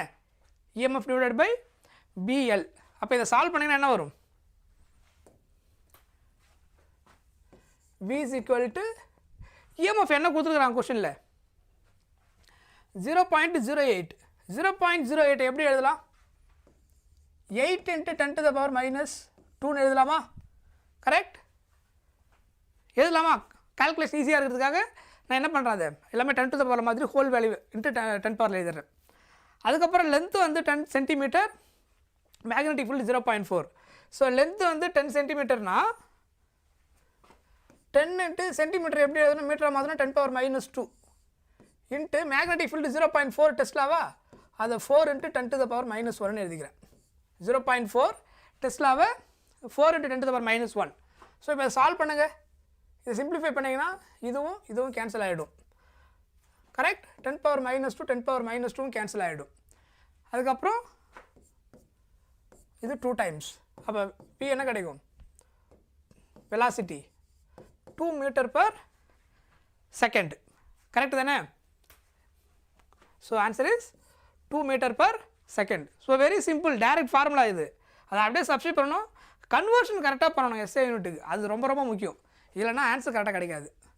Next question, a 12 volt battery connected to a coil of resistance 6 ohm through a switch drives a constant current in the circuit. The switch is opened in 1 millisecond. The EMF induced across the coil is 20 volt. அப்போ the inductance of the coil என்னன்னு கேட்டிருக்கிறாங்க. So இதில் என்னென்ன first given கொடுத்துருக்குறாங்கன்றத first பார்த்துக்குங்க. இதனுடைய voltage, actual voltage கொடுத்துருக்காங்க 12 volt battery connected to a coil, resistance கொடுத்துருக்குறாங்க 6 ohm. கரெக்டா? ரெசிஸ்டன்ஸ் என்ன கொடுத்துருக்காங்க 6 ohm த்ரூ எ ஸ்விட்ச் டிரைவ்ஸ் எ கான்ஸ்டன்ட் கரண்ட் இந்த சர்க்யூட். ஸோ சுவிட்சை வந்து யூஸ் பண்ணி என்ன பண்ணுறாங்க, கான்ஸ்டன்ட் கரண்டில் பாஸ் ஆகுது. சுவிட்சை நீங்கள் ஓப்பன் பண்ணிடுறீங்க. சுவிட்ச் இஸ் ஓப்பன்ட் இன் 1 millisecond இருந்தால் தென் த EMF induced across தான் question. EMF induced across the coil is 20 volt. So EMF வந்து நமக்கு கொடுத்துருக்குறாங்க. அப்போ இண்டக்டன்ஸ் என்ன வந்திருக்கும் அப்படின்னு கேட்குறாங்க. ஸோ ஆல்ரெடி நமக்கு ஃபார்முலா தெரியும். இண்டக்டன்ஸுக்கு என்ன பார்த்துருந்தோம், EMF is equal to L into di/dt ஒரு ஃபார்முலா பார்த்தோம், ஞாபகம் இருக்கா? இண்டக்டன்ஸுக்கும் EMF-குள்ள ஃபார்முலா என்னன்னு பார்த்துருந்தோம், L into di/dt. கரெக்டா? மேக்னெட்டில் எழுதும்போது L into di/dt, சைனில் with negative sign minus L into di/dt வரும். ஸோ இதில் என்னென்ன டேட்டா கிளியராக கொடுத்துருக்காங்கன்னு பாருங்கள். கரண்ட் வந்து நம்ம கண்டுபிடிக்கணும். இதில் 12 volt battery, resistance 6 ohm. So அப்போ I ஈக்குவல் டு என்னென்னு வரும், இந்த கேஸில் current I equal to V/R. V என்ன கொடுத்துருக்காங்க 12 பை ரெசிஸ்டன்ஸு 6. அப்போ எவ்வளோ கரண்ட் வரும் 2 amps. கரெக்டாக? கரண்ட் வந்து எவ்வளோ பாஸ் ஆகிருக்கும், கான்ஸ்டன்ட் கரண்ட் பாஸ் ஆனது எவ்வளோ 2 amps. தென் சுவிட்ச் ஓப்பன் பண்ணதுக்கு அப்புறம் 1 millisecond டைம் எடுத்துருக்குது. தென் EMF இன்டியூஸ்ட் அக்ராஸ் அப்போ 20 voltனா அந்த இண்டக்டன்ஸ் என்னன்னு கேட்டிருக்காங்க. இதுதான் கொஸ்டின். இப்போ சப்ஸ்டிட் பண்ணுங்க. இதில் L வந்து நமக்கு தெரியாது, கண்டுபிடிக்கணும். EMF 20ன்னு கொடுத்துட்டாங்க, L தெரியாது. இந்த கரண்ட் எவ்வளோ வந்துருக்குது 2, டைம் எவ்வளோ கொடுத்துருக்குறாங்க 1 millisecond. அப்போ 1 millisecond எப்படி எழுதணும், மில்லினா 10⁻³ கரெக்டா? அப்போது ஃபர்தராக இதை சால்வ் பண்ணிங்கன்னா இது 1 டைம், இது 10 டைம். இதை கிராஸ் மல்டிப்ளை பண்ணுங்கள். 10 × 10⁻³ ஈக்குவல் டு Lன்னு கிடைக்கும். அப்போ ஃபைனலாக சிம்பிளிஃபை பண்ணால் 10⁻² அப்படின்னு கிடைக்கும்.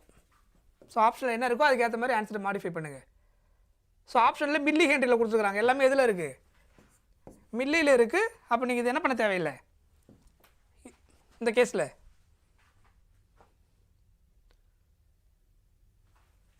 இதில் நீங்கள் சிம்பிளிஃபை பண்ண அவசியம் கிடையாது.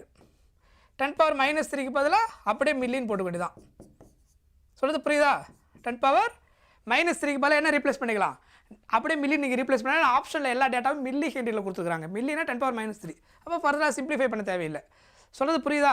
ஸோ அந்த கொஷினில் என்ன கொடுத்துருக்குறாங்களோ அதை தான் நான் சால்வ் பண்ணியிருக்கிறேன். அதுக்கு ஆல்ரெடி நமக்கு ஃபார்முலா தெரியும்.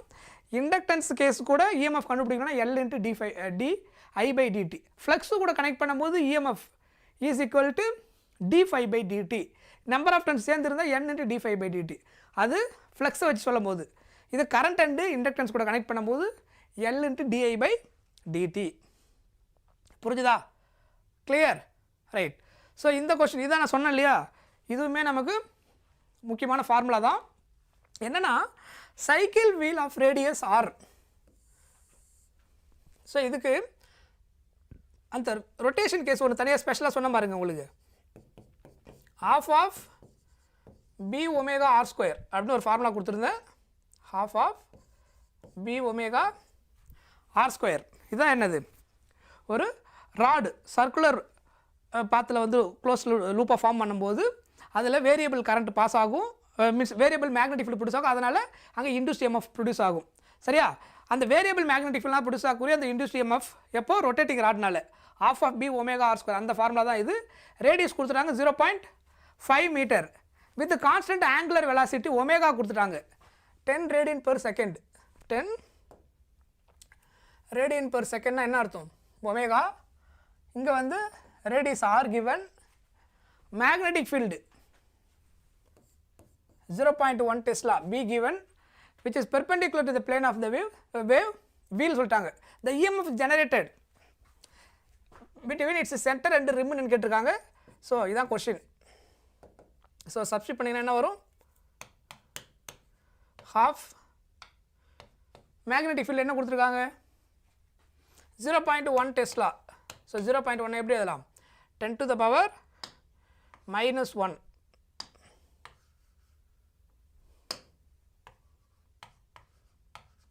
So 10 to the power -1.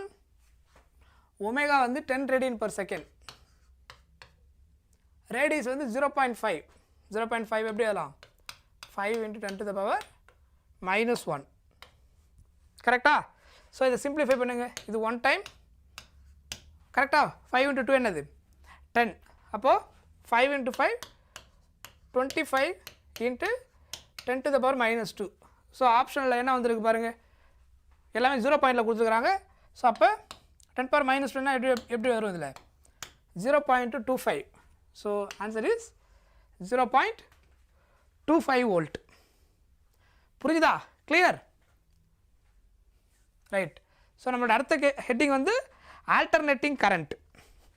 So நம்ம அதான் டிஸ்கஸ் பண்ண போகிறோம் அடுத்தது. So that also important chapter.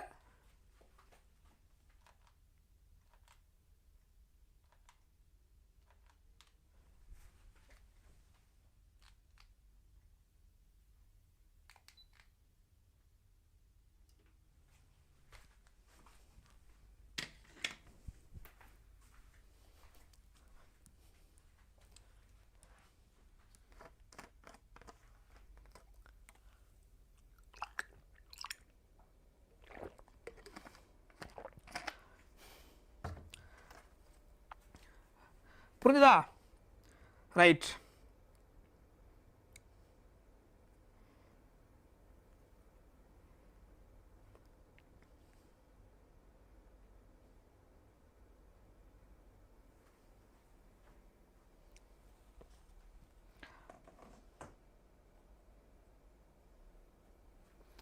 Next alternating current, AC current.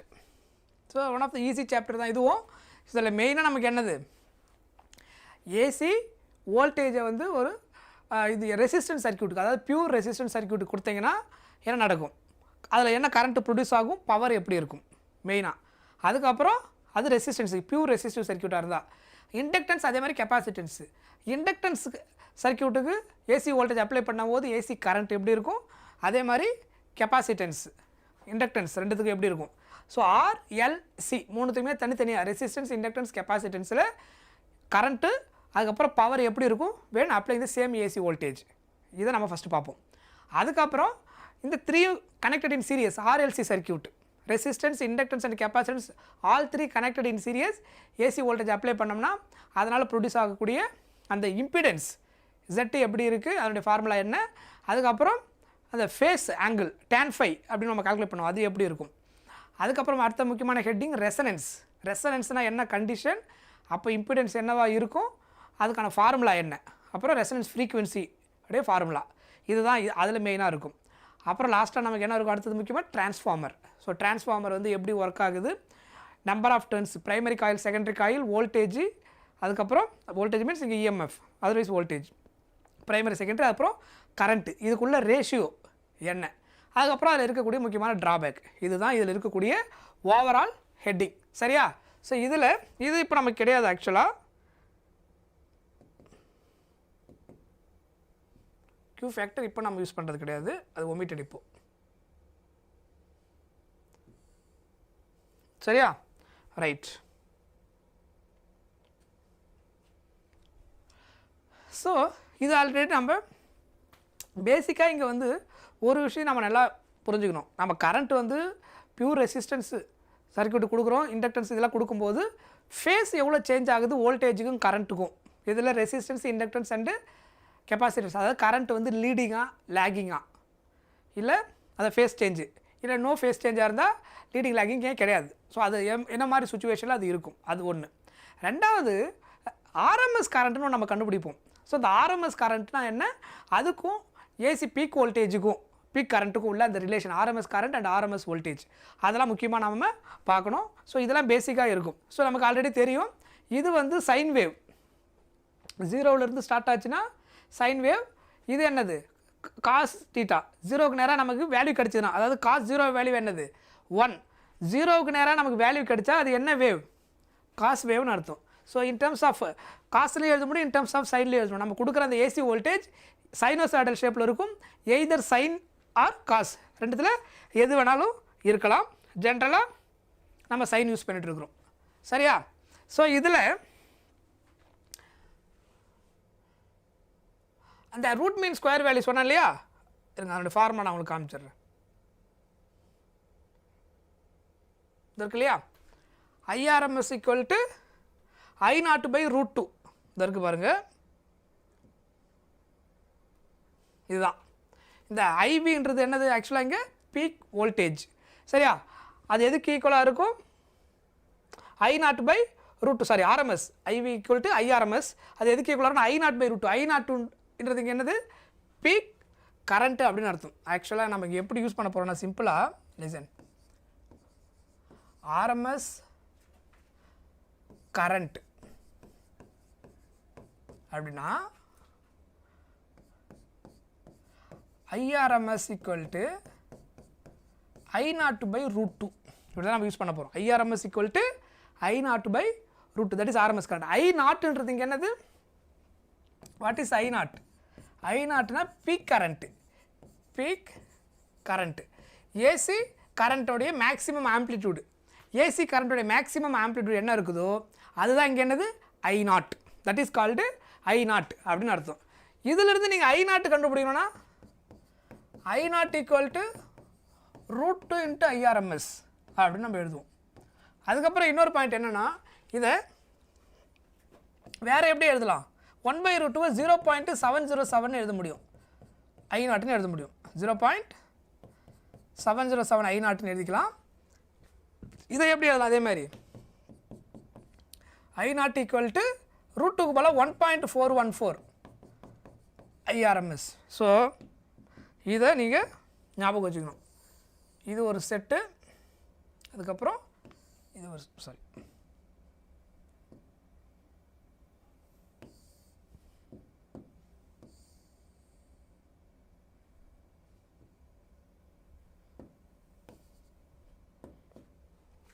சரியா? ஸோ I0 கொடுத்துட்டு IRMS கேட்டாங்கன்னா I0/√2, 1/√2 வேல்யூ 0.707. ஸோ அதனால் 0.707 I0 மல்டிப்ளை பண்ணால் உங்களுக்கு என்ன கிடச்சிரும், RMS கரண்ட் கிடச்சிரும். இல்லை RMS கரண்ட்டு கொடுத்துட்டு பீக் கரண்ட்டு கேட்குறாங்கன்னா நீங்கள் என்ன பண்ணணும், √2 மல்டிப்ளை பண்ணணும். √2 இன்ட்டு IRMS 1.414 இன்ட்டு IRMS அப்படின்னு கிடைக்கும். ஸோ I0ன்றது இங்கே பீக் கரண்ட்டு. சரி, அதே மாதிரி வோல்டேஜுக்கு நீங்கள் அப்ளை பண்ணிக்கலாம். இது RMS கரண்ட்டுக்கு, இதுவே RMS வோல்டேஜாக இருந்தால் RMS voltage. So VRMS equal to அதே தான் பீக் வோல்டேஜ் பை √2. ஸோ நீங்கள் ஈன்னு யூஸ் பண்ணிங்கன்னா ERMS ஈக்குவல் டு E0/√2, ரெண்டு கரெக்டு தான். EMFன்னு சம்டைம்ஸ் நம்ம யூஸ் பண்ணுவோம், அந்த சிம்பிளை வோல்டேஜ் அப்ளைடு வோல்டேஜ் ஏசி வோல்டேஜ்னு சொல்லி வீன்னு நம்ம யூஸ் பண்ணுவோம். தட் இஸ் வேரியபிள் வோல்டேஜ், அதாங்க ஃபைனலாக அதோட மீனிங். ஸோ அதர்வைஸ் இது வேறு எப்படி சொல்லலாம், 0.707 இன்ட்டு V0. இது அதே மாதிரி V0 ஈக்குவல் டு √2 இன்ட்டு VRMSன்னு சொல்லலாம். √2க்கு பதிலாக என்ன எழுத முடியும், 1.414 VRMS. ஸோ ரெண்டுமே யூஸ் பண்ண முடியும். அது கரண்ட்டுக்கு, இது வோல்டேஜுக்கு, current and voltage.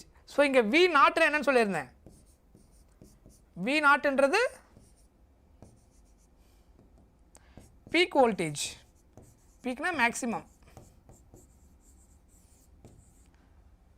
Peak voltage அப்படின்னு அர்த்தம். சரியா? ஸோ இதெல்லாம் ரொம்ப சிம்பிளான கான்செப்ட் தான், இது நம்ம ஏற்கனவே பார்த்தது தான். Right, pure resistor circuit. So pure resistor சர்க்கியூட்டாக இருந்தால் நமக்கு கிடைக்கிற கரண்ட்டோட equation V equal to V0 sin ωtன்ற ஏசி வோல்டேஜை இன்புட்டாக கொடுத்தா resistance pure resistance circuit current என்ன கிடைக்கும் I equal to I0 sin omega t அப்படின்னு கிடைக்கும். ஸோ இந்த கிராஃபோடைய கம்பாரிசன் பார்த்தீங்கன்னா ஏசி அந்த பீக் வோல்டேஜ் இருக்குல்லையா E0 அதிகமாக இருக்கும், அதை விட கரண்ட் கம்மியாக தான் இருக்கும். ஏன்னா ஏசி வோல்டேஜ் தான் ஆம்ப்ளிட்யூட் அதிகம், அதை விட கம்மியாக தான் நமக்கு கிடைக்கும், அவுட்புட் கிடைக்கிறது இருக்கும் கரண்ட்டு. ஸோ I0 வந்து இதை விட பீக்கில் கம்மியாக தான் இருக்கும். ரெண்டும் என்னது இன்ஃபேஸ்னால் என்னன்னு தெரியுதா, இது π/2 நேரம் இதோட ஆம்ப்ளிட்யூட் மேக்ஸிமம், இதோட ஆம்ப்ளிட்யூட் மேக்ஸிமம், வேல்யூ வேறையாக இருக்கலாம். பட் எப்போல்லாம் இது 0 ஆகுதோ அப்போல்லாம் இதுவும் 0 ஆகிடும். எப்போ எந்த ஆங்கிள் நேரம் இது மேக்ஸிமம் ஆகுதோ அதே ஆங்கிள் நேரம் இதனோட ஆம்ப்ளிட்யூட் மேக்ஸிமம் ஆகும். ஸோ அந்த பேட்டர்ன் தான் இருக்குது, that is in phase, there is no phase difference. So இதுவும் sin ஒமேகா டி, கொடுத்த இன்புட் வோல்டேஜ் என்னது sin ஒமேகா டி இருக்குது பாருங்கள், E equal to E0 sin omega t, that is given input voltage. அதுலேருந்து கிடைச்ச current pure resistance circuit கேஸுக்கு I0 sin omega டின்னு கிடைச்சிருக்கும். So இன்ஃபேஸ்னால் phasor டயக்ராமில் எப்படி இருக்கும், ரெண்டுமே அந்த வெக்டார் யூஸ் பண்ணி நம்ம என்ன பண்ணுவோம், ஃபேஸார் ட்ரா பண்ணிங்கன்னா ரெண்டும் ஒரே லைனில் இருக்கும். Because there is no phase difference. Phase difference இருந்தால் எவ்வளோ டிஃப்ரென்ஸில் இருக்குதோ ஒன்று I0 ஒரு இடத்துல இருக்கும், அதுக்கேற்ற மாதிரி E0 வேறு இடத்துல இருக்கும், ரெண்டுத்துக்கு பிட்வீனில் என்ன இருக்கும் ஆங்கிள் ஃபார்ம் ஆகும். சரியா, இதுதான் ஃபஸ்ட்டு திங். அதுக்கப்புறம் பியூர் இண்டக்டார் கேஸுக்கு பியூர் இண்டக்டன்ஸ் எடுத்திங்கன்னா இதில் எதெல்லாம் முக்கியமாக ஞாபகம் வச்சுக்கணும் அப்படின்னா, ஃபஸ்ட்டு வந்து இங்கே கிடைக்கக்கூடிய கரண்ட் இருக்குது பாருங்கள், I equal to I0 sin omega t minus π/2. எதில் இண்டக்டன்ஸில் இன்புட் என்ன கொடுத்துருக்குறோம் E equal to E0 sin omega t. So இது இன்புட் ஏசி வோல்டேஜ் கிவன், கிடைச்ச கரண்ட் என்ன வந்திருக்கு இந்த கேஸில் I0 sin of omega t minus π/2. So இங்கே sin ஒமேகா டி மட்டும் வந்துருக்குது, இங்கே என்ன வந்திருக்கு sin of omega t minus π/2. So omega டிலேருந்து மைனஸ் π/2 ரெடியூஸ் ஆகுது, அதனால் வோல்டேஜை விட கரண்ட் என்ன ஆகுது π/2 லேகிங்கில் இருக்குது. So current lags the voltage by π/2 எதில் இண்டக்டன்ஸ் கேஸில். சொன்னது புரிஞ்சுதா? அப்போது சீக்கிரம் அதோடைய கிராஃப் வந்து இந்த மாதிரி தான் இருக்கும். ஸோ இது வந்து input AC voltage sin omega t, sin omega t minus π/2 போட்டிங்கன்னா இங்கே ஒமேகா டிக்கு பதிலாக 0 π/2 ஒன்றா சப்ஸ்டிட் பண்ணி கிராஃப் பிளாட் பண்ணிங்கன்னா கிராஃப் இந்த மாதிரி கிடைக்கும். This a comparison graph of current and voltage in inductance circuit. அதுக்கப்புறம் சி த ஃபேஸ் சொன்னேன் இல்லையா, E0 ஒரு இடத்துல இருக்கும், I0 ஒரு இடத்துல இருக்கும், பிட்வீனில் இருக்கிற ஆங்கிள் எவ்வளோ π/2. பர்டிகுலராக ஃபேஸ் டிஃப்ரென்ஸ் லேக்ன்றதுனால கரண்ட் வந்து வோல்டேஜோட லேக்ன்றதுனால எந்த குவாட்ரண்ட் வந்துருக்கும், இது ஆக்சுவலாக 4th குவாட்ரண்ட் இருக்குது தெரியுதா, I0 இங்கே இருக்கும், E0 இங்கே இருக்கும். ஸோ இது ரெண்டுத்துக்கும் உள்ள ஆங்கிள் எவ்வளோ 90 டிகிரி டீவியேஷன். ஸோ இது ரெண்டு செட்டாக 90 டிகிரி டீவியேஷன் எப்பவுமே ரொட்டேட் ஆகும். ஸோ அதனால் என்ன ஆகும், இந்த வேவ் ப்ரொடியூஸ் ஆகும். ஓகே, அதுக்கப்புறம் இங்கே நம்ம யூஸ் பண்ணுற இன்னொரு டேர்ம் என்னது I0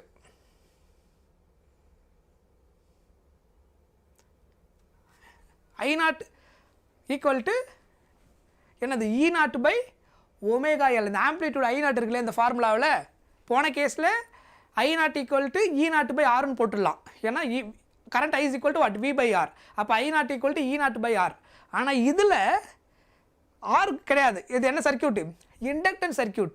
ஸோ இண்டக்டன்ஸில் இருக்கக்கூடிய அந்த omega L component it act as a resistive role. ரெசிஸ்டன்ஸோடைய ரோலை எது ப்ளே பண்ணும், இந்த omega L component. So I is equal to E/Rக்கு பதிலாக இங்கே என்ன போடுவோம் XLன்னு போடுவோம். அந்த XL எதுக்கு ஈக்குவல் ஒமேகா எல்லுக்கு equal. So I0 equal to E0 by XL, otherwise what omega L XLக்கு பதிலாக. இதுதான் ஆக்சுவலாக எதில் இருக்கும் இந்த இண்டக்டன்ஸில். அதுக்கப்புறம் இன்னொரு பவர் கேஸ் எடுத்திங்கன்னா, பவர் வந்து நம்ம ரெசிஸ்டன்ஸ் பியூர் ரெசிஸ்டன்ஸை கண்டுபிடிக்க முடியும். ரெசிஸ்டன்ஸ் கேஸில் நம்ம பவர் கண்டுபிடிச்சிட முடியும். ஏன்னா பவர் ஈக்குவல் டு வாட் நமக்கு ஃபார்முலா ஆல்ரெடி தெரியும், I² R. ஸோ அதனால் ரெசிஸ்டன்ஸ் அங்கே ப்ரெசென்ட்டாக இருக்குது, நம்ம பவர் கால்குலேட் பண்ணுறோம். 1 கம்ப்ளீட் சைக்கிள் நீங்கள் ஆவரேஜ் பவர் எடுத்திங்கன்னா என்ன கிடைக்காது 0 ஆகாது எதில் ரெசிஸ்டன்ஸ் சர்க்யூட்டில். ஆனால் pure inductance or pure capacitance எடுத்திங்கன்னா அந்த கேஸ் ரெண்டுத்துலேயுமே நமக்கு என்ன கிடைக்கும் ஆவரேஜ் பவர் 0 ஆகிடும். சரியா? ஸோ அந்த பாயிண்ட் நோட் பண்ணிக்கோங்க, ஆவரேஜ் பவர் 0. சரியா? எதில் பியூர் இண்டக்டன்ஸ் சர்க்யூட்டில். கெப்பாசிட்டன்ஸில் அதே கேஸ் தான்.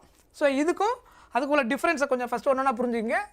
அதே AC input voltage E equal to E0 sin omega t, current என்ன கிடைச்சிருக்கு பாருங்கள் I equal to I0 sin of omega t plus π/2.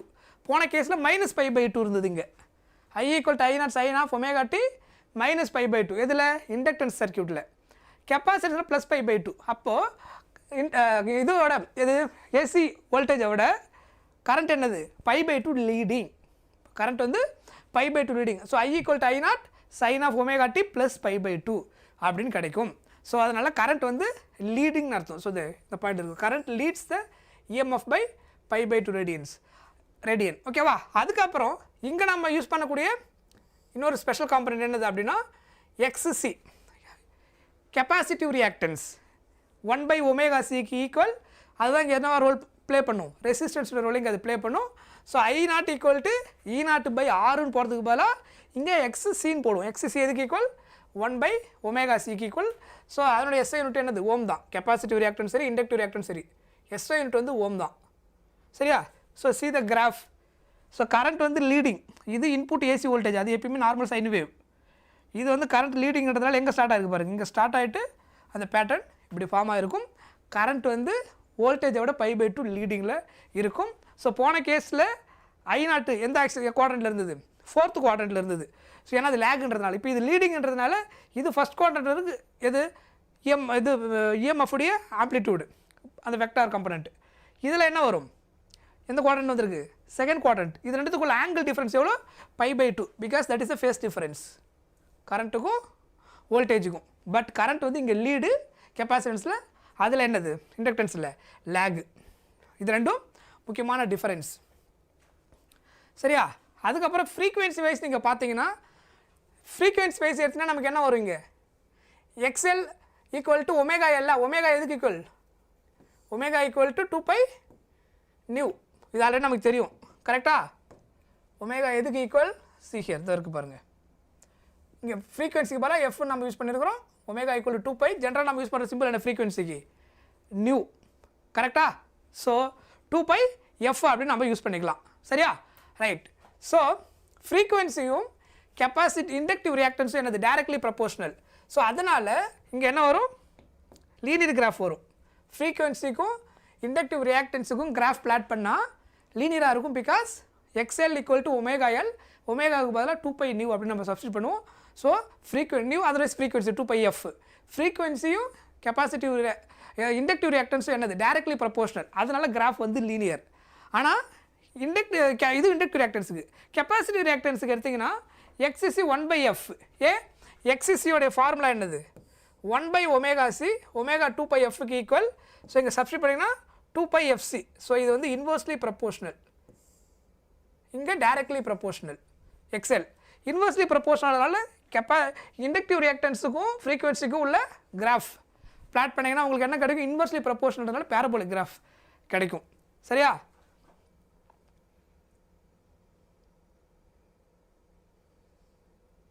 So இதில் ஒரு சில பாயிண்ட் நோட் பண்ணிக்கோங்க. Inductance cannot decrease direct current. Direct current inductance என்ன பண்ணாது, decrease பண்ணாது. It can only decrease alternating current. Capacitance allows AC to flow through it but block DC. Capacitance வந்து என்ன பண்ணும், AC அலோவ் பண்ணும், டிசியை பிளாக் பண்ணிடும். இது கெப்பாசிட்டன்ஸாக இருந்தால். இதுவே எது இண்டக்டன்ஸாக இருந்தால் டைரக்ட் கரண்ட் அலோவ் பாஸ் பண்ணிங்கன்னா எதுவும் சேஞ்ச் ஆகாது. ஆனால் என்ன பண்ணும், ஆல்டர்னேட்டிவ் கரண்ட் பாஸ் ஆச்சுன்னா டிக்ரீஸ் பண்ணிடும். இதில் இண்டக்டன்ஸ் சர்க்யூட்டில். சரியா? அந்த பாயிண்ட்டை நோட் பண்ணி வச்சுக்கோங்க, அது நமக்கு தேவைப்படும் சில இடத்துல. அதுக்கப்புறம் இங்கேயும் ஆவரேஜ் பவர் என்னது 0. ஸோ ஒரே ஒரு பாயிண்ட் தான் ஃபைனலாக நமக்கு கன்க்ளூஷன். ஆவரேஜ் பவர் கால்குலேட் பண்ணணும் அப்படின்னா அந்த சர்க்யூட்டில் கண்டிப்பாக எது ப்ரெசென்ட் ஆகிருக்கணும், ரெசிஸ்டன்ஸு ப்ரெசென்ட் ஆகிருக்கணும். ரெசிஸ்டன்ஸ் இல்லைனாலே ஆவரேஜ் பவர் 0 ஆகிடும். ஈவன் RLCயில் நம்ம பவர் கிடைக்கும், அந்த பவரே எதனால தான் கிடைக்கும், அந்த சர்க்யூட்டில் ரெசிஸ்டன்ஸ் ப்ரெசென்ட் ஆகிருக்கிறதுனால தான். பியூர் இண்டக்டன்ஸோ பியூர் கெப்பாசிட்டன்ஸோ என்ன பண்ணாது, கரண்ட்டை அந்த பவரை ப்ரொடியூஸ் பண்ணாது. சரியா? அதுக்கப்புறம் RLC. ஸோ இந்த கேஸ் எடுத்திங்கன்னா இதில் முக்கியமான ஒரு ஃபார்முலா நம்ம நோட் பண்ணிக்கோங்க. ஃபஸ்ட்டு ஃபார்முலா இது வந்து பொட்டென்ஷியல் கூட கனெக்ட் பண்ணுறோம்.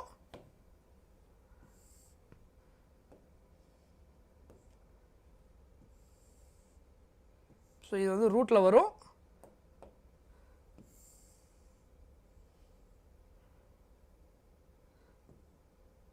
ஸோ டோட்டல் EMF RLC நம்ம அதை கனெக்ட் பண்ணுறோம் இல்லையா, அந்த EMF எதுக்கு ஈக்குவலாக இருக்குன்னா √of VR², voltage across resistance, plus VL minus VC whole square. VLன்றது voltage across inductance, VC is voltage across capacitance. இதை சப்ஸ்டிட் பண்ணால் நமக்கு அந்த ஆன்சர் டைரெக்டாக கிடச்சிரும். அதுக்கப்புறம் ஃபேஸ், இது வந்து ஃபேஸ் கண்டுபிடிக்கிற formula. tan phi equal to XL minus XC by R. XLக்கு பதிலாக ஒமேகா எல், எக்ஸுக்கு பதிலாக 1/ωc by Rனு போட்டு கால்குலேட் பண்ணலாம்.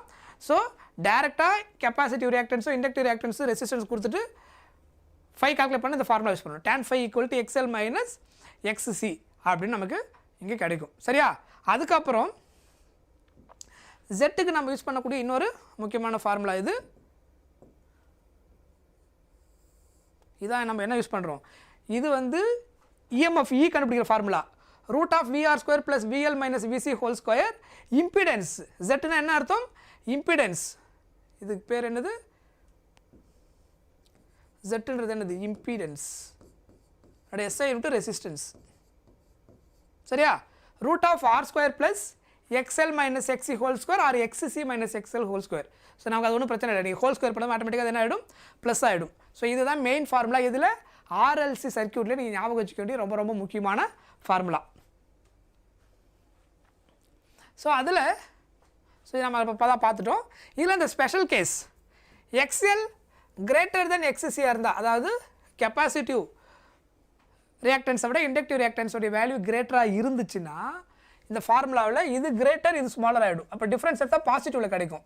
அப்போது 5 வந்து உங்களுக்கு எதில் கிடைக்கும், இந்த வேல்யூ பாசிட்டிவில் கிடைக்கும். அப்போ பாசிட்டிவில் கிடைச்சதுன்னா என்ன அர்த்தம், இந்த circuit is predominantly act as A inductive circuit. Inductive சர்க்யூட்டில் கரண்ட் என்னவாக இருக்கும், லேகாக இருக்கும். கெப்பாசிட்டர் கரண்ட் லீடிங்கில் இருக்கும். So overall the circuit act as A dominate, predominantly act as ஏ என்ன சர்க்யூட், இண்டக்டன்ஸ் சர்க்யூட். இதுவே XL லெஸ் தென் XCயாக இருந்தால் 5 நெகட்டிவ் கிடைக்கும். அப்போது உங்களுக்கு என்ன ஆகிடும், it is act as A capacitance circuit. அதோட டாமினேஷன் ஜாஸ்தியாக இருக்கும். கரெக்டாக நம்ம முன்னாடி இண்டிவிஜுவலாக இருக்கும்போதே பார்த்துட்டோம். XL ஈக்குவல் டு XCயாக இருந்தால் tan phi 0, ஃபேஸ் டிஃப்ரென்ஸு 0வாக இருந்தால் then the circuit act as a resistive circuit. சொல்கிறது புரியுதா? ஃபேஸ் டிஃபரன்ஸ் வந்து ஒன்று பாசிட்டிவ், நெகட்டிவ், இன்னொன்று 0.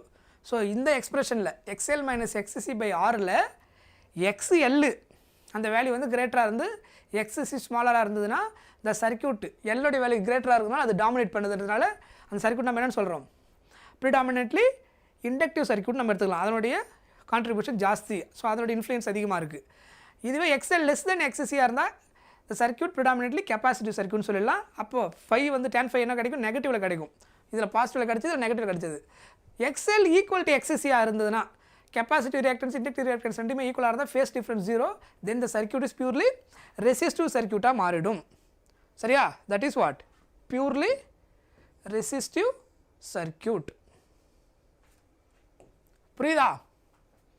ஸோ ஃபைனலாக ரெசனன்ஸ், அடுத்து இன்னொரு முக்கியமான கான்செப்ட் இதில் ரெசனன்ஸ். ஸோ ரெசனன்ஸ் கண்டிஷன் என்னென்ன அப்படின்னா, XL ஈக்குவல் டு XCன்னு இருந்தால் that is resonance condition. XL equal to XCனா அப்போ என்ன அர்த்தம், ஒமேகா L ஈக்குவல் டு 1/ωcன்னு அர்த்தம். XL ஈக்குவல் டு XCனா XLக்கு பதிலாக ஒமேகா L, XCக்கு பதிலாக என்ன வரும், 1/ωc அப்படின்னு நமக்கு கிடைக்கும். ஸோ இந்த ரெசனன்ஸ் ஃப்ரீக்வன்சி கண்டுபிடிக்குது. Omega R equal 1/√LC, then FR equal to, so ஆக்சுவலாக ரெசனன்ஸ் ஃப்ரீக்வன்சியோட ஃபார்முலா 1/2π√LC அப்படின்னு கிடைக்கும். ஸோ சஃபிக்ஸில் ஆர்னு போட்டால் என்ன அர்த்தம், resonance frequency. So resonance condition அப்படின்னாலே நீங்கள் டக்குன்னு ஃபஸ்ட்டு மைண்டில் வர வேண்டியது கெப்பாசிட்டிவ் ரியாக்டன்ஸும் இண்டக்டிவ் ரியாக்டன்ஸும் ஈக்குவல், XL ஈக்குவல் டு XCயாக இருக்கும். அது ரெண்டு ஈக்குவலாக இருந்தால் அந்த சர்க்யூட்டில் இருக்கக்கூடிய ரிமைனிங் எது மட்டும்தான் ப்ரெசென்ட்டாக இருக்கும், ரெசிஸ்டன்ஸ் மட்டும்தான் இருக்கும். That is act as A pure resistance. அப்போ இந்த கேஸில் இம்பிடன்ஸோட வேல்யூ Z எதுக்கு ஈக்குவல் ஆகிடும், இம்பிடன்ஸ் மினிமம் ஆகிடும். ஏன்னா Z equal to √R square plus XL minus XC whole square. XL equal to XC அந்த டைம் கேன்சல் ஆகிடும், R ஸ்கொயர் ரூட் எடுத்து Rன்னு கிடைக்கும். ஸோ இம்பிடன்ஸ் உங்களுக்கு மினிமம் ஆகிடும். அது எதுக்கு ஈக்குவலாக இருக்கும், Rக்கு ஈக்குவலாக இருக்கும். At resonance condition XL equal to XCன்னு அர்த்தம். தென் Z எதுக்கு ஈக்குவலாக இருக்கும், மினிமம் ஆகிடும். அது எதுக்கு ஈக்குவலாக இருக்கும், Rக்கு ஈக்குவலாக இருக்கும். அப்போ உங்களுக்கு கரண்ட் மேக்ஸிமம் ஆகிடும் அந்த கேஸில். சரியா? அதுக்கப்புறம் ரெசனன்ஸ் கண்டிஷன் இது ரெண்டு ஈக்குவலாக இருந்ததுன்னா இந்த ஒமேகா கிராஸ் மல்டிப்ளை பண்ணால் 1/ω² L ஈக்குவல் டு 1/ω²C. அதுலேருந்து ஒமேகா கண்டுபிடிச்சா 1/√LCன்னு கிடைக்கும். ஒமேகா 2 பை நியூக்கு ஈக்குவல், அதிலிருந்து ஃப்ரீக்வன்சி கண்டுபிடிச்சின்னா 1/2 by root of LC. This is what resonance frequency. சரியா? அதுக்கப்புறம் பவர் கண்டுபிடிக்கிற formula, power P is equal to average power. Average பவருடைய ஃபார்முலா என்ன வரும்? ERMS IRMS into cos phi. So power factor, இந்த cos phiக்கு நேம் என்ன? cos phiக்கு நம்ம யூஸ் பண்ணுற நேம் என்ன? Power factor. the cos phi is the deciding factor of the power. ஜென்ரலாக பவருடைய ஃபார்முலா என்ன? வோல்டேஜ் இன்ட்டு கரண்ட்டு, அவ்வளோதான் இருக்கும். ஆனால் இங்கே என்ன இருக்குன்னா voltage current into cos phi. எதில்? RLC சர்க்யூட்டில் பவர் கண்டுபிடிக்கிற formula VI into cos phi. phi is a deciding factor of power. அதில் என்ன மாதிரி ஆங்கிள் வருது அதை பொறுத்து பவரோட வேல்யூ சேஞ்ச் ஆகும். ஸோ phi வேல்யூ வந்து 0ன்னு இருந்தால் cos phi 0, cos 0 என்ன ஆகிடும்? 1 ஆகிடும். You will get maximum power. ஓகேவா? அதாவது ஃபேஸ் டிஃபரன்ஸ், கரண்ட்டுக்கும் வோல்டேஜுக்கும் உள்ள அந்த ஃபேஸ் டிஃபரன்ஸ் உங்களுக்கு வந்து என்னவாக இருக்கணும்? 0வாக இருந்துச்சுன்னா then you will get maximum power. 0 இல்லாமல் 90 டிகிரி ஃபேஸ் டிஃபரன்ஸ் ப்ளஸ் 90 இல்லை மைனஸ் 90 ஃபேஸ் டிஃபரன்ஸ் 19 வந்துட்டாலே காஸ் 90 நமக்கு என்ன ஆகிடும்? 0 ஆகிடும். பவர் அங்கே இருக்காது. ஸோ சர்க்யூட் வந்து இண்டக்டிவாவோ இல்லை கெப்பாசிட்டிவாவோ இருந்துச்சுன்னா பவர் 0. ஒன்லி எப்போ மட்டும்தான் இருக்கும்? ரெசிஸ்டன்ஸு ப்ரெசென்ட்டாக இருக்கும்போது மட்டும்தான் பவர் ப்ரெசென்ட்டாக இருக்கும். மேக்ஸிமம் பவர் கிடைக்கணும்னா ஃபேஸ் டிஃபரன்ஸ் 5 வந்து 0 அப்படின்னு நமக்கு கிடைக்கணும். ஸோ இங்கே பவர் டிசைட் பண்ணக்கூடிய காம்பனண்ட் வந்து cos phi. So voltage into current into cos phi, that is power factor. அது நமக்கு இது யூஸ் பண்ணுறது. சரியா? ரைட். Next transformer. ஸோ இந்த டிரான்ஸ்ஃபார்மரில் மெயின் எக்ஸ்பிரஷன் இதுதான் நமக்கு. இதற்கு பாருங்கள், the relation between what? Number of turns secondary primary, அப்புறம் EMF பிரைமரி செகண்டரி, அதுக்கப்புறம் கரண்ட் இன் பிரைமரி செகண்டரி. அது சிம்பிளிஃபை பண்ணோம்னா நமக்கு என்ன வரும்னா ES/EP, அதாவது த ரேஷியோ ஆஃப் செகண்டரி காயிலோடைய EMF பை பிரைமரி காயிலோட EMF எதுக்கு ஈக்குவலாக இருக்குன்னா கரண்ட் கூட கனெக்ட் பண்ணும்போது inversely proportional. IP/IS number of டர்ன்ஸுக்கு என்னவாக இருக்கும்? டைரக்ட்லி ப்ரொபோஷனலாக இருக்கும். ஸோ அது ரொம்ப சிம்பிள். அது நம்ம ஈன்னு யூஸ் பண்ணிக்கலாம், otherwise we can use V also. So VS by VP, secondary voltage by primary voltage, அது எதுக்கு ஈக்குவலாக இருக்கும்? number of turns in a secondary coil by number of turns primary coil. number of turns voltage directly proportional. அதனால இங்கேயும் S இங்கேயும் S, secondary. current கூட connect பண்ணிங்கன்னா inversely proportional. current in primary coil by current in secondary coil. So இங்கே VS VPன்னு போடலாம், otherwise you can write ES EP, ரெண்டுமே correct. VS by VPன்றது என்னது? what is the meaning of VS by VP? voltage secondary by voltage primary. that also we can use EMF ES by EP, ரெண்டுமே என்னது? Potential difference தான். both are correct. அதனால் அதை போட்டு நீங்கள் confuse பண்ணிக்க தேவையில்லை. இந்த ரிலேஷன் தான் நமக்கு டிரான்ஸ்ஃபார்மரில் main. So this is very important relation for the transformer. இதில் பேஸ் பண்ணால் நமக்கு கொஷின்ஸ் இருக்கும். இதில் வந்து இந்த சப்போஸ் இந்த 2 ரேஷியோ கனெக்ட் பண்ணும்போது இதில் ஏதாவது ஒரு டேட்டா அன்னோனாக இருக்கும், மீதி டேட்டா என்னவாக இருக்கும்? நோன் டேட்டாவாக இருக்கும். ஸோ அப்படியே நம்ம அதில் சால்வ் பண்ணி ஆன்சர் கெட் பண்ணுற மாதிரி தான் இருக்கும். ரொம்ப சிம்பிளாக தான் இருக்கும். சரியா? ரைட். அதுக்கப்புறம் இதில் இருக்கக்கூடிய மெயின் லாஸ், டிரான்ஸ்ஃபார்மரில் என்னென்ன லாஸஸ் ஜென்ரலாக இருக்கும் அப்படின்னா, ஒன்று வந்து காப்பர் லாஸ், இதெல்லாம் நம்ம டீட்டெயிலாக ஆல்ரெடி பார்த்துருக்குறோம். அப்புறம் ஃப்ளக்ஸ் லாஸ். இந்த ஃப்ளக்ஸ் லாஸு எப்படி பண்ணியிருப்போம்? ஆக்சுவலாக இதில் வந்து இப்போ இது சப்போஸ் இதான் செகண்டரி, இதில் ப்ரைமரினா இப்போ இதில் கரண்ட்டு பாஸ் ஆகுது, இதிலிருந்து ஆக்சுவலாக என்னது இதில் போய்ட்டு இன்டியூஸ் ஆகுது. ஸோ இன்டியூஸ்டு ஆகும்போது இதில் ஒரு கரண்ட் ப்ரொடியூஸ் ஆகுது, மறுபடியும் இதில் பாஸ் ஆகிற கரண்ட்னால இது ஒரு மேக்னெட்டிக் ஃபீல்டு ப்ரொடியூஸ் பண்ணுது, மறுபடியும் அது இதில் ப்ரொடியூஸ் பண்ணும் மியூச்சுவல் இண்டக்டன்ஸ், மறுபடியும் இது அதை இன்டியூஸ் பண்ணும், இது மறுபடியும் மாற்றி இன்டியூஸ் பண்ணி ஸ்ட்ராங் என்ன ஆகும்? அங்கே ஃபீல்டு ப்ரொடியூஸ் ஆகும், ஸ்ட்ராங் எலக்ட்ரோமேக்னெட்டிக் வேவ் ப்ரொடியூஸ் ஆகிடும். That is alternating current. சரியா? ஸோ அதை நம்ம டிரான்ஸ்ஃபார்மரில் அப்ளிகேஷனுக்கு அப்ளை பண்ணி டிரான்ஸ்மிட் பண்ணுறோம். இந்த கேஸில் இந்த கேப் இருக்குது பாருங்கள், இந்த கேப்புனால ஃப்ளக்ஸு நிறைய வந்து லீக் ஆகிறதுக்கு சான்சஸ் இருக்குது. ஸோ அந்த ஃப்ளக்ஸு இங்கே இதில் ப்ரொடியூஸ் ஆகக்கூடிய என்டையர் ஃப்ளக்ஸும் அதில் போய்ட்டு இன்டியூஸ் பண்ணுமான்னு கேட்டால் நோ, ஏன்னா இங்கே கேப் இருக்கிறதுனால. ஸோ அப்போ நம்ம என்ன பண்ணுறோம் அப்படின்னா, இந்த கேப்பை அவாய்ட் பண்ணிட்டோம்னா, இந்த கேப்பை அவாய்ட் பண்ணிட்டோம்னா ஃப்ளக்ஸு லீக்கேஜ் குறையும். ஸோ அதை எப்படி பண்ணணும் அப்படின்னா, ஒன் காயிலில் இன்னொரு காயிலை வைண்ட் பண்ணுறது எப்படின்னா லைக், ஸோ இப்போ இதுதான் நான் வந்து அந்த காயில்னு வச்சுக்கோங்களேன். ஸோ இப்படி எடுத்துப்போங்க, இதில் இப்போ இது வந்து பிரைமரி காயில் இப்படி வைண்ட் பண்ணிடுறேன். அதுக்கப்புறம் செகண்டரி காயிலே நான் இங்கே வைண்ட் பண்ணுறேன். ஸோ செகண்டரி காயில் எப்படி வைண்ட் பண்ணிடுறேன்? இல்லை ஆக்சுவலாக ஸ்டார்ட் ஆகாது like this. One over other, ஒரு காயில் மேலே இன்னொரு காயில் சேர்த்து வைண்ட் பண்ணிட்டோம்னா இப்போ இங்கே ப்ரைமரி செகண்டரி தனித்தனியாக இருந்தது, ஒரே கோர் மேலே என்ன பண்ணிட்டோம், ப்ரைமரி அது ரெண்டும் ஷார்ட் ஆகாத மாதிரி செகண்டரி நம்ம கனெக்ட் பண்ணிட்டோன்னா இப்போ ப்ரைமரி காயிலில் கரண்ட்டை பாஸ் பண்ணிங்கன்னா செகண்டரி காயில் அது என்ன பண்ணும், இன்டியூஸ்டு கரண்ட்டை ப்ரொடியூஸ் பண்ணும். ஸோ இப்போ ஃப்ளக்ஸ் லீக்கேஜ் குறையும், இந்த ஸ்பேஸ் வந்து நமக்கு குறையும். ஸோ அதான் அந்த flux leakage. In actual transformer coupling between primary and secondary coil is not perfect.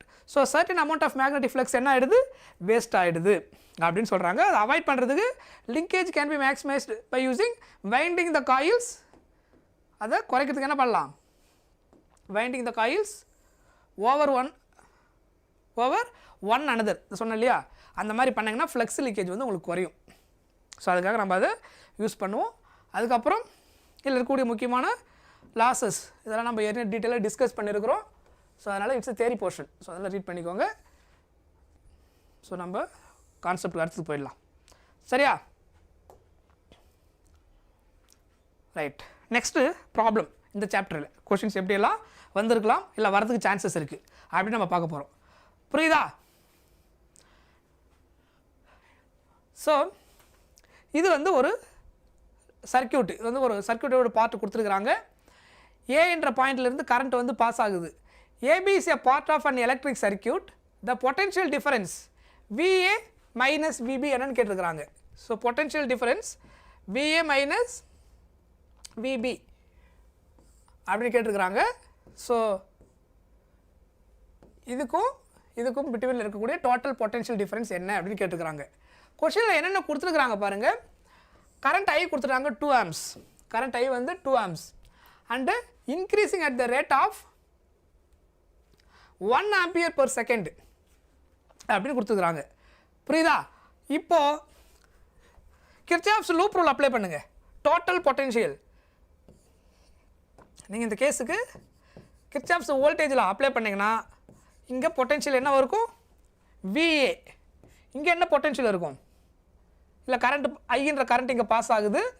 So இங்கே என்ன பொட்டென்ஷியல் இருக்கும், மைனஸ் L into di/dt. கரெக்டா?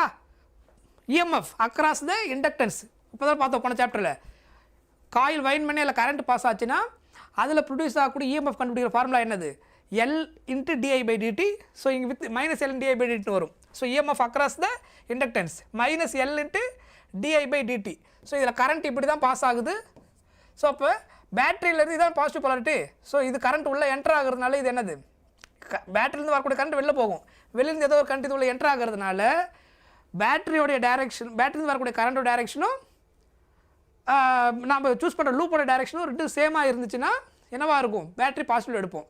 ஸோ பேட்டரியிலேருந்து வரக்கூடிய கரண்ட்டும் நம்ம கால்குலேட் பண்ணக்கூடிய லூப்பில் போக கரண்டோட டைரெக்ஷன் என்னது, ஆப்போசிட்டில் இருக்கும்போது என்ன பண்ணணும், மைனஸில் எடுக்கணும். ஸோ இது 5 volt மைனஸ் 5. இங்கே என்ன வரும், மைனஸ். இதில் பாஸ் ஆகக்கூடிய கரண்ட் வந்து ஐயோட வேல்யூ 2 amps. ஸோ இது 2I. இதில் பாஸ் ஆகிற கரண்ட் 2I. அதுக்கப்புறம் லாஸ்ட் பாயிண்ட் என்ன, terminal VB. Total potential any closed loop equal to 0. That is Kirchhoff's voltage law. Substitute பண்ணுங்க எல்லா வேல்யூவிங்க. VA மைனஸ் இண்டக்டன்ஸ் தான் நம்ம கால்குலேட் பண்ணணுமா, இல்லை V கால்குலேட் பண்ணணும். இண்டக்டன்ஸ் கொடுத்துட்டாங்களா,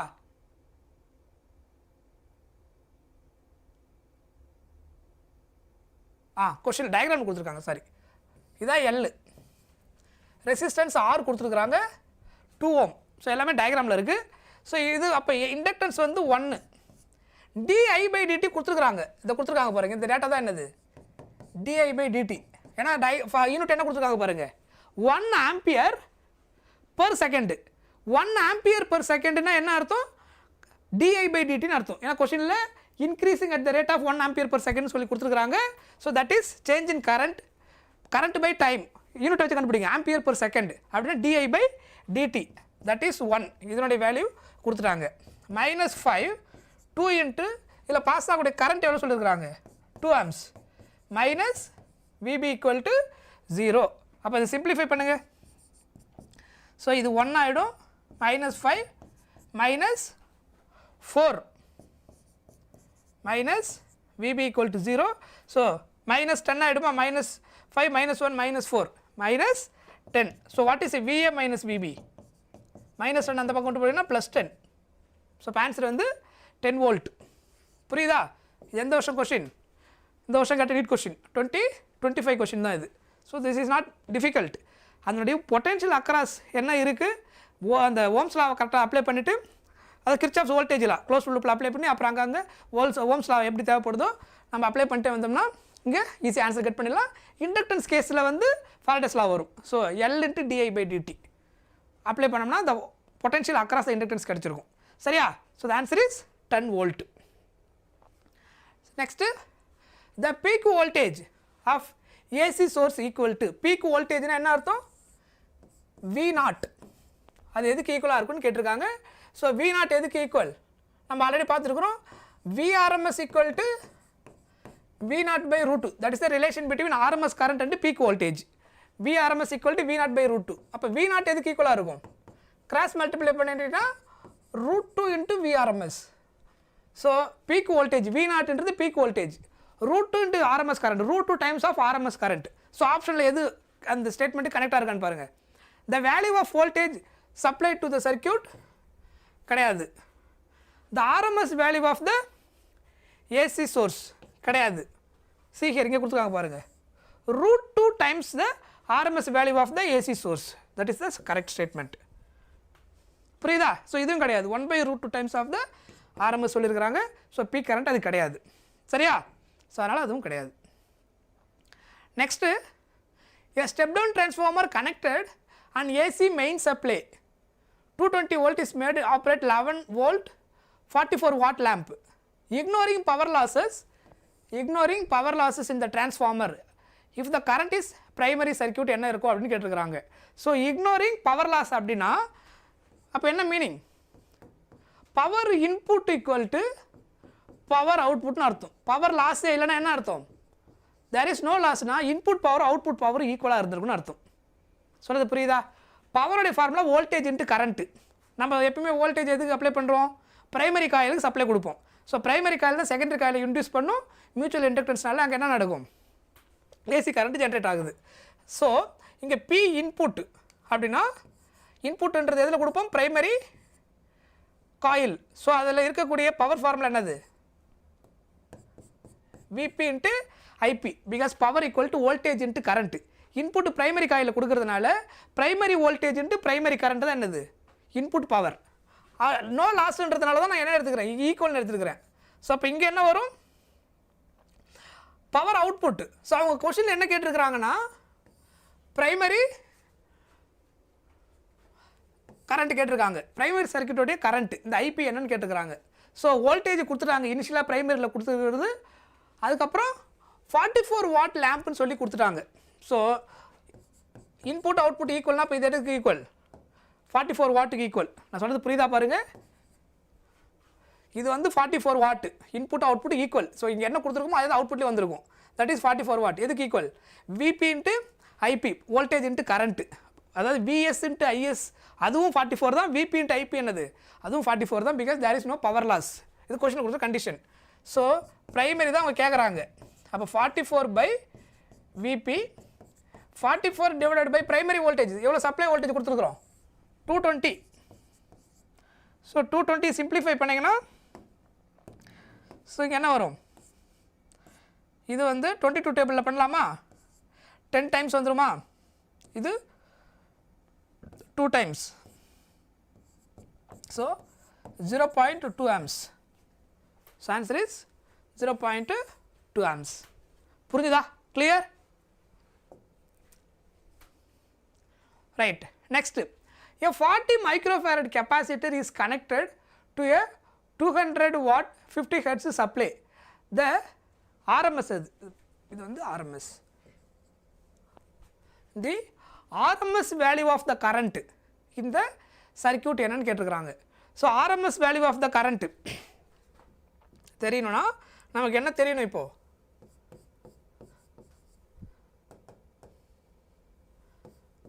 ஸோ IRMS எதுக்கு equal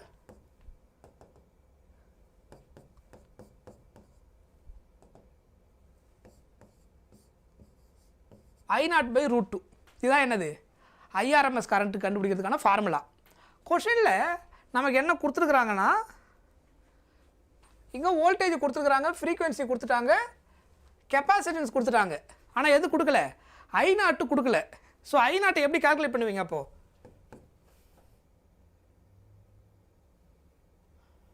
I0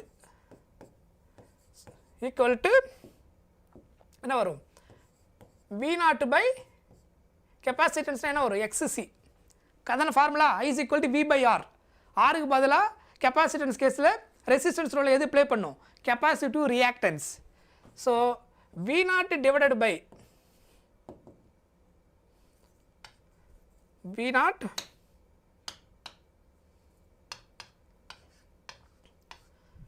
divided by XC எதுக்கு ஈக்குவல் 1/ωc க்கு ஈக்குவல் 1/ωc க்கு. ஸோ ωc மேலே போடும் இல்லையா. ஸோ V0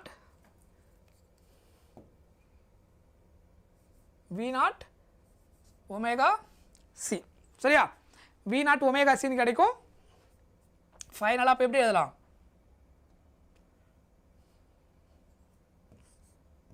ஒமேகாவுக்கு பதிலாக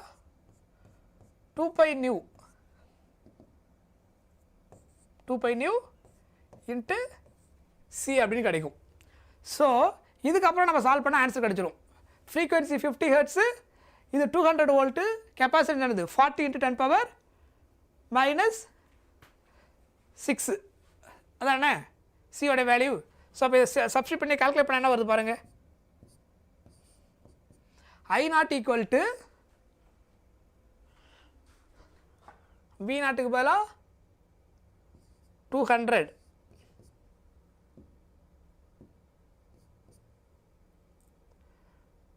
2 × πக்கு பதிலாக 3.14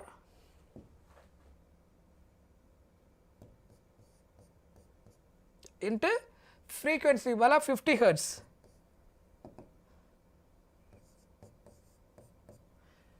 40 மைக்ரோஃபாரட்.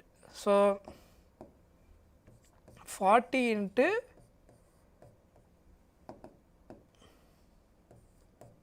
10⁻⁻6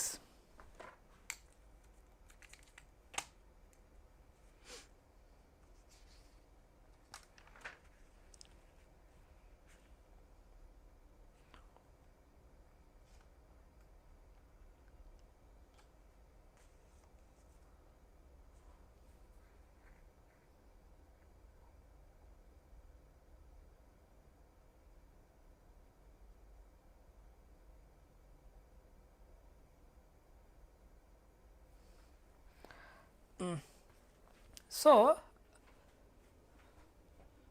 சாரி இது வந்து 1 செகண்ட் ஒரு சின்ன கரெக்ஷன் இல்லை. ஸோ இந்த கேஸுக்கு இது கண்டுபிடிக்க வேண்டிய அவசியம் கிடையாது. ஏன்னா I0க்கு தேவையான டேட்டா கொடுக்கல டேரெக்டாக. இது ஆக்சுவலாக IRMS கிவன் டேட்டா கொஷனில் கொடுத்துருக்கு வந்து VRMS.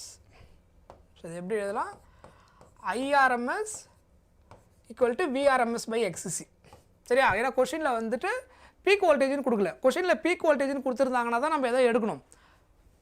இந்த 200 வோல்ட் இருக்கு இல்லையா, அதை வந்து நீங்கள் பீக் வோல்டேஜ்னு கொடுத்துருந்தாங்க தான் நம்ம என்ன எடுக்கணும் V0 அப்படின்னு எடுக்கணும். சொல்கிறது புரியுதா.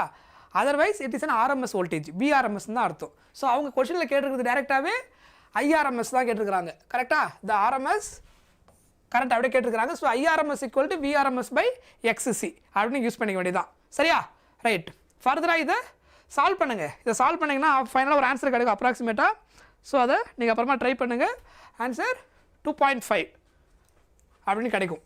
வெரிஃபை பண்ணிக்குவாங்க சரியா. It's normal numerical calculation. இதுக்கப்புறம் ஃபார்முலா இதில் அப்ளை பண்ணதுக்கப்புறம் அப்ராக்சிமேட்டாக உங்களுக்கு இந்த ஆன்சர் கிடைக்கும்.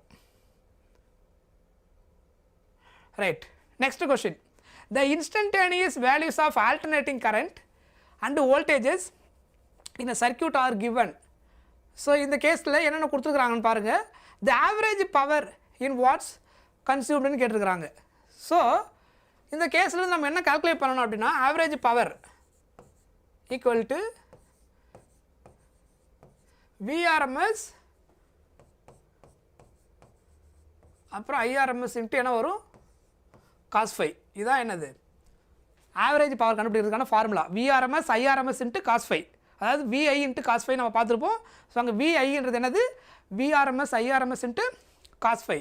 ஸோ VRMS எதுக்கு equal V0 by root 2. IRMS வந்து I0 by root 2 into cos of phi. So இந்த கேஸில் இந்த root 2 நமக்கு என்ன ஆகிடும் 1/2 ஆகிடும். So V0 I0 into cos phi அப்படின்னு அந்த எக்ஸ்பிரஷன் கிடைக்கும். நான் என்ன பண்ணுறேன்னு தெரியுதா VRMS IRMS into cos phi. VRMS வந்து V0 by root 2 equal IRMS வந்து I0 by root 2 equal into cos phi. root 2 into root 2 ஆகிடும். So remaining V0 I0 cos phi இருக்கும். V0ன்றது என்னது பீக் வோல்டேஜ், I0ன்றது பீக் கரண்ட். ஸோ இங்கே இதுதான் என்னது I0, இதுதான் என்னது V0. ஃபேஸ் டிஃபரன்ஸ் என்ன வந்திருக்கு பாருங்கள். இங்கே sin of 100/t, இங்கே sin of 100/t ப்ளஸ் π/3. அங்கே ஜஸ்ட் 100π/t மட்டும் தான் இருக்குது. ஸோ இது sin ωt இருக்குது, இங்கே sin ωt plus π/3. Phase difference அப்போ என்னது ஃபேஸ் டிஃப்ரென்ஸ் எவ்வளோ வந்திருக்கு π/3 60 டிகிரி அப்படின்னு கிடச்சிருக்கு. ஸோ இப்போ சப்ஸ்டிட் பண்ணுங்கள், வில் கெட் த ஆன்சர். இதை கரெக்டாக எக்ஸ்பிரஷனை ரீஅரேஞ்ச் பண்ணிட்டீங்கனாலே ஆன்சர் உங்களுக்கு ரொம்ப ஈஸியாக கிடச்சிடும். So average power equal to V0 1/√2 I0 1/√2 கரெக்டா. ஸோ இந்த 1/2 அப்படியே வச்சுக்கிட்டு V0 1/√2 I0 1/√2 cos π/3 60 டிகிரி இல்லையா, π/3 60 டிகிரி cos π/3. ஸோ சிம்பிளிஃபை பண்ணுங்கள். இங்கே அகைன் என்ன ஆகிடும் √2 இன்ட்டு √2 2 ஆகிடும். ஸோ அப்போ 2 இன்ட்டு 2 1/4 இன்ட்டு cos 60 டிகிரியோட வேல்யூ 1/2. அப்போ ஆன்சர் ஃபைனலாக என்ன கிடைக்கும் 1/8 அப்படின்னு கிடைக்கும். So average power is 1/8 what. So unit இங்கே மென்ஷன் பண்ணிட்டாங்க, நியூமரிக்கல் வேல்யூ மட்டும் தான் கேட்குறாங்க, எவ்வளோ வாட் வந்திருக்கும் அப்படின்னு கேட்டிருக்கிறாங்க. So answer is 1/8. புரிஞ்சுதா? Right. Next chapter electromagnetic waves. So volume 1 last chapter EM waves. So இது இஸ் ஈஸி சாப்டர். ஸோ ஃபாஸ்ட்டாக நம்ம இதில் போயிடலாம்.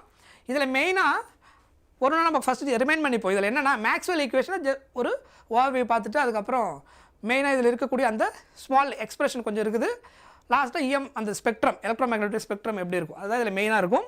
ஸோ இது நமக்கு ஆம்பியர் சர்க்யூட்டில் ஆல்ரெடி தெரியும். For any closed line integral B vector dot DL vector எதுக்கு ஈக்குவல் μ0 இன்ட்டு ஐக்கு equal. That is ampere circuital law. But அது எல்லா கேஸ்லையுமே நமக்கு அப்ளிகபிளாக இல்லை. அதில் என்னாச்சு ஒரு ஃபெயிலியர் வந்தது. யார் கண்டுபிடிச்சது மேக்ஸ்வெல். கெப்பாசிட்டர் இருக்கக்கூடிய சர்க்யூட்டில் நீங்கள் வந்து கெப்பாசிட்டருடைய இன்சைடில் ஆம்பியர் சர்க்யூட்டில் அப்ளை பண்ணும்போது என்ன ஆகுது, அவருக்கு கரெக்டான அந்த கண்டிஷன் சாட்டிஸ்ஃபை ஆகலை. ஆம்பியர் சர்க்யூட்லாம் சாட்டிஸ்ஃபை ஆகலை. கெப்பாசிட்டருக்கு வெளியில் சாட்டிஸ்ஃபை ஆச்சு, இன்சைடில் சாட்டிஸ்ஃபை ஆகலை. ஸோ அந்த லா வந்து எல்லா இடத்துலையும் சாட்டிஸ்ஃபை ஆகணும், இன்சைடில் சாட்டிஸ்ஃபை ஆகலை. அதுதான் என்னது அதில் இருந்த ட்ராபேக். அதை மேக்ஸ்வெல் ரெக்டிஃபை பண்ணதுக்கப்புறம் அந்த ஈக்குவேஷனுக்கு என்ன நேம் மாறுது மேக்ஸ்வெல்ஸ் ஆம்பியர் ஈக்குவேஷன். அவங்க ரெண்டு பேருடைய நேம்லேயே அது வரும். ஏன்னா அதில் இருக்கக்கூடிய அந்த சம் மிஸ்ஸிங் டேர்ம் கண்டுபிடிச்சது யார் மேக்ஸ்வெல். ஸோ அதனால் அந்த ஈக்குவேஷனுக்கு பேர் ஆம்பியர்ஸ் மேக்ஸ்வெல் ஈக்குவேஷன் அப்படின்னு சொல்லிட்டு நமக்கு பார்த்தோம். ஆல்ரெடி நம்ம டிஸ்கஸ் பண்ணியிருக்கிறோம். அதில் அதுக்கு ரீசன் வந்து இங்கே 2 கரண்ட் அவர் டிஸ்கஸ் பண்ணுறாரு. ஒன்று வந்து என்னது டைரெக்டாக நார்மலாக கண்டுபிடிக்கக்கூடிய அந்த கரண்ட்டு ட்ரிஃப்ட் கரண்ட். இன்னொன்று வந்து டிஸ்பிளேஸ்மெண்ட் கரண்ட்டுன்னு ஒரு கரண்ட் அவர் வந்து இன்ட்ரடியூஸ் பண்ணுறாரு. அந்த டிஸ்பிளேஸ்மெண்ட் கரண்ட்னால என்ன ஆகுது எலக்ட்ரிக் ஃபீல்டு வேரி ஆகுது. ஸோ வேரிங் எலக்ட்ரிக் ஃபீல்டுனால ப்ரொடியூஸ் ஆகக்கூடிய கரண்ட் தான் என்னது டிஸ்பிளேஸ்மெண்ட் கரண்ட்.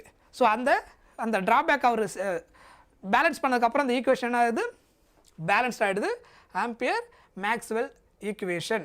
சரியா? ஸோ இதுதான் அந்த ஆம்பியர் மேக்ஸ்வெல் ஈக்குவேஷன். இதற்கு பாருங்கள் தெரியுதா கண்டக்ஷன் கரண்ட். ஆக்சுவலாக இங்கே அவர் யூஸ் பண்ணுற வேர்டு வந்து கண்டக்ஷன் கரண்ட், இன்னொன்று நமக்கு டிஸ்பிளேஸ்மெண்ட் கரண்ட். ஸோ இங்கே 2 கரண்ட் இருக்கும். ஒன்று வந்து கண்டக்ஷன் கரண்ட், இன்னொன்று displacement current. So μ0 into IC plus ID that is the total current. So displacement கரண்ட்டை கண்டுபிடிச்சது யார் மேக்ஸ்வெல். ஸோ இந்த எக்ஸ்பிரஷன் நம்ம ஆல்ரெடி டீட்டெயிலாக டிஸ்கஸ் பண்ணியிருக்கிறோம். ஸோ இதில் இந்த பாயிண்ட் ஞாபகம் வச்சுக்கோங்க. This is the formula for displacement current. I equal to ε0 d∅e/dt. Flux இது என்னது electric flux changes with respect to time into ε0. that is called displacement current. இந்த displacement current எதனால் ப்ரொடியூஸ் ஆகுது? எலக்ட்ரிக் ஃபீல்டு சேஞ்சஸ் ஆகிறதுனால, changes with respect to டைம்னால. So இதுதான் அதனுடைய பேசிக் introduction. So இதில் இருந்தால் அவர் ஒரு கன்க்ளூஷன் கொண்டு வந்திருப்பார் ஃபைனலாக. ஸோ அந்த 4th லா அவர் வந்து சம்மரைஸ் பண்ணியிருக்கும் போது காஸ் லா ஃபார் எலக்ட்ரோஸ்டாட்டிக்ஸ், இது ஆல்ரெடி நம்ம பார்த்தது, அதெல்லாம் அதே தான். அப்புறம் Faraday's law, EMF is equal to minus d phi b by dt. Gauss law for magnetism, any closed loop magnetic field லைனுக்கு நீங்கள் வந்து Gauss law அப்ளை பண்ணிங்கன்னா ஃப்ளக்ஸ் என்ன கிடைக்கும்? 0ன்னு கிடைக்கும்.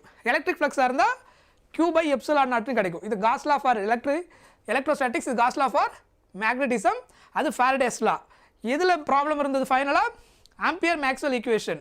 ஸோ அவர் என்ன சொல்லியிருந்தாருன்னா any closed line integral b vector dot dl vector equal to mu naught IE enclosed current சொல்லியிருந்தாரு. அந்த enclosed current due to only conduction current. எது புதுசாக அவர் கண்டுபிடிச்சாரு? Maxwell displacement current. That is இதுதான் அந்த epsilon naught mu naught d phi by DD. That new term is called displacement current term. அதை balance பண்ணதுக்கப்புறம் இஎம்எஸ் ஐடியா வந்து நமக்கு ப்ராப்பராக கிடைச்சது. இதில் பர்டிகுலராக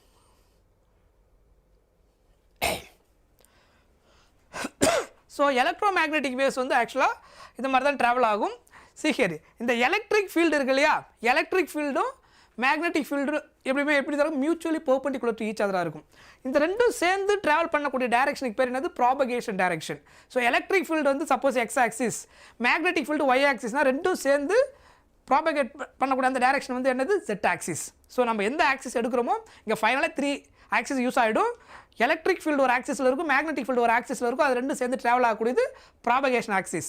ஸோ நம்ம இங்கே ஜென்ரல் ஈக்குவேஷன் எழுதும்போது 3 ஆக்சிஸுமே உள்ளே வந்துடும், X Y Z axis. So propagation axis வந்து எலக்ட்ரிக் அண்ட் மேக்னெட்டிக் ஃபீல்டோட இன்சைடில் காமனாக வந்துடும். ஏன்னா ரெண்டும் ஒரே டைரக்ஷன் தான் ட்ராவல் ஆக போகுது, அதனால் அது ப்ராபகேஷன் டைரக்ஷன். சரியா? ரைட். என்ன கேட்டிருக்கீங்க? கிளாஸ் 12 மட்டும் படித்தா எவ்வளோ மார்க் ஸ்கோர் பண்ண? கண்டிப்பாக மினிமம் 90 ப்ளஸ் நீங்கள் ஸ்கோர் பண்ண முடியும். சரி, அதாவது 100 மார்க் மேக்ஸிமம் 100 மார்க் கண்டிப்பாக வந்துடும். 25 கொஷின்ஸ் 12th ஃபிசிக்ஸ் வந்து ஜென்ரலாக ஃபோக்கஸ் பண்ணுவாங்க அவுட் ஆஃப் 45. சரியா? 12th மட்டும் 25 ஃபோக்கஸ் பண்ணுவாங்க. மோர் ஆர் லெஸ் ஒரு சில கொஷின்ஸ் உங்களுக்கு குறையலாம். ஸோ ஆவரேஜாக மினிமம் 90 வந்து 12th ஃபிசிக்ஸ் மட்டும் ஸ்ட்ராங்காக இருந்தீங்கன்னா கண்டிப்பாக 90 ப்ளஸ் ஸ்கோர் பண்ண முடியும். ஸோ அது நம்பர் ஆஃப் கொஷின்ஸ் வரதை பொறுத்து இருக்குது, நான் ஒரு ஆவரேஜாக சொல்கிறேன். சரியா? பட் மேக்ஸிமம் எது வரைக்கும் வரும்? 100. Okay, right.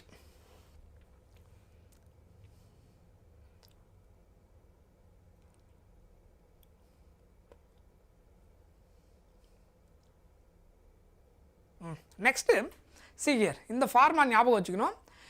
இந்த கேஸில் இந்த relation between electric field, magnetic field, அதுக்கப்புறம் ஸ்பீட் ஆஃப் லைட், யார் வேக்கம் எது எடுத்துனாலும் சரி.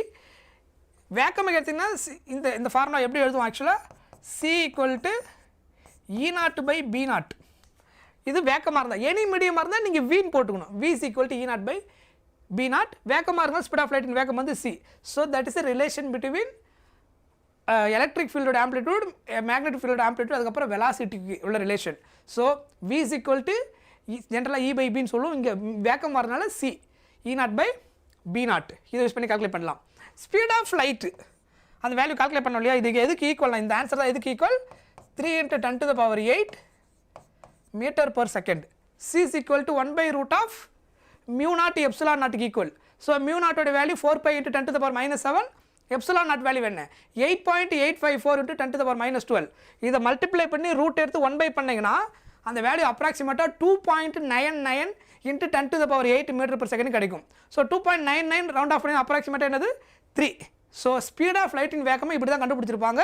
அது எதுக்கு ஈக்குவல்? 3 × 10⁸ மீட்டர் பர் செகண்ட் எதுக்கு equal? 1 by root of mu naught epsilon நாட்டுக்கு ஈக்குவல். அதிலிருந்து தான் டெரைவ் பண்ணியிருக்கிறாங்க ஈக்குவலண்ட் வேல்யூ. அதுக்கப்புறம் this is the other formula. இந்த ஃபார்முலா இதெல்லாம் அடிக்கடி யூஸ் பண்ணுவோம். இது எல்லாமே இம்பார்ட்டன்ட் இந்த சாப்டரை பொறுத்த வரைக்கும். இதெல்லாம் முக்கியமான ஃபார்முலா.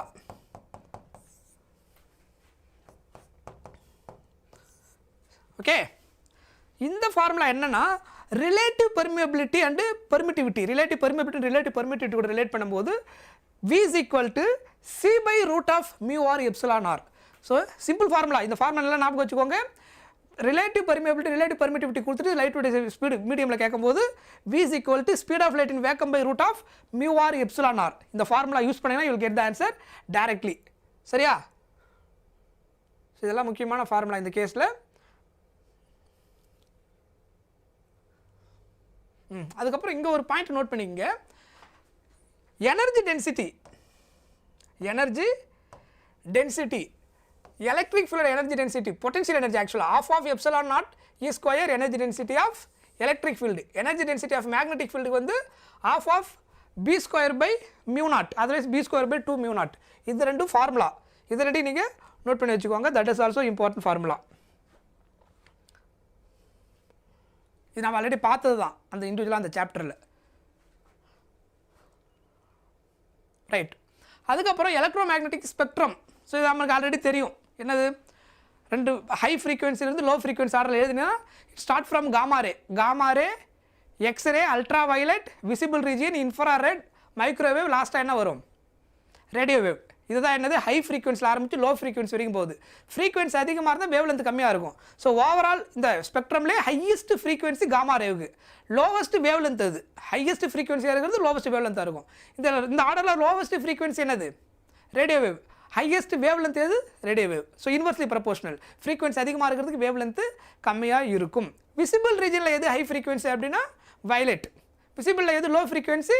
ரெட்டு. வேவ் லென்த்து விசிபிளில் எது அதிகம்? ரெட்டு வேவ் லென்த் அதிகம், விசிபிள் வேவ் லென்த்து கம்மி. ஸோ இதெல்லாம் தெளிவாக ஆல்ரெடி ஞாபகம் வச்சுக்கோங்க. ரேஞ்சோடைய வேல்யூலாம் நீங்கள் படிக்கணும் அவசியம் கிடையாது. That is not necessary. அதெல்லாம் நம்ம கேட்க மாட்டாங்க. அதுக்கப்புறம் இது நமக்கு தெரியும், காமா ரே எக்ஸ்ரே இதெல்லாமே அப்ளிகேஷன் தான். இது ஆல்ரெடி நம்ம டிஸ்கஸ் பண்ணியிருக்கிறோம். ஸோ மறுபடியும் இதை நோட்ஸில் இருக்கும் ஃபுல்லாக. இது என்னென்ன அப்ளிகேஷனுக்காக இந்த ரேவில் நம்ம யூஸ் பண்ணுறோன்றது அந்த பாயிண்டில் இருக்கும். நோட்ஸில் அப்புறமா அதெல்லாம் கோத்ரூ பண்ணிக்கோங்க. இதெல்லாம் தேரி போர்ஷன் தான். ஸோ அதனால் உங்களுக்கு ஜஸ்ட் கோத்ரூ பண்ணாலே அது என்னென்ன அப்ளிகேஷன் உங்களுக்கு தெரிஞ்சிடும். Right. Come to the problem. The electric field in a plane the electromagnetic wave is given by EZ. So கொஷினில் என்னென்ன கொடுத்துருக்காங்கன்னு பார்க்கணும். இது இந்த வருஷம் நீட் கொஷின். சரியா? Z ஆக்சிஸில் எலக்ட்ரிக் ஃபீல்டு ட்ராவல் ஆகுது. இது சஃபிக்ஸ் என்ன போட்டிருக்காங்க? Z. அதுக்கப்புறம் இன்சைடில் இங்கே வந்திருக்கு பாருங்க. இதான் என்னது? Propagation axis. எக்ஸ் ஆக்சிஸா ஒய் ஆக்சிஸா Z ஆக்சிஸ்னா இங்கே தெரிஞ்சிடும். ப்ராபகேஷன் அந்த ஆக்சிஸ் இருக்குல்ல, இன்சைடில் வரக்கூடிய அந்த எக்ஸோ இல்லை ஒய்யோ ஜெட்டோ எலக்ட்ரிக் ஃபீல்டுக்கு சரி மேக்னெட்டிக் ஃபீல்டுக்கு சரி ப்ராபகேஷன் ஆக்சிஸ் மாறாது. ஏன்னா ரெண்டும் சேர்ந்து ஒரே ஆக்சிஸில் தான் ட்ராவல் பண்ண போகுது. சரியா? எலக்ட்ரிக் ஃபீல்டு ஒரு ஆக்சிஸில் இருக்கும், மேக்னெட்டிக் ஃபீல்டு ஒரு ஆக்சிஸில் இருக்கும். ரெண்டும் சேர்ந்து ப்ராபகேஷன் ஆக்சிஸ் இன்சைடில் வரது சேமாக தான் இருக்கும். சரியா? ஸோ இப்போ அதனால தான் இங்கே பார்த்தீங்கன்னா எல்லாத்துலையும் என்ன கொடுத்துருக்காங்க பாருங்கள். தெரியுதா? இங்கே எதுவுமே மாறி இருக்காது. ப்ராபகேஷன் ஆக்சிஸ் மாறி இருக்காது. அவங்க கொஸ்டினில் என்ன கேட்டிருக்கிறாங்க? இந்த கேஸுக்கான மேக்னெட்டிக் ஃபீல்டு என்னவாக இருந்திருக்கும்? இது எலக்ட்ரிக் ஃபீல்டோட ஈக்குவேஷன் இப்படி இருந்தால் then what is the equation of magnetic field? சரியா? ஸோ இது நீங்கள் ரொம்ப ஈஸியாக கண்டுபிடிச்சிடலாம். எலக்ட்ரிக் ஃபீல்டு Z ஆக்சிஸில் போகுது. ப்ராபகேஷன் ஆக்சிஸ் என்னது? எதில் போகுது? எக்ஸ் ஆக்சிஸில். மீதி ஒரே ஒரு ஆக்சிஸ் தானே இருக்குது. அது என்னது? Y axis. So magnetic field கண்டிப்பாக ஒய் ஆக்சிஸில் தான் போகணும். இது Z ஆக்சிஸில் இருக்குது, அதனால் அது கிடையாது. இது ரெண்டும் ஒய் ஆக்சிஸில் இருக்குது, இது எக்ஸ் ஆக்சிஸில் இருக்குது. X axis propagation axis. So magnetic field கண்டிப்பாக ஒய் ஆக்சிஸில் தான். நான் கால்குலேஷன் இல்லாமலே இந்த ப்ராப்ளம் எப்படி சால்வ் பண்ணுறதுன்னு சொல்லிட்டு இருக்கேன். சரியா? நீங்கள் ஒர்க் அவுட் பண்ணணும்னு அவசியமே கிடையாது. பார்த்தோன்னே ஆன்சர் போட முடியும் இந்த கேஸுக்குலாம். இங்கே இது ரெண்டும் ஒய் ஆக்சிஸில் பாஸ் கொடுத்துருக்காங்க. இது நீங்கள் ஈஸியாக கண்டுபிடிச்சிட முடியும். ஆனால் இதுக்கப்புறம் எக்ஸாக்ட் ஆன்சர் எப்படி கண்டுபிடிக்கிறதுன்னு பாருங்கள். இது காசு அப்படின்னா எது? Electric field. மேக்னெட்டிக் ஃபீல்டு காசில் தான் இருக்கும் இந்த கேஸு. சரியா? அதுவே அது சைடில் கொடுத்தா நமக்கு எதுவும் சைடில் தான் இருந்திருக்கும். ஸோ அப்போ இந்த கேஸில் இங்கே வந்து என்ன இருக்குது? ரெண்டு ஒய் ஆக்சிஸ், ஆனால் இதில் சைடில் இருக்குது, இதில் தான் என்ன இருக்குது? காசில் இருக்குது. ஸோ த ஆன்சர் இஸ் இந்த மாதிரி. அதர்வைஸ் ஈக்குவலண்ட்டாக சம்டைம்ஸ் கொடுத்தா ஈக்குவலண்ட்டாக இருக்க முடியும். இந்த கொஸ்டின் டைரக்ட் கொஸ்டின் தான், அதனால் பிரச்சனை கிடையாது. ஸோ காசு இங்கேயும் என்னது? Cos 5x. அந்த ஃபார்மெட்டை பாருங்கள், அதே ஃபார்மெட்டு. ஸோ சேம் காசு, இது ஆம்ப்ளிடியூட். ஸோ அது வந்து E0, இது B0. Cos of kx plus omega t. So அதுவும் kx ப்ளஸ் ஒமேகா டி. இதை ஈஸியாக நீங்கள் கண்டுபிடிச்சிடலாம். இது மெத்தடு. சரியா? இது மீன்ஸ் ஆப்ஷன்லேருந்து கண்டுபிடிக்கிற மெத்தடு. இது இந்த வருஷம் கேட்ட நீட் கொஸ்டின் இது. சரியா? நீங்கள் டைம் சேவ் பண்ணி சால்வ் பண்ணனா இந்த மாதிரி தான் சால்வ் பண்ணணும். இந்த கொஸ்டினுக்கு அவ்வளோ ஈஸி ஆன்சர் கிடச்சிருக்கும். இன்கேஸ் நீங்கள் ஒர்க் அவுட் பண்ணி சால்வ் பண்ணணும்னா ஆம்ப்ளிடியூட கண்டுபிடிக்கணும். எப்படி கண்டுபிடிக்கணும்? இந்த கேஸில் C ஈக்குவல் டு ஃபார்முலா என்னது? E0 by B0. ஸோ எனக்கு B0 வேணும் அப்படின்னா B0 equal to E0 by C. B0 equal to E0 by C. கரெக்டா? E0 என்னது? இதுதான் E0. 60 ஆம்ப்ளிடியூட். ஏன்னா ஜென்ரல் ஈக்குவேஷன் எப்படி இருக்கும், EZ equal to அந்த ஃபார்முலா அப்படி என்னது அது E0 cos இங்க cos of kx plus omega t. அப்போ மேக்னெட்டிக் ஃபீல்டு எப்படி இருந்திருக்கணும், Byன்னு இருந்திருக்கணும், B0 cos of kx plus omega t. இப்படி தான் அந்த ஈக்குவேஷன் இருந்திருக்கும். அந்த B0 நீங்கள் கண்டுபிடிக்கணும் அப்படின்னா E0 உடைய வேல்யூ 60 by C உடைய வேல்யூ என்ன, speed of light in vacuum 3 into 10 to the power 8 அதானே speed of light in vacuum. So இதை சிம்பிளிஃபை பண்ணிங்கன்னா இது 20 கரெக்டா. ஸோ 20 into 10 power plus 8 மேலே போனால் -8. ஸோ ஒரு 0 சிம்பிளிஃபை பண்ணிட்டீங்கன்னா என்ன வரும், 2 into 10 to the power -7. see here 2 into 10 to the power -7 இது ஸ்டெப்பு. ஸோ உங்களுக்கு வந்து பார்த்த உடனே ஆன்சர் பண்ணுறதுக்கு பாசிபிலிட்டி இருக்குதுன்னா கண்டிப்பாக அதை ப்ராக்டிஸ் பண்ணி நீங்கள் கான்செப்டில் கிளியராக இருந்தீங்கன்னா யூ கேன் டூ எலிமினேஷனில் அதை பண்ணிவிட்டு ஆன்சர் கொண்டு வந்திருக்க முடியும். சரியா, right. Next question, the electromagnetic radiation which has the smallest wave length எதுன்னு கேட்டிருக்காங்க.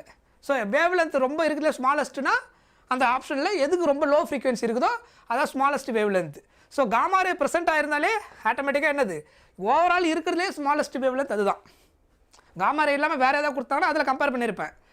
காமா ரே வந்துட்டாலே ஸ்மாலஸ்ட் வேவ் லென்த் அதுதான், ஹையஸ்ட் ஃப்ரீக்வன்சி அதான். So that is answer. Next, in a plane electromagnetic wave traveling in a free space, the electric field component oscillates sinusoidally the frequency of 2 into 10 to the power 10 Hz. So இங்கே frequency தேவைப்படாது. ஏன்னா அவங்க என்ன கேட்டிருக்காங்கன்னு பாருங்கள், amplitude of electric field கொடுத்துட்டாங்க, amplitude of magnetic field கேட்குறாங்க. இப்போ use பண்ண அந்த formula C equal to E0 by B0.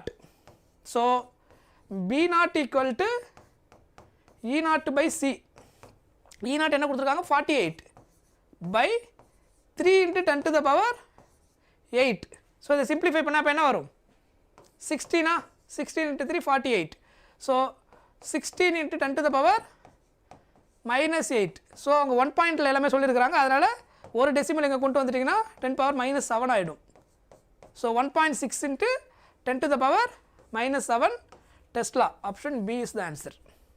புரிஞ்சுதா, கிளியர். ஸோ இது டைரக்ட் ஃபார்முலா, இது எல்லாமே ரொம்ப சிம்பிளான கொஷின்ஸ் தான்.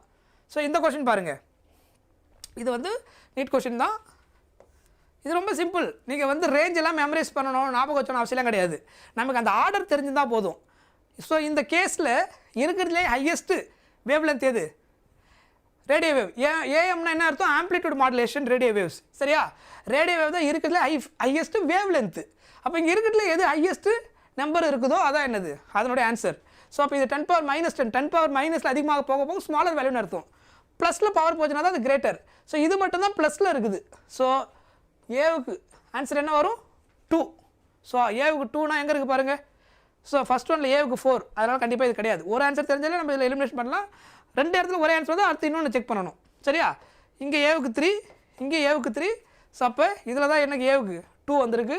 So this is answer. Remaining நீங்கள் செக் பண்ணிங்கனாலும் ஓகே தான், ஈஸியாக ஆன்சரை கண்டுபிடிச்சிட முடியும். சரியா, right. Next, the ratio of contributions made by the electric field and magnetic field component. So அவங்க என்ன கேட்டிருக்கிறாங்க, த ரேஷியோ ஆஃப் இன்டென்சிட்டிஸ் கேட்டிருக்கிறாங்க. Electric field and magnetic field காம்பனன்ட்ஸோட இன்டென்சிட்டி ரேஷியோ என்னன்னு கேட்டிருக்கிறாங்க. ஆன்சர் வந்து 1:1. இப்போ எலக்ட்ரிக் அண்ட் மேக்னெட்டிக் ஃபீல்டு ரெண்டும் சேர்ந்து ஒன்றா ட்ராவல் ஆகும்போது ஒன்றுத்தினுடைய இன்டென்சிட்டி அதிகமாகவும் ஒன்றுத்தினுடைய இன்டென்சிட்டி கம்மியாலாம் இருக்காது. எலக்ட்ரிக் ஃபீல்டு அண்ட் மேக்னெட்டிக் ஃபீல்டுடைய இன்டென்சிட்டிஸ் எப்படி தான் இருக்கும், ஈக்குவலாக டிஸ்ட்ரிபியூட் ஆகிருக்கும். சரியா, அப்போ அது ரேஷியோ எடுத்துகிட்டு என்ன வரும் 1:1. Next, for transparent medium relative permeability and permittivity μr கொடுத்துருக்காங்க, εr கொடுத்துருக்காங்க. இப்போ தான் அந்த ஃபார்முலா நான் ஹைலைட் பண்ணி காமிச்சேன். ஸோ இதுதான் என்னது μr, இது வந்து εr respectively velocity of light அந்த மீடியமில் என்ன இருக்குன்னு கேட்குறாங்க. ஸோ ஃபார்முலா இப்போ என்ன கொடுத்துருந்தோம் கொஞ்ச நேரத்துக்கு முன்னாடி, μr εr கொடுத்துட்டு speed of light in medium கேட்கும்போது v is equal to c/√of μr εr. இந்த ஃபார்முலாலாம் ஞாபகம் வச்சுக்கோங்க. டைரக்ட் ஃபார்முலா பேஸ் பண்ணி தான் இதில் கொஸ்டின் இருக்கும். இந்த சாப்டரை பொறுத்த வரைக்கும் ஒன்று ஸ்பெக்ட்ரம் அந்த சீரீஸை பேஸ் பண்ணி கொஸ்டின் இருக்கும், இல்லை டேரெக்டாக இ சி அண்டு வி இதை பேஸ் பண்ணி அந்த இ அண்ட் பி அந்த அதாவது electric field magnetic field velocity இது கூட ரிலேட் ஆகக்கூடிய கான்செப்டை பேஸ் பண்ணி தான் கொஸ்டின் இருக்கும் சரியா பை மியூ ஆர் என்ன கொடுத்துருக்குறாங்க 1.0 அப்போ அதை 1 எடுத்துக்கோங்க 1.444 ஸோ அப்போ அதை சிம்பிளிஃபை பண்ணிங்கன்னா என்ன வரும் 3 × 10⁸ ஸோ 1 × 1.44 ரூட் எடுங்க அதை 1.44 and 144 ரூட் எடுத்து என்னது 12 அப்போது 1.2ன்னு கிடைக்கும் 1.2 ஹோல் ஸ்கொயர் பண்ணிங்கன்னா 144 2 டெசிமல் வச்சுன்னா என்ன கிடைக்கும் 12 ஹோல் ஸ்கொயர் பண்ணிங்கன்னா சாரி 144 இல்லை 12 ஹோல் ஸ்கொயர் பண்ணிங்கன்னா 144 பாயிண்ட் வச்சுன்னா உங்களுக்கு என்ன கிடைக்கும் 2 டெசிமல் கிடைக்கும் கரெக்ட் தானே இப்போ ஃபைனலாக இதை சிம்பிளிஃபை பண்ணிங்கன்னா இது வந்து என்னது 0.4 ஸோ மல்டிப்ளை 10/10 பண்ணிக்கோங்க அது 0 ஈஸியாக கேன்சல் பண்ணிக்கலாம் ஸோ மல்டிப்ளை 10/10 பண்ணிங்கன்னா என்ன கிடைக்கும் உங்களுக்கு 10 / 4 × 10⁸ அதாவது இந்த டெசிமலை கேன்சல் பண்ணுறதுக்காக 1/4 நான் எதுக்கு ஈக்குவல் சொல்லியிருந்தேன் 0.25 ஞாபகம் இருக்கா 1/4 எதுக்கு ஈக்குவல் சொல்லியிருந்தேன் 0.25 இன்ட்டு அந்த 10 ஸோ அப்போ இதை மல்டிப்ளை பண்ணிங்கன்னா இந்த 10 0.25 கூட மல்டிப்ளை பண்ணால் என்ன வரும் 2.5 × 10⁸ ஸோ 2.5 × 10⁸ இருக்கா 2.5 × 10⁸ கிளியர் ரைட் ஸோ அடுத்தது வால்யூம் 1 முடிச்சிட்டோம் ஸோ நெக்ஸ்ட் நம்ம பார்க்க போகிறது என்னது வால்யூம் 2 சரியா ஈஸியாக இருக்கா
ரைட்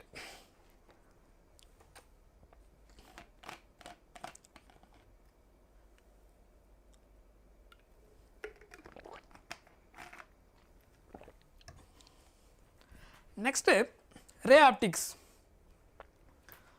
ஸோ ரே ஆப்டிக்ஸில் மெயினாக நமக்கு அந்த மிரரு அதாவது spherical mirror concave mirror convex mirror அதே மாதிரி லென்ஸில் வந்து கான்கேவ் லென்ஸு கான்வெக்ஸ் லென்ஸு அதில் இமேஜ் ஃபார்மேஷன் எப்படி இருக்குது அதுக்கப்புறம் மெயினாக மிரரில் வந்து இமேஜ் ஃபார்மேஷன் தான் ப்ரைமரியாக இருக்கும் மிரர் ஈக்குவேஷன் யூஸ் பண்ணி எப்படி சால்வ் பண்ணுறது இதை பேஸ் பண்ணி தான் மிரரில் இருக்கும் மேக்னிஃபிகேஷன் எப்படி இருக்கும் இந்த லெவலில் தான் மிரரில் கொஸ்டின் இருக்கும் பட் லென்ஸில் நிறைய கேசஸ் இருக்குது ஏன்னா லென்ஸ் வந்து ரிலேட்டட் டு ரிஃப்ராக்டிவ் இண்டெக்ஸ் கான்செப்ட்டில் வரதுனால நம்ம டோட்டல் இன்டர்னல் ரிஃப்ளெக்ஷன் என்னென்னு தெரிஞ்சு வச்சுருக்கணும் அதுக்கப்புறம் அந்த ரிஃப்ராக்டிவ் இண்டெக்ஸ் அதர் மெட்டீரியல்ஸுக்கு அந்த எப்படி இருக்கும் ஸ்பீடு எப்படி இருக்கும் ஒரு மீடியம்லேருந்து இன்னொரு மீடியம் லைட்டு ட்ராவல் ஆகும்போது வேவ் லென்த் எப்படி இருக்கும் ஒரு மீடியம்லேருந்து இன்னொரு மீடியமுக்கு போகும்போது அதுக்கப்புறம் பார்த்தீங்கன்னா அதில் ஃபோக்கல் லென்த் லென்ஸ் கேஸ் வரும்போது மல்டிபிள் லென்ஸ் கான்டாக்டில் இருக்கும்போது அதனுடைய டோட்டல் ஃபோக்கல் லென்த் எப்படி இருந்திருக்கும் பவர் எப்படி இருந்திருக்கும் இது எல்லாமே அதில் மெயின் ஹெட்டிங்காக இருக்கும் இதில் லென்ஸ் வந்து பெரிய கேஸு அப்புறம் ப்ரிசம் எப்படி ஒர்க் ஆகுது ப்ரிசமில் வந்து அந்த மினிமம் டீவியேஷன் எப்படி கண்டுபிடிக்கிறது ஆங்கிள் ஆஃப் ப்ரிசம் எப்படி கண்டுபிடிக்கிறது வாட் ஆர் த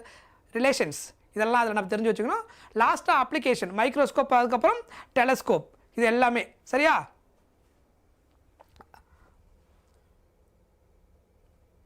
ஸோ பேசிக்கலாக நமக்கு தெரிஞ்சது தான் டைரெக்டாக நான் கான்செப்ட் உள்ள போயிடுறேன் ஸோ இதில் அந்த ஈக்குவேஷன் இதான் என்னது mirror equation 1/f equal to 1/v plus 1/u otherwise 1/f எப்படி எல்லாம் ரேடியஸஸ் ஆஃப் கர்வேச்சர் கூட கனெக்ட் பண்ணால் f ஈக்குவல் டு r/2 அதனால் 2/r இப்படி எழுதலாம் so 1/f equal to 1/v plus 1/uன்னு எழுதலாம் ரேடியஸ் கூட கனெக்ட் பண்ணினா 2/r equal to 1/f plus 2/r equal to 1/f equal to 1/u 1/v plus 1/u சரியா இதில் VUF R நீங்கள் எதை யூஸ் பண்ணிங்கனாலும் எதை யூஸ் பண்ணி ஆகணும் சைன் கன்வென்ஷன் கரெக்டாக யூஸ் பண்ணி ஆகணும் so concave mirror convex mirror so இந்த ரெண்டு கேஸில் யூ வந்து நம்ம எப்போ நெகட்டிவ் தான் எடுக்க போகிறோம் ஏன்னா object always placed in front of the mirror மிரருக்கு ஃப்ரண்ட்டில் தான் ஆப்ஜெக்ட் இருக்க போகுது ஸோ நம்ம இது எப்படி பண்ணுவோம் மிரர் இருக்கிற இடத்துலேருந்து மிரரை வந்து ஒய் ஆக்சிஸ் எடுத்துப்போம் அப்புறம்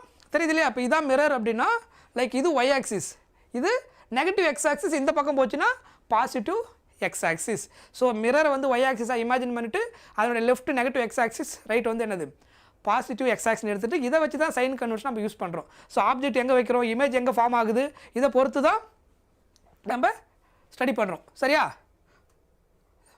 ரைட் அதுக்கப்புறம் மேக்னிஃபிகேஷன் ஸோ இந்த ஃபார்முலா ரொம்ப முக்கியம் இதை நம்ம அடிக்கடி யூஸ் பண்ணுற மாதிரி இருக்கும் நமக்கு நீட்டில் இதை பேஸ் பண்ணி கொஷின்ஸ் வந்திருக்கு என்னன்னா ஜென்ரலாக மேக்னிஃபிகேஷன் நம்ம என்ன ஃபார்முலா யூஸ் பண்ணியிருப்போம்னா height of the image by height of the object கரெக்டாக இமேஜோடைய ஹைட்டில் ஹெச் பை ஹெச் டேஷ்னு படிச்சிருப்போம் சாரி ஹெச் டேஷ் பை ஹெச்னு படிச்சிருப்போம் கரெக்டாக ஹெச் டேஷ்ன்றது ஹைட் ஆஃப் த இமேஜ் நம்ம ஆப்ஜெக்ட் வச்சதுக்கப்புறம் இமேஜோட ஹைட் என்ன வந்திருக்குது அப்புறம் ஆப்ஜெக்டோட ஹைட் என்ன இருக்குது அது ரெண்டுத்துக்கு ரேஷியோ எடுத்திங்கன்னா அதான் மேக்னிஃபிகேஷன் என்ன அர்த்தம் ஆப்ஜெக்ட் சைஸை விட இமேஜ் சைஸ் வந்து எத்தனை டைம்ஸ் வந்து சேஞ்ச் ஆகிருக்குது அது இன்க்ரீஸிங்காக இருந்தால் கிரேட்டர் தென் 1 இருக்கும் ஆப்ஜெக்ட் சைஸோட இமேஜ் சைஸ் கம்மியாக இருந்தால் 0 பாயிண்டில் கிடைக்கும் லெஸ்ஸர் தென் 1 கிடைக்கும் ஸோ லெஸ்ஸர் தென் 1 கிடைக்குதுன்னா மேக்னிஃபிகேஷன் என்னது கம்மியாக இருந்திருக்குது அதாவது ஆப்ஜெக்ட் சைஸோட இமேஜ் சைஸ் வந்து கம்மியாக இருந்திருக்குது மேக்னிஃபிகேஷன் அதிகமாக கிடைச்சதுன்னா சைஸ் ஆஃப் த ஆப்ஜெக்டோட இமேஜ் அதிகமாக கிடச்சிருக்கு இது லென்ஸுக்கும் சரி மிரருக்கும் சரி இது பேசிக் கான்செப்ட் இது மேக்னிஃபிகேஷன்ன்றது ஆனால் சைன் கன்வென்ஷனுக்கு ஏற்ற மாதிரி அங்கே அந்த வேல்யூ மாறும் தவிர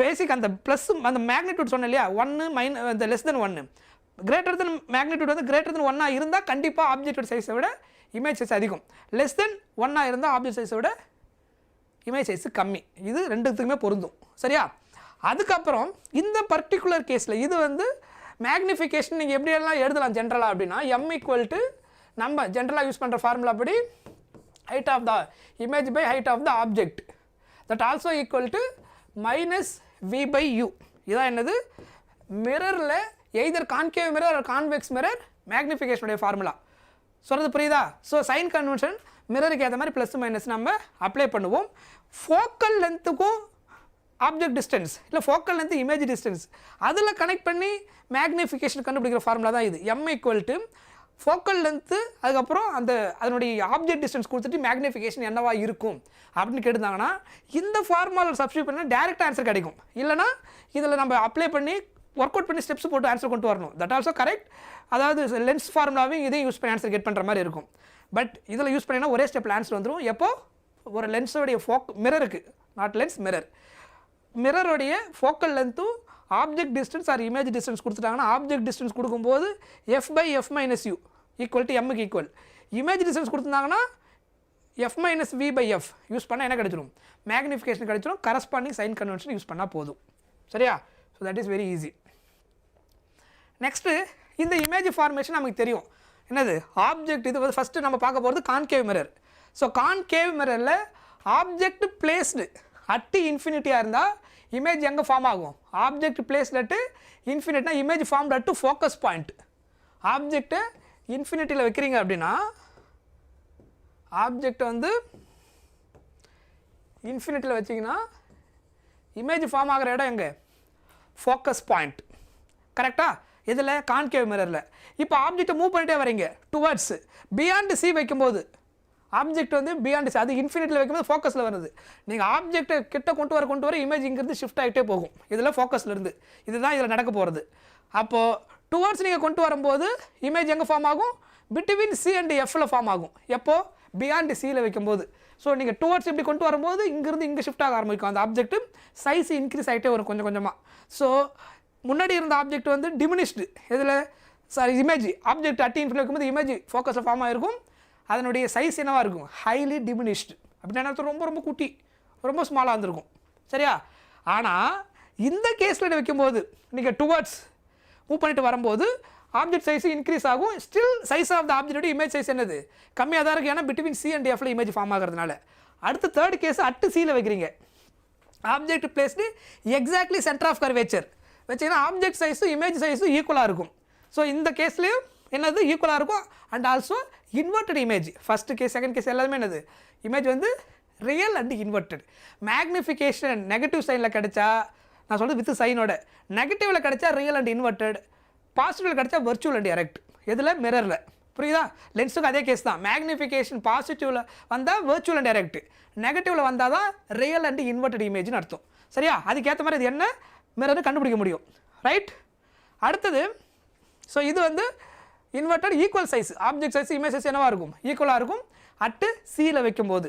அதுக்கப்புறம் பிட்வீன் சி அண்ட் எஃப்ல object placed between C and எஃப்பாக இருந்தால் இமேஜ் எங்கே வந்துடும்? சி தாண்டி வந்துடும். அப்போது size of the image C தாண்டி வந்ததுன்னா size of the image large ஆகிடும். ஆப்ஜெக்ட் சைஸை விட இமேஜ் சைஸ் என்னவாகிடும்? லார்ஜ். அதுக்கப்புறம் அட்டு எஃப்ல வைக்கிறீங்க, object placed at F concave மிரரில் வச்சிங்கன்னா image form at infinity. Image object இன்ஃபினிட்டியில் வைக்கும் போது இமேஜ் ஃபோக்கஸில் ஃபார்ம் ஆச்சு. ஆப்ஜெக்ட் ஃபோக்கஸில் வைக்கும்போது இமேஜ் இன்ஃபினிட்டியில் ஃபார்ம் ஆகும். ரெண்டு டிஃபரன்ஸு, ஆப்ஜெக்ட் இன்ஃபினிட்டில் இருக்கும், இது இமேஜ் ஃபோக்கஸில் ஃபார்ம் ஆகும்போது ஹைலி டிமினிஷ்டாக இருக்கும் சைஸு. ஆப்ஜெக்ட் பிளேஸ்டு அட்டு எஃப்பாக இருந்தால் இன்ஃபினிட்டியில் ஃபார்ம் ஆகக்கூடிய இமேஜ் வந்து என்லார்ஜ்டு இமேஜ் அப்படின்னு இருக்கும். சரியா? இந்த கேஸ் வரைக்கும் நமக்கு என்னவாக இருக்கும்? Real and inverted image form ஆகிருக்கும். சரியா? Real and inverted image at F வர வரைக்கும் கான்கேவ் மிரரில். அதுக்கு அடுத்த step between pole and focus point, போலுக்கும் ஃபோக்கஸுக்கு நடுவில் நீங்கள் ஆப்ஜெக்டை வச்சிங்கன்னா கான்கேவ் மிரரில் என்ன நடக்கும்? Virtual and erect image form ஆகும். So it is a special case இதில். So between C and F and P, focus point and போலுக்கு பிட்வீனில் ஆப்ஜெக்ட் வச்சா இமேஜ் எங்கே ஃபார்ம் ஆகும்? Virtual and erect. Virtual and erect image form ஆனால இது எங்கே தான் ஃபார்ம் ஆகும்? இன்ஃப்ரண்ட் என்னாகும்? பிஹைண்டு. ரியல் அண்ட் இன்வெர்டட் வரும்போதெல்லாம் இன்ஃப்ரண்ட்டில் ஃபார்ம் ஆயிடுச்சு மிரரில். இதில் எங்கே ஃபார்ம் ஆகும்? பிஹைண்டில் ஃபார்ம் ஆகும். ஆனால் சைஸ் ஆஃப் த இமேஜ் என்னவாக இருக்கும்? ஆப்ஜெக்டோட பெருசாக இருக்கும். அப்புறம் வர்ச்சுவல் அண்ட் எரெக்ட் என்ன அர்த்தம்? ஸ்ட்ரைட் இமேஜ், அதுவும் ஸ்ட்ரைட் இமேஜ், ஆனால் இதை விட சைஸ் என்லார்ஜாக இருக்கும். அப்புறம் பிஹைண்டில் ஃபார்ம் ஆகிருக்கும். அதனால் வர்ச்சுவல் அண்ட் எரெக்ட். மேக்னிஃபிகேஷன் என்ன வரும்? பாசிட்டிவ் சைன் கிரேட்டர் தென் 1 இருக்கும். எதில்? கேவில் அந்த virtual and erect image form ஆகக்கூடிய அந்த கண்டிஷனில். புரியுதா? நெக்ஸ்ட்டு வந்து கான்வெக்ஸ் லென்ஸு. இதில் பேசிக்காக 2 கேஸ், நம்ம ஒரே சுச்சுவேஷன் தான். இங்கே ஆப்ஜெக்டை வந்து நீங்கள் எங்கே வச்சுருந்தீங்கனாலும் இமேஜ் எங்கே தான் ஃபார்ம் ஆகும்? பிஹைண்டில் தான் ஃபார்ம் ஆகும். கான்வெக்ஸ் மிரரில் ஆப்ஜெக்ட் சைஸை விட இமேஜ் சைஸ் எப்பயுமே கம்மியாக தான் இருக்கும். So magnification less than 1, virtual and erect image மட்டும் தான் ஃபார்ம் ஆகும். இதில் ரியல் அண்ட் இன்வெர்டட் எப்பயுமே ஃபார்ம் ஆகாது. ஸோ மேக்னிஃபிகேஷனுடைய சைன் வந்து நெகட்டிவில் வந்துட்டாலே அது என்னன்னு நீங்கள் சொல்லிட முடியும்? ரியல் அண்டு மிரரை பொறுத்த வரைக்கும் real and inverted image. Real and இன்வெர்டட்னாலே அது கான்கேவில் மட்டும் தான் பாசிபிள். ஆனால் மேக்னிஃபிகேஷன் பாசிட்டிவில் வந்தால் எய்தர் கான்கேவ் ஆர் கான்வெக்ஸ் ரெண்டுமே இருக்க முடியும். ஆனால் மேக்னிடியூட் வேல்யூ இருக்கு இல்லையா? மேக்னிஃபிகேஷனோட வேல்யூ அது கிரேட்டர் தென் 1 இருந்து, பாசிட்டிவ் சைன் கிரேட்டர் தென் 1 இருந்தால் எந்த கேஸுக்கு வந்துடும்? கான்கேவ் மிரருக்கு வந்துடும். அந்த எக்ஸம்ஷன் லாஸ்ட் கேஸுக்கு வந்துடும்.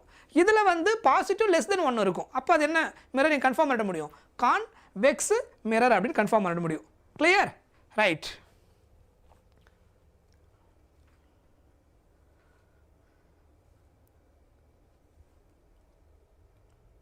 ஸோ இந்த ஃபார்முலாவை நோட் பண்ணிக்கோங்க. அடுத்து இது நான் இன்றைக்கி ப்ராப்ளம் நடத்தும் போது கூட நான் அதை மென்ஷன் பண்ணியிருந்தேன் உங்களுக்கு. இது என்னென்னா லாஞ்சிடியூடனல் மேக்னிஃபிகேஷன் என்னென்னா, இது வரைக்கும் நம்ம பார்த்து என்னது? ஆப்ஜெக்ட் வந்து வெர்டிகலாக வைக்கிறோம், அப்புறம் இமேஜ் இன்வெர்டடாக ஃபார்ம் ஆகுது. இது வெர்டிகலாக வைக்கும் போது இன்ஸ்டெட் ஆஃப் வெர்டிகலுக்கு பதிலாக அலாங் த ஆக்சிஸில் நீங்கள் என்ன பண்ணுறீங்க? ஆப்ஜெக்டை ஹாரிசாண்டலாக வச்சிங்கன்னா தட் இஸ் லாஞ்சிடியூடனல். அப்போ இமேஜ் வந்து இந்த பக்கம் இப்படி இன்வெர்ட் ஆகிட்டு ஃபார்ம் ஆகும்போது அப்போ அதனுடைய மேக்னிஃபிகேஷன் எப்படி இருக்கும் அதை கண்டுபிடிக்கக்கூடிய ஃபார்முலா தான் இது. ஸோ அதுக்கு ஜென்ரல் ஃபார்முலா என்னென்னா, longitudinal magnification equal to v/u whole square. Object distance image distance என்ன வந்திருக்கோ அதை ஹோல் ஸ்கொயர் பண்ணலாம். அதர்வைஸ் இது நார்மல் நம்ம மேக்னிஃபிகேஷன் கண்டுபிடிச்சோம் இல்லையா? அதை ஹைட்டு கூட கனெக்ட் பண்ணோம் இல்லையா?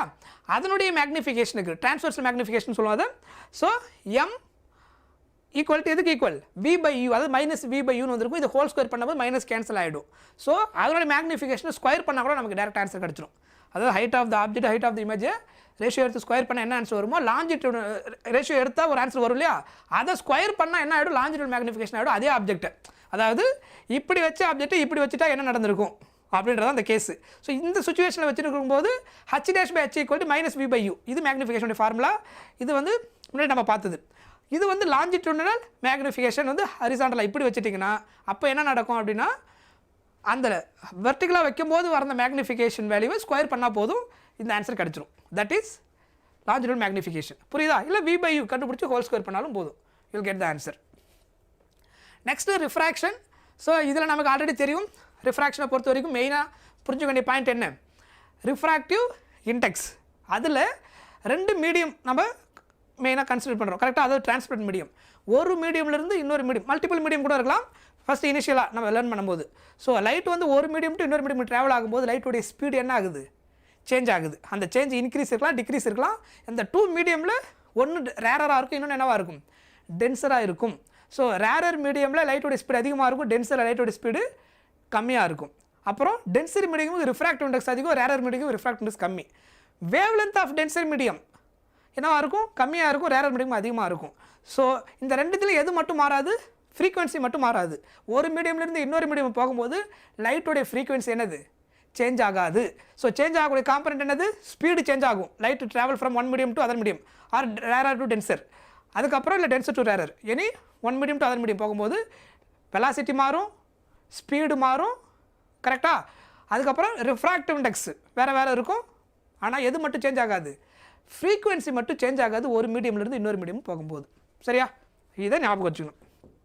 ஸோ அடுத்தது speed of light in vacuum by speed of light in medium ratio எடுத்தால் என்ன கிடைக்கும், refractive index. That is the definition of refractive index. Refractive இண்டெக்ஸ்ன்றது என்னது, ratio, comparison of the two ஸ்பீடோடைய comparison, speed of light in vacuum by speed of light in medium. அதனால் அதுக்கு என்ன கிடையாது, யூனிட் கிடையாது, இட்ஸ் ஏ யூனிட்லெஸ் குவான்டிட்டி. சரியா. So formula ஜென்ரலாக சி பை வின்னு சொல்லுவோம். அதுக்கப்புறம் இது ஜென்ரலாக நமக்கு தெரிஞ்சது, இது ஃபிக்ஸடாக நம்ம யூஸ் பண்ணக்கூடியது. வேக்கமுக்கு ரிஃப்ராக்டிவ் இண்டெக்ஸ் என்ன வரும், 1. வாட்டருக்கு 4/3, தட் இஸ் அப்ராக்சிமேட்லி ஜென்ரலாக டெக்ஸ்ட் புக்கில் நமக்கு அடிக்க என்ன கொடுப்பாங்க, 1.33 கொடுப்பாங்க. இதை நம்ம எப்படி எழுத போகிற ப்ராப்ளமில் 1.5 ப்ராப்ளம் சால்வ் பண்ணும்போது இதெல்லாம் ஞாபகம் வச்சுக்கோங்க, 3/5. ஸோ வாட்டரோட கிளாஸுக்கு ரிஃப்ராக்டிவ் இண்டெக்ஸ் அதிகம். வாட்டரோட அப்போ என்னது, கிளாஸு டென்சர். வாட்டர் கிளாஸ் ரெண்டுத்தையும் கம்பேர் பண்ணிங்கன்னா எது denser medium, water rarer medium, glass denser medium. Water ஏரை கம்பேர் பண்ணிங்கன்னா air rarer medium, water denser medium. புரியுது, அந்த ரிஃப்ராக்டிவ் இண்டெக்ஸ் வேல்யூ அதிகமாக இருக்கிறத வச்சு எது டென்சர்னு சொல்ல முடியும். அதிகமாக இந்த ரேஞ்சில் நம்ம ஆவரேஜாக பார்த்தீங்கன்னா என்னது, டைமண்டுக்கு அதிகமாக இருக்கும், அப் டு 2.4. அதே மாதிரி இன்னொரு பாயிண்ட் என்னென்னா, இந்த ரிஃப்ராக்டிவ் இண்டெக்ஸ் வேல்யூவும் எப்பயுமே என்னவாக தான் இருக்கும், கிரேட்டர் தென் 1 தான் இருக்கும். சரியா. ரிஃப்ராக்டிவ் இண்டெக்ஸ் வேல்யூ வந்து ரிலேட்டிவ் ரிஃப்ராக்டிவ் இண்டெக்ஸ் நீங்கள் கம்பேர் பண்ணிங்கன்னா ரிலேட்டிவ் கிடையாது, இந்த எனி மீடியமுடைய, அதாவது வாட்டரோ இல்லை கிளாஸோ அதோட ரிஃப்ராக்டிவ் இண்டெக்ஸ் கம்பேர் பண்ணிங்கன்னா எப்பயுமே என்ன தான் கிடைக்கும், கிரேட்டர் தென் 1 தான் கிடைக்கும். ஏருக்கு தான் 1, மீதி எல்லாமே என்ன இருக்குது பாருங்கள், கிளாஸுக்கு 1.5, வாட்டருக்கு 1.33, டைமண்டுக்கு 2.44. ஸோ அப்போ எல்லாமே என்ன கிடைக்கும், கிரேட்டர் தென் 1 அப்படின்னு கிடைக்கும். சரியா. நெக்ஸ்ட்டு அதுக்கப்புறம் ரிலேட்டிவ் ரிஃப்ராக்டிவ் இண்டெக்ஸ். இந்த ரிலேட்டிவ் ரிஃப்ராக்டிவ் இண்டெக்ஸ் என்னன்னா, இதுவரைக்கும் நம்ம கம்பேர் பண்ணதெல்லாம் வேக்கம் டு ஒரு மீடியமுக்கு, அதாவது vacuum to water, vacuum to glass, அதுதான் அந்த வேல்யூ, அந்த ரேஞ்ச் அங்கே பார்த்துருந்தோம். ரிலேட்டிவ் ரிஃப்ராக்டிவ் இண்டெக்ஸ்னா வாட்டர் டு கிளாஸ் போச்சுன்னா என்ன நடக்கும், அப்போது டேரெக்டாக அதாவது ஏரை உள்ள இன்வால்வ் பண்ணாமல் water medium to glass medium, இல்லை கிளாஸ் டு வாட்டர், அந்த மாதிரி சுச்சுவேஷனில் வரும்போது how to calculate the refractive index, அதுதான் இந்த ஃபார்முலா நம்ம யூஸ் பண்ணுவோம்.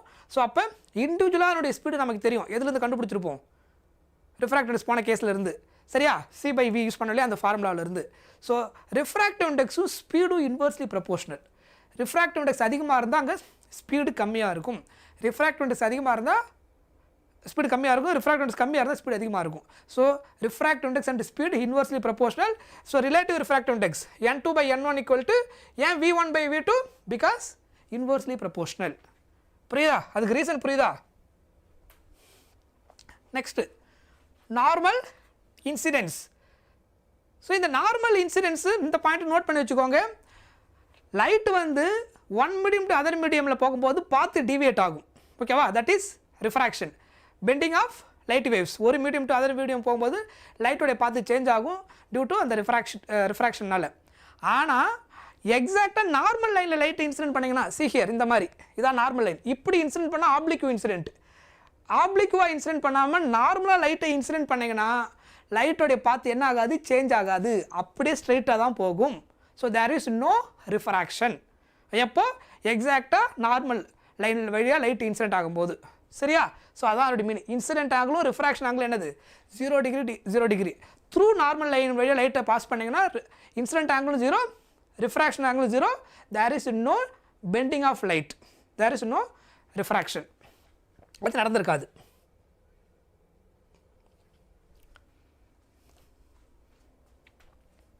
ஸோ அதுக்காக தான் நம்ம என்ன கண்டுபிடிப்போம்? ஆப்ளிக்யூ இன்சிடென்ஸ் கண்டுபிடிப்போம். இதெல்லாம் நம்ம முன்னாடி பார்த்தது தான். இந்த பாயிண்ட் என்னென்னா, லைட்டு வந்து இன்சிடென்ட் ஆகும்போது 2 கேஸ் நம்ம இங்கே பார்ப்போம். ஒன்று என்னது? Rarer medium to tensor medium. Light வந்து ஆப்ளிக்யூவாக இன்சிடென்ட் ஆகுது. Rarer medium to tensor medium போச்சுன்னா என்ன நடக்கும்? லைட் ரிஃப்ராக்ட் ஆகிற அந்த ரே வந்து டுவர்ட்ஸ் த நார்மல் லைனில் வரும். எப்போ? ரேரர் டு டென்சராக இருந்தால். டென்சர் டு ரேரர் போச்சுன்னா refracted ray away from the normal line, normal லைன்லேருந்து அவேவில் போகும். ஸோ இப்போ இந்த கேஸ் பார்த்தீங்கன்னா தெரியும். ஸோ இது வந்து N1 N2. ஸோ இதில் என்ன சொல்லியிருக்கிறாங்க? N2 கிரேட்டர் தென் N1 என்ன அர்த்தம்? இதனுடைய ரிஃப்ராக்டிவ் இண்டெக்ஸ் அதிகம், இது கம்மி. அப்போ இது எந்த மீடியமாக மாறிடும்? இது ரேரர் மீடியம், இது டென்சர் மீடியம். அப்போ ரேரர் டு டென்சர்னா ரிஃப்ராக்டட் ரே என்ன ஆகுது? பெண்ட் ஆகுது. எப்படி பெண்ட் ஆகுது? இந்த நார்மல் லைன் இருக்குது பாருங்கள், இதான் என்னது? Normal line. Towards the normal லைனை நோக்கி என்ன ஆகுது? பெண்ட் ஆகுது. சரியா? அடுத்தது இந்த கேஸில் பாருங்கள். ஸோ அதான் அந்த கேஸ் முன்னாடி இங்கே பார்த்தது தான். ஸோ இதில் சொன்னேன் இல்லையா, இங்கே எது மட்டும் மாறி இருக்காது பாருங்கள், ஃப்ரீக்வன்சி மட்டும் இதில் சேஞ்ச் ஆகிருக்காது. இது λ1 V1, இதனுடைய ஸ்பீடு V1 λ1 வேவ் லென்த்து. இங்கே என்ன வரும்?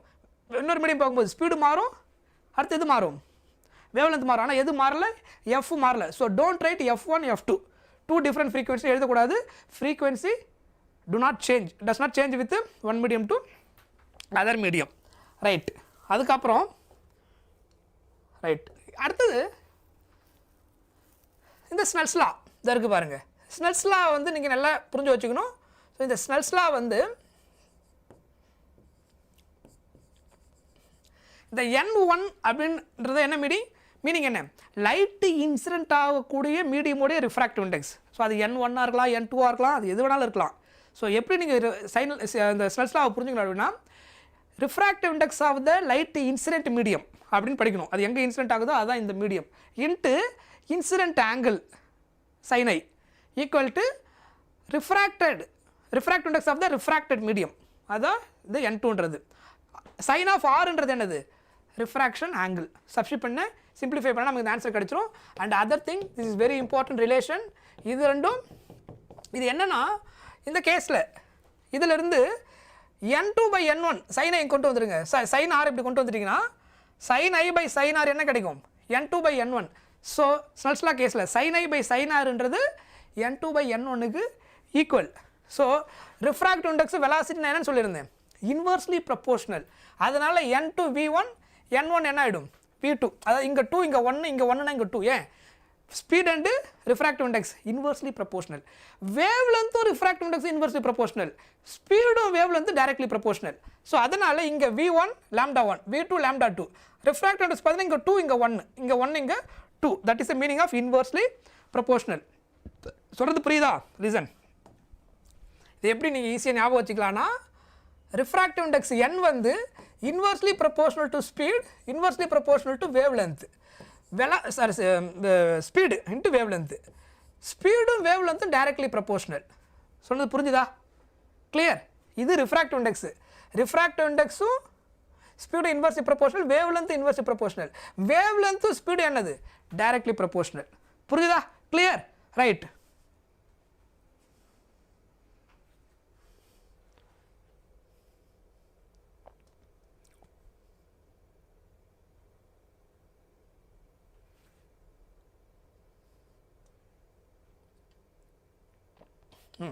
Total internal reflection.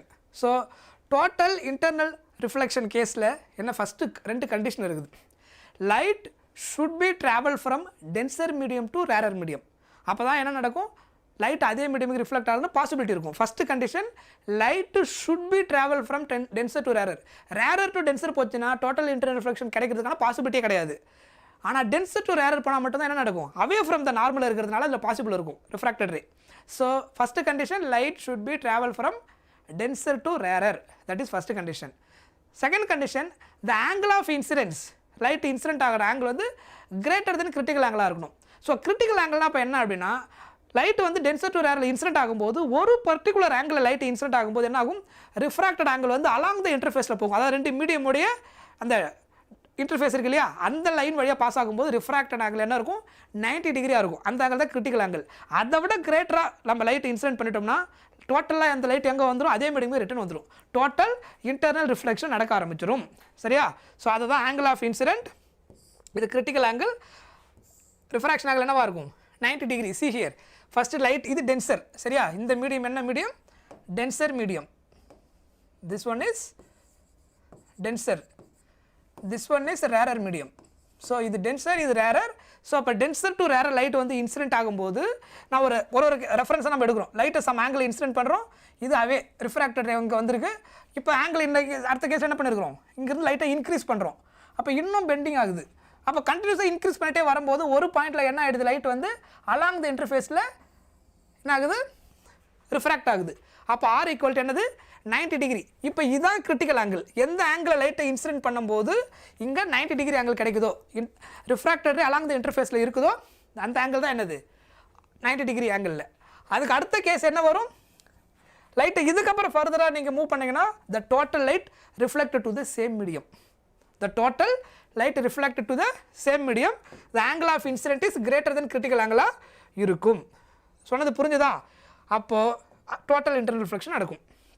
இதுதான் அந்த கண்டிஷன். ஸோ இதில் வந்து கிரிட்டிக்கல் ஆங்கிளுக்கு ரிலேஷன் எடுத்திங்கன்னா ஸ்னெல்ஸில் அப்ளை பண்ணும்போது ரிஃப்ராக்ஷன் ஆங்கிள் ஆருக்கு பதிலாக நம்ம 90 டிகிரி யூஸ் பண்ணுவோம். அப்போ சைன் 90 நமக்கு என்ன கிடச்சிரும், 1 அப்படின்னு கிடச்சிரும். ஸோ சைன் 90 நமக்கு ஈஸியாக என்னென்னு கிடச்சிரும், 1ன்னு கிடச்சிரும். அப்போ கிரிட்டிக்கல் ஆங்கிள் ஐக்கு பதிலாக ஐசின்னு யூஸ் பண்ணுவோம், or theta C. So sine inverse of n 1/n2, n1னா என்ன அர்த்தம், ரேரர் மீடியம், n2னா டென்சர் மீடியம். சொன்னது புரிஞ்சுதா? ஸோ இதை பற்றி நம்ம டிஸ்கஸ் பண்ணியிருக்கோம் ஆல்ரெடி டீட்டெயிலாக. ஸோ ஜஸ்ட் ரீகால் பண்ணிக்கோங்க. Right, next refraction through spherical surface. So just ஒரே ஒரு ஸ்பெரிக்கல் சர்ஃபேஸ், அதாவது கர்வ்டு போர்ஷனில் இருக்கக்கூடிய, அப்போ நம்ம மிரர் எடுத்தோம் இல்லையா, கான்கேவ் கான்வெக்ஸ் மிரர், அதில் ஒரு சைடு சில்வர் கோட் பண்ணிட்டோம். சில்வர் கோட்டே பண்ணாமல் ஜஸ்ட்டு ஒரு அந்த கர்வ்டு போர்ஷனை மட்டும் எடுத்திங்கன்னா அதில் வந்து லைட்டு பாஸ் ஆகும்போது என்ன நடக்கும், that is what, simply curved surface. அதில் நம்ம கால்குலேட் பண்ணக்கூடிய ரிலேஷன் என்னென்னா, ஒன் மீடியம், அதாவது ஏர் மீடியம், அந்த curved surface glass medium. So அந்த ரிஃப்ராக்ட் இண்டெக்ஸ் n2, n1 வந்து ஏர் மீடியம். அப்புறம் அந்த கர்வ்டு போர்ஷனுக்கு என்ன இருக்கும், ரேடியஸ் ஆஃப் கர்வேச்சர் இருக்கும். So the relation between refractive index, அதுக்கப்புறம் ரேடியஸ் ஆஃப் கர்வேச்சர், அதுக்கப்புறம் object distance and image distance. அந்த கேஸில் ஆப்ஜெக்ட் ஒரு இடத்துல வச்சோம்னா இமேஜ் எங்கே ஃபார்ம் ஆகும், அதெல்லாம் இன்டர்லிங்க் பண்ணக்கூடிய ஃபார்முலா. ஸோ இதான் ஆக்சுவலாக அதோட ஹெட்டிங் என்ன, ரிஃப்ராக்ஷன் த்ரூ ஸ்பெரிக்கல் சர்ஃபேஸ் அப்படின்ற அந்த ஜென்ரல் கேஸ். இதில் UV refractive index of the two medium n1 n2, அப்புறம் என்ன இருக்கும், radius of curvature of the spherical surface, that is the relation. so இது வந்து அதுக்கான formula, n2/v minus n1/u equal to n2 minus n1/r. புரிஞ்சுதா? Right, next தின் lens. So இப்போ இதுதான் ஆக்சுவலாக எப்படி கான்வெக்ஸ் லென்ஸ் எப்படி டிசைன் பண்ணுறது, கேவ் லென்ஸ். ஸோ அப்போ ரெண்டு ஸ்பெரிக்கல் போர்ஷனை இந்த மாதிரி நீங்கள் ஒட்டி வச்சுட்டிங்கன்னா, ஜாயின் பண்ணிட்டீங்கன்னா என்ன லென்ஸ் ஃபார்ம் ஆகும், பை கான்வெக்ஸ் லென்ஸ் ஃபார்ம் ஆகும். அப்படியே இந்த பக்கம் வச்சுட்டிங்கன்னா அது என்னது, பை கான்கேவ் லென்ஸ் ஃபார்ம் ஆகும். டூ ஸ்பெரிக்கல் சர்ஃபேஸை யூஸ் பண்ணி நம்ம என்ன பண்ணுறோம், தின் லென்ஸை டிசைன் பண்ணுறோம். சரியா? ஸோ இதுதான் ஆக்சுவலாக அந்த ஷேப்பு. இதில் மல்டிபிள் ஷேப். இது பை கான்வெக்ஸு, இது வந்து கான்கேவோ கான்வெக்ஸ், இது என்னது பிளானோ கான்வெக்ஸ் அப்படின்னு இருக்கும்.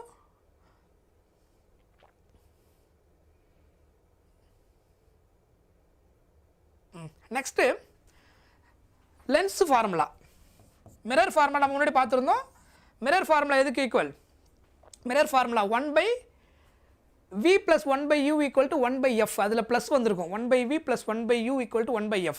அது வந்து என்னது மிரர் ஃபார்முலா. இது வந்து லென்ஸ் ஃபார்முலாவில் இங்கே நெகட்டிவ் சைன் வரும்.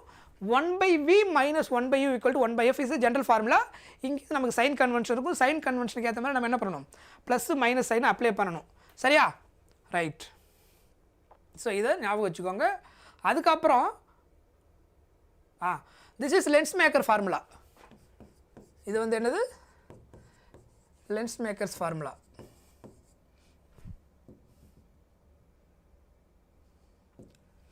சரியா?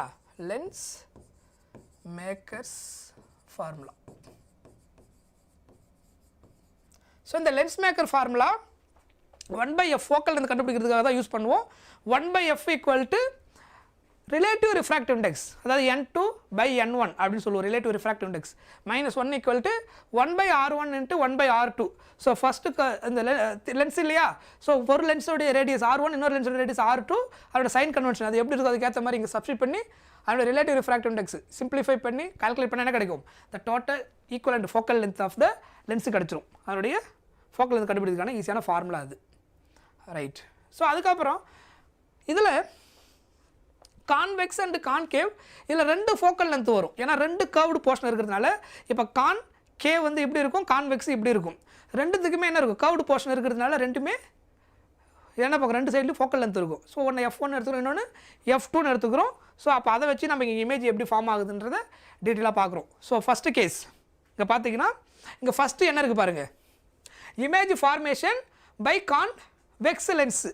ஸோ இங்கே அங்கே கான்கேவ் மிரருக்கு ஒரு 6 கண்டிஷன் பார்த்தோம். இங்கே என்ன வரும், கான்வெக்ஸ் லென்ஸுக்கு வந்து ஒரு 6 சுச்சுவேஷன் வரும். அதாவது ஆப்ஜெக்ட் பிளேஸ் அட் இன்ஃபினிட்டி எங்கே ஃபார்ம் ஆகும், இமேஜ் ஹைலி டிமினிஷ்டாக இருக்கும் at f2, other side of the லென்ஸோடைய ஃபோக்கல் லென்த்தில் இமேஜ் ஃபார்ம் ஆகும். அப்புறம் பியாண்ட் 2f1, அதுக்கப்புறம் அட் 2f1, அட் 2f1 வைக்கும்போது same size, between 2f1 and f1 enlarged. So இதெல்லாம் நம்ம ஆல்ரெடி அங்கே டிஸ்கஸ் பண்ண அந்த கண்டிஷன் தான் இந்த டேப்லேஷன் நமக்கு ஞாபகம் நினைக்கிறேன். நான் டீட்டெயிலாக உங்களுக்கு ரே ஆப்டிக்ஸை கம்ப்ளீட்டாக 2 வீடியோவாக நாங்கள் போட்டிருப்பேன். ஒரு செஷன் ஃபுல்லாக மிரர் இருக்கும், இன்னொரு செஷனில் மிரர் ப்ளஸ் ரிஃப்ராக்டிவ் இண்டெக்ஸ் இருக்கும், இன்னொரு இது ஃபுல்லாக லென்ஸு, அப்புறம் அதனுடைய அதர் ரிமைனிங் டாபிக்ஸ் இருந்திருக்கும். டீட்டெயிலாக அதில் கொடுத்துருப்பேன். அண்ட் ஆல்சோ இதில் நான் நிறைய ப்ராப்ளமும் கம்ப்ளீட்டாக ஒரு மேரத்தான் கிளாஸை எடுத்துருக்கிறேன். Ray optics plus wave optics சேர்த்து வரக்கூடிய எல்லா கொஷின்ஸும். சரியா? ஸோ அதனால் ஜஸ்ட்டு அதை ரீகால் பண்ணிடுறேன். ஏன்னா திரும்ப இதை ஃபுல்லாக நடத்துகிறேன்னா ஒருத்தர் 6 ஹவர்ஸ் எடுக்கும், தெரியும் இல்லையா?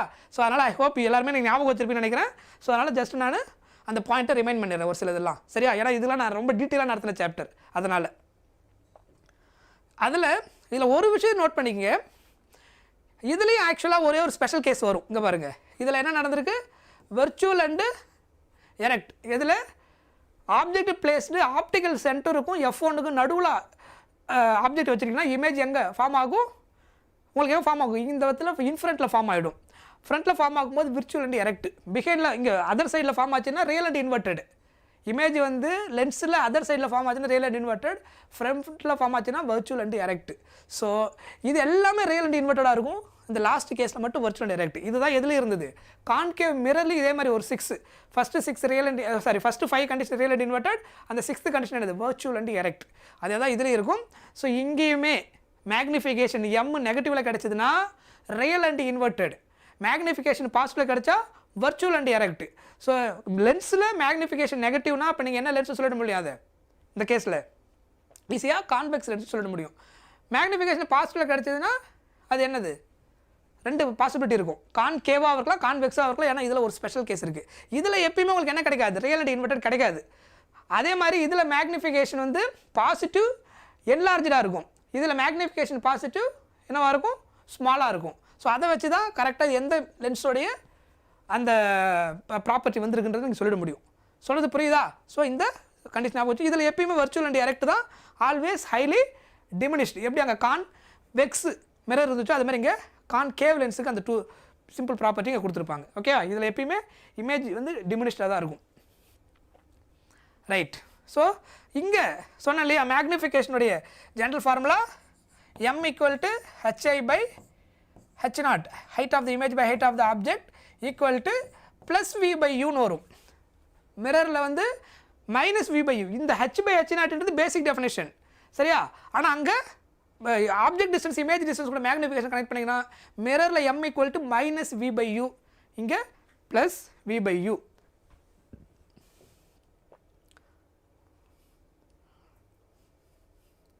அதுக்கப்புறம் பவர். ஸோ பவர்னா என்ன அர்த்தம், பவர் ஆஃப் லென்ஸ். ஸோ இங்கே PL என்ன அர்த்தம், power of lens. So power equal to 1/f. Reciprocal of focal length தான் என்னது, பவர். அதனுடைய SI யூனிட் என்னது, டயாப்டர். 1 டயாப்டர் எதுக்கு ஈக்குவல், 1 மீட்டர் பவர் -1க்கு ஈக்குவல். அதுக்கப்புறம் என்னது, பவரோடைய அந்த வேல்யூ வந்து பாசிட்டிவாக இருந்ததுன்னா அது என்ன லென்ஸு, கன்வர்ஜிங் லென்ஸு. நெகட்டிவாக இருந்தால் டைவர்ஜிங் லென்ஸு. சொல்கிறது புரியுதா? P பாசிட்டிவ் அப்படின்னா கன்வர்ஜிங் லென்ஸு, நெகட்டிவ்னா டைவர்ஜிங் லென்ஸு. கிளியர்? அதுக்கப்புறம் multiple lenses are in contact இந்த மாதிரி வச்சிங்கன்னா அதனுடைய ஈக்குவலண்ட் ஃபோக்கல் லென்த் கண்டுபிடிக்கிற formula 1/f = 1/f1 + 1/f2 like எப்படி ரெசிஸ்டன்ஸ் பேரலாக இருந்துச்சு எப்படி கால்குலேட் பண்ணும் 1/r = 1/r1 1/r2 like that. அதே மாதிரி 1/f1 1/f2 up to 1/f1.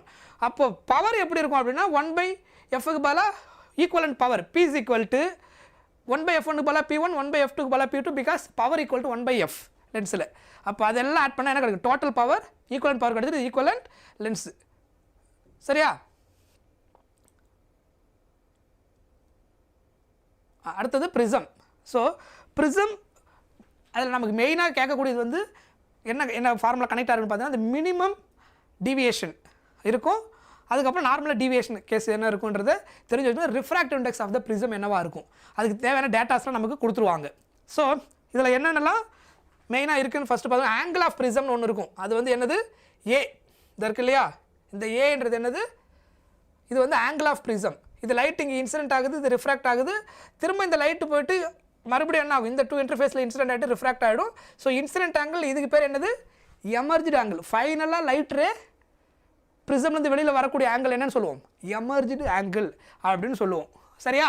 So இதில் முக்கியமான ஃபார்முலாஸ் என்னென்னு பார்த்துக்கோங்க. இதில் மெயின் ஃபஸ்ட்டு ஃபார்முலா இந்த ஆங்கிள் ஆஃப் ப்ரிசம் ஏ இருக்கு இல்லையா, அது எதுக்கு ஈக்குவலாக இருக்கும் இந்த 2 ஆங்கிளோட சம்முக்கு ஈக்குவலாக இருக்கும். அதாவது R1 + R2 the some of R1 + R2ன்றது எதுக்கு ஈக்குவல் ஆங்கிள் ஆஃப் ப்ரிசமுக்கு ஈக்குவல். அதுக்கப்புறம் டீவியேஷன் ஆங்கிள் இந்த டெல்டா எதுக்கு ஈக்குவலாக இருக்குன்னா sum of incident angle I + E - A. ஏவுக்கு பதிலாக நீங்கள் என்ன எழுத முடியும் R1 + R2 அதுவும் எழுதலாம். Otherwise delta = I + E - R1 + R2 எழுதலாம். பிகாஸ் A = என்னது R1 + R2 that also correct. இது என்னது ஆங்கிள் ஆஃப் டீவியேஷன் கண்டுபிடிக்கிற formula incident angle plus emerged angle minus angle of prism. Otherwise R1 R2 தெரிஞ்சால் A வந்து R1 + R2க்கு equal. So இந்த formula substitute பண்ணி ஈஸியாக நம்ம என்ன பண்ண முடியும் ஆன்சர் கண்டுபிடிச்சிட முடியும். அதுக்கப்புறம் மினிமம் டீவியேஷன்னா முதல்ல என்ன அப்படின்ட்டு தெரியணும். மினிமம் டீவியேஷனாக இருக்கும்போது இந்த R1 ஆங்கிள் R2 ஆங்கிள் என்னவாக இருக்கும் ஈக்குவலாக இருக்கும். அதுக்கப்புறம் இன்சிடென்ட் அந்த இன்சைடில் ரிஃப்ராக்ட் ஆகிற அந்த லைட் ரே இருக்கு இல்லையா இருக்கு பாருங்கள் இது இந்த இன்சைடில் ரிஃப்ராக்ட் ஆகிற அந்த லைட் ரே வந்து parallel to the base இப்படி இருந்துச்சுன்னா parallel to the பேஸாக இருந்துச்சுன்னா அப்போ தான் R1 என்னவாக இருக்கும் ஈக்குவல் டு ஆராக இருக்கும். அதுக்கப்புறம் I = E இருக்கும். இன்சிடென்ட் ஆங்கிளும் எமர்ஜென்ட் ஆங்கிளும் ஈக்குவலாக இருக்கும். அப்போ கிடைக்கக்கூடிய ஆங்கிள் மினிமம் ஆங்கிள் தான் என்னது மினிமம் டீவியேஷன். புரியுதா? ஸோ அப்போ R1 R2 ஈக்குவலாக இருக்கும். அதுக்கப்புறம் I 2 ஈக்குவல் இதை சொல்லியிருக்காங்க இல்லையா minimum deviation angle I = E R1 R2 ஈக்குவலாக இருக்கும். அப்போது இந்த ஃபார்முலா சப்ஸ்டிட் பண்ண என்ன ஆகிடும் R1 + R2 = ஏன்றதுனால இப்போ இதுவும் R இதுவும் Rன்னு எடுத்தீங்கன்னா 2Rன்னு கிடைக்கும். அப்போ R = A/2 அதை தான் யூஸ் பண்ணியிருக்கிறாங்க. ரெண்டு ஈக்குவல்னா Rன்னு எடுத்துக்கோங்க 2R = ஏன்னா R = A/2. அதுக்கப்புறம் இன்சிடென்ட் எமர்ஜென்ட் ஈக்குவல். இதை சிம்பிளிஃபை பண்ணிங்கன்னா இன்சிடென்ட் ஆங்கிள் எதுக்கு ஈக்குவலாக இருக்கும் இன்சிடென்ட் ஆங்கிள் எதுக்கு ஈக்குவலாக இருக்கும் இதில் ரீஅரேஞ்ச்மெண்ட் பண்ணுங்கள் 2I - A சிம்பிளிஃபை பண்ணதுக்கப்புறம் அந்த angle of incident minimum angle கூட கனெக்ட் பண்ணும்போது இன்சிடென்ட் ஆங்கிள் வந்து delta minimum deviation angle delta minimum + A / 2 அப்படின்னு கிடைக்கும். அதுக்கப்புறம் யூசிங் ஸ்னெல்ஸ்லா யூஸ் பண்ணி refractive index n = sin I / sin R. sin I எதுங்க delta minimum + A / 2 by refraction angle R என்ன இது கண்டுபிடிச்சிருக்கிறோம் R = A/2. இதான் வந்து R = A/2. புரியுதா? இந்த ஃபார்முலாவை யூஸ் பண்ணி நீங்கள் என்ன கண்டுபிடிக்க முடியும் ஒரு ப்ரிசமுடைய ரிஃப்ராக்டிவ் இண்டெக்ஸ் ஈஸியாக கண்டுபிடிச்சிட முடியும். So this also important formula. அதுக்கப்புறம் இதெல்லாமே மினிமம் கேஸுக்காக யூஸ் பண்ணக்கூடிய formula. Particularly minimum angle of deviation கேட்கும்போது தான் இதை நம்ம யூஸ் பண்ணணும். சரியா? அதுக்கப்புறம் ஒரு ஸ்பெஷல் கேஸ் இருக்குது தின் ப்ரிசம். இந்த தின் ப்ரிசம்னு கொஸ்டினில் கொடுத்துட்டாங்கன்னா நீங்கள் மினிமம் டீவியேஷன் கண்டுபிடிக்கிற ஃபார்முலா n - 1 × A. என்னன்றது இங்கே என்னது refractive index of the prism. So n - 1 × A. So இந்த மினிமம் டீவியேஷன் வந்து 7 டிகிரி அதாவது லெஸ் தென் 10 டிகிரி. இந்த ஃபார்முலா நம்ம யூஸ் பண்ணும்போதெல்லாம் உங்களுக்கு என்ன இருக்கும் angle of prism A is less than 10 டிகிரியாக இருந்தால் அதுக்கு பேர் தான் என்னது this is called what thin prism. நல்லா புரிஞ்சுக்கோங்க. தின் ப்ரிசம்னா ஒன்றும் இல்லை, ப்ரிசமுடைய ஆங்கிள் இருக்கு இல்லையா, அந்த ஆங்கிள் வந்து லெஸ்ஸர் தென் 10 டிகிரியாக இருக்கும், அதுதான் தின் ப்ரிசம். அதனுடைய மினிமம் டிவியேஷன் கண்டுபிடிக்கக்கூடிய ஃபார்முலா. முன்னாடி பார்த்ததெல்லாம் அது ஏ வந்து 30 டிகிரி 45 டிகிரி அந்த மாதிரி ஏதோ ஒரு ஆங்கிள் இருக்கும், கிரேட்டர் தென் 10 இருக்கும், அது தின் ப்ரிசம் கிடையாது. அதுக்கு மினிமம் டிவியேஷன் கண்டுபிடிக்கிற ஃபார்முலா இங்கே கொடுத்துருக்கோம், அதுதான் என்னது இதோ இது இருக்கு இல்லையா, இந்த ஃபார்முலா யூஸ் பண்ணி கண்டுபிடிச்சிட முடியும். இந்த கேஸு ஸ்பெஷல், எது தின் ப்ரிசம் லெஸ் தென் 10 இருந்தால். ஸோ அதனால் இதை பேஸ் பண்ணி ஒரு தடவை கொஸ்டின் கேட்டிருக்கிறாங்க, அதை நல்லா நோட் பண்ணி வச்சுக்கோங்க, டோன்ட் ஃபர்கெட். சரியா, புரிஞ்சுதா? ரைட். ஸோ நெக்ஸ்ட்டு வந்து அப்ளிகேஷன். ஸோ இது நமக்கு ரொம்ப சிம்பிளான ஃபார்முலாஸ் தான் அதில் இருக்கும். ஸோ சிம்பிள் மைக்ரோஸ்கோப், அதுக்கப்புறம் காம்பவுண்ட் மைக்ரோஸ்கோப்பு, அப்புறம் டெலஸ்கோப். ஸோ இதில் இருக்கக்கூடிய மேக்னிஃபிகேஷன், அதுக்கான முக்கியமான ஃபார்முலா, அதை நம்ம இங்கே டிஸ்கஸ் பண்ணுவோம். ஸோ இதில் 2 கேஸ் இருக்கும், இது 2 ஃபார்முலா மேக்னிஃபிகேஷன் கண்டுபிடிக்கிறதுக்கு. ஸோ இந்த 2 கேஸில் என்ன டிஃபரன்ஸ் அப்படின்னு பார்த்தீங்கன்னா, இந்த இடத்துல ஆப்ஜெக்ட் எங்கே பிளேஸ் பண்ணியிருப்பாங்கன்னா between F and optical centre. ஓகேவா, இந்த சிம்பிள் மைக்ரோஸ்கோப்பில் ஆக்சுவலாக இது எந்த கான்செப்டில் நமக்கு மெயினாக இதில் நம்ம இங்கே ஸ்டடி பண்ணியிருப்போம், அந்த கான்வெக்ஸ் லென்ஸ் லாஸ்ட் ப்ராப்பர்ட்டி இருக்கு இல்லையா, அதாவது virtual and erect image, enlarged virtual and erect image ஃப்ரண்ட்டில் ஃபார்ம் ஆகக்கூடிய அந்த பர்டிகுலர் பொசிஷனில் தான் ஆப்ஜெக்ட் வைப்பாங்க. அந்த ஸ்மாலஸ்ட் ஆப்ஜெக்ட்டு ஃபோக்கல் லென்த்துக்கும் இதனுடைய சென்டர் ஆஃப் ஆப்டிக்கல் சென்டருக்கும் நடுவில் என்ன பண்ணியிருப்பாங்க, ஆப்ஜெக்ட்டை வைப்பாங்க. ஸோ இங்கே மேக்னிஃபைடு இமேஜ் காமிக்கும், தட் இஸ் மைக்ரோஸ்கோப். மைக்ரோஸ்கோப் என்ன பண்ணும், ரொம்ப ஸ்மாலாக இருக்கக்கூடிய ஆப்ஜெக்ட் சைஸ் ஒரு ஜூம் பண்ணி பெருசாக காமிக்கும். ஸோ நமக்கு அதனுடைய ஸ்ட்ரக்சர் பர்டிகுலராக ரொம்ப மைக்ரோ சைஸில் இருக்கக்கூடிய அந்த பார்ட்டிகுலர் பெருசாக சைஸ் ஜூம் பண்ணி பார்க்குறதுக்கு இது யூஸ் பண்ணுவோம். அந்த யூஸ் பண்ணக்கூடிய அந்த டிவைஸ் தான் அந்த மைக்ரோஸ்கோப். இதில் எஃப்க்கும் இதுக்கும் நடுவில் வைக்கும்போது வர்ச்சுவல் அண்டு எரெக்ட் இமேஜ் நமக்கு என்ன ஆகும், ஃபார்ம் ஆகும். அதில் மேக்னிஃபிகேஷன் கண்டுபிடிக்கிற ஃபார்முலா தான் 1 + d/fe. இந்த டின்றது என்னது, இமேஜ் டிஸ்டன்ஸ். ஆக்சுவலாக இங்கே டின்றது என்னென்னா, லென்ஸில் இருந்து இமேஜ் எங்கே ஃபார்ம் ஆச்சு அதுக்குள்ளே டிஸ்டன்ஸ் தான் டி. அதர்வைஸ் ஜென்ரலாக வின்னு சொல்லுவோம், இங்கே என்னமென்னு சொல்லுவோம், டிஸ்டன்ஸ் டின்னு சொல்லிட்டோம். ஸோ அதனால் 1 + d/fe. இங்கே 2 லென்ஸு ஜென்ரலாக இருக்கும் இல்லையா, இது சிம்பிள் மைக்ரோஸ்கோப். ஸோ அதனால் இங்கே ஒரே ஒரு லென்ஸ் தான் இருக்கும். அடுத்த கேஸ் நம்ம 2 ஒரு ஐபீஸ் அண்ட் ஆப்ஜெக்ட் அப்படின்னு வரும். ஸோ என்னுடைய ஃபோக்கல் லென்த்து எஃப் அப்படின்னு வரும். கரெக்டாக? இந்த கேஸ் என்னென்னா, ஆப்ஜெக்ட் பிளேஸ்டு அட்டு எஃப்ல வச்சுட்டிங்கன்னா அப்போ இந்த ஃபார்முலா என்னது, f = d/fe. That is a difference. Image எங்கே ஃபார்ம் ஆகணும், அட்டு இன்ஃபினிட்டியில் ஃபார்ம் ஆகிடும். எக்ஸாக்டாக எஃப்ல வச்சிங்கன்னா பிட்வீன் எஃப் அண்ட் சியில் வைக்கும்போது இங்கே என்ன ஆகும், உங்களுக்கு இமேஜ் வந்து இங்கே ஃபார்ம் ஆகிடும். So that is a small difference இந்த 2 ஃபார்முலாவுக்கும்.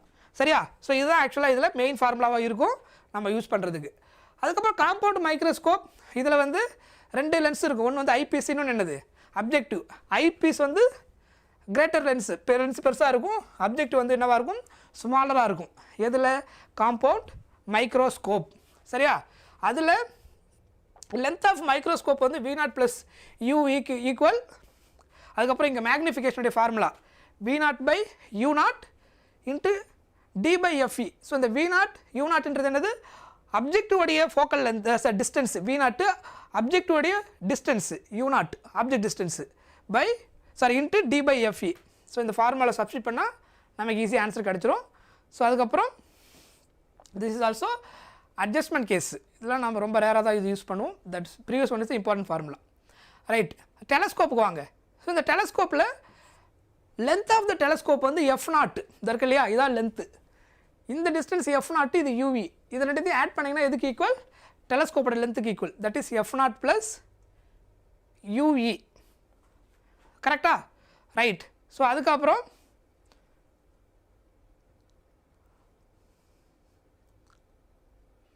ஸோ இதில் மெயின் அடுத்த ஃபார்முலா என்ன பார்த்தீங்கன்னா, இது ஒன் -f0/fe. ஸோ மேக்னிஃபிகேஷன் கண்டுபிடிக்கிற ஃபார்முலா இந்த கேஸுக்கு. ரைட், நெக்ஸ்ட் லாஸ்ட்டாக இதில் ஸ்பெஷலாக ஒரு டெலஸ்கோப் இருக்கும், அதான் என்னது, காசாகிரியன் டெலஸ்கோப். ஸோ என்னுடைய அட்வான்டேஜ் இது நமக்கு தேரியாக தான் கொடுத்துருப்பாங்க, ரொம்ப டீட்டெயிலிங்காக கிடையாது. So there is no chromatic aberration in mirrors. Parabolic reflecting surface chosen as spherical aberration also removed. அதுக்கப்புறம் இங்கே என்னென்னா, the largest reflecting telescope in the world என்ன கொடுத்துருக்காங்க, ரெக் டெலஸ்கோப் இன் ஹவாயில் இருக்குது. இதெல்லாம் அட்வான்ஸ்டு டெலஸ்கோப், இப்போ ரீசெண்டாக யூஸ் பண்ணுறது. ஸோ முன்னாடி யூஸ் பண்ணல, ரெண்டுமே என்னவாக இருந்தது, லென்ஸாக இருந்தது. இதில் மிரர் யூஸ் பண்ணியிருப்போம். ஸோ இதில் என்னென்னா, இந்த நார்மல் டெலஸ்கோப் இருக்கு இல்லையா, இது ஐபிசி, இது அப்ஜெக்டிவ். ஸோ காம்பவுண்ட் மைக்ரோஸ்கோப்பில் எது பெருசாக இருந்தது, ஐபீஸ் பெருசாக இருக்கும், அப்ஜெக்ட் ஸ்மாலராக இருக்கும். இதில் என்ன பண்ணுவோம், அப்ஜெக்ட் பெருசாக இருக்கும், ஐபீஸ் ஸ்மாலராக இருக்கும். அந்த டிஃபரன்ஸ் நல்லா புரிஞ்சுக்கோங்க, எதில் ஸ்மாலர் எதில் கிரேட்டர் அப்படின்னு. சரியா, ரைட். ஸோ இதில் இந்த கொஷின் பாருங்கள். A lens is made up of 3 different transparent media shown in figure. Object Y is placed on its axis beyond 2f. How many real images formed அப்படின்னு கேட்டுக்கிறாங்க. So இங்கே ஏதோ ஒரு ஆப்ஜெக்ட் ஃப்ரண்ட்டில் வைக்கிறீங்க, இங்கே எத்தனை இமேஜ் ரியல் இமேஜ் ஃபார்ம் ஆகும் அப்படின்னு கேட்குறாங்க. ஸோ இது ரொம்ப simple concept. Number of image directly proportional to number of refractive index. Number of refractive index. Refractive index அதிகமாக இருந்தால் இமேஜ் உங்களுக்கு என்னவா இருக்கும், அதிகமாக இருக்கும். அப்போ இங்கே இது ஒரு ரிஃப்ராக்டிவ் இண்டெக்ஸ், டிஃப்ரெண்ட், அது லைன்ஸ் டிஃப்ரெண்டாக போட்டுருவாங்க, ஆனால் டிஃப்ரெண்ட் ரிஃப்ராக்டிவ் இண்டெக்ஸ். இது ஒரு ரிஃப்ராக்டிவ் இண்டெக்ஸ், இங்கே ஒரு ரிஃப்ராக்டிவ் இண்டெக்ஸ். டோட்டலாக எத்தனை வந்திருக்கு, 3. அப்போ நம்பர் ஆஃப் இமேஜஸ் எத்தனை இருக்கும், 3. So number of refractive index எத்தனை இருக்கும், 3 இருக்கும். Because number of images, because 3 refractive index இருக்குது. டிஃப்ரெண்ட் ரிஃப்ராக்டிவ்ஸ் டிஃப்ரெண்ட் இமேஜை ஃபார்ம் பண்ணும். ஸோ அதனால் நம்பர் ஆஃப் இமேஜ் எப்பயுமே directly proportional to number of refractive index. So ஈஸியாக நீங்கள் ஆன்சர் பண்ணிடலாம். Right, next question. 2 thin lenses are same focal length. So இது Neet 2023 question, but one is convex and other one is concave. So questionல தெளிவாக ஒரு விஷயத்தை நீங்கள் note பண்ணணும். அதனுடைய ஃபோக்கல் லென்த் என்னன்னு சொல்லியிருக்கிறாங்க, சேம் அப்படின்னு சொல்லியிருக்கிறாங்க. அதுக்கப்புறம் ஒன்று வந்து கான்வெக்ஸு, என்னென்னு சொல்லியிருக்கிறாங்க, கான்கேவ் அப்படின்னு சொல்லிட்டாங்க. So when they are placed in contact with each other the equivalent focal length. So அப்போ ஒன்று வந்து ப்ளஸில் இருக்கும், இன்னொன்று மைனஸில் இருக்கும். அப்போ ஃபைனலாக ஆன்சர் என்ன கிடைக்கும், இன்ஃபினிட்டின்னு கிடைக்கும். அதுதான் கான்டாக்டில் வச்சிங்கன்னா 1/f = 1/f1 + 1/f2. அதாவது இது கான்வெக்ஸ், இது கான்கேவ். ஸோ ஒன்று வந்து நெகட்டிவ் ஈக்குவல் ஃபோக்கல் லென்த், இன்னொன்று என்னது பாசிட்டிவ். ஸோ சிம்பிளிஃபை பண்ணால் என்ன வரும், இது convex negative focal length, concave focal length என்ன வரும், பாசிட்டிவில் கிடைக்கும். ஸோ சிம்பிளிஃபை பண்ணிங்கன்னா உங்களுக்கு என்ன ஆகிடும், கரெக்டாக -1 + 1 எல்சிஎம் எடுத்திங்கன்னா எஃப். ஸோ அப்போ ஆன்சர் வந்து உங்களுக்கு என்ன கிடைக்கும், சிம்பிளிஃபை பண்ணிங்கன்னா 0 அப்படின்னு கிடைக்கும். இது 1/f. அப்போ then what is f? f = 1/0, that is what, infinity, that is infinite. So அதுக்கு ரீசன் மேத்தமேட்டிக்கல் ரீசன் அது. பட் லாஜிக்காகவே நீங்கள் வந்து கான்கேவ் அண்ட் கான்வெக்ஸ் ரெண்டுமே ஈக்குவல் ஃபோக்கல் லென்த்தில் இருந்து கான்டாக்டில் வச்சுட்டிங்கன்னா it act as a normal glass. நல்லா புரிஞ்சுங்க, நார்மல் கிளாஸுக்கு ஃபோக்கல் லென்த் இன்ஃபினிட்டி. நான் சொல்கிற பாயிண்ட் புரியுதா? கான்கேவ் லென்ஸ் அந்த பேட்டர்னில் இருக்கும்போது ஃபோக்கல் லென்த் இருக்கும், கர்வ்டாக இருக்கும்போது ஃபோக்கல் லென்த் இருக்கும். ஆனால் பிளைனாக ஸ்ட்ரெயிட்டாக இருக்கும்போது நார்மல் கிளாஸாக இருக்கும். நார்மல் கிளாஸாக இருக்கும்போது ஃபோக்கல் லென்த் என்ன ஆகிடும், இன்ஃபினிட்டி ஆகிடும். நான் சொல்கிறது புரியுதா? அப்போது concave lens convex lens equal focal லென்த்தில் இருக்கிறத கான்டாக்ட் பண்ணிட்டோம்னா, ஈக்குவல் ஃபோக்கல் லென்த் இன்ஃபினிட்டா, தென் நியூ லென்ஸ் ரெண்டு கனெக்ட் பண்ணதுக்கப்புறம் ஆக்ட் ஆகுது, என்னவா ஆக்ட் ஆகும், நார்மல் கிளாஸாக மாறிடும், தட் இஸ் பிளேன் கிளாஸாக மாறிடும். சரியா? So the answer is infinity. Next, 2 transparent media A and B are separated by a plane boundary, the speed of light in those media அப்படின்னு கொடுத்துருக்குறாங்க. ஒன்று வந்து 1.5 × 10⁸ மீட்டர்/செகண்ட் அப்படின்னு கொடுத்துருக்குறாங்க. இன்னொன்று வந்து 2 × 10⁸ மீட்டர்/செகண்ட் கொடுத்துருக்காங்க. கிரிட்டிக்கல் ஆங்கிள் என்ன வரும் அப்படின்னு கேட்டுக்கிறாங்க. What is the critical angle அப்படின்னு கேட்டுருக்குறாங்க. சரியா? ஆக்சுவலாக இந்த ஃபார்முலா எப்படி எழுதுவீங்க, கிரிட்டிக்கல் ஆங்கிள் எப்படி கண்டுபிடிப்பீங்க, ரிஃப்ராக்டிவ் இண்டெக்ஸ் ஆஃப், ஃபார்முலா எப்படி எழுதுன்னு பாருங்க, refractive index of rarer medium into sine of incident angle equal to, இங்கே வந்து 1 செகண்ட், கிரிட்டிக்கல் ஆங்கிள் இல்லையா, இது டென்சர் மீடியமாக இருக்கணும். லைட் இன்சிடென்ட் ஆகிற மீடியம் ஷுட் பி என்னவாக இருக்கணும், tensor medium into critical angle, refractive index of rarer medium, refractive index of rarer medium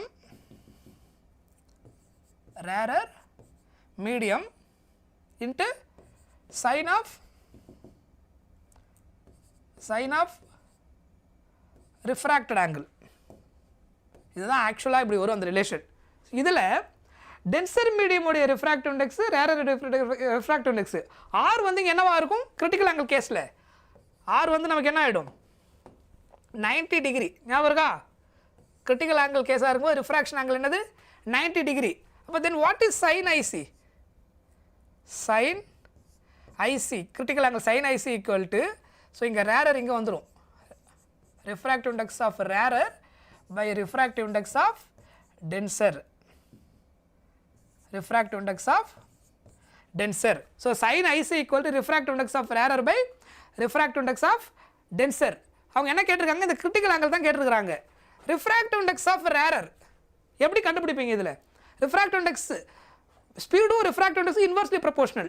அப்போ ஸ்பீடு கூட எப்படி எழுதுவீங்க? இதை ஸ்பீட் ஆஃப் என்ன எழுதணும்?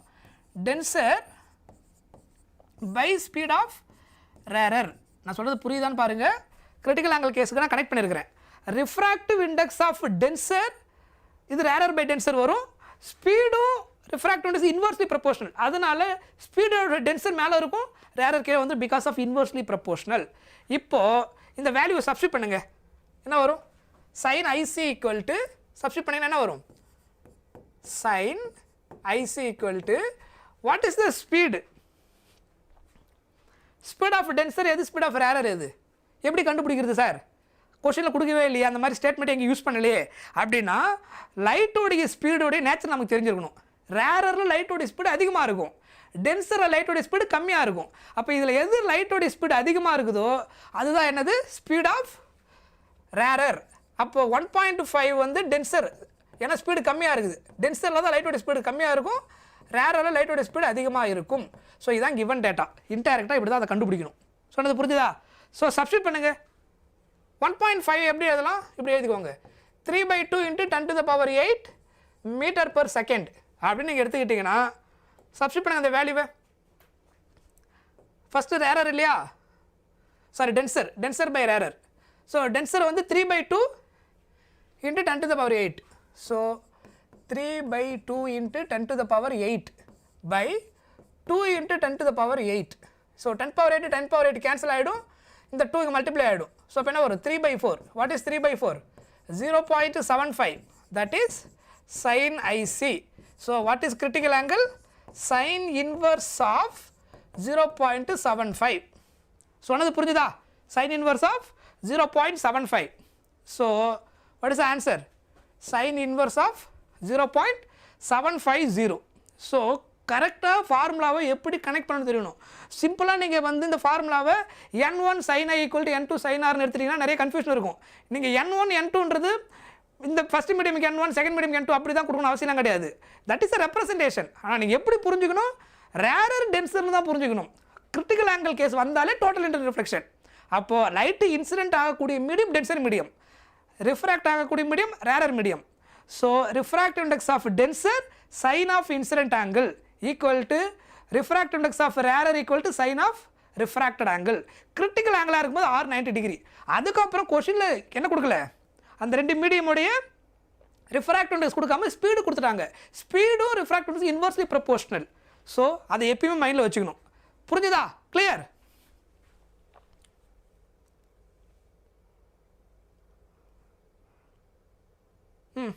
Next, an object is placed on the principal axis of concave mirror at a distance of 1.5 f.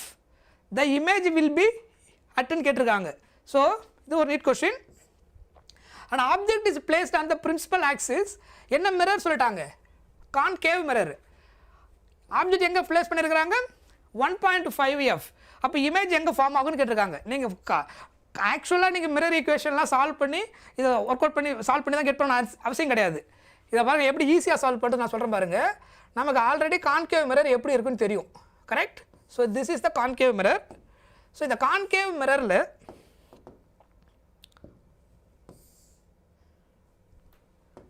So இந்த point வந்து focus point, இந்த பாயிண்ட் வந்து 2 times of f, otherwise centre of curvature, otherwise வேறு எப்படி சொல்லலாம்? Centre of curvature அப்படின்னு சொல்லிடலாம். இப்போ பாருங்கள், ஆப்ஜெக்டுடைய டிஸ்டன்ஸ் எங்கே இருக்குன்னு சொல்லியிருக்காங்க? 1.5 times of the focal length. அப்படின்னா ஃபோக்கல் லென்த் எது? இதானே போல். இந்த டிஸ்டன்ஸ் என்னது 2 times of focal length, that is radius of curvature, r equal to 2f. போல்ல இருந்து சென்டர் ஆஃப் கர்வேச்சர் உள்ள distance 2 times of focal length, focus உள்ள டிஸ்டன்ஸ் f. இப்போ அவங்க என்ன சொல்லியிருக்காங்க பாருங்க, 1.5f டிஸ்டன்ஸில், அதாவது ஆப்ஜெக்ட் எங்கே வைக்கிறாங்களா 1.5 times of focal length. So இப்போ இது 2f இது fனா, அப்போ ஆப்ஜெக்ட் எங்கே வச்சுருப்பாங்க, இதுதான் இந்த டிஸ்டன்ஸ்.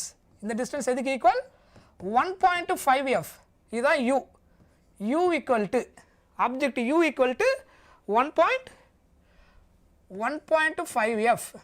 சொல்கிறது புரியுதா? அப்படின்னா இமேஜ் எங்கே ஃபார்ம் ஆகும், ஆல்ரெடி நமக்கு தெரியும் இல்லையா, கான்கேவ் மிரருடைய நேச்சர் என்ன, அட்டு சியில் வச்சிங்கன்னா ஆப்ஜெக்ட் சைஸ் இமேஜ் சைஸ் ஈக்குவலாக இருக்கும். சியை தாண்டி, அதாவது சிக்கும் எஃப்க்கு நடுவில் ஆப்ஜெக்டை வச்சிங்கன்னா இமேஜ் சியை தாண்டி வந்துடும், அதாவது 2f தாண்டி வந்துடும். அதுக்கப்புறம் இன்வெர்டட் இமேஜ் என்னவாக இருக்கும், என்லார்ஜாக இருக்கும். இதுதான் கான்கேவில் நடக்கிறது. அப்போது இதில் எது கரெக்டுன்னு பாருங்கள்.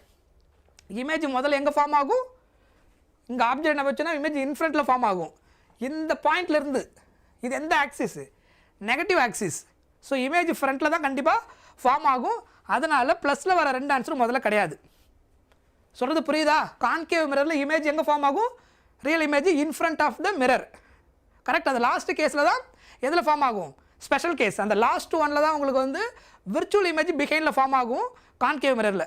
அதர் 5 கேசஸ், அதாவது எஃப்க்கும் போலுக்கு நடுவில் இருக்கும்போது மட்டும்தான் அது பாசிபிள். சரியா? இந்த ரெண்டுமே பாசிபிள். 1.5fனா என்ன அர்த்தம், ஆப்ஜெக்ட் இங்கே வச்சா இமேஜ் இங்கே ஃபார்ம் ஆகுதுன்னு அர்த்தம். இதான 1.5. அப்போ v இங்கே ஃபார்ம் ஆகுதுன்னா அது எதில் மட்டும்தான் பாசிபிள், அட்டு சியில் இருக்கும்போது மட்டும்தான் பாசிபிள். அதனால் இதுவும் கிடையாது. கண்டிப்பாக எதை தான் எங்கே தான் ஃபார்ம் ஆகும், 2f தாண்டி தான் ஃபார்ம் ஆகும். So the answer is greater than 2f. Negative சைனுக்கு ரீசன், நெகட்டிவ் எக்ஸ் ஆக்சிஸில் இமேஜ் ஃபார்ம் ஆகுது வித் சைன் கன்வென்ஷன். அதனால் ஆன்சர் இஸ் -3f அப்படின்னு கிடைக்கும். சரியா? see here, இந்த கேஸ் பாருங்கள், இது ஒரு 2016 கொஸ்டின்.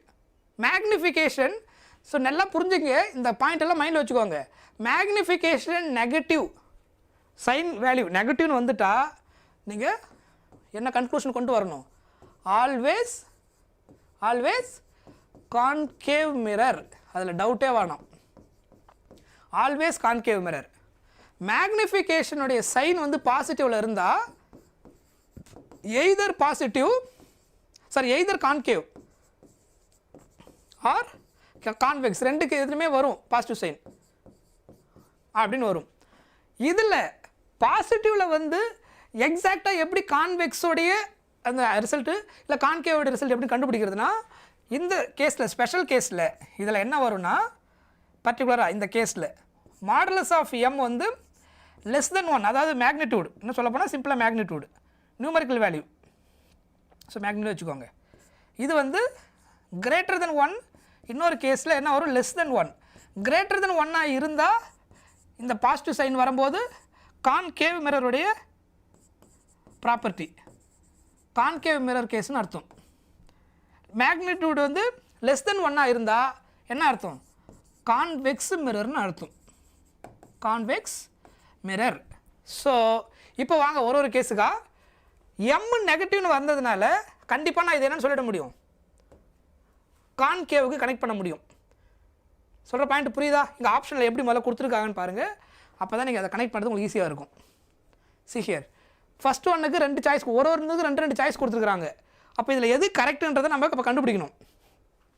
ஸோ இந்த கேஸுக்கு எம் -2 வந்தால் எம் நெகட்டிவ்னு வரும்போதே நீங்கள் என்னென்னு சொல்லிட முடியும், எம் நெகட்டிவ் வரும்போது இன்னொரு விஷயம் சொல்கிறேன் பாருங்கள். அதே மாதிரி ஆல்வேஸ் கான்கேவ் மிரர் எம் நெகட்டிவில் இருந்துச்சுன்னா, ஆல்வேஸ் இது ஆல்வேஸ் ரியல் அண்ட் இன்வெர்டட், இதை வச்சு சொல்லிடலாம், always real and inverted. M வந்து பாசிட்டிவில் இருந்திருக்கும் போது இன்னொரு கேஸ் நீங்கள் என்ன சொல்லலாம், இங்கே always virtual and erect, always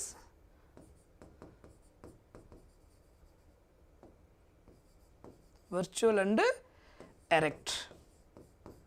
so இப்போ வாங்க இந்த கேஸுக்கு m -2 வந்ததுனால நெகட்டிவ் சைனை வச்சுக்கிட்டு நீங்கள் என்ன சொல்லிட முடியும், கண்டிப்பாக அது கான்கேவ் மிரர், கரெக்டாக? ஸோ அப்போ இதுக்கு வந்து பி ஒரு ஆப்ஷன் எடுக்க முடியும்.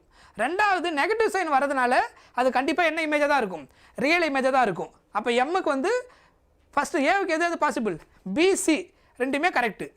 ஸோ ஏவுக்கு வந்து பி அண்டு சி எங்கே இருக்குது பாருங்கள், சி ஹியர், இதில் மட்டும்தான் பி அண்டு சி வந்துருக்குது, இது தப்பு, ஏ அண்டு டி தப்பு, ஸோ இதுவும் தப்பு.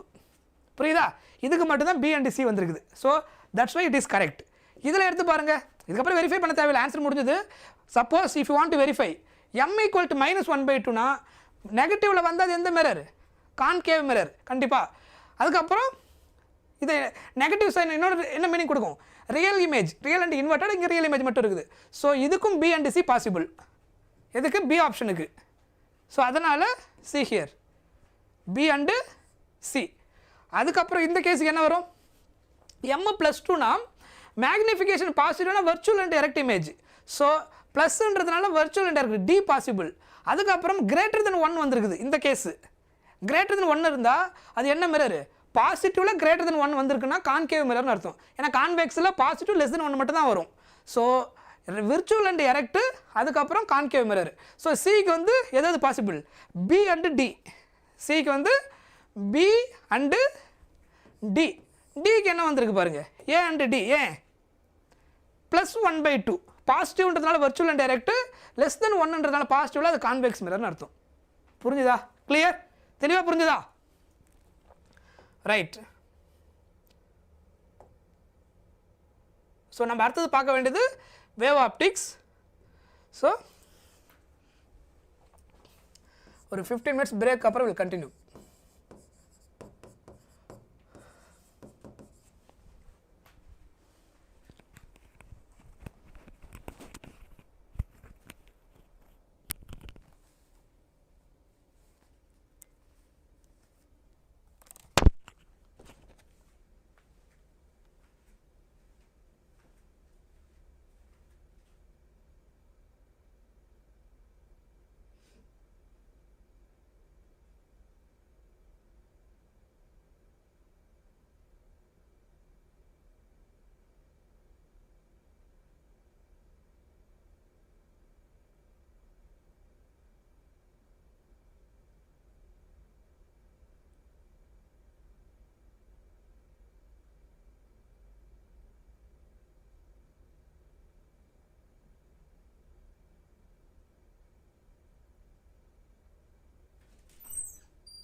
ரைட், கண்டினியூ பண்ணலாமா?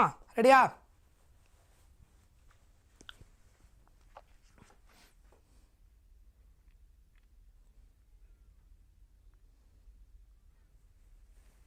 ஸோ நம்ம அடுத்தது பார்க்க போகிறது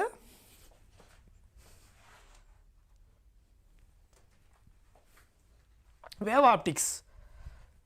ஸோ ஈஸியான சாப்டர் தான்.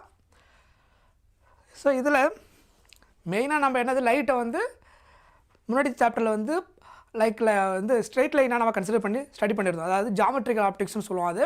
So light consider as a ray. So அது ஒரு ரேவாக இருக்கும்போது நம்ம அதில் என்னென்னலாம் ஸ்டடி பண்ணுறோம், அதனுடைய ரிஃப்ளெக்ஷன் அண்டு ரிஃப்ராக்ஷன், இந்த ப்ராப்பர்ட்டி தான் நம்ம அதில் ஸ்டடி பண்ண முடியும். ஆனால் இன்டர்ஃபரன்ஸ்னு ஒரு நேச்சர் இருக்குது இல்லையா, அந்த நேச்சரை எதில் ஸ்டடி பண்ண முடியாது, ரே நேச்சர் ஆஃப் லைட்டை வச்சு ஸ்டடி பண்ண முடியாது, வேவ் நேச்சர் ஆஃப் லைட்டில் தான் ஸ்டடி பண்ண முடியும்.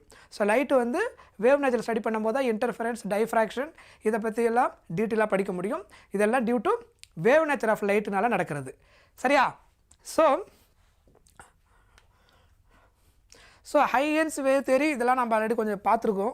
முக்கியமான கான்செப்ட் மட்டும் டேரெக்டாக வந்துடும். இதில் 2 வேர்டு வந்து ரொம்ப முக்கியமாக நம்ம யூஸ் பண்ணிட்டு இருப்போம். ஒன்று வந்து இந்த பர்டிகுலர் டாப்பிக்கில் வந்து வேவ் ஃப்ரண்ட் அப்படின்னு சொல்லிட்டு ஒரு வேர்டு யூஸ் பண்ணுவோம். So the wave front is the locus of all points medium which are vibrating in same phase. So wave ஃப்ரண்ட்டுன்றது என்ன அப்படின்னா, see here, இதுதான் ஆக்சுவலாக வேவ் ஃப்ரண்ட்டு.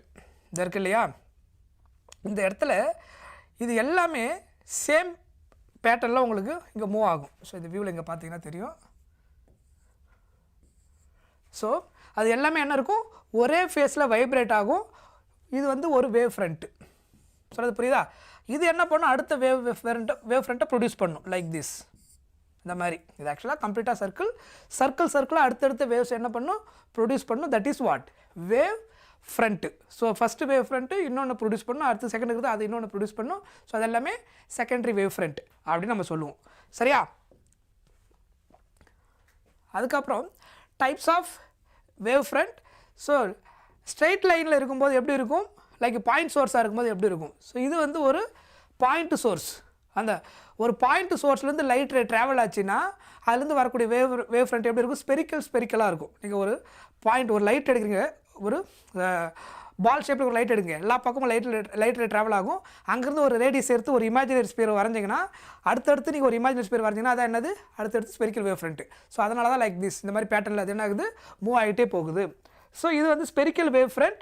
ஸ்ட்ரைட் லைனாக இருந்தால் லைட்டு வந்து லைக் டியூப் லைட் மாதிரி இப்படி இருந்துச்சுன்னா லைட் எல்லா பக்கமும் இப்படி ட்ராவல் ஆகும். ஸோ அதில் ஏதாவது ஒரு இமேஜினரி பாயிண்ட் எடுத்து ரேடியஸாக வரைஞ்சிங்கன்னா என்ன ஷேப்பில் தெரியும், சிலிண்ட்ரிக்கல் ஷேப்பில் இருக்கும். ஓகேவா? லைன் சோர்ஸ்னால ப்ரொடியூஸ் ஆகக்கூடிய வேவ் ஃப்ரண்ட்டு சிலிண்ட்ரிக்கல் ஷேப்பில் இருக்கும். சரியா?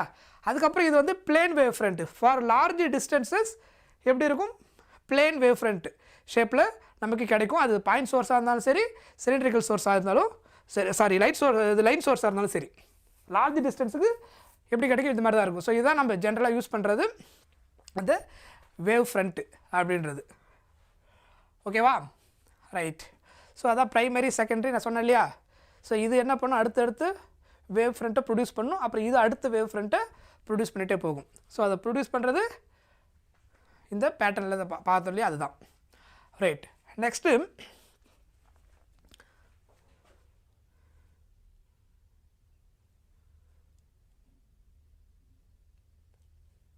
இந்த பாயிண்ட் பார்த்தாச்சு.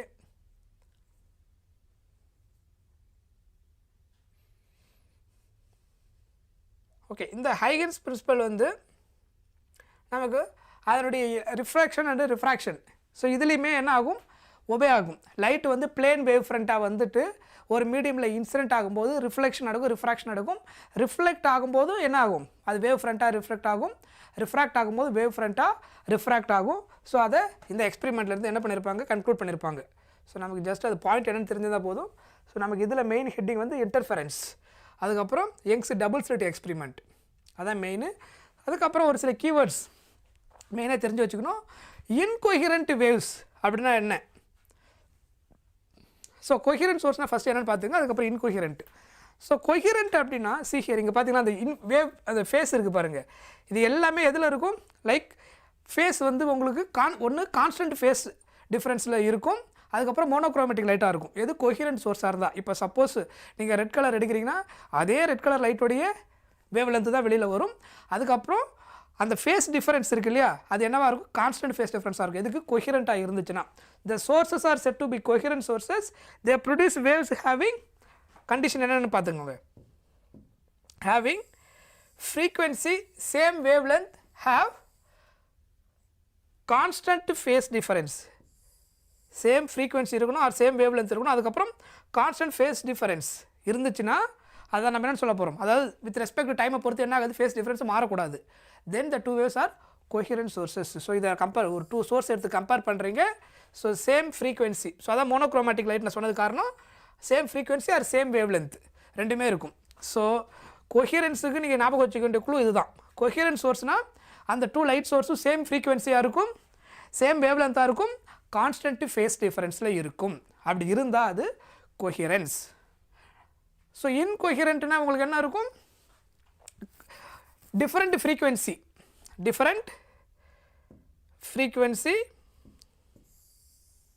டிஃப்ரெண்ட் வேவ் லென்த், அதுக்கப்புறம் வேரியிங் ஃபேஸ் டிஃபரன்ஸ், அதெல்லாம் இருந்ததுன்னா என்னது, இன்கொஹிரண்ட். ஸோ கொஹிரன்ஸுடைய மீனிங் தெளிவாக உங்களுக்கு தெரிஞ்சிருக்கணும் first.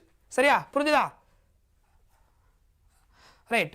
Next interference. Tool wave வந்து இன்டர்ஃபியர் ஆகும்போது அதனுடைய இன்டென்சிட்டி எப்படி இருக்கும். ஸோ இங்கே மெயினாக நம்ம பார்க்க போகிறது 2 தான். ஒன்று கன்ஸ்ட்ரக்டிவ் இன்டர்ஃபரன்ஸ், இன்னொன்று டெஸ்ட்ரக்டிவ் இன்டர்ஃபரன்ஸு. 2 கன்ஸ்ட்ரக்டிவ் இன்டர்ஃபரன்ஸில் ஓவர்லாப் ஆச்சுன்னா இன்டென்சிட்டி மேக்ஸிமம் ஆகும். டெஸ்ட்ரக்டிவ் இன்டர்ஃபரன்ஸில் ஓவர்லாப் ஆச்சுன்னா இன்டென்சிட்டி மினிமம் ஆகும். ஸோ மினிமம் ஆகும்போது ரெண்டுமே இன்டென்சிட்டி ஈக்குவலாக வந்து 0வே ஆகிடும், கம்ப்ளீட்டாக அது டார்க் ஆகிடும். இது இன்டென்சிட்டி மேக்ஸிமமாக இருக்கும்போது கன்ஸ்ட்ரக்டிவ் இன்டர்ஃபரன்ஸாக இருந்தால் பிரைட்னஸ் அதிகமாக இருக்கும். சரி, அதான் இன்டென்சிட்டி மேக்ஸிமம் ஆகுறது. ஸோ 2 லைட் வேவ் இன்டர்ஃபியர் ஆகும்போது அந்த நியூ ஆம்ப்ளிடியூட் கண்டுபிடிக்கக்கூடிய ஃபார்முலா இதுதான் ஆக்சுவலாக. ஃபஸ்ட்டு வேவோட ஆம்ப்ளிடியூட் A1² ப்ளஸ் செகண்ட் வேவோட amplitude A2² plus 2A1 A2 cos phi. அந்த ஃபைன்றது என்னது, கான்ஸ்டன்ட் ஃபேஸ் டிஃபரன்ஸ் சொல்லியிருந்தது இல்லையா, அந்த phase difference between the 2 waves. 2 வேவ்ஸுக்குள்ள ஃபேஸ் டிஃபரன்ஸ் இங்கே சப்ஸ்டிட் பண்ணி கால்குலேட் பண்ணால் நமக்கு என்ன கிடச்சிரும், டோட்டல் ஆம்ப்ளிடியூட் கிடச்சிரும். சரியா, இது ஒரு முக்கியமான ஃபார்முலா. அதுக்கப்புறம் மேக்ஸிமம் ஆம்ப்ளிடியூட் கண்டுபிடிக்கணும்னா, ஆம்ப்ளிடியூட் மேக்ஸிமமாக இருக்கணும்னா cos phi வேல்யூ 1ஆக இருக்கணும். மேக்ஸிமம் ஆம்ப்ளிடியூட் கண்டுபிடிக்கணும்னா ஸோ அதனுடைய ஃபார்முலா என்ன கிடைக்கும், A max equal to A1 plus A2. ஸோ சிம்பிளாக மேக்ஸிமம் ஆம்ப்ளிடியூடுன்றது சம் ஆஃப் த 2 ஆம்ப்ளிடியூட் பண்ணிங்கன்னா உங்களுக்கு என்ன கிடச்சிரும், ஈஸியாக மேக்ஸிமம் ஆம்ப்ளிடியூட் கிடச்சிரும். 2 ஆம்ப்ளிடியூடைய சம் டைரெக்டாக நீங்கள் ஆட் பண்ணிங்கன்னா you will get maximum amplitude. அதுக்கப்புறம் பாத் டிஃபரன்ஸ். ஸோ 2 வேவ்ஸுக்கு பிட்வீனில் இருக்கக்கூடிய அந்த பாத் டிஃபரன்ஸ் வந்து n லேம்டாவாக இருந்ததுன்னா அதான் என்னது, constructive interference. Path difference for constructive interference. 2 வேவோடைய பாத் டிஃபரன்ஸ் வந்து multiples of n lambda. n லேம்டானா 1 லேம்டா 2 லேம்டா 3 லேம்டா அந்த மாதிரி டிஃபரன்ஸில் பாத் டிஃபரன்ஸ் இருந்துச்சுன்னா அந்த 2 வேவ் எப்படி இன்டர்ஃபியர் ஆகுன்னு அர்த்தம், கன்ஸ்ட்ரக்டிவ் இன்டர்ஃபரன்ஸ். இப்படி இன்டர்ஃபியர் ஆகிருக்கு, அது வந்து இன்ஃபேஸில் இன்டர்ஃபியர் ஆகிருக்குது. அப்போ இன்டென்சிட்டி என்ன ஆகும், அதில் மேக்ஸிமம் ஆகும். அதுக்கப்புறம் அதில் ஆம்ப்ளிடியூடு கண்டுபிடிக்கும் போது அதனுடைய ஃபார்முலா அது முன்னாடி நான் பார்த்தோம் இல்லையா, மேக்ஸிமம் அந்த கேஸுக்கான ஆம்ப்ளிடியூட் கிடச்சிரும். அதுக்கப்புறம் டெஸ்ட்ரக்டிவ் இன்டர்ஃபரன்ஸ் செகண்டு. டெஸ்ட்ரக்டிவ் இன்டர்ஃபரன்ஸில் நமக்கு என்ன கிடைக்கும், ஆம்ப்ளிடியூட் மினிமமாக கிடைக்கும். ஸோ அதனுடைய ஃபார்முலா A1 minus A2, அதாவது A minimum equal to difference of the 2 amplitude. ஆம்ப்ளிடியூடோடைய value கேட்டாங்கன்னா கன்ஸ்ட்ரக்டிவாக இருந்தால் ஆம்ப்ளிடியூடை வந்து ஆட் பண்ணிக்கணும், A1 plus A2. டெஸ்ட்ரக்டிவ் இன்டர்ஃபரன்ஸாக இருந்தால் ஆம்ப்ளிடியூட் வந்து ரெண்டுத்துக்கு டிஃப்ரென்ஸ் எடுத்தால் போதும், என்ன கிடைச்சிடும், மினிமம் ஆம்ப்ளிடியூட் கிடைச்சிடும். இது டெஸ்ட்ரக்டிவ் இன்டர்ஃபரன்ஸில் நடக்கிறது. அதுக்கப்புறம்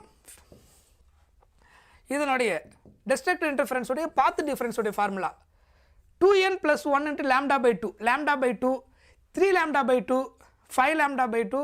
ஸோ இந்த மாதிரி என்ன வரும், lambda by 2 ஃபார்மெட்டில் வரும். எது, இந்த டெஸ்ட்ரக்டிவ் இன்டர்ஃபரன்ஸில் வரக்கூடிய பாத் டிஃபரன்ஸ். அதர்வைஸ் வேறு எப்படி சொல்லலாம்னா 1/2 எப்படி வரலாம், 0.5 lambda, 0.5 lambda, 1.5 lambda, 2.5 lambda அந்த மாதிரி மல்டிபிள்ஸ் ஆஃப் லேம்டாவில் பாத் டிஃபரன்ஸ் வந்து அங்கே 2 வேவும் destructive interference இன்டர்ஃபியர் ஆகுதுன்னு அர்த்தம். கன்ஸ்ட்ரக்டிவ் இன்டர்ஃபரன்ஸாக இருந்தால் 1 lambda 2 lambda 3 lambda அந்த மாதிரி வரும். அதனோட ஜென்ரல் ஃபார்முலா n lambda. இதனோட general formula n lambda by 2. இப்போ n-க்கு 1ன்னு போட்டிங்கன்னா 1 into 2 2 plus 1 என்ன ஆகிடும் 3 into lambda by 2. lambda by 2னா 0.5 into 3. அப்போ ஆன்சர் என்ன கிடைக்கும் 1.5 அப்படின்னு கிடைக்கும். 1.5 lambda. that is the path difference for destructive interference. ஓகேவா ரைட். நெக்ஸ்ட்டு ஸோ இது நம்ம ஆல்ரெடி பார்த்தாச்சு. கொஹியரன்ட் சோர்ஸோட மீனிங் ரைட். ஐ திங்க் இந்த பிடிஎஃப் ரிப்பீட் ஆகிருக்குன்னு நினைக்கிறதுல.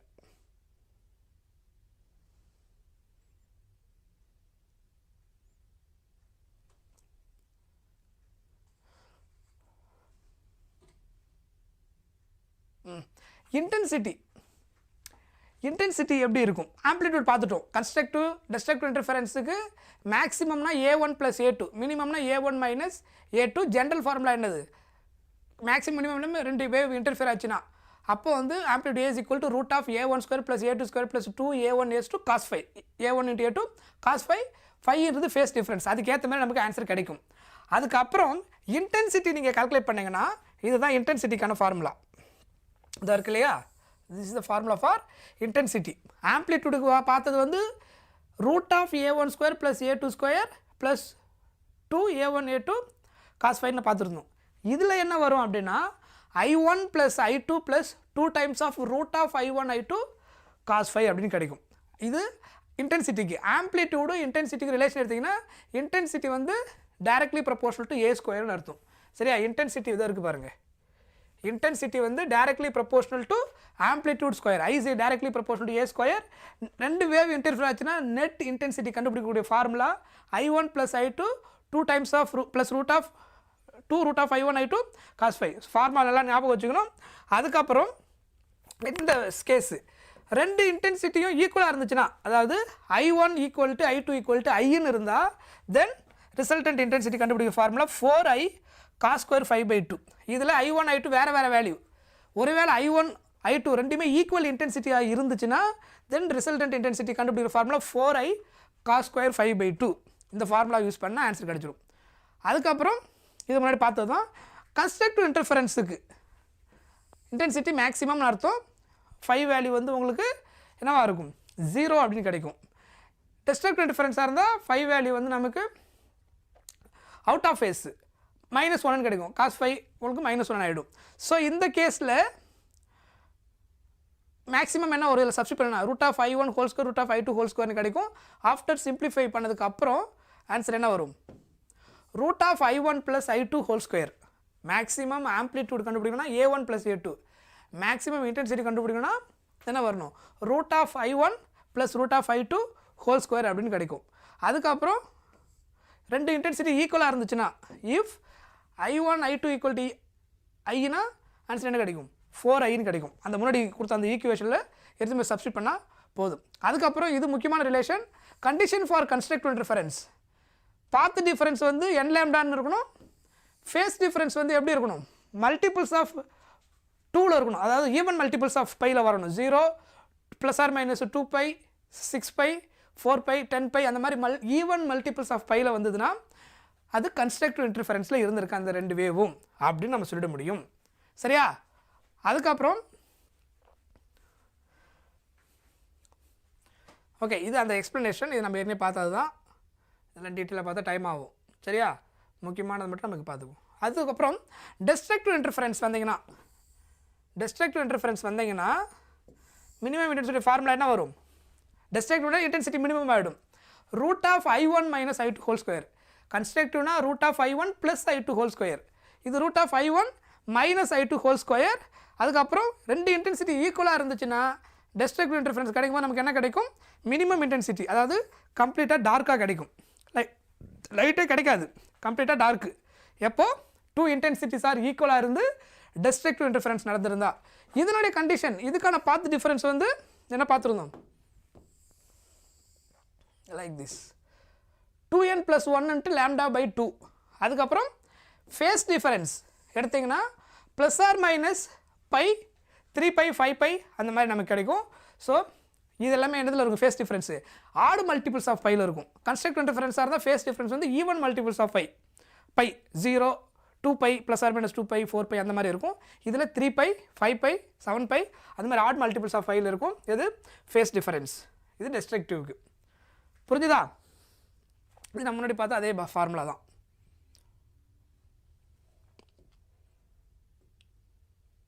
Right Young's double slit experiment so 2 slit இருக்கும் அதில் லைட் ரே பாஸ் ஆகும்போது என்ன ஆகும் ஸ்க்ரீனில் வந்து நமக்கு ஃப்ரிஞ்ச் பேட்டர்ன் ஃபார்ம் ஆகும் அதில் டார்க்காக இருக்கிறதெல்லாம் கன்ஸ்ட்ரக்டிவ் இன்டர்ஃபரன்ஸ்லாம் நடக்கும் பிரைட்டாக இருக்கிறதெல்லாம் கன்ஸ்ட்ரக்டிவ் இன்டர்ஃபரன்ஸ் டார்க்காக இருக்கிறதுலாம் டெஸ்ட்ரக்டிவ் இன்டர்ஃபரன்ஸ்லாம் நடக்கும் ஸோ அதில் நம்ம ஞாபகம் வச்சு கொண்டுட்டு முக்கியமான ஃபார்முலா இதுதான் nth பிரைட் ஃப்ரிஞ்ச் கண்டுபிடிக்கிற formula n lambda d by d nth dark fringe கண்டுபிடிக்கிற formula 2n minus 1 into lambda d by d dன்றது என்னது இங்கே கேபிட்டல் Dன்றது distance between slit and screen small dன்றது 2 ஸ்லிட்டுக்கு பிட்வீனில் உள்ள டிஸ்டன்ஸ் கரெக்டாக லேம்டா நம்ம யூஸ் பண்ணுற லைட் சோர்ஸோடைய வேவ் லென்த்து ஃப்ரிஞ்சு வித்து கண்டுபிடிக்கிற formula lambda d by d capital D lambda into distance between the screen and slit capital D by small d இது ஃப்ரிஞ்ச் வித்து கண்டுபிடிக்கிறதுக்கான ஃபார்முலா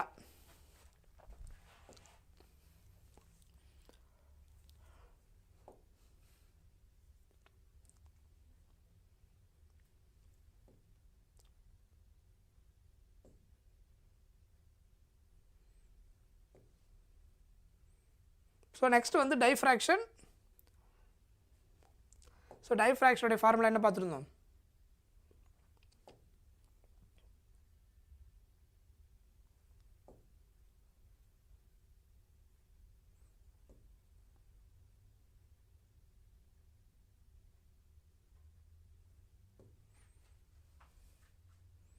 ஆக்சுவலாக அதுக்கு a sin theta equal to n lambdaன்னு ஒரு இது இருக்குது பாருங்கள் இதான் நம்ம யூஸ் பண்ணக்கூடிய ஃபார்முலா டைஃப்ராக்ஷனுக்கு a sin theta equal to n lambda for nth dark fringe கண்டுபிடிக்கிறதுக்கு யூஸ் பண்ணக்கூடிய ஃபார்முலா இதுதான் ஜென்ரலாக நம்ம இங்கே யூஸ் பண்ண போகிறோம் a sin theta into n lambda for diffraction பேட்டர்னுக்கு நம்ம யூஸ் பண்ணுவோம் சரியா ரைட் அதுக்கப்புறம் இதில் நம்ம லைட் கேஸை பொறுத்த வரைக்கும் போலரைசேஷன் பிரின்சிபல் லைட்டு வந்து டிரான்ஸ்வர்ஸ் நேச்சர் நம்ம பார்த்துருக்குறோம் கரெக்டாக டிரான்ஸ்வர்ஸ் நேச்சர் ஆஃப் லைட்டு அது வந்து எதை வெரிஃபை பண்ண எந்த கான்செப்ட் வந்து வெரிஃபை பண்ணோம் அப்படின்னா போலரைசேஷன் பிரின்சிபல் வச்சு டிரான்ஸ்வர்ஸ் வேவ் தான் என்ன ஆகும் ஆக்சுவலாக போலரைஸ் ஆகும் சொல்கிறது புரியுதா லாஞ்சிடியூடல் வேவ்ஸ் என்ன பண்ண முடியாது நீங்கள் போலரைஸ் பண்ண முடியாது ஸோ இந்த போலரைசேஷன் கான்செப்டை வச்சு தான் நம்ம என்ன கண்டுபிடிச்சோம் light is a transverse wave அப்படின்னு சொல்லி கன்ஃபார்ம் பண்ணோம் ஸோ இதில் லைட்டை வந்து ஜென்ரலாக unpolarised light polarised light partially polarised light இந்த மாதிரி 3 டைப் ஆஃப் லைட் நம்ம டிஸ்கஸ் பண்ண போகிறோம்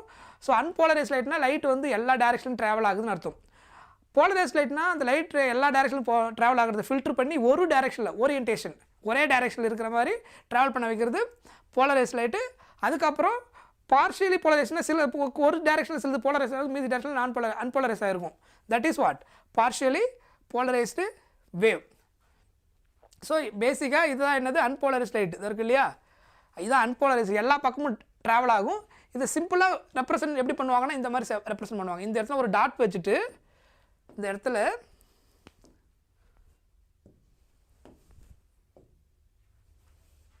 இங்கே ஒரு டாட் வச்சுட்டா அதோடைய மீனிங் என்ன இதுக்கு பதிலாக இப்படி ரெப்ரசன்ட் பண்ணலான்னு அர்த்தம் ஸோ லைட் இப்படி ட்ராவல் ஆகுது இப்படி டாட் வச்சுட்டா தட் இஸ் அன்போலரைஸ்டு லைட் அதுக்கான ஈஸியாக யூஸ் பண்ணக்கூடிய சிம்பிள் இது சரியா ஸோ ரெண்டுமே ஒரே மீனிங் தான் both are unpolarised light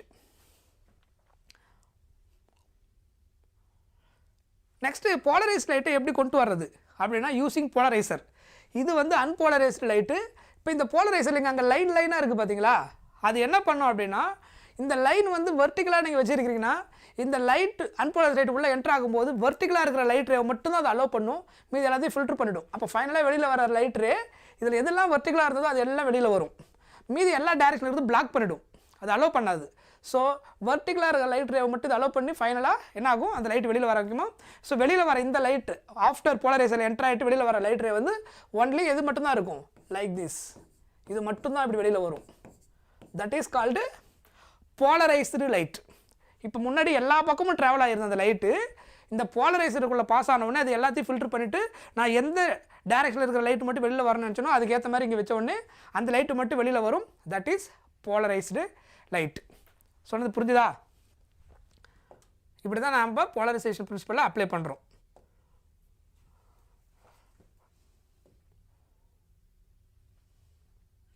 so இதில் இன்டென்சிட்டி எப்படி இருக்கும் அப்படின்னா, when unpolarized light passes through a polarizer, இதோட இன்டென்சிட்டி I0. இதில் நம்ம அன்போலரைஸ்ட் லைட்டோட இன்டென்சிட்டி ஏதோ ஒரு இன்டென்சிட்டி I0. போலரைஸ் ஆனதுக்கப்புறம் ஃபஸ்ட்டு இது உள்ள பாஸ் ஆகிட்டு வெளியில் வந்த லைட் வந்து இதில் என்ன வேல்யூ இருந்தால் அதோட என்ன ஆகிடும், half ஆஃப் த இன்டென்சிட்டியாக மாறிடும். இன்டென்சிட்டி என்னவாக இருக்கும், ஆஃப்டர் போலரைசருக்கு அப்புறம் I0. இது அன்போலரைஸ்ட் லைட்டோட இன்டென்சிட்டி, இது போலரைஸ்டு லைட்டோட இன்டென்சிட்டி. அதில் என்ன இருந்துச்சோ அதோட half ஆஃப் த இன்டென்சிட்டி தான் என்ன கிடைக்கும், ஆஃப்டர் போலரைசேஷனுக்கு அப்புறம் நமக்கு கிடைக்கும். புரியுதா?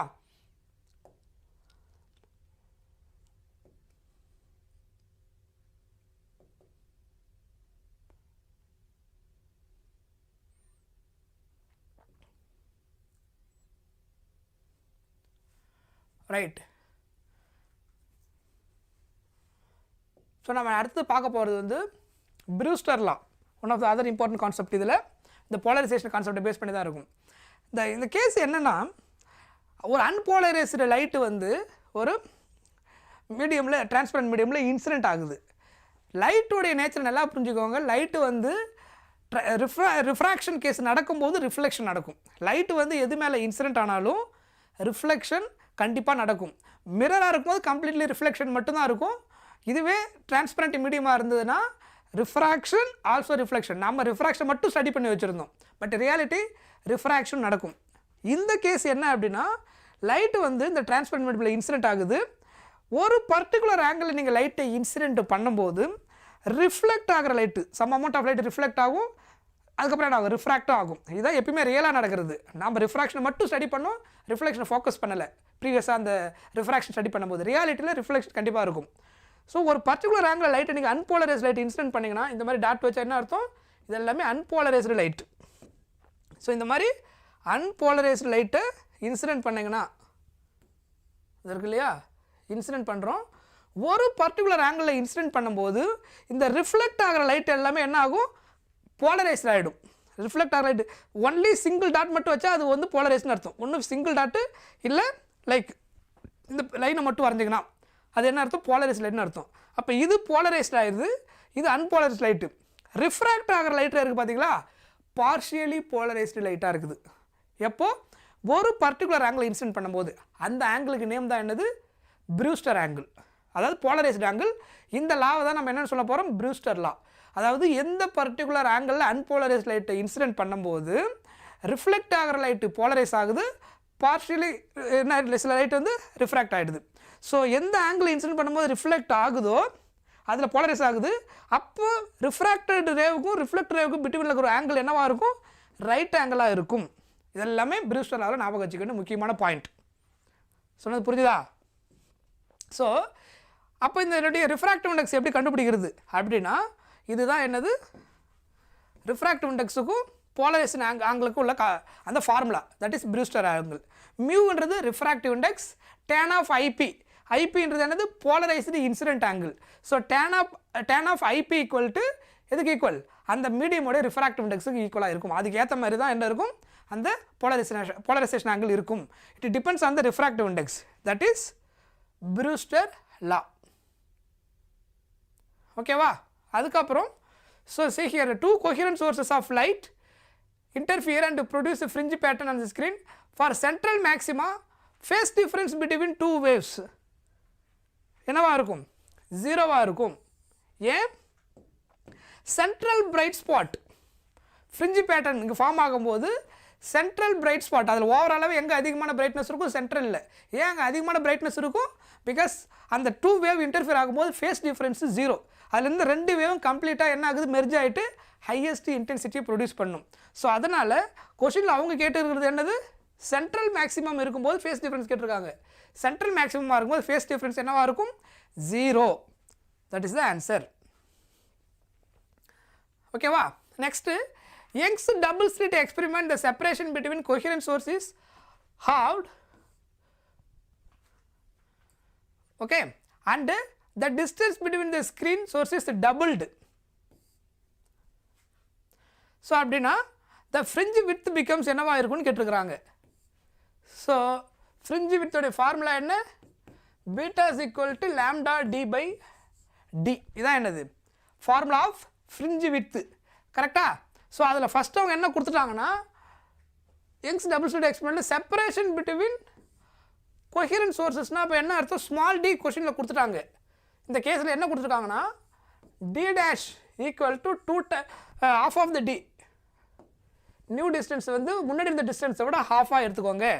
செகண்ட் கேஸில் the distance of the screen from the coherent source வந்து டபுள்டு அப்படின்னா இந்த கேபிட்டல் டியை 2 டைம்ஸ் எடுத்துக்கோங்க அப்படின்னு சொல்லியிருக்காங்க. அது இந்த டி டேஷ்னு எடுத்துக்கலாம். நியூ டிஸ்டன்ஸு முன்னாடி இருந்த டிஸ்டன்ஸோட ட்வைஸாக மாற்றிடுறீங்க. மாற்றிட்டா நியூ ஃப்ரிஞ்ச் விட்த் என்னவாக இருக்குன்னு கேட்குறாங்க இதில். அப்போது beta dash equal to new fringe width lambda டிக்கு பதிலாக 2d. இந்த இங்கே என்ன எழுதணும்? ஸ்மால் டிக்கு பதிலாக d by 2. கரெக்டாக? ஸோ சிம்பிளிஃபை பண்ணிங்கன்னா இந்த 2 மேலே போயிடும். 4 lambda d by dன்னு கிடைக்கும். ஸோ lambda dக்கு பதிலாக d by dக்கு பதிலாக என்ன எழுதலாம்? Beta. So beta dash equal to 4 times of the fringe width. முன்னாடி இருந்த ஃப்ரிஞ்ச் வித்தை விட 4 டைம்ஸ் இன்க்ரீஸ் ஆகிருக்கும். ஸோ இப்போ ஆன்சர் என்ன வரும்? 4 டைம்ஸ். புரியுதா? Right. Next the Young's double slit experiment, there is no initial phase difference between the two slits. A point on the screen is corresponding to the 5th minimum. So இது வந்து 5th minimum formula use பண்ணி solve பண்ணணும். So this is homework for you. இதை try பண்ணி simple formula அது nth formula. அந்த எதுக்கு என்ன கேட்டிருக்காங்க? மினிமம் கேட்டிருக்காங்க. அப்போ nth டார்க் ஃப்ரிஞ்ச் ஃபார்முலாவை யூஸ் பண்ணி ஜஸ்ட்டு சப்ஸ்டியூட் பண்ணால் get the answer. Direct answer வரும். So very simple question. அதை நீங்கள் ட்ரை பண்ணுங்கள். ஸோ நம்ம அடுத்தது பார்க்க போகிறது dual nature of radiation and matter. இதில் மெயினாகவே நம்ம புரிஞ்சிக்க வேண்டியது ஒர்க் ஃபங்க்ஷன்னா என்ன, த்ரெஷோல்டு ஃப்ரீக்வன்சினா என்ன, ஸ்டாப்பிங் பொட்டன்ஷியல்னா என்ன, அப்புறம் கைனடிக் எனர்ஜிக்கும் ஸ்டாப்பிங் பொட்டன்ஷியலுக்குள்ள ரிலேஷன், அப்புறம் ஐன்ஸ்டீனுடைய ஈக்குவேஷன், அதுக்கப்புறம் கடைசியாக டி ப்ராக்லி வேவ் லென்த். இவ்வளோ தான் இந்த சாப்டருடைய மெயின் கான்செப்ட் அண்டு ஃபார்முலா. சரியா? ஸோ இதில் நான் டைரெக்டாக உங்களுக்கு அந்த ஃபார்முலாவுக்கு வந்துடுறேன்.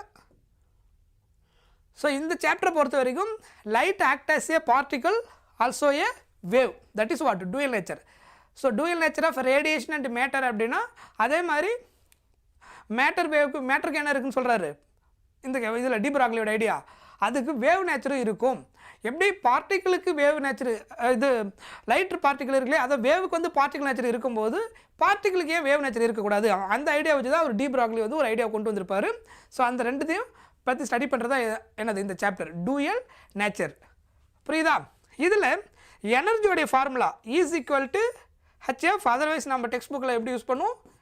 இஸ் ஈக்குவல் டு ஃப்ரீக்வன்சிக்கு பதிலாக ஹச் நியூன்னு யூஸ் பண்ணுவோம். That is a symbol of frequency. Otherwise you can use what? F also. F is a frequency. General representation என்னது நம்ம டெக்ஸ்ட் புக்கில் ஃப்ரீக்வன்சி யூஸ் பண்ணுற சிம்பிள் வந்து நியூ. ஸோ அதனால் use equal to H nu. So is equal to H nu use பண்ணி நீங்கள் என்ன பண்ண முடியும்? எனர்ஜி கால்குலேட் பண்ண முடியும். So energy of any particle, light பார்ட்டிகளோட எனர்ஜி என்னது? Is equal to H nu. அந்த ஃப்ரீக்வன்சி வேல்யூ என்ன இன்ட்டு பிளாங்க் கான்ஸ்டன்ட் மல்டிப்ளை பண்ணால் you will get the answer. சரியா? Next de Broglie hypothesis. So இதில் மொமெண்டமோடைய ஃபார்முலா, மொமெண்டம் ஆஃப் ஃபோட்டான் வந்து H by lambda. So நார்மலாக நம்ம வந்து மொமெண்டம் என்ன பார்த்துருப்போம்? Mass into velocity. Momentum P is equal to எம்வின்னு பார்த்துருப்பீங்க. இங்கே என்ன வரும்? இதில் லைட் பார்ட்டிகளுடைய மொமெண்டம் வந்து ஹச் பை லேம்டா. இந்த ஃபார்முலா ஞாபகம் வச்சுக்கணும். அப்போ energy is equal to H nu அதை கூட ரிலேட் பண்ணிங்கன்னா இதை கொண்டு வந்தீங்கன்னா என்ன வரும்? Is equal to HC by lambda. இது எந்த ஃபார்முலானா ஃப்ரீக்வன்சிக்கு பதிலாக நீங்கள் என்ன எழுதலாம்? அது இங்கே நம்ம கூட எழுத முடியும். இங்கே வேணும் கனெக்ட் பண்ணிங்கன்னா frequency nu equal to C by lambda. Energy is equal to H நியூன்னு கிடைக்கும். அது ஹச் இன்ட்டு ஃப்ரீக்வன்சி. ஃப்ரீக்வன்சிக்கு வேவ் லென்த்துக்குள்ள relation nu is equal to C by lambda. அதை இங்கே ரீப்ளேஸ் பண்ணிங்கன்னா உங்களுக்கு இந்த ஆன்சர் கிடைக்கும். சரியா? இதில் எல்லாமே ஃபார்முலா தெரிஞ்சிருக்கணும். கண்டிஷன் தெரிஞ்சிருந்ததுன்னா ஈஸியாக நம்ம ஆன்சர் கண்டுபிடிச்சிடலாம். அதுக்கப்புறம் எலக்ட்ரான் வோல்ட், இங்கே நம்ம யூஸ் பண்ணக்கூடிய யூனிட் ஸ்டாப்பிங் பொட்டன்ஷியல் கேஸ்லாம் நம்ம சால்வ் பண்ணும்போது ஜூலில் இருக்காது, எலக்ட்ரான் வோல்ட்டில் இருக்கும். கன்வர்ஷன் பண்ணணும் இங்கே. ஸோ 1 எலக்ட்ரான் வோல்ட்ன்றது எதுக்கு ஈக்குவல்னா 1.6 × 10⁻⁻19 ஜூல். அது ரொம்ப ஈஸி, நமக்கு ஆல்ரெடி தெரியும். கரெக்டாக? எதில் யூடைய வேல்யூ 1.6 × 10⁻⁻19 கூலும். அதுக்கப்புறம் இது கொஞ்சம் ஷார்ட்கட் ஃபார்மை நம்ம கொஞ்சம் யூஸ் பண்ணுவோம். இது ப்ராப்ளமுக்கு நமக்கு ரொம்ப யூஸ்ஃபுல்லாக இருக்கும். ஏன்னா இதெல்லாம் constant value. Is equal to இப்போ hc/λன்னு பார்த்தோம் இல்லையா, இதில் h கான்ஸ்டன்ட்டு, c கான்ஸ்டன்ட்டு. அப்போ இதில் சப்ஸ்டிட் பண்ணி சால்வ் பண்ணதுக்கப்புறம் நமக்கு ஒரு ஆன்சர் கிடச்சிருக்கும். ஸோ எய்தர் நீங்கள் இந்த ஃபார்முலாவை யூஸ் பண்ணலாம் எப்போ வேவ் லென்த் யூஸ் பண்ணி எனர்ஜி கண்டுபிடிக்கும் போது. ஏன்னா இது ஸ்டாண்டர்டு 12,400 டிவைடட் பை லாம்டா ப்ராக்கெட்டில் ஆம்ஸ்ட்ராங் என்னது 10⁻⁻10 நீங்கள் சால்வ் பண்ணணும் அப்படின்னா நீங்கள் இதை யூஸ் பண்ணி எனர்ஜி கால்குலேட் பண்ணலாம். கொஷினில் வந்து லாம்டா எப்படி கொடுத்துருப்பாங்க, 4000 ஆங்ஸ்ட்ராங் 7000 ஆங்ஸ்ட்ராங் அப்படின்னு கொடுத்துருந்தாங்கன்னா நீங்கள் என்ன பண்ணலாம், இங்கே ஆங்ஸ்ட்ராங் திரும்ப கன்வெர்ட்லாம் பண்ண தேவை, டேரெக்டாக இதுக்கு பதிலாக 7000 போட்டு இதை சால்வ் பண்ணாலே டேரெக்டாக எனர்ஜி கிடச்சிரும். இதில் நீங்கள் சப்ஸ்டிட் பண்ணிங்கன்னா ஹெச் வேல்யூ மல்டிப்ளை பண்ணணும், சி வேல்யூ மல்டிப்ளை பண்ணி அப்புறம் இதை சிம்பிளிஃபை பண்ணி அதுக்கப்புறம் ஆன்சர் கிடைக்கும். அது ஈஸியாக சால்வ் பண்ணுறதுக்கான வேல்யூ. ஏன்னா ஹெச்சிசின்றது constant value, Planck constant C. இதை சிம்பிளிஃபை பண்ணி அப்புறம் வந்து அப்ராக்சிமேட் வேல்யூ. இதுவே கொஸ்டினில் வேவ் லென்த்தை நேனோமீட்டரில் கொடுத்துருந்தாங்கன்னா, அதாவது வேவ் லென்த்தை வந்து 700 நேனோமீட்டர் அந்த மாதிரி 600 நேனோமீட்டர் அந்த மாதிரி கொடுத்துருந்தாங்கன்னா 1240 பை லாம்டா அந்த வேல்யூ அப்படி இங்கே சப்ஸ்டிட் பண்ணி சால்வ் பண்ண ஆன்சர் கிடச்சிடும். வேறு எதுவுமே நீங்கள் பண்ண தேவையில்லை. வேவ் லென்த் நேனோமீட்டரில் கொடுத்துட்டு எனர்ஜி என்ன இருக்குன்னு கேட்டிருந்தாங்கன்னா இந்த ஃபார்முலா சப்ஸ்டிட் பண்ணி சால்வ் பண்ணால் போதும். ஆங்ஸ்ட்ராங்கில் கொடுத்து கேட்டாங்கன்னா இதில் சப்ஸ்டிட் பண்ணி சால்வ் பண்ணால் டேரெக்டாக உங்களுக்கு ஆன்சர் கிடச்சிடும். இதில் போட்டு டைம் வேஸ்ட் பண்ணி கிடைக்க தேவையில்லை. hc/λன்றது ஆக்சுவல் ஃபார்முலா, h/c கான்ஸ்டன்ட். அதனால் அந்த ஆன்சர் நமக்கு ஃபாஸ்ட்டாக கிடச்சிடும். அதனால் சரியா, right.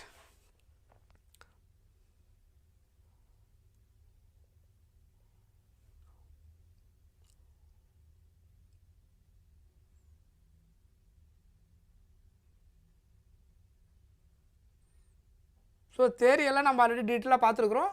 So will discuss the formula. Right.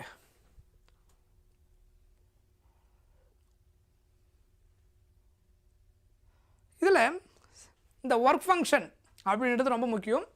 Work ஃபங்க்ஷன்னா என்ன அர்த்தம், இங்கே வந்து ஃபோட்டோ எலக்ட்ரிக் எஃபெக்டில் நம்ம கனெக்ட் பண்ணுறோம். எலக்ட்ரான்ஸ் வந்து ஃப்ரீ எலக்ட்ரான்ஸ் வந்து மெட்டலில் இருக்குது.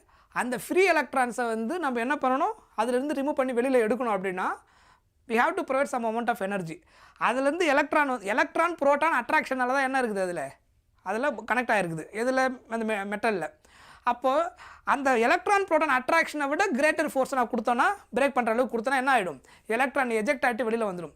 ஸோ எலக்ட்ரானை ரிமூவ் பண்ணுறதுக்கு ப்ரொவைட் பண்ணக்கூடிய மினிமம் எனர்ஜி தான் என்னது, ஒர்க் ஃபங்க்ஷன். அதை ப்ரொவைட் பண்ணுறக்கூடிய minimum energy, that is called work function. அந்த மினிமம் எனர்ஜி அதுக்கு மேலே நீங்கள் எவ்வளோ எனர்ஜி வேணாலும் கொடுக்கலாம், எஜெக்ட் ஆகிட்டு வெளியில் வந்துடும். பட் அட்லீஸ்ட் இவ்வளோ எனர்ஜி கொடுக்கணும்னு ஒன்று இருக்கு இல்லையா, அந்த எனர்ஜி என்னது, மினிமம் எனர்ஜி. அந்த மினிமம் எனர்ஜி வந்து உங்களுக்கு வந்து என்னவாக இருக்கணும், எஜெக்ட் பண்ணுற அளவுக்கு இருக்கணும். அதோட கம்மியாக கொடுத்தா எலக்ட்ரான் எஜெக்ட் ஆகாது. That is called work function. அந்த ஒர்க் ஃபங்க்ஷன் நடக்கிறதுக்கு தேவை என்னது, இங்கே நம்ம கொடுக்கக்கூடிய ஃப்ரீக்குவென்சி. அந்த ஃப்ரீக்குவென்சி என்னது, மினிமம் ஃப்ரீக்குவென்சி. ஒர்க் ஃபங்க்ஷனுக்கு தேவையான அந்த மினிமம் ஃப்ரீக்குவென்சி பேர் என்னது, த்ரெஷோல்டு ஃப்ரீக்குவென்சி. த்ரெஷோல்டுனா அட்லீஸ்ட் இவ்வளோ ஃப்ரீக்குவென்சி கொடுத்தா தான் அந்த மெட்டல் எலக்ட்ரான் எஜெக்ட் ஆகும். அதோட கம்மியாக கொடுத்தா எஜெக்ட் ஆகாது. So minimum frequency, recovered frequency is called threshold frequency. அதுக்கு தேவையான மினிமம் எனர்ஜி என்னது, ஒர்க் ஃபங்க்ஷன். சொன்னது புரிஞ்சுதா, ஒர்க் ஃபங்க்ஷன்றது எனர்ஜி, அதுக்கு யூஸ் பண்ணக்கூடிய அந்த ஃப்ரீக்குவென்சி வந்து த்ரெஷோல்டு ஃப்ரீக்குவென்சி அப்படின்னு அர்த்தம்.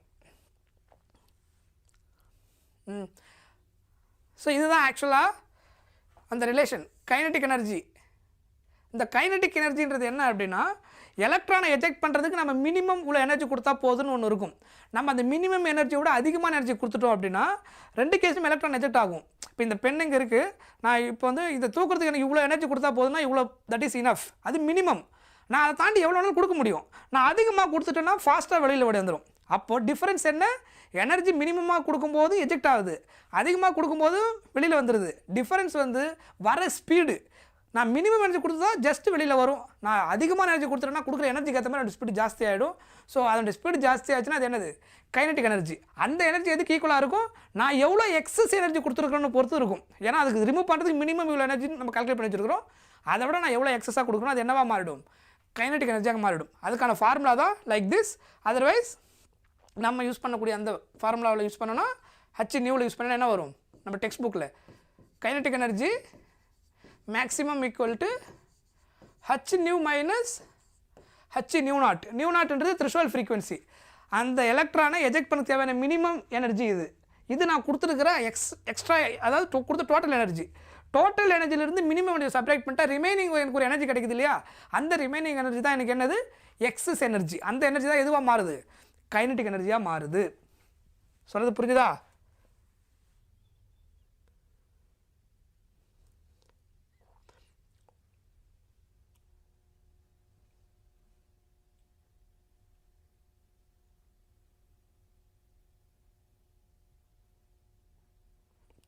ரைட். அடுத்து இன்னொரு ஃபார்முலா என்னென்னா, இந்த ஸ்டாப்பிங் பொட்டன்ஷியலுக்கும் கைனடிக் எனர்ஜி உள்ள relation, electron volt into stopping potential equal to kinetic energy maximum. So அந்த ஃபார்முலாவை ரிலேட் பண்ணி நமக்கு என்ன பண்ண முடியும், ஸ்டாப்பிங் பொட்டன்ஷியலை ஈஸியாக டிரைவ் பண்ண முடியும். ஸோ இதெல்லாம் தேரி தான். இந்த தேரியெல்லாம் நான் ஆல்ரெடி டீட்டெயிலாக எக்ஸ்பிளைன் பண்ணியிருக்கிறேன். நான் ஃபார்முலாவும் கான்செப்ட் மட்டும் தான் இதில் பார்த்துட்ருக்கோம். சரியா? ஏன்னா ஒரு சாப்டர் ஃபுல் தேரி திரும்ப பார்த்தோன்னா டைம் நிறைய ஓடுறோம். முக்கியமான ஃபார்முலா அதில் ஞாபகம் வச்சுக்கணும், முக்கியமான பாயிண்ட். நெக்ஸ்ட்டு இந்த மேட்டர் வேவ் கேஸ் நீங்கள் எடுக்கும்போது de Broglie wave length lambda equal to h/√2m × ke. கேஇன்றது kinetic energy. So de Broglie wave length நம்ம கண்டுபிடிக்கிறது, அது சொன்னோம் இல்லையா, எலக்ட்ரான் வந்து ஆர்பிட்டில் வந்து எப்படி சுற்றுன்னு சொல்கிறார் அவர், வேவ் பேட்டர்னில் சுற்றுது, சர்க்குலர் பேட்டர்னில் சுற்றலை, சர்க்குலர் அந்த இன்னும் அந்த இதில் வேவ் பேட்டர்ன் தான் அது சுற்றிக்கிட்டு வருது, லைக் தட். அதனால தான் அவர் என்ன சொல்கிறாரு, பார்ட்டிக்கிளுக்கும் வேவ் நேச்சர் இருக்கும் அப்படின்னு சொல்கிறாரு. அதனுடைய வேவ் லென்த்தை தான் அவருங்க கனெக்ட் பண்ணுறாரு. Lambda equal to h/√2m ke அப்படின்னு சொல்லிட்டு அந்த ரிலேஷனுங்க கொண்டு வந்திருக்கிறாரு. ஸோ இது வந்து அந்த கம்பேரிசன் ஃபைனலாக ஃபோட்டான்ஸுக்கும் பார்ட்டிகிள்ஸுக்கும் உள்ள அந்த ரிலேஷன். ஸோ இந்த ஃபார்முலா ஞாபகம் வச்சுக்கோங்க. ஸோ இது வந்து ஒரு ஃபார்முலா பார்த்தோம் இல்லையா, λ/2m. கைனடிக் எனர்ஜிக்கு பதிலாக நீங்கள் என்ன எழுதலாம், எலக்ட்ரான் வோல்ட். இங்கே முன்னாடி பார்த்தா அந்த ஃபார்முலாவிலிருந்து கைனடிக் எனர்ஜிக்கும் ஸ்டாப்பிங் பொட்டன்ஷியலுக்கும் ஃபார்முலா பார்த்தோம். EV equal to maximum kinetic energy. அந்த இடத்துல அந்த ரிலேஷனை வந்து இங்கே வந்து ரீப்ளேஸ் பண்ணுறாங்க. இந்த இடத்துல kinetic energy replaced by electron volt. So இதில் இருக்கக்கூடிய constant value mass of the electron, இந்த வேல்யூ எல்லாம் சப்ஸ்டிட் பண்ணி சிம்பிளிஃபை பண்ணால் it depends only the stopping potential 12.27/√v × angstrom. So இதில் அந்த பொட்டன்ஷியல் ஸ்டாப்பிங் பொட்டன்ஷியல் வேல்யூ மட்டும் தெரிஞ்சால் போதில் சப்ஸ்டிட் பண்ணி சால்வ் பண்ணால் ஈஸியாக என்ன கண்டுபிடிச்சிட முடியும், இந்த டி ப்ராக்லி வேவ் லென்த்தை கால்குலேட் பண்ணிட முடியும். இதில் ஸ்டாண்டர்ட் ஃபார்முலா. ரைட். நெக்ஸ்ட்டு வந்து ஆட்டம்ஸ். ஸோ இதில் மெயினாக நம்ம பார்க்க வேண்டியது என்னென்னா, அந்த ரூதர்ஃபோர்டு எக்ஸ்பிரிமெண்ட்டில் இருக்கக்கூடிய அந்த ரேடியஸ் அவர் எப்படி கண்டுபிடிச்சார், அதாவது நியூக்ளியஸ் அப்படின்னு ஒன்று இருக்கிறது அவர் எப்படி ஸ்டடி பண்ணாருன்ற அந்த கான்செப்ட், அதில் ரேடியஸுக்கான ஒரு ஃபார்முலா நம்ம பார்ப்போம். அதுக்கப்புறம் ஃபைனலாக நம்ம இதில் பார்க்குறது போர்ஸ் மாடல் ஆட்டம் எப்படி இருந்துச்சு, பர்டிகுலராக அதில் ஹைட்ரஜன் ஆட்டம் தான் இருக்கும். அதுக்கப்புறம் மல்டிபிள் அந்த series hydrogen spectral series, Lyman series, அந்த மாதிரி அதர் சீரியஸ் இருக்கு இல்லையா, பால்மர் சீரியஸ், பாஸ்டன் சீரியஸ், அந்த சீரியஸோடைய ஃபார்முலா என்ன, இதுதான் இதில் நம்ம மெயினாக பார்க்க வேண்டியது. ஸோ இதில் இந்த ப்ளம் புட்டிங் மாடலாக இதில் ஆல்ரெடி நம்ம பார்த்தது தான், கரெக்டாக. ஸோ இதில் மெயின் ஃபார்முலா என்ன, தேரி ஆல்ரெடி நம்ம டிஸ்கஸ் பண்ணியிருக்கிறோம். தேரி ஜஸ்ட் நம்ம நீங்கள் பிபிடியில் இருக்கும், திரும்ப நான் உங்களுக்கு அனுப்புகிறேன், இதை நீங்கள் கோத்ரூ பண்ணிக்கோங்க தேரி போர்ஷனை. சரியா? என்ன பார்த்த டாப்பிக்ன்றதுனால நான் அதில் முக்கியமான பாயிண்ட்டை மட்டும் நான் உங்களுக்கு ரிமைண்ட் பண்ணிடுறேன். ஸோ இதில்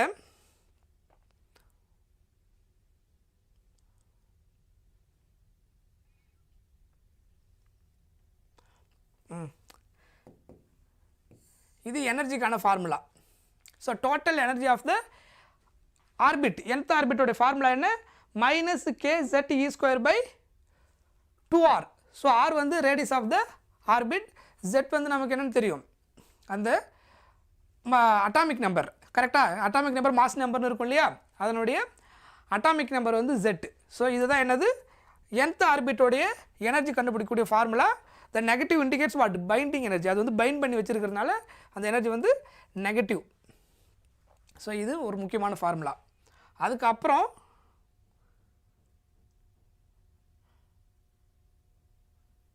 ஸோ போர் மாடல்ஸ் ஆஃப் ஆட்டமோட இந்த 3 பாஸ்டுலேட்டு.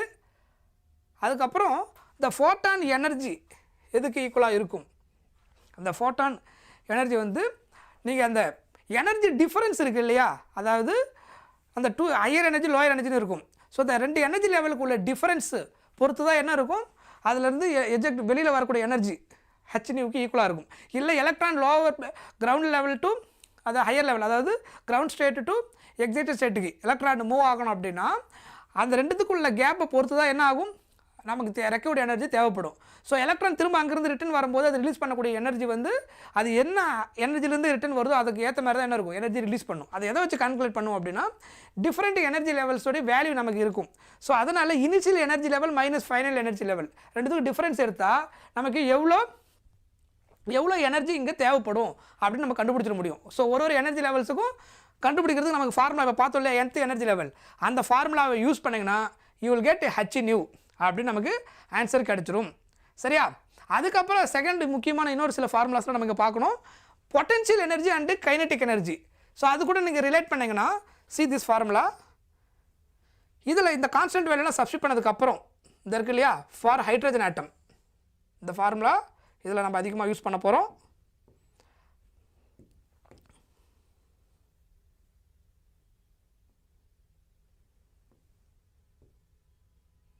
So minus 13.6 divided by n square. இங்கே என்னன்றது என்னது, டிஃப்ரெண்ட் எனர்ஜி லெவல்ஸ். n வந்து 1 2 3 அப்படி நம்ம டிஃப்ரெண்ட் எனர்ஜி லெவல்ஸ் இருக்கும்.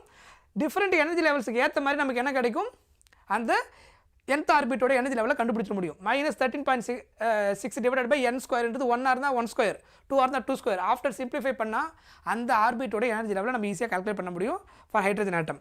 இதில் பொட்டன்ஷியல் எனர்ஜின்றது டோட்டல் எனர்ஜியோடைய நெகட்டிவ் சைடுக்கு ஈக்குவலாக இருக்கும், மைனஸ் en. கைனட்டிக் எனர்ஜின்றது பொட்டன்ஷியல் எனர்ஜி வந்து U is equal to 2 times of E into Nக்கு ஈக்குவலாக இருக்கும். சரியா? ஸோ இது ஞாபகம் வச்சுக்கோங்க. இதுதான் டிஃப்ரெண்ட் சீரியஸ். இந்த டிஃப்ரெண்ட் சீரியஸில் லைமன் சீரியஸ். ஸோ இந்த லைமன் சீரியஸ் வந்து எந்த ஒரு ஆர்பிட்டில் இருந்து வேணாலும் இருக்கலாம். ஃபைனலாக அது ரீச் ஆகுறது n ஈக்குவல்ட்டி எங்கே இருக்கணும், 1. ஸோ 2லேருந்து 1க்கு வந்தாலும் சரி, 3லேருந்து 1, 4லேருந்து 1, 5லேருந்து 1. ஸோ ஃபஸ்ட்டு இங்கே n வந்து என்னவாக இருக்கும், ஃபிக்ஸ்டு. எது எலக்ட்ரான் அந்த எலக்ட்ரான் வந்து திரும்ப ரிட்டர்ன் வரக்கூடிய அந்த இடம் எங்கே இருக்கணும், ஃபஸ்ட் ஆர்பிட்டில் இருந்துன்னா அந்த சீரிஸ் என்னது, லைமன் சீரியஸ்.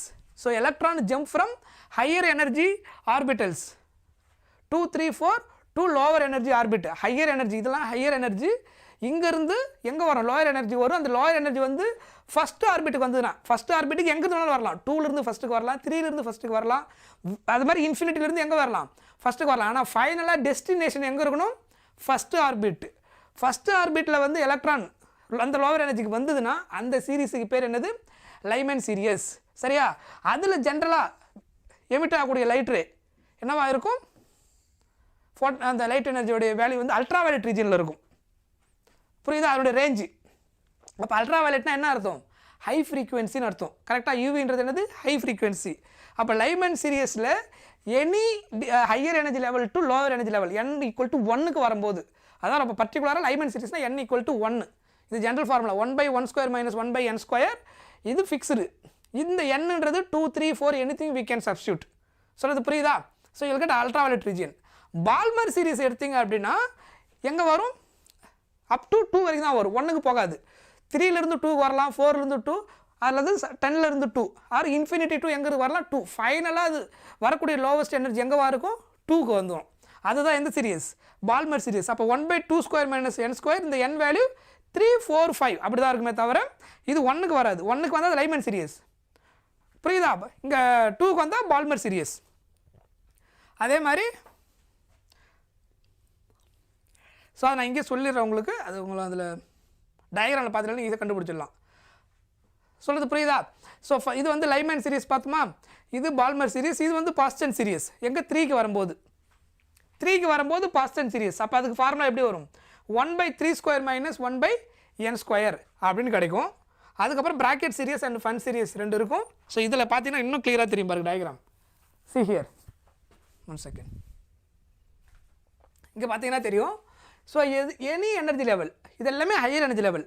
இன்ஃபினிட்டிலிருந்து ஃபைனலாக ரீச் ஆனது எல்லாமே பாருங்கள் தெரியுதா, இதிலிருந்து 1க்கு வந்திருக்கு, 3லேருந்து 1, 4லேருந்து 1, ஃபைனலாக ரீச் ஆன அந்த பாயிண்ட் என்னவாக இருக்கும், இதில் வந்து ரீச் ஆகிருக்கும் n ஈக்குவல் டு 1.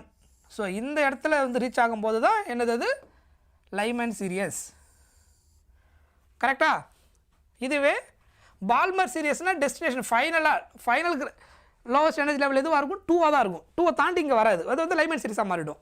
அப்போ இங்கே வரும்போது அதுதான் என்னது பால்மர் சீரிஸ் 1/2² - 1/n². அந்த எண்ணுன்றது 3, 4, 5 எனிதிங். அதுக்கப்புறம் பாஸ்டன் சீரியஸ்.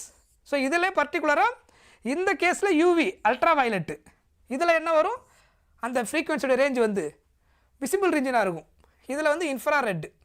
அதுக்கப்புறம் பிராக்கெட் சீரியஸ், இது எங்கே வந்துடும் n = 4. 4 தாண்டி வராது, 4 தான் லாஸ்ட்டு லோவஸ்ட் எனர்ஜி லெவலாக இருக்கும். அதுக்கப்புறம் ஃபன் சீரியஸ் எடுத்திங்கன்னா உங்களுக்கு இந்த இடத்துல வரும். இதில் இது எல்லாத்துலேயும் ஆக்சுவலாக இன்ஃப்ரா ரெட் தான் கிடைக்கும். எதில் 3, 4, 5 இந்த பாயிண்ட் இந்த லோவஸ்ட் எனர்ஜி லெவலுக்கு எலக்ட்ரான் ஜம்ப் ஆச்சுன்னா ஹையர் டு லோயர், இந்த கேஸுக்கு வரும்போது எல்லாமே இன்ஃப்ரா ரெட்டாக தான் இருக்கும். இதில் தான் நமக்கு லைமன் சீரிஸ் வரும்போது தான் n = 1க்கு வரும்போது தான் நமக்கு என்ன கிடைக்கும், அதாவது எனர்ஜி லெவல்ஸ் ரொம்ப டிஸ்டன்ஸ் அதிகம். அதனால தான் அதில் ஹை ஃப்ரீக்வன்சி எஜெக்ட் ஆகுது, இட் மீன்ஸ் ரிலீஸ் ஆகுது. அதனால் இங்கே அல்ட்ரா வயலட் லைமன், இது பால்மர் சீரியஸ். புரிஞ்சுதா?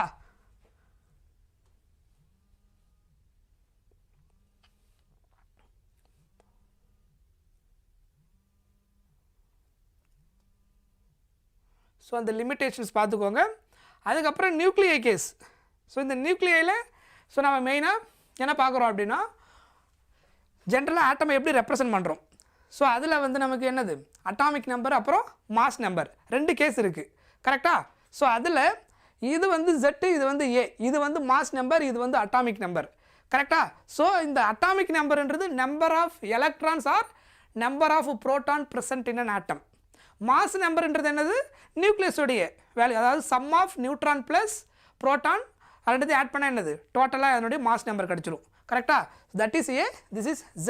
So number of proton present in nucleus or number of electrons இந்த, ஏன்னா நம்பர் ஆஃப் எலக்ட்ரானும் நம்பர் ஆஃப் புரோட்டான் என்னவாக இருக்கும் ஈக்குவலாக இருக்கும் ஆட்டமில், அதனால் Z வந்து சேம். சொல்கிறது புரிஞ்சுதா?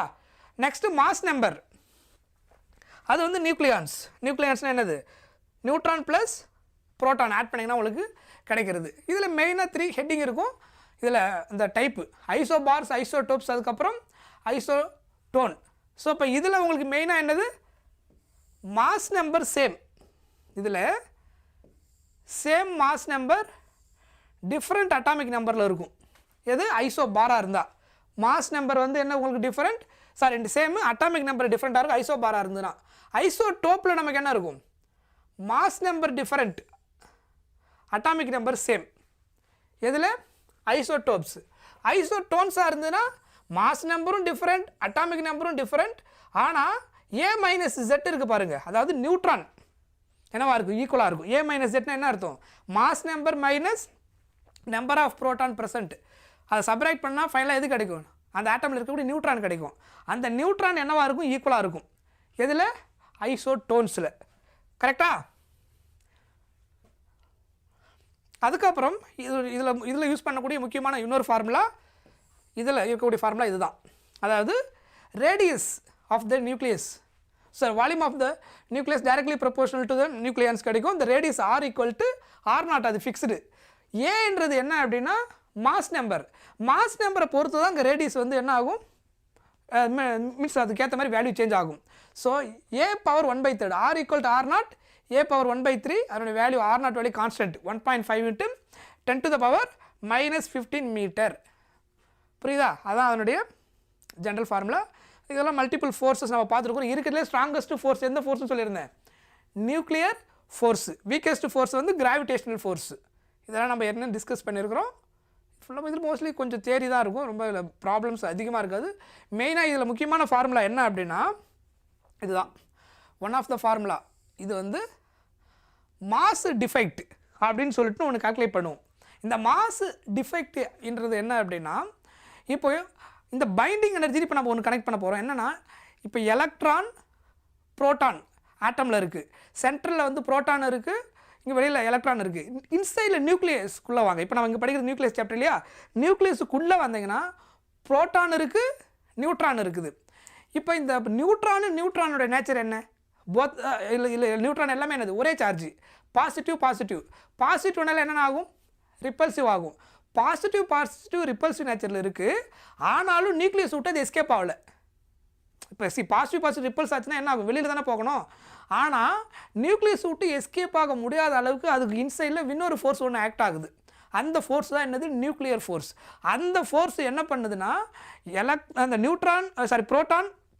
புரோட்டான் அப்புறம் நியூட்ரான் இதுக்கு பிட்வீனில் இருக்கக்கூடிய அந்த ஃபோர்ஸை எல்லாத்தையும் ஓவர் கம் பண்ணி வேறு ஒரு ஃபோர்ஸ் ஆக்ட் பண்ணி இன்சைடில் அது எல்லாத்தையும் புல் பண்ணி அந்த இன்சைடில் ஹோல்டு பண்ணி வச்சுருக்குது.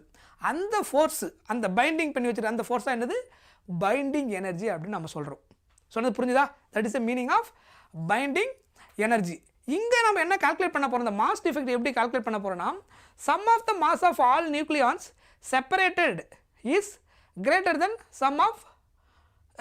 மாஸ் ஆஃப் நியூக்ளியஸ் அப்படின்றத கால்குலேட் பண்ணுறோம். அதாவது இங்கே என்னென்னா, இந்த மாஸ் ஆஃப் நியூக்ளியஸ் இருக்கு இல்லையா, மாஸ் ஆஃப் நியூக்ளியஸ்னால் என்ன அர்த்தம், அது எல்லாமே ஒன்றா இருக்கும்போது கால்குலேட் பண்ணுறது. இதை தனித்தனியாக பிரித்து வச்சுட்டு நீங்கள் கால்குலேட் பண்ணிங்கன்னா அப்போ மாஸ் என்னவாக இருக்குது, அதிகமாக இருக்குது. புரியுதா? மாஸ் ஆஃப் நியூக்ளியஸ்ன்றது புரோட்டானும் நியூட்ரானும் ஒன்றா இருக்கும்போது கால்குலேட் பண்ணுறது. அதை நீங்கள் தனித்தனியாக பிரித்து வச்சு இண்டிவிஜுவலாக, அதாவது ஒரே இடத்துல இல்லாமல் செப்பரேட்டாக வச்சு கால்குலேட் பண்ணிங்கன்னா அதான் என்னது, மாஸ் ஆஃப் த நியூக்ளியன்ஸ். இண்டிவிஜுவலாக இருக்கும்போது கிடைக்கக்கூடிய மாஸ் அதிகமாக இருக்குது, அதெல்லாம் சேர்ந்து நியூக்ளியஸுக்குள்ளே இருக்கும்போது கிடைக்கக்கூடிய மாஸ் வந்து கம்மியாக இருக்குது. அப்போ அந்த டிஃபரன்ஸ் அதே நியூட்ரான் தான் இருக்குது, அதே புரோட்டான் தான் இருக்குது. ஆனால் டுகெதராக இருக்கும்போது வரக்கூடிய மாஸ் கம்மியாக இருக்குது, தனித்தனியாக இருக்கும்போது மாஸ் வந்து அதிகமாக இருக்குன்னா அந்த டிஃபரன்ஸ் இருக்கு இல்லையா, அந்த மாஸ் சேஞ்சு, அந்த மாஸ் தான் என்னவா மாறுது, பைண்டிங் எனர்ஜியாக கன்வெர்ட் ஆகுது. அதுதான் மாஸ் டிஃபெக்ட். ஸோ அதுக்கான ஃபார்முலா இதை தான் நம்ம யூஸ் பண்ணி கால்குலேட் பண்ணுறோம். ஜெட்டுன்றது என்னது, நம்பர் ஆஃப் அங்கே புரோட்டான் ப்ரெசன்ட். எம்பின்றது என்னது, mass of proton. So number of proton into mass of one proton multiply பண்ணால் அந்த total mass of the proton கிடச்சிரும். அதுக்கப்புறம் total mass of the neutron என்னன்னு கண்டுபிடிக்கணும். எவ்வளோ நியூட்ரான் அங்கே present, A minus Z, mass number minus Z. Number of proton எவ்வளோ present ஆகிருக்குது, ஏவிலேருந்து சப்ராக்ட் பண்ணிங்கன்னா ரிமைனிங் இருக்கிறது என்னது, number of neutron. So neutron into mass of one neutron multiply பண்ணி ஆட் பண்ணால் நமக்கு என்ன கிடச்சிரும், மாஸ் ஆஃப் நியூக்ளியான்ஸ் கிடச்சிரும். மைனஸ் டுகெதராக இருக்கும்போது டோட்டலாக எவ்வளோ மாஸ் வந்திருக்கு, நியூக்ளியஸ்.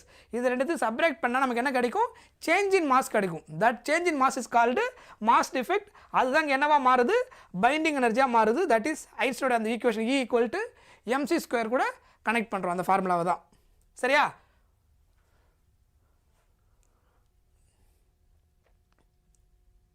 ஸோ அதுக்கப்புறம் nuclear fission and nuclear fusion. So இது ரெண்டு மெயின் கான்செப்ட். இதில் ஃபிஷன் கான்செப்டை பொறுத்த வரைக்கும் நமக்கு என்ன ஆகும், அதாவது அந்த ரேடியோ ஆக்டிவ் எலமெண்ட்டை வந்து என்னது நம்ம ஸ்ப்ளிட் பண்ணும்போது அதுலேருந்து எனார்மஸ் அமௌண்ட் ஆஃப் எனர்ஜி வந்து ரிலீஸ் ஆகுது. பர்டிகுலராக நம்ம யூஸ் பண்ண போகிறது யுரேனியம். ஸோ அந்த யுரேனியம் பர்டிகுலர் அந்த அட்டாமிக் ஸ்ட்ரக்சர் இருக்கக்கூடிய அந்த யுரேனியம் ஸ்ப்ளிட் ஆகும்போது என்ன ஆகுது, எனார்மஸ் அமௌண்ட் ஆஃப் எனர்ஜி வந்து ரிலீஸ் ஆகுது. அது ஃபிஷன் ரியாக்ஷன். ஃபியூஷன் என்ன ஆகும், இங்கே என்ன ஆகுனா பிக்கர் அந்த சைஸில் இருக்கக்கூடிய ஆட்டம் வந்து இங்கே வந்து உங்களுக்கு ஸ்ப்ளிட் ஆகிட்டு, அதாவது அது அன்ஸ்டேபிள் இருக்கும், அது ஸ்டேபிளாக ட்ரை பண்ணும். அதனால் அது என்ன ஆகுது, ஸ்ப்ளிட் ஆகும்போது it release lot of energy. இது ஃபிஷனில் நடக்குது. ஃபியூஷனில் வந்து ஸ்மால் பார்ட்டிக்கல் அந்த இது வந்து என்ன ஆகும், ஜாயின் பண்ணி பிக்கர் ஆட்டமாக மாற ட்ரை பண்ணும். ஸோ அது ஸ்டேபிளாக மாற ட்ரை பண்ணும். பர்டிகுலராக இப்போ ஹைட்ரஜன் வந்து ஹீலியமாக மாற ட்ரை பண்ணும். ஹைட்ரஜன் வந்து அன்ஸ்டேபிள், அது ஸ்டேபிளாக மாறதுக்கு என்ன பண்ணுது, ஹீலியமாக மாற ட்ரை பண்ணும்போது அப்பயும் என்ன நடக்கும், அதிகமான எனர்ஜி ரிலீஸ் ஆகும். அது ஃபியூஷன். ஃபிஷனோட ஃபியூஷனில் தான் அதிகமாக எனர்ஜி ரிலீஸ் ஆகும். பட் ஃபியூஷனை ப்ராக்டிக்கலாக பண்ணுறது ரொம்ப கஷ்டமாக இருக்குது. பட் ரியாலிட்டியில் அது அவ்வளோ ஈஸி இல்லை. பட் சன்னில் நடக்கிறது என்னது, ஃபியூஷன் ரியாக்ஷன். அதில் இருக்கக்கூடிய ஹைட்ரஜன் ஆட்டம் எல்லாமே ஹீலியமாக கன்வெர்ட் ஆகும்போது it releases lot of energy. So அதனால தான் நமக்கு அதிகமான எனர்ஜி கண்டினியூஸாக கிடச்சிக்கிட்டே இருக்குது. சரியா? ரைட். ஸோ இதை தான் ஜென்ரலாக ஃபிஷன் அண்ட் ஃபியூஷன். ஸோ இதான் அந்த ப்ராசஸ். யுரேனியம் ஸ்ப்ளிட் ஆகிற கேஸ் இது செயின் ரியாக்ஷன்னால இது கண்டினியூஸாக நடக்கும். ரைட்.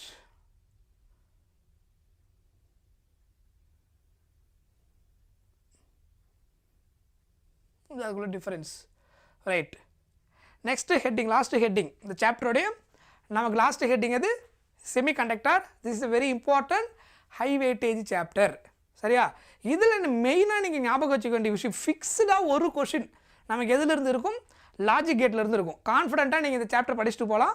இந்த டாப்பிக்லேருந்து ஒரு கொஷின் வருன்றது எவ்ரி இயர் ஸ்கிப் பண்ணாமல் வந்த ஒரு பர்டிகுலர் ஹெட்டிங் வந்து இது. So very very simple.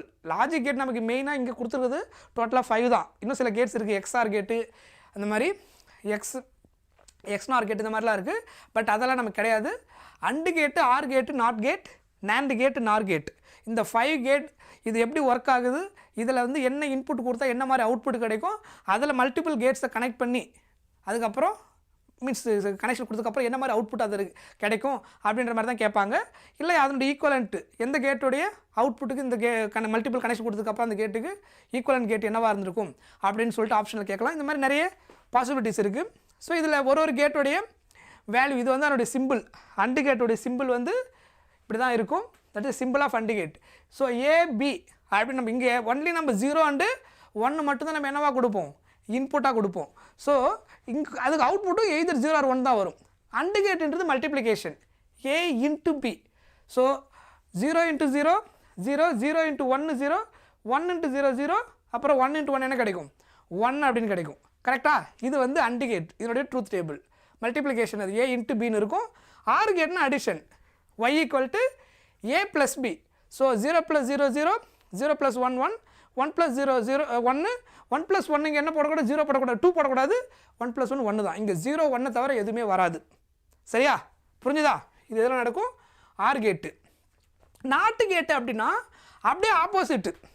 நாட்டு கேட்டுக்கு ஒரு இன்புட் ஒரு அவுட்புட் தான். அதுக்கு 0 கொடுத்தா 1, 1 கொடுத்தா 0 அப்படியே மாற்றி கொடுக்கும், ரிவர்ஸ் பண்ணி கொடுத்துரும். சரியா? அதுதான் என்னது நாட்டு கேட்டில் நடக்குது. 0 கொடுத்தா 1, 1 கொடுத்தா 0. That is the truth table. NAND கேட்டுன்றது அண்டு கேட்டுடைய அவுட்புட் என்ன வந்துச்சோ அதை அப்படியே என்ன பண்ணி மாற்றி கொடுத்துரும். ஆக்சுவலாக சொல்லணும்னா லைக் இப்போ வந்து நாட்டு கேட்டில் கனெக்ட் பண்ணிட்டீங்கன்னா, அதாவது அண்டு கேட்டு கூட அதோட அவுட்புட் கூட நாட்டு கேட்டை கனெக்ட் பண்ணிட்டீங்கன்னா இங்கே வந்து அவுட்புட் அப்படியே ரிவர்ஸ் ஆகிடும். நாட்டு கேட்டோட வேலை என்னன்னு சொல்லியிருந்தேன், சைனை மாற்றி இது அந்த 0 1 1 0 மாற்றி கொடுக்குறது. அப்போ இங்கே 0 வந்த அவுட்புட்லாம் 1 மாற்றி கொடுத்துரும், 1 வந்த அவுட்புட்லாம் 0 மாற்றி கொடுத்துரும். புரியுதா?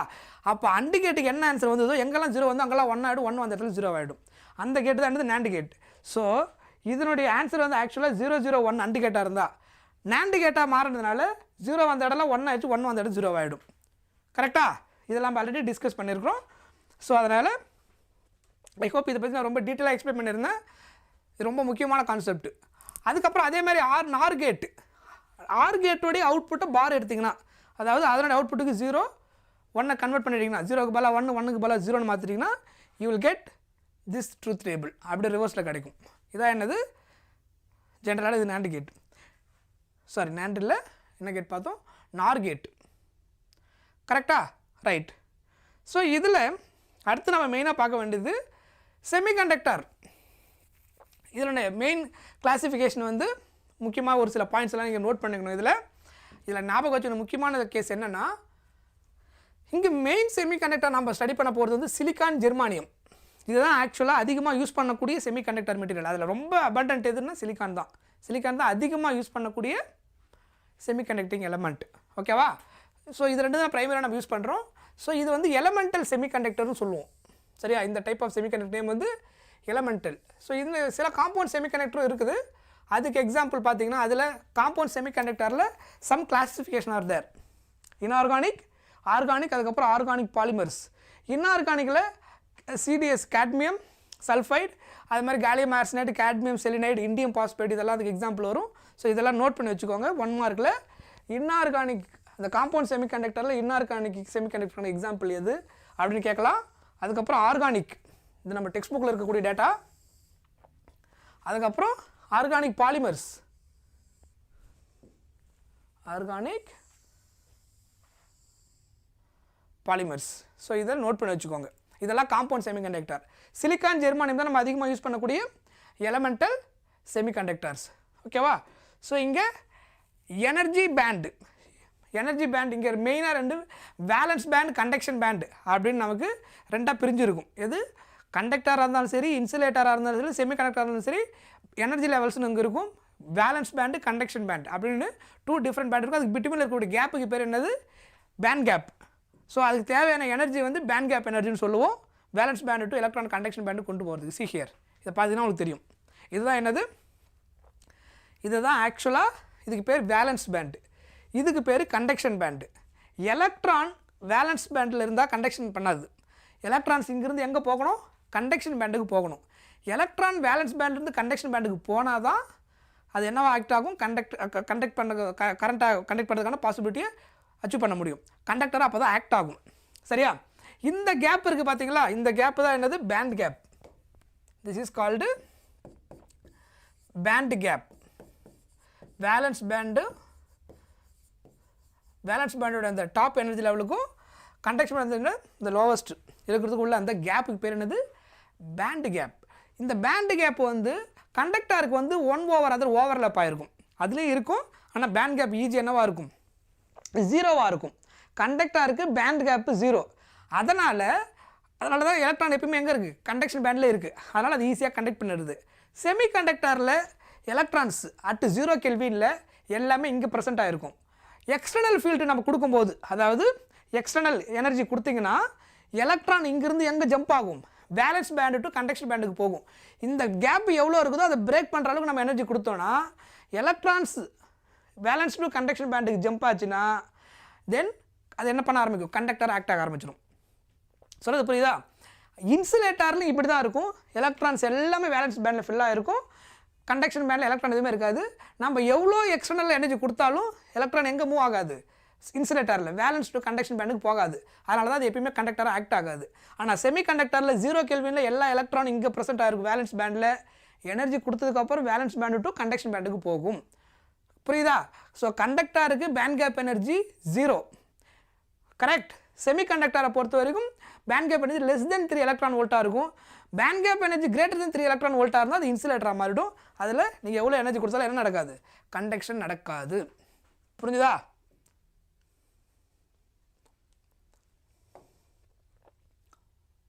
ஸோ see here, இதுதான் ஆக்சுவலாக அந்த கேசஸ்.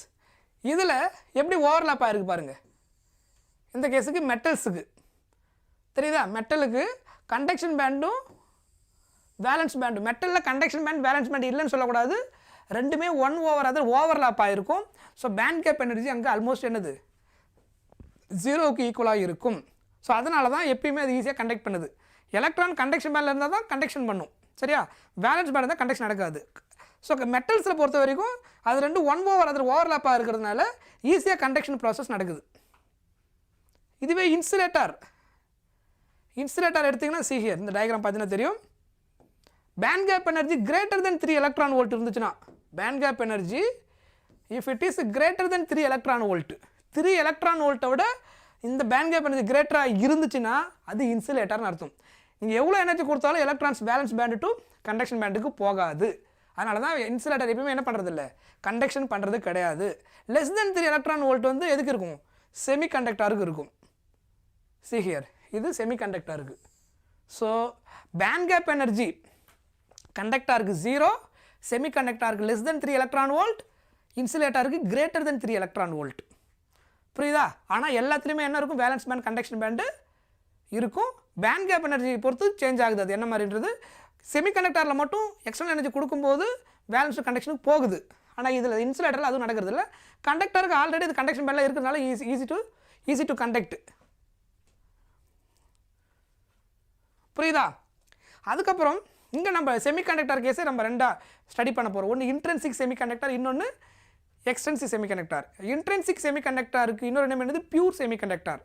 எக்ஸ்ட்ரென்சிக் செமிகண்டக்டரோட நேம் வந்து இம்பியூர் செமிகண்டக்டர். சரியா? இந்த பியூர்னா இதில் ஒன்லி சிலிக்கான் ஆர் ஜெர்மானியம் அது மட்டும்தான் இருக்கும். அது எதில், இன்ட்ரென்சிக் செமிகண்டக்டரில்.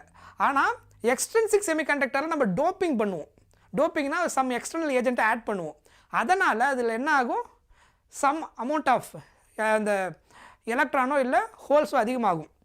அது வந்து டிபெண்ட்ஸ் ஆன் த இம்ப்யூரிட்டிஸ். அது அந்த ஹெட்டிங் நான் வரும்போது சொல்கிறேன். இந்த இன்ட்ரென்சிக் செமிகண்டக்டரை பொறுத்த வரைக்கும் எலக்ட்ரான்ஸ் வேலன்ஸ் பேண்டில் இருந்து கண்டக்ஷன் பேண்டுக்கு மூவ் ஆகும். சிலிக்கானோ இல்லை ஜெர்மானியம் எடுக்கிறீங்க எக்ஸ்டர்னல் எனர்ஜி கொடுத்ததுக்கப்புறம். வேலன்ஸ் பேண்டில் இருந்து கண்டக்ஷன் பேண்டுக்கு எவ்வளோ எலக்ட்ரான் இங்கிருந்து அங்கே ஜம்ப் ஆகிருக்குதோ, இங்கே எவ்வளோ எஸ்கேப் ஆகிருக்குதோ, மீன்ஸ் வேலன்ஸ் டு கண்டக்ஷன் போயிருக்கோ, அந்த எந்த இடத்துல அது போச்சு அந்த இடத்துல என்ன கிரியேட் ஆகிடும், ஒரு ஹோல் கிரியேட் ஆகிடும். The whole act as a positive charge. சொல்கிறது புரியுதா? அதுக்கப்புறம் இன்ட்ரென்சிக்கை பொறுத்த வரைக்கும் நம்பர் ஆஃப் ஹோலும் நம்பர் ஆஃப் எலக்ட்ரானும் ஈக்குவலாக இருக்கும். எத்தனை எலக்ட்ரான் இங்கிருந்து மேலே போயிருக்குதோ அத்தனை ஹோல் கீழே இருக்கும். ஸோ திரும்ப ரிட்டர்ன் வரும்போது அதே இடத்துக்கு வந்து என்ன ஆகிடும், லொக்கேட் ஆகிடும். இது எதில் இருக்கும், இன்ட்ரென்சிக் செமிகண்டக்டர்.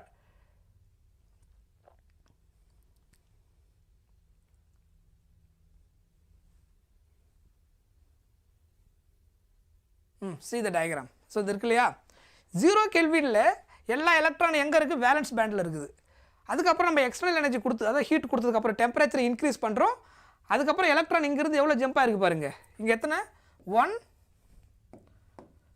1 2 3 4 எத்தனை ஜம்ப் ஆகிருக்கு இங்கேருந்து 4. அப்போ இங்கே எத்தனை ஹோல் இருக்குது பாருங்கள் 1 2 3 அதாவது எம்டி. அந்த இடம் என்னவாகிடும் ஹோலாக கிரியேட் ஆகிடும். That act as a positive charge. Hole act as a positive charge. So intrinsic செமிகண்டக்டரை பொறுத்த வரைக்கும் நம்பர் ஆஃப் எலக்ட்ரான்ஸும் நம்பர் ஆஃப் ஹோல் என்னவாக இருக்கும் ஈக்குவலாக இருக்கும். இதில் intrinsic number of electrons equal to number of holes. புரியுதா? எதில் intrinsic semiconductor. That is the important point in intrinsic semiconductor. எக்ஸ்ட்ரின்சிக்கில் அந்த மாதிரி இருக்காது. இதில் வந்து நம்ம டோப்பிங் பண்ணுவோம். ஸோ டோப்பிங் பண்ணும்போது இதில் ஒரு சில எலமெண்ட்டான எல்லாம் ஞாபகம் வச்சுக்கணும். 2 டைப் ஆஃப் டோப்பிங் பண்ணுவோம். ஒன்று பென்டாவேலண்ட், இன்னொன்று ட்ரைவேலண்ட் இம்பியூரிட்டி.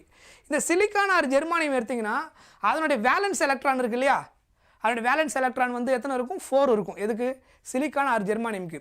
அப்போ அந்த வேலன்ஸை கம்ப்ளீட்டாக ஃபில் பண்ணணும் அப்படின்னா இன்னும் எத்தனை தேவை அதுக்கு 4 தேவை. அப்போ நம்ம டோப்பிங் பண்ணக்கூடிய ஏஜென்ட் பென்டாவேலண்ட்னா அதில் எத்தனை வேலன்ஸ் எலக்ட்ரான் இருக்கும் 5 இருக்கும். இதுக்கு எவ்வளோ தேவை சிலிக்கானுக்கும் ஜெர்மானியமுக்கும் எத்தனை தேவை 4 தான் வேணும். இப்போ நம்ம அதை டோப்பிங் பண்ணும்போது பென்டாவேலண்ட்னா அதோட வேலன்ஸ் 5. அப்போ இதுக்கு 4 தான் தேவை. இந்த இருந்த 4ம் இதில் இருந்த 5ல் இருந்த 4ம் என்ன ஆகிடும் பேலன்ஸை ஃபில் பண்ணிடும். ரிமைனிங் ஒரு எலக்ட்ரான் இருந்துச்சு அது எக்ஸஸாக இருக்கும். அப்போது எவ்வளோ எக்ஸ்ட்ரா எலக்ட்ரான் அதில் இருக்குதோ ஒன்று ஒரு எக்ஸ்ட்ரா எலக்ட்ரான் என்ன ஆகும் வெளியில் வந்துடும். மீன்ஸ் அந்த இடத்துல ஃபார்ம் ஆகாது அந்த பாண்டிங்கில். அப்போது அந்த எக்ஸஸ் எலக்ட்ரான் என்னவா மாறுது அடிஷ்னல் எலக்ட்ரானாக அதில் மாறிடும். தென் த மெஜாரிட்டி சார்ஜ் கேரியர்ஸ் என்னவா மாறிடும் என் டைப்னு மாறிடும். என் டைப்னா நெகட்டிவ் சார்ஜ், எலக்ட்ரான் அதிகமாகிடும். அதனால் சிம்பிளாக என்னென்னா நெகட்டிவ் அப்படின்னு ஞாபகம் வச்சுக்கோங்க. அதனால் என் டைப் செமிகண்டக்டர் என்ன அர்த்தம், நம்ம வந்து டோப்பிங் பண்ணும்போது பென்டாவேலண்ட் இம்பியூரிட்டி ஆட் பண்ணோம்னா எக்ஸஸ் எலக்ட்ரான் அதில் கிரியேட் ஆகிடும். இங்கே நம்பர் ஆஃப் ஹோல்ஸும் நம்பர் ஆஃப் எலக்ட்ரான் ஈக்குவலாக இருக்காது எக்ஸ்ட்ரின்சிக்கில். இப்போ அது பி டைப்பாக இருந்தாலும் சரி என் டைப்பாக இருந்தாலும் சரி.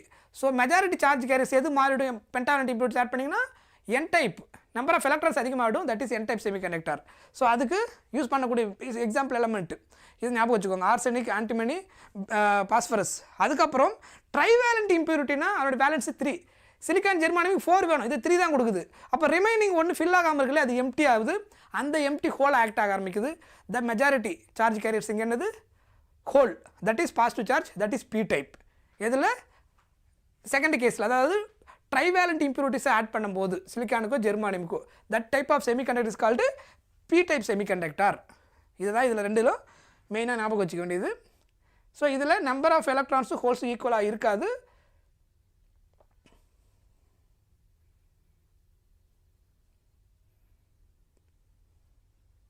ஸோ அந்த பாயிண்ட் தான் டீட்டெயில் அங்கே கொடுத்துருப்போம். இதில் நம்ம எல்லாம் டிஸ்கஸ் பண்ணது தான். அதுக்கப்புறம் மெயினாக பிஎன் ஜங்ஷன் டயோட். அதில்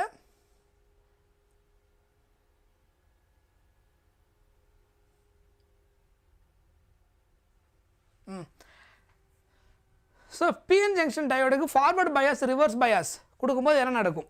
இப்போ பி டைப்பு டோப்பிங் நமக்கு இப்போ இந்த இது வந்து பி டைப்பு, இது என் டைப். இங்கே மெஜாரிட்டி சார்ஜ் கேரியர்ஸ் என்னது ஹோல், அதாவது பாசிட்டிவ். இங்கே majority charge careers electron negative.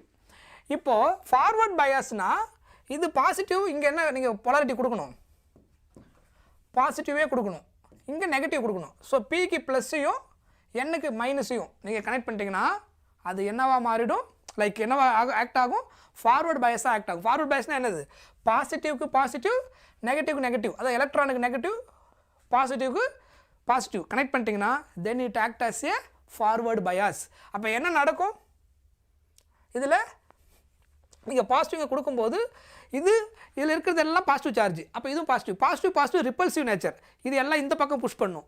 இது நெகட்டிவ் இல்லையா, நெகட்டிவ் ரிப்பல்சிவ் நேச்சர். அப்போ இது ரெண்டும் இங்கே புஷ் பண்ணிகிட்டே வரும்போது என்ன ஆகிடும் இந்த பேரியர் பொட்டன்ஷியல் பேரியர் என்ன ஆகிடும் பிரேக் ஆகிடும் ஒரு பாயிண்ட்டில். மீன்ஸ் இது பேலன்ஸ் ஈச் அதர் ஆகிடும். தென் நார்மலாக சர்க்யூட்டில் கரண்ட் பாஸ் ஆகிற மாதிரி பாஸ் ஆக ஆரம்பிச்சிடும். எதில் ஃபார்வர்ட் பயாஸில். இதுதான் ஆக்சுவலாக அந்த ஃபார்வர்ட் பயாஸில் நடக்கிறது.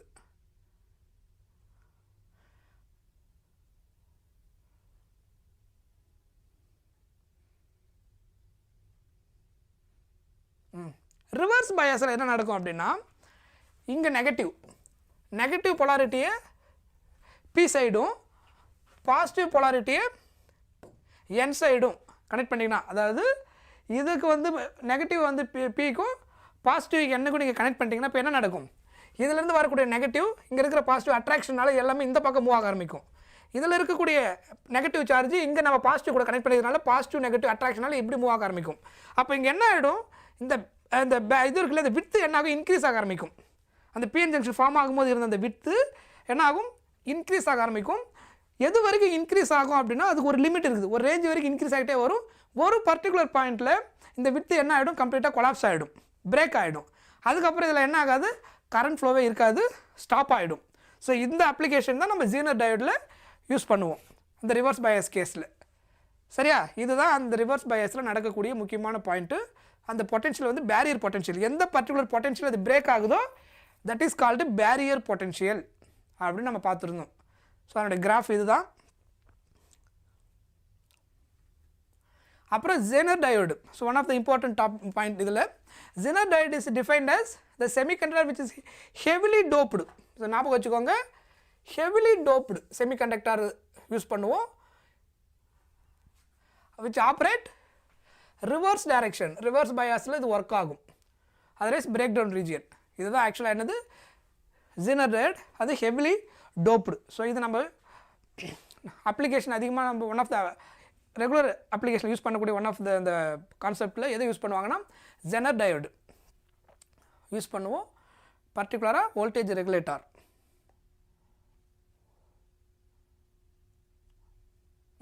ஸோ இந்த point, so genre diode as a voltage regulator. ஜென்ரலாக நம்ம அந்த ஸ்டெபிளைசர்னு யூஸ் பண்ணுவோம் இல்லையா வீட்டில், டிவிக்கு ஃப்ரிட்ஜுக்கு இது எல்லாத்துக்குமே நம்ம என்ன பண்ணுவோம், சடனாக ஹை வோல்டேஜ் வந்து அதில் இருக்கக்கூடிய சர்க்யூட் அந்த போர்டு என்ன ஆகிடும், டேமேஜ் ஆகிடுச்சுன்னா அந்த சிஸ்டம் அந்த ஆப்ஜெக்ட் வேஸ்ட்டாக போயிடும், அதாவது டிவியோ ஃப்ரிட்ஜோ எல்லாமே வேஸ்ட்டாக போயிடும். அப்போ நம்ம என்ன பண்ணுவோம், அதுக்கு ஒரு ஸ்டெபிலைசர் யூஸ் பண்ணுவோம். ஸ்டெபிலைசர்னா என்னது, இவ்வளோ வோல்டேஜ் வரைக்கும் அதில் எந்த ப்ராப்ளம் வராது, அந்த டிவிக்கோ இல்லை ஃப்ரிட்ஜுக்கோ ஒரு ரேஞ்ச் இருக்கும், இந்த ரேஞ்ச் வோல்டேஜ் இருக்குது, அதில் எந்த ப்ராப்ளம் வராது, அதை தாண்டி வந்தால் தான் என்ன டேமேஜ் ஆகிடும். அப்போ கனெக்ஷன் டேரெக்டாக கொடுக்காம ஸ்டெபிலைசர் வழியாக நீங்கள் கனெக்ஷன் கொடுத்தீங்கன்னா அந்த ஸ்டெபிலைசர் என்ன பண்ணும், எவ்வளோ வந்து ரேஞ்சு வந்து அலோவ் பண்ணணுமோ அதை மட்டும் அலோவ் பண்ணும். அந்த ரேஞ்சுக்கு மேலே தாண்டி வந்துச்சுன்னா ஸ்டெபிலைசரில் சர்க்யூட் பிரேக் ஆகிடும். அப்போ அங்கேருந்து அடுத்து எங்கே போகாது, டிவிக்கோ ஃப்ரிட்ஜுக்கோ போகாது, அந்த டிவைஸுக்கு ஏற்ற மாதிரி ஒரு வோல்டேஜ் இருக்கும், அதுக்கேற்ற மாதிரி ஸ்டெபிலைசர் இருக்கும். அப்போ அது அந்த ஆப்ஜெக்ட் வந்து அது என்ன பண்ணும், ப்ரொடெக்ட் பண்ணிடும். ஸோ இந்த வோல்டேஜ் வரைக்கும் அது விஸ்டாண்ட் பண்ணும், அதுக்கு மேலே போச்சுன்னா பிரேக் ஆகிடும். That is application of what, Zener diode. அந்த இதை யூஸ் பண்ணி தான் அது டிசைன் பண்ணியிருப்பாங்க. அதுக்கப்புறம் half wave rectifier, full wave rectifier. So நம்ம ரெக்டிஃபயர் யூஸ் பண்ணுறது மெயினாக எதுக்குன்னா ஏசி கரண்ட்டு டிசி கரண்ட்டாக கன்வெர்ட் பண்ணுறதுக்கு.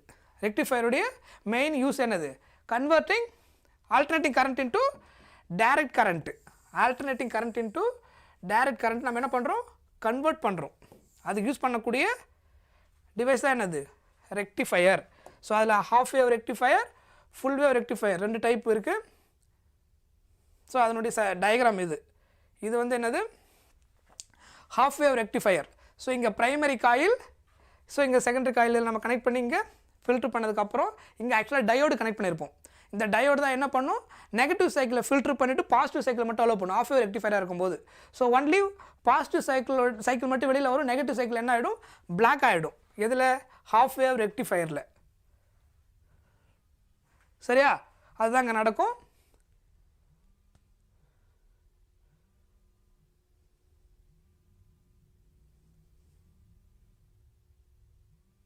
See here, இதுதான் கொடுத்த இன்புட் வோல்டேஜ், நம்ம ப்ரொவைட் பண்ண கிவன் ஏசி இன்புட் வோல்டேஜ். இதில் அங்கே பாருங்கள் ஹாஃப் வேவ் என்ன ஆச்சு, ஃபில்டர் ஆயிடுச்சு, தெரியுதா, வரல. சாரி அந்த நெகட்டிவ் சைக்கிள் வரல, இந்த ஹாஃப் வேவ்ன்றது பாசிட்டிவ் சைக்கிள் வந்திருக்கு. ஆனால் இங்கே என்ன ஆகலை பாருங்கள், சாரி இந்த இடத்துல சைக்கிள் வரல நெகட்டிவ்ன்றதுனால, அதனால் இது என்ன ஆச்சு, ஃபில்டர் ஆயிடுது. That is half wave. புரியுதா, இது மட்டும் நமக்கு இங்கே வந்திருக்கு, பாசிட்டிவ் சைக்கிள் மட்டும். இதுதான் என்ன, அந்த டயோடு என்ன பண்ணணும், நெகட்டிவ் சைக்கிளை ஃபில்டர் பண்ணிவிட்டு பாசிட்டிவ் சைக்கிள் மட்டும் அலோவ் பண்ணியிருக்கு. இதுதான் இதில் நடக்கிற அந்த ப்ராசஸ் ஹாஃப் வேவ் ரெக்டிஃபயரில். ஃபுல் வேவ் ரெக்டிஃபயர், இதில் நம்ம யூஸ் பண்ணக்கூடிய அந்த டிரான்ஸ்ஃபார்மருடைய நேம் கேட்பாங்க, that is centre tap transformer. இதில் ஃபுல் வேவ் ரெக்டிஃபயரில் யூஸ் பண்ணக்கூடிய டிரான்ஸ்ஃபார்மர் சென்டர் டேப் டிரான்ஸ்ஃபார்மர். இதில் ஆக்சுவலாக ரெண்டு டயோடு இருக்கும், D1 D2. ஸோ 2 டயோடு இருக்கும். இதில் ஒரு டயோடு இது இருக்கு இல்லையா, ஒன்று வந்து பாசிட்டிவ் சைக்கிளை மட்டும் அலோவ் பண்ணுது, இந்த இன்னொரு டயோடு என்ன பண்ணும், நெகட்டிவ் சைக்கிளை பாசிட்டிவ் சைக்கிளாக மாற்றி கொடுக்கும். இதுதான் இதில் நடக்கிறது. ஃபைனலாக அந்த என்டையர் சைக்கிளும் நமக்கு ஃபைனலாக அவுட்புட்டாக கிடைச்சிரும், எல்லாமே பாசிட்டிவ் சைக்கிளில் கிடைக்கும். ஸோ அது எப்படி இருக்குன்னா see here. ஸோ இந்த டயோடு D1 என்ன பண்ணுது, இந்த பாசிட்டிவ் சைக்கிளை இங்கே பாசிட்டிவாக கொடுத்துருது. இது வந்து நெகட்டிவ் சைக்கிள் இருந்தது இல்லையா, அதை மட்டும் நம்ம கன்வெர்ட் பண்ணி இங்கே பாசிட்டிவ் சைக்கிள் ஃபைனலாக நமக்கு கிடைக்கும். ஸோ ஃபைனலாக என்ன கிடைக்கும் நமக்கு, see here D1 D2 தெரியுதா, D1 வந்து இந்த சைக்கிளை ப்ரொவைட் பண்ணும், D2 வந்து அதே மாதிரி இன்னொரு ஆஃப். ஃபைனலாக எல்லாமே என்ன ஆகிடும், கன்வெர்ட் ஆகிடும். நமக்கு ஃபைனலாக கிடைக்கும்போது எல்லா சைக்கிளுமே பாசிட்டிவில் கிடச்சிரும். ஃபைனலாக இதுதான் என்னவாக மாறும், டிசி கரண்ட்டாக நம்ம கன்வெர்ட் பண்ணுவோம். ஸோ அதை கன்வெர்ட் பண்ணுறது நம்ம யூஸ் பண்ணக்கூடிய காம்பனண்ட் எது, கெப்பாசிட்டர். கெப்பாசிட்டரை யூஸ் பண்ணி அந்த ஃபில்ட்ரு பண்ணி நம்ம என்ன பண்ணுவோம், டைரக்ட் கரண்ட்டு கெட் பண்ணுவோம். see here இதுதான் இது நம்ம கொடுத்த ஏசி வோல்டேஜ். ஃபைனலாக நமக்கு கிடைச்ச அந்த அவுட்புட் அதுதான் என்னது, டைரக்ட் கரண்ட். எது, கெப்பாசிட்டர் யூஸ் பண்ணதுக்கப்புறம் கிடைச்ச ஃபில்டரான அந்த அவுட்புட். சரியா, ரைட். ஸோ இதில் கொஞ்சம் அப்ளிகேஷன் நம்ம என்ன பார்த்தது தான், ஃபோட்டோ டயோடு எல்இடி இதெல்லாமே தேரி தான். இதெல்லாம் எப்படி ஒர்க் ஆகுது, இந்த பிரின்சிபல்லாம் நம்ம டீட்டெயிலாக ஆல்ரெடி டிஸ்கஸ் பண்ணியிருக்கிறோம். எல்இடி லைட் எமிட்டிங் டயோட், அதுக்கப்புறம் சோலார் செல். ஸோ 3 அப்ளிகேஷன் இதில் இருக்கும் மெயினாக. இதெல்லாம் நம்ம டீட்டெயிலாக பார்த்ததுன்றதுனால மூவ் ஆன்.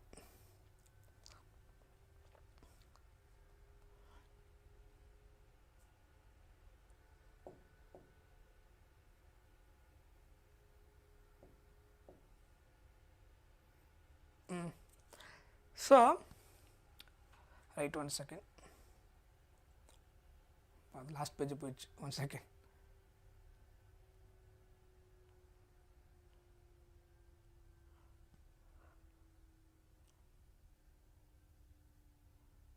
ஓகே, இது என்ன கேட்டிருக்காங்க பாருங்க, when the output of an OR gate is applied to input to NOT.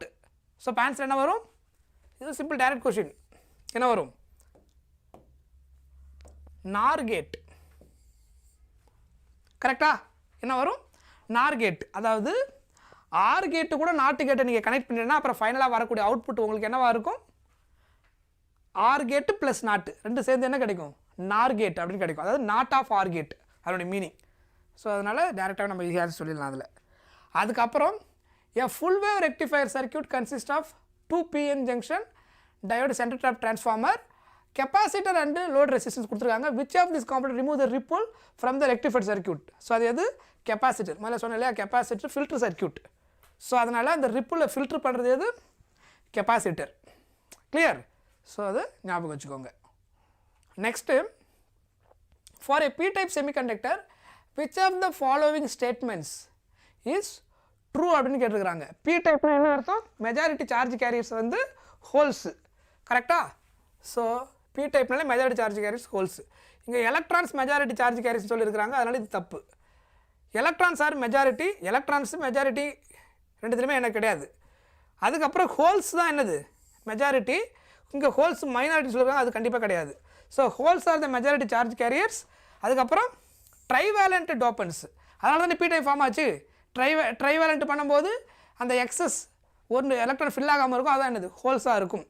அதை இம்ப்யூரிட்டி, இந்த இம்ப்யூரிட்டி ஆட் பண்ணும்போது. So answer is C. ஓகேவா, அதோட பேசிக் இந்த ப்ராப்பர்ட்டி ஞாபகம் இருந்தாலும் ஈஸி நீங்கள் ஆன்சர் பண்ணிடலாம்.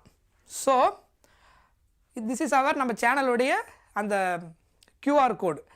ஸோ உங்களுக்கு ஏதாவது அப்டேட்டு, வேறு ஏதாவது இன்ஃபர்மேஷன் வேணும் அப்படின்னா நீங்கள் என்ன பண்ணி சேனலில் நீங்கள் கமெண்ட் பண்ணலாம். வேறு ஏதாவது PDF, இதுக்கு முன்னாடி எடுத்த கிளாஸோடைய PDF, மற்ற வேறு என்னென்ன அப்டேட் இதுக்கு போயிருக்கு, இதெல்லாம் உங்களுக்கு தெரியணும் அப்படின்னா மறக்காமல் நம்ம சேனலில் ஜாயின் பண்ணிட்டு, டெலகிராம் சேனலில் ஃபஸ்ட் டைம் யாராவது வரீங்கன்னா கண்டிப்பாக மறக்காதீங்க, கண்டிப்பாக மறக்காமல் சப்ஸ்கிரைப் பண்ணுங்கள் அண்ட் ஆல்சோ லைக் பண்ணுங்கள். சரியா? ஸோ ஐ திங்க் கிளாஸ் உங்களுக்கு கண்டிப்பாக ரொம்ப யூஸ்ஃபுல்லாக இருந்திருக்குன்னு நினைக்கிறேன். ஸோ நான் வால்யூம் 1 வந்து ரொம்ப அது வெயிட்டேஜ் ரொம்ப ஜாஸ்தி அப்படின்றதுனால கொஞ்சம் லென்த்து நிறைய டைம் எடுத்துருது. ஏன்னா அது கொஞ்சம் டைம் கொஞ்சம் பிடிக்கக்கூடிய டாபிக், நிறைய கண்டென்ட் கான்செப்ட், நிறைய அடிஷ்னல் ஃபார்முலாஸ் வேறு அதில் ஜாஸ்தி இதில் வால்யூம் 1. ஸோ அதனால் அது ரொம்ப நமக்கு டைம் எடுத்தது. வால்யூம் 2 வந்து கொஞ்சம் ஈஸி சாப்டர் ப்ளஸ் கொஞ்சம் ஃபார்முலா இருக்குது. அது ரே ஆப்டிக்ஸாக நமக்கு அதில் லென்த்தி சாப்டர். மீதி எல்லாம் நமக்கு பார்த்திங்கன்னா வேவ் ஆப்டிக்ஸ் கூட கொஞ்சம் ஓரளவுக்கு ஓகே, மற்றது எல்லாமே நமக்கு டாபிக் வைஸ் பார்த்தீங்கன்னா கொஞ்சம் ஸ்மால் தான். அதுக்கப்புறம் செமிகண்டக்டர் தான் நமக்கு லென்த்து, அது மோஸ்ட்லி தியரி தான். சரியா? அதில் நம்ம முக்கியமானது எல்லாமே ஆல்ரெடி டீட்டெயிலாக டிஸ்கஸ் பண்ணியிருந்தோம். மெயினாக இங்கே ஜஸ்ட் என்னென்ன முக்கியமான பாயிண்ட் வேணுமோ அதெல்லாம் நம்ம இங்கே ரீகால் பண்ணியிருக்கிறோம். சரியா? ஸோ ஃபைனலாக சக்ஸஸ்ஃபுல்லாக அந்த ஃபுல் மாரத்தான் நம்ம முடிச்சிருக்கிறோம். ஸோ கண்டிப்பாக உங்களுக்கு யூஸ்ஃபுல்லாக இருந்திருக்கும். ஒரு சில கான்செப்ட்லாம் நீங்கள் மறந்துருந்தால் கூட ஜஸ்ட் எல்லாத்தையும் ரீகால் பண்ண மாதிரி இருந்திருக்கும். எதெல்லாம் நீங்கள் படிக்கணும், என்னென்னலாம் மிஸ் பண்ணியிருக்கீங்க அப்படின்றதுலாம் ஓரளவுக்கு உங்களுக்கு இப்போ புரிஞ்சிருக்கும். சரியா? ஸோ இதனுடைய பிடிஎஃப் கண்டிப்பாக உங்களுக்கு நான் ஷேர் பண்ணுவேன். உங்களுக்கு வேணுன்றவங்க மறக்காமல் டவுன்லோட் பண்ணிக்கோங்க. ஸோ அந்த நம்மளுடைய கமெண்ட் பாக்ஸ்லையும் கிடைக்கும். அதுக்கப்புறம் நம்ம சேனல் கொடுத்தோம் இல்லையா, அந்த டெலகிராம் லிங்க் கொடுத்தோம் இல்லையா, அதில் நீங்கள் போனீங்கனாலும் கண்டிப்பாக அந்த பிடிஎஃப் கிடைக்கும். ஸோ ஃபஸ்ட் சாப்டர்லேருந்து அப் டு 14 அந்த செமிகண்டக்டர் வரைக்கும். ஸோ இதில் என்னென்ன நம்ம பார்த்தோமோ அந்த என்டையர் நோட்ஸும் ப்ராப்பராக உங்களுக்கு நான் கொடுத்துருவேன். அந்த பிடிஎஃப் வச்சுக்கோங்க, யூஸ்ஃபுல்லாக இருக்கும். ஏன்னா நீங்கள் ஒரு சாப்டருடைய நோட்ஸ் எடுத்து தேடிட்டு படிக்கிறதோட ஒரே இன்னும் சிங்கிள் ஷாட்டு உங்களுக்கு அப்படியே ஃபஸ்ட்டு டு லாஸ்ட் வரைக்கும் இருக்கும்போது ஜஸ்ட் ரிவிஷன் பண்ணுறதுக்கு ரொம்ப யூஸ்ஃபுல்லாக இருக்கும். சரியா? ரைட். Thank you so much. கண்டிப்பாக அப்லோட் பண்ணுவோம், don't worry. So okay, thank you so much. So அடுத்த கிளாஸில் பார்க்கலாம். பை.